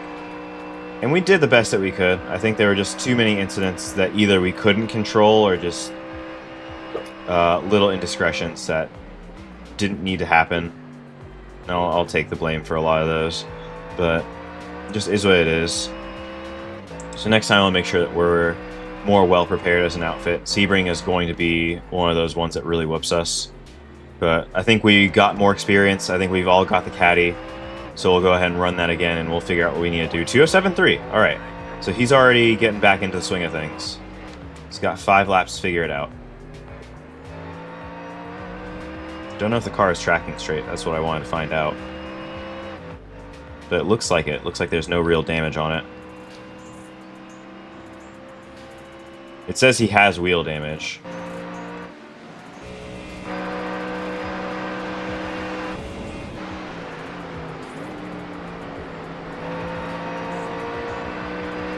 I don't see it. Wheels look fine to me. Some of these angles are really cool, actually. Anyways, that's right on board, actually. Last couple laps.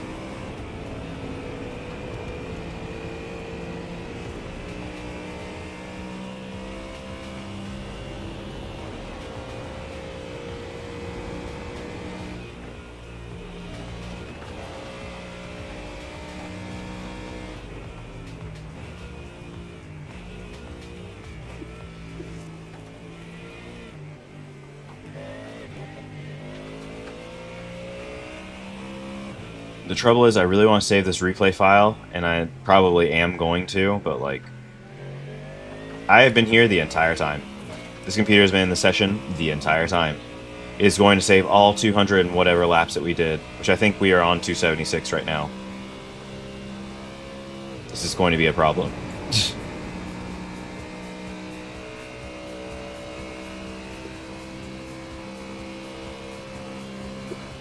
Also, for the record, I'm going to go ahead and get the Beetle out, and we're going to take it here, but I'm doing exactly 2 laps. We're going to do 1 lap where we just... Actually, no, we'll do 3 laps. We'll do 1 lap where we just drive out of the pits, get a feel for the car. 1 lap where we just start pushing it as hard as it'll go. And then 1 lap where we try and hit the Bathurst jump. And that will be it. And that is all the time I'm giving it. Because, quite frankly, I'm tired. I've been up since 4 a.m. Correction, I've been up since 3 a.m.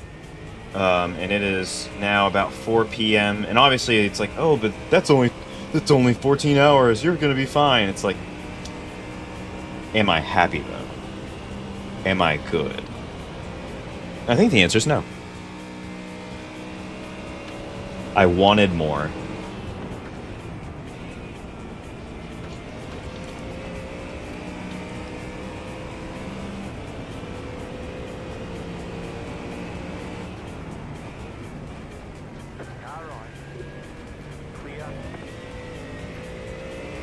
Much appreciate. Big respect. We approve. Your hard work is valuable to the company.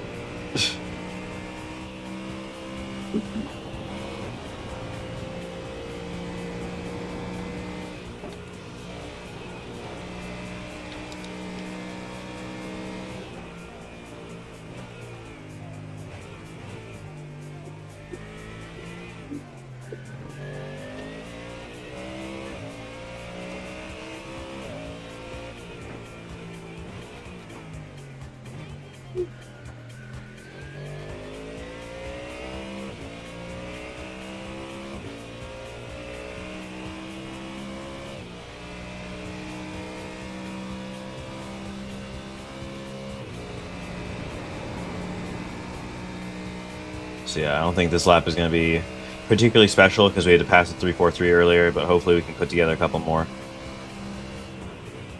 I think the problem is that we're probably going to catch a 16 pretty soon. I think we just got too much pace right now.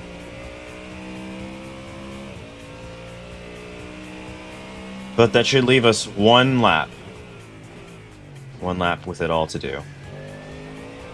We'll see. So even that one was a 207.588. So I know he's going to be digging for that 6. 1000%.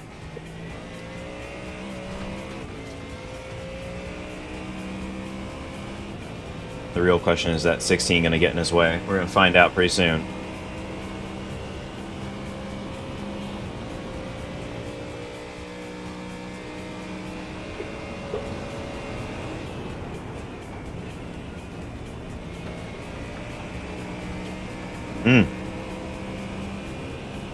I already know. I don't even have to see it. I know that one was good.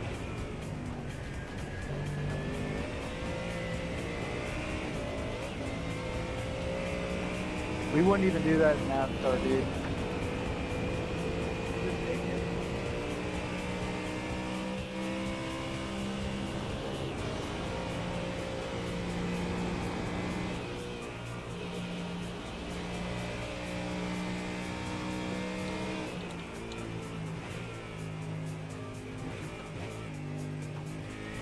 I forget that having the relative up in cockpit really is kind of disruptive.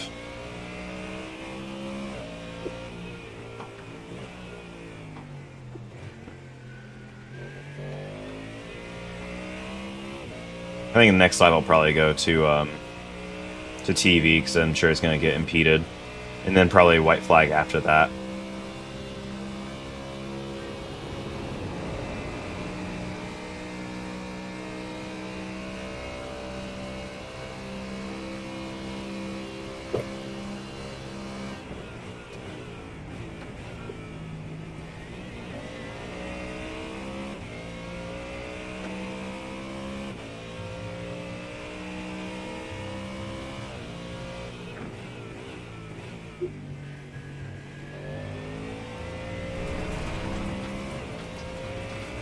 There it is. 206.9. So he's doing pretty solid. It's a second clear of anyone else on the team, at least.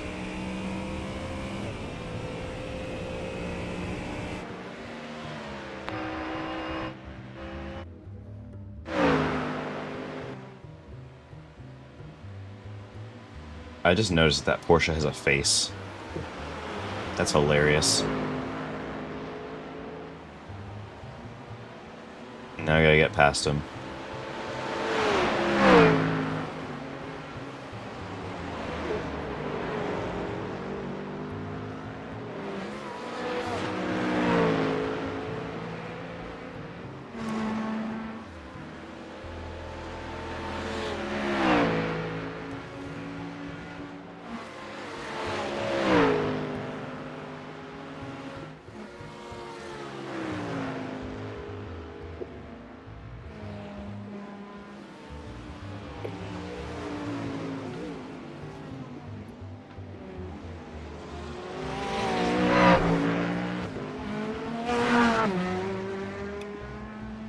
Come on, go get him. Get after him. Make it happen.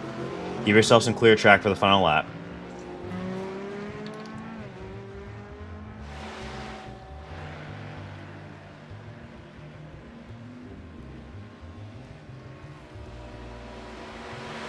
Let's give him the old flash. Car stops on the right. Go left. Same 23 car we had an issue with earlier.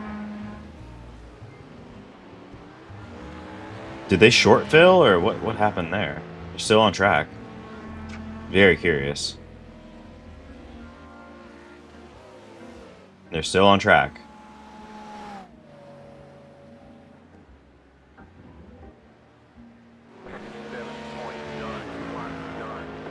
I'm curious.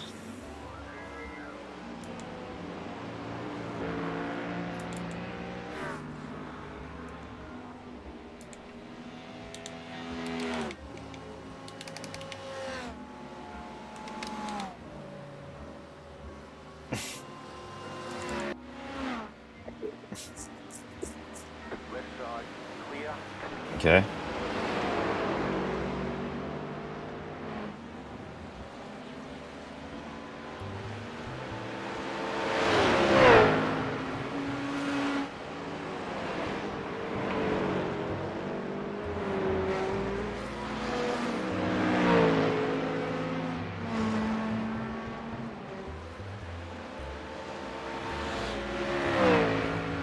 I would do like a Lightning McQueen finish. I would push him across the line.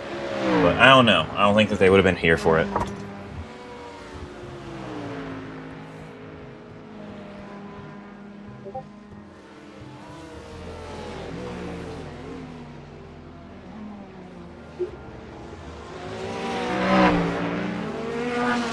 So yeah, I don't think we have the white flag just yet.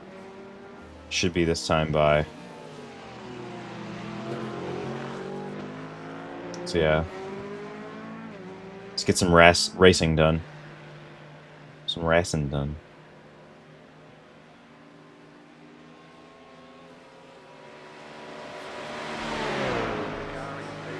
Jeez Louise.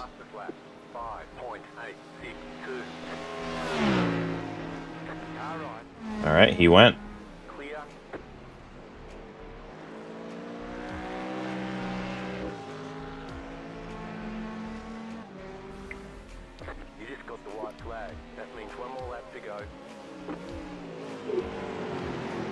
Alright, you already got that 206. Let's see it.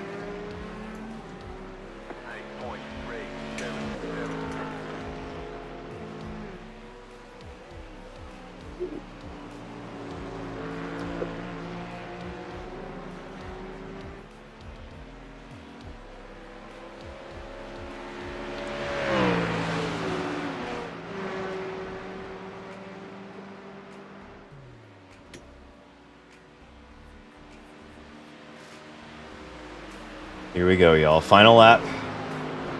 Last time by.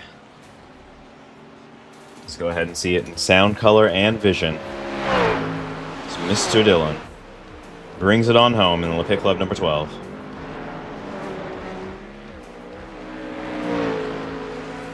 Going for his fastest lap.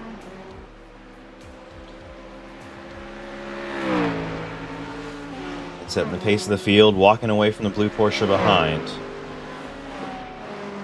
But we're going to see if he can get below that 206.9 marker that he set down earlier. And I know he's eager. He's got the car, he's got the tires, he's got low fuel. Without stopping. Well, that's good. Sure, we can just finish this.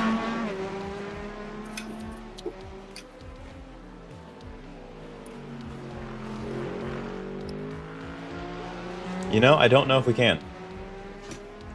Tell him that. You know, it might DQ us, but at this point, I really don't care. I say just keep going. If you're on a lap, go for it. No, I'm not on a lap. Is this the last lap, or is next the last lap? This is the last lap. This is the final lap right here. Well, if we just drive through, I think it's going to make a difference. You should be fine.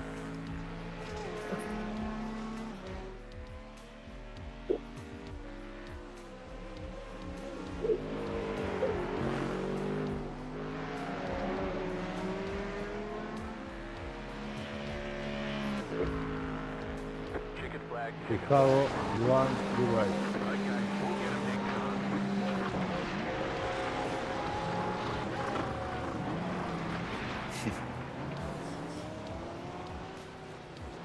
There's an incident. Genuinely thought you were going to hit him for a second. Yeah.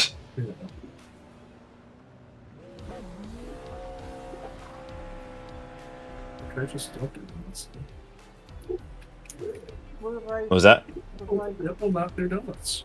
Oh yeah, you have to deactivate TC. I had the same exact issue with Lee earlier, or at the Daytona.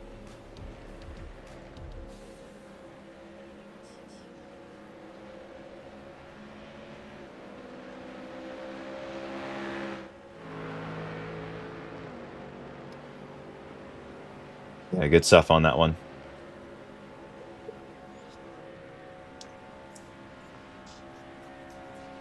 I think we got a lot to take forward at Sebring, and I'm really excited to get that program together because I think we know exactly what we need. Yeah. And thank you for, again, holding down this whole program. I was speaking a lot of good on you on the stream. Still I am, technically. Just how you really galvanized us kind of around this. It's been a real tough push for me and Lee to get time in, but you just kind of kept benchmarking after we all picked a car out and just kept us pushing. Yeah, of course, everybody drove a pretty good race. A lot to take from this one, and we'll for sure get a podium at Sebring. Yeah. Yeah, and I think the weather is going to be a big concern, which is why I tried to look into it a little bit more, but it's a little too little too late, so there'll be more on post-mortem, so I'll let everyone kind of speak their piece. Right. Well, hopefully we got some highlights from this race.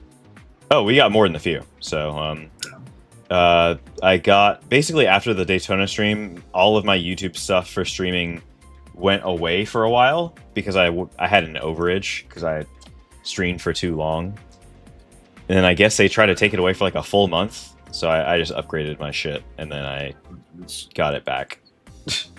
But this is all effectively gonna be saved on my YouTube channel, so I can just pull it from there. Where does that 206 put me on overall fastest lap? That's probably like, I'd say among, here, I'll figure it out real quick. Let's see. I guess I could just leave the session and figure it out, but let me save the replay before I do that.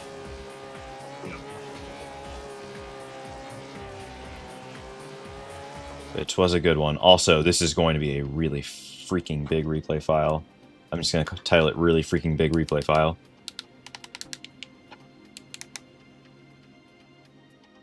Well, it can't be any worse than the 24.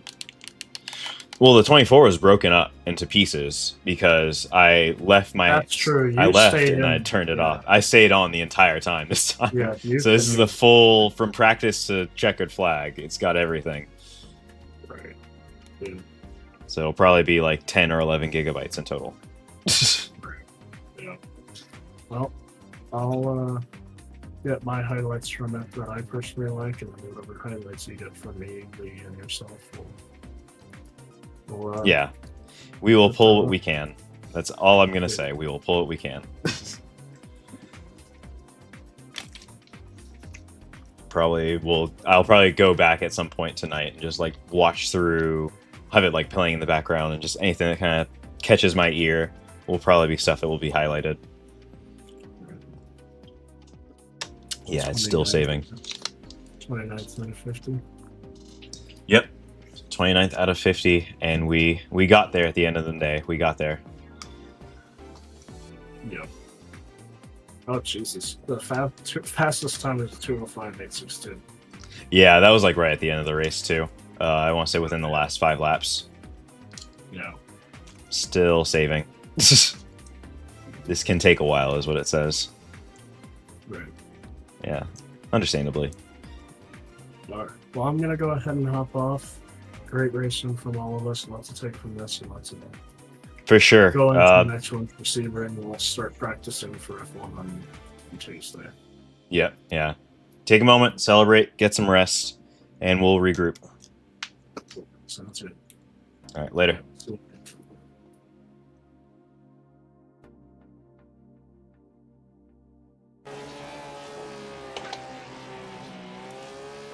Where'd we end up placing? Let me... Here, I'm switching all my stuff over so I can see chat a little bit better. But here's the results for the race. Let me start with that. So we'll go and pull those up. We ended up 29th overall. So we honestly had a lot of stuff going on with the rain, and we were pulling ourselves kind of back. And then I think that just at the end, there was a few too many complications. I put the car into the wall a couple of times, and I think it was just easy. There were still some wet patches that persisted for a long time, and I got a little greedy. I think there were points where we all got a little bit greedy, to be completely honest, but I'll speak for myself and say I got a little bit greedy. We were all excited, too. We wanted to really get the best lap times we could, just put on a good show, claw back as many positions as we could. But P29 overall, so let me scroll down here.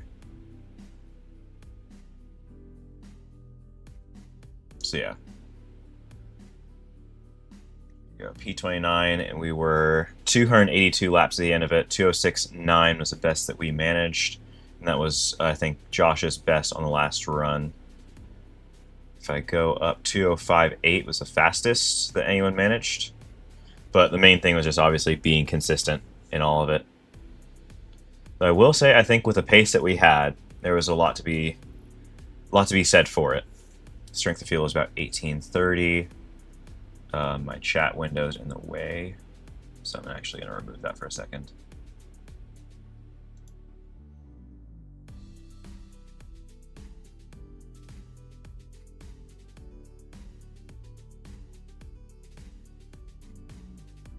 Here we go. Now I can see what's going on.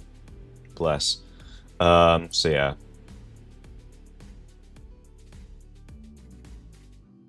Sorry, I'm just checking the fastest laps, really. That's what Josh wanted to see. So out of all of the teams, we're at least like 4th or 5th in terms of our overall pace, 5th. So yeah.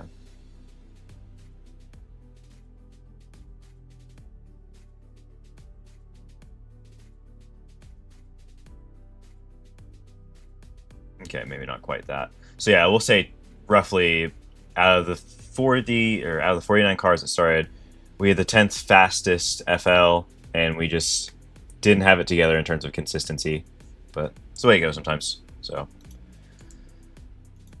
we live, we learn, we do better next time. And I'm really glad I got the opportunity to work with these guys. They do a really great job and put on a good show. And we, I think, have a lot for next time to build on. But my work is not done here. I promised someone that I would pull out the punch buggy. So that's exactly what we're about to do. I lost chat, so that's fun. Didn't realize that that hiding it was going to mess with that. So I'm actually going to change that in settings really quick. Yeah, because I don't want to shut down the source when it's not visible.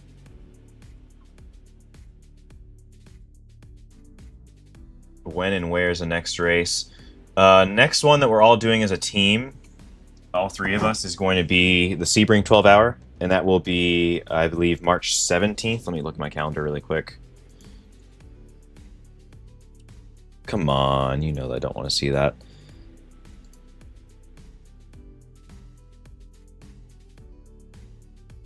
Or I might be wrong. I don't think it's the 17th. It is March 22nd. So it is exactly a month from now. And that'll be the next one that we're doing as a team. We'll be probably running in the GTP class or one of the prototypes. And that should be a very interesting one because it's going to be multi-class, obviously. A lot of passing to kind of get done and navigated and negotiated. So a lot to work on in terms of just traffic management. And I think that today was a really good learning experience for that because we had a lot of like people who were at or near our pace that we had to manage from a traffic standpoint to either say, I'm going to go for this, or I'm going to not go for this and save fuel, and just like learning what were the right ones, what were the wrong ones. Just whether we wasted too much time waiting for it to happen, or whether we jumped a little too soon and it wasn't the right time to go, what have you. Though I think we have plenty of races coming up before that outside of the endurance stuff. So actually, one of the races I did earlier this week actually did air today on the TX141 channel on Twitch and on YouTube. It was on Paul Walsh's channel, same person. So that was Oulton Park. That was round 4 of the MPRL GR86 Cup. I actually did just clinch the AM trophy for the free content cup. So that just happened. I can talk about that now since the spoilers are over. I walked away with that one. Very lucky because I had been second place. Always a bridesmaid, never the bride, as Paul put it. In every race. And I'd lost to the same guy 3 times in a row. But he DNF'd and I won the class, and that point deficit was enough to get me in the lead of the championship currently, and also to win the first half of the season. So I got a small award for that. So that's really cool. I have another one of those coming up on Wednesday. So I believe we're going to Phoenix. I can actually pull it up right over here. So let me do that with my hands and my eyes.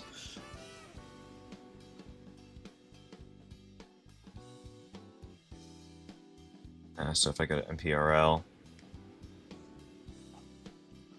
So yeah, that next one should be, I believe... Yep, so March 5th. So that's going to be... The race is on a Wednesday. The broadcast will be on, I believe, March 8th, if I'm not mistaken. I don't have my calendar very organized. Yeah, the broadcast will be on March 8th. But the race is going to be on the 5th. That'll be at Phoenix Raceway. We'll all be driving the Toyota GR86. Not all 3 of us, but all the racers in the league. And I will be competing in that one. I'll be in the number 225 car. Le Pit Club livery on it. So, cool stuff there. And then on the 7th of March, I will be competing at Sebring, ? I can actually check that right now, too. Because it's also in the leagues tab here. But I'll be competing in the GR86 as well, but that'll be a multi-class race. I do think it is Sebring, though. So let's check and see the sessions. And that should be like a 2-hour, 40-minute race, so another endurance round. Yeah, so Sebring International Raceway. We'll have GT4s, we'll have TCRs, and we'll have the GR86 class. I was 3rd? Yeah, I was 3rd in the GR86 class last time around, so I got a podium there.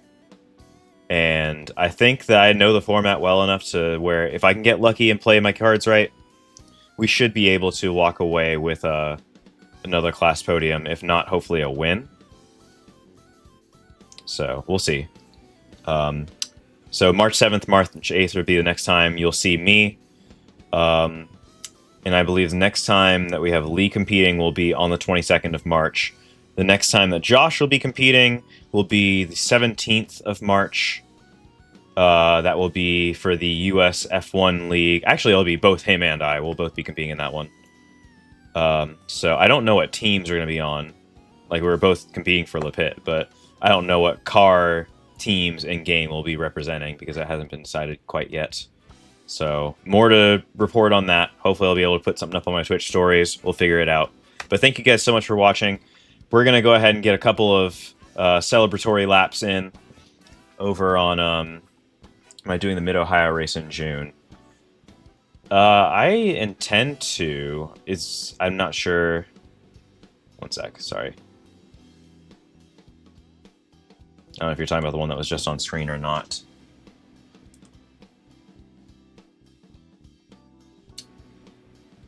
But yeah, if you're referring to the SEEL one, yes, I'm participating in all of these rounds, which means I do need to buy Mid-Ohio, so that's got to happen.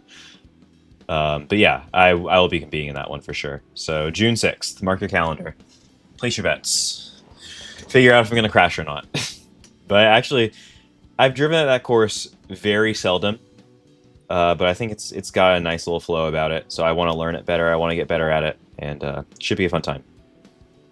So you tell me where you work at Mid-Ohio. I want to know now. I'm curious because I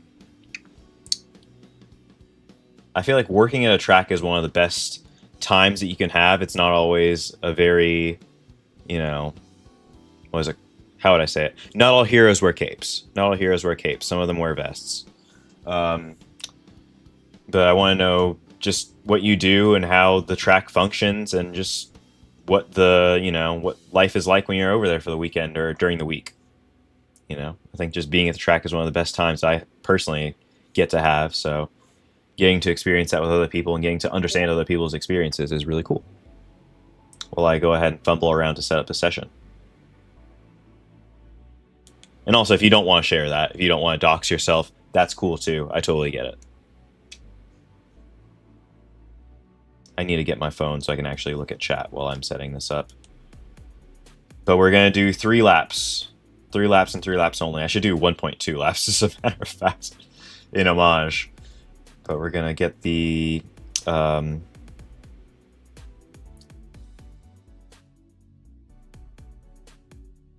yeah, screw it. We'll get the full fat beetle.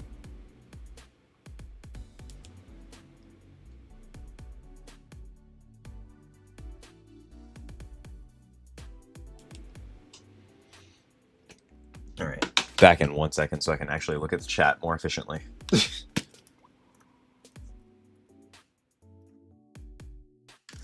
I do have a secondary chat window up on my projector, but the problem is that it's on a projector and the projector's a little bit far away from my eyes, so it gets very easy to not be able to see what's going on. If I made the chat more opaque, that would solve that issue, but then I also wouldn't be able to see half what's going on screen behind it, and sometimes that is an issue.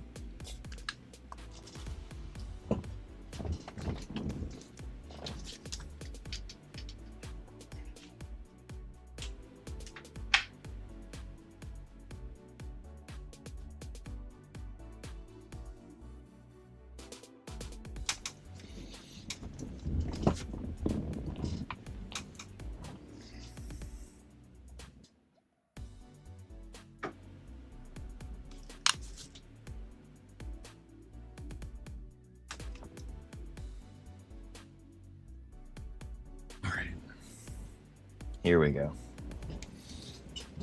Settling back down. Okay, now I can kind of see what's going on here.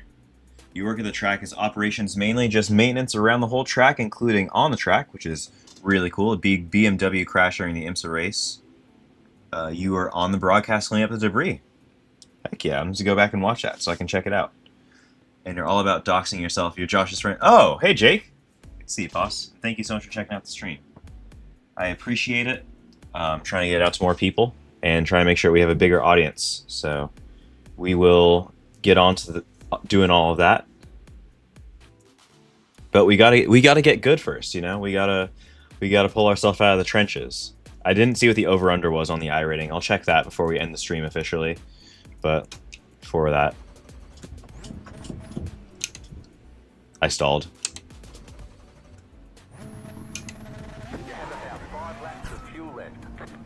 Heck yeah. Also, if you're wondering why I'm doing a Volkswagen Beetle, it's literally someone in the chat's like, oh, I'm going to spend my channel points and now you have to do this. So here we are. This is going to be most of the lap, I think, except that it's not going to corner very well.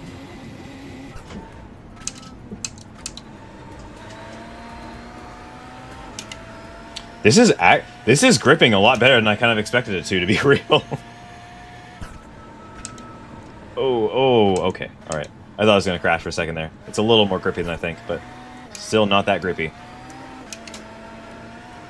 She's a rowdy one.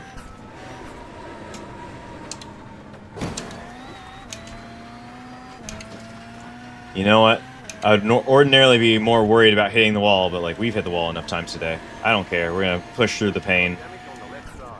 We got damage on the left side. I've heard that too many times today. Even if it wasn't on the left side, if it was on the front side, if it was on the back side. I'm tired of hearing it.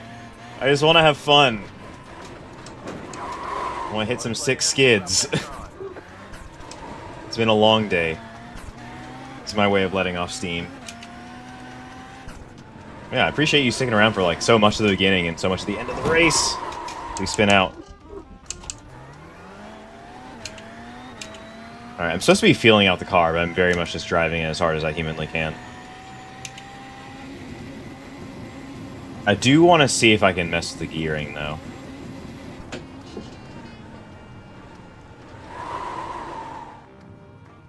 This thing is more interesting. I'm gonna head out, but we'll definitely be sure to catch streams when you can. I appreciate that, and thank you so much for following. And so yeah, we'll be having Gran Turismo stuff, we'll be having iRacing stuff, you'll occasionally catch some other weird stuff, but there'll also be F1 going on. Just a little bit of everything, so I'll surprise you. I'll let you know. And you'll see whenever I go live. And you have a good rest of your Saturday and a good rest of your weekend. Pleasure's been all ours.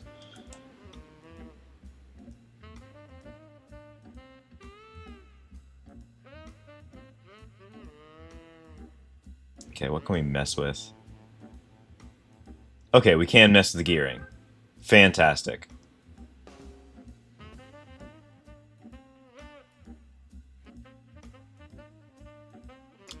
I'm really, yeah, like, I'm not, like, trying to make the car handle. I just want it to, like, top out as high as it can. Welcome to the jungle. You've got about 5 laps of fuel left.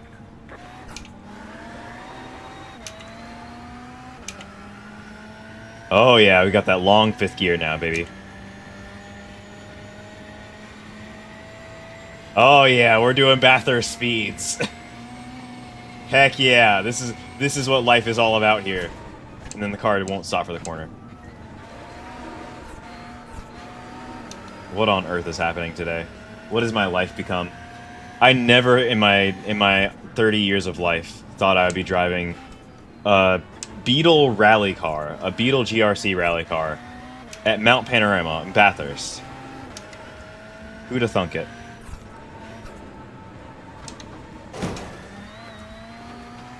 I can't get that corner right to save my life right now. You got wheel damage. You've got damage on the left side.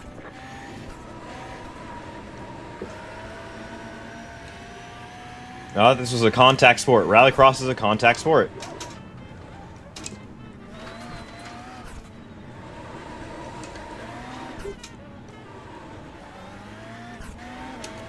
This thing is fun, though. Like, this is oddly fun.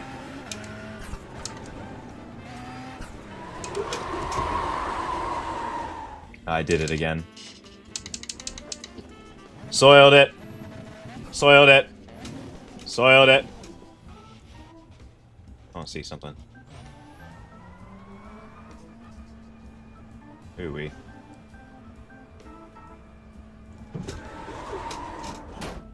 Good job. Great job.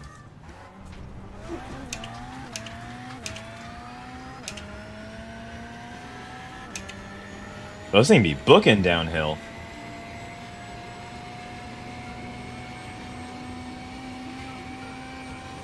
Like, that's a nuts part. Like, this is the speed that the GT3s are hitting. I'm doing 160 in a rally cross car.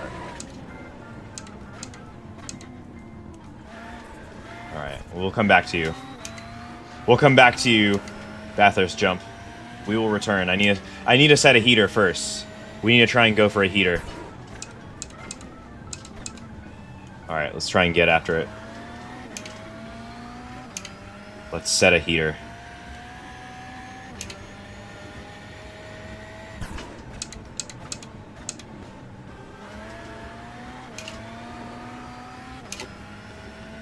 Ooh, I don't love it, but I do like it. It's strangely enjoyable. It's very strangely enjoyable.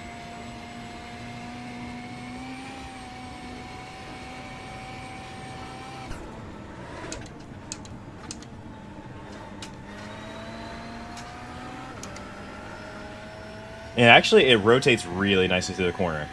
Like, it's diffing in a way that you would never expect a car like this to diff. It's very interesting. You know who would actually get a kick out of this? Liam.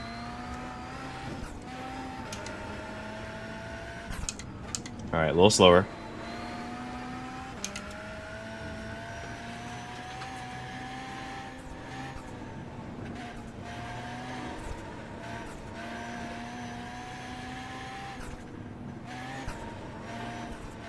Alright, come on, turn 10. Don't fail me now.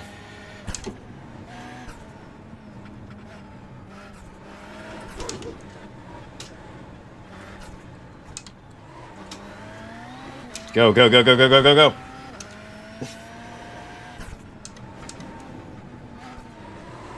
Oh, no, no, no, no, no, no, no! Sugar. You know what's gonna happen? I hit the Bathurst jump this time. I messed up the heater. It's always forced elbow. Every time.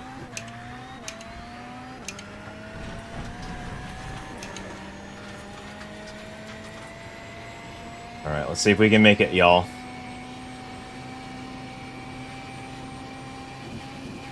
If there's any car that can do it, it's this.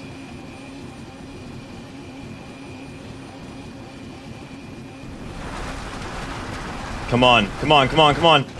Hey, we did it. We hit the Bathurst jump. That was fantastic. That was worth every bit of this. That was worth every bit of doing this. That was fantastic. What? Bump that. We're getting this lap. I don't care.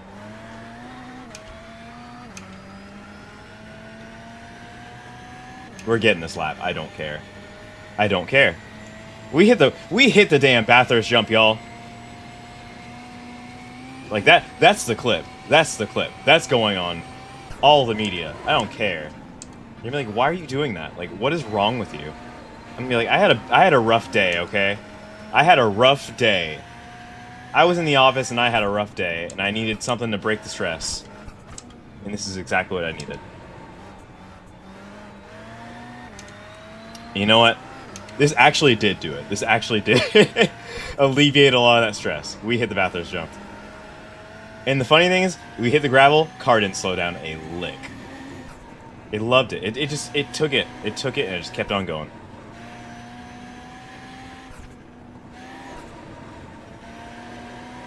I'm clipping that. I don't care. I'm clipping it.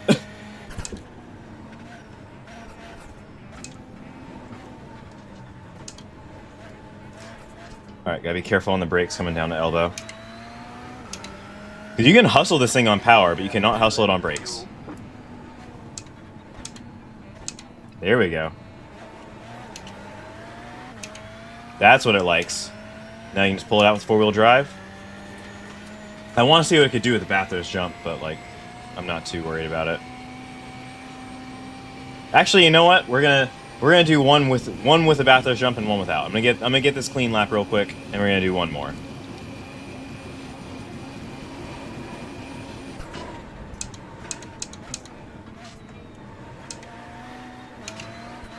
This is such an esoteric experience.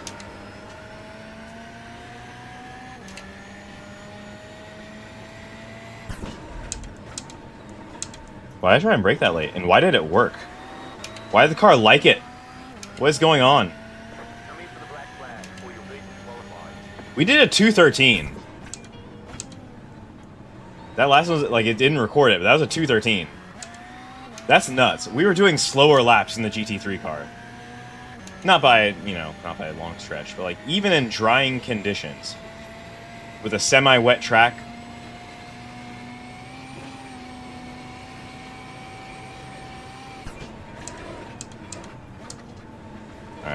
Alright, one more time. One more time, we gotta see it.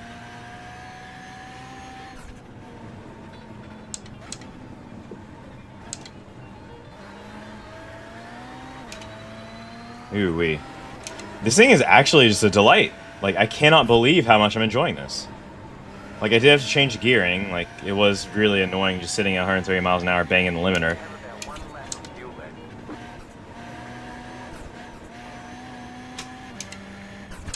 Yeah, never would have thought I'd had this much fun with it. But here we are. Yeah, bump you, turn 10 curb. I am your master now.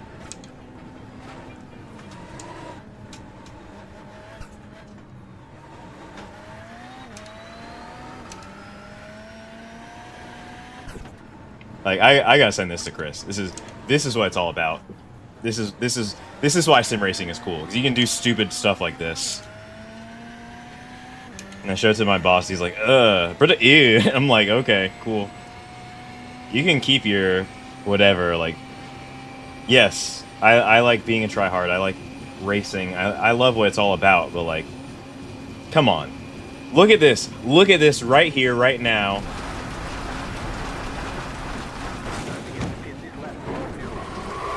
Ah, we almost nailed it. We almost nailed it.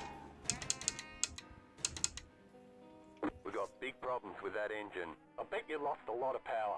Yeah, I bet I lost a lot of life. Looks like your car is toast. You'll need a tow back to pit lane.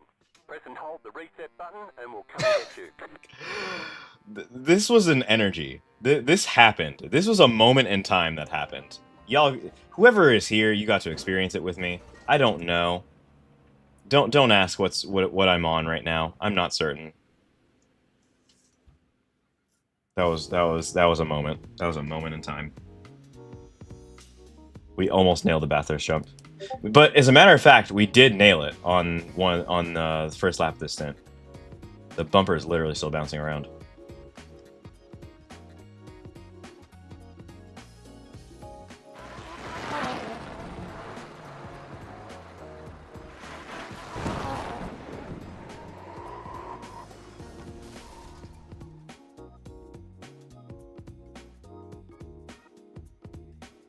Yeah, that thing had a moment.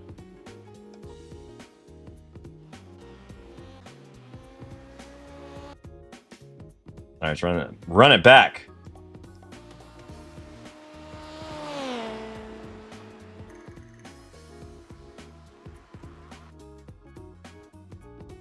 Oh, that was the one where I actually took the line.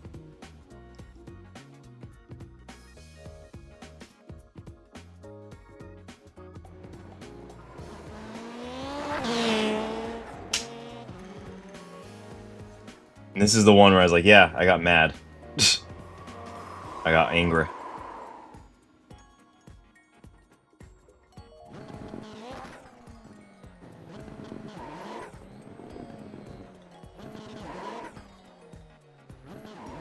This is so funny, though. Like, I'm... This is so funny. Like, honestly, I had a bit of a mare of a Bathurst 12, and I needed to blow off some steam. So what better way?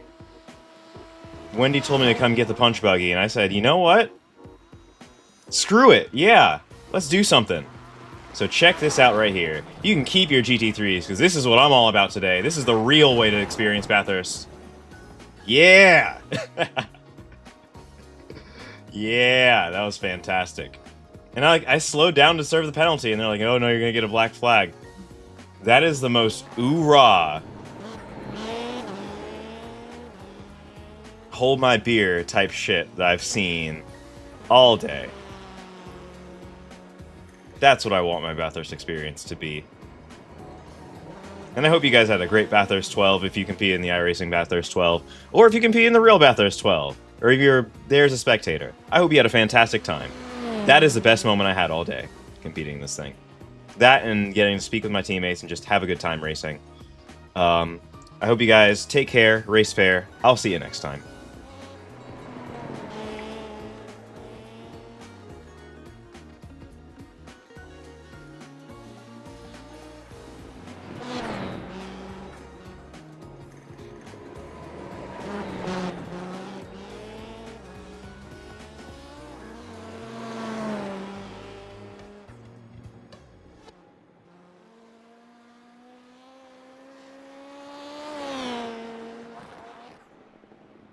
Yeah, actually, I think in the future I'm just going to do that.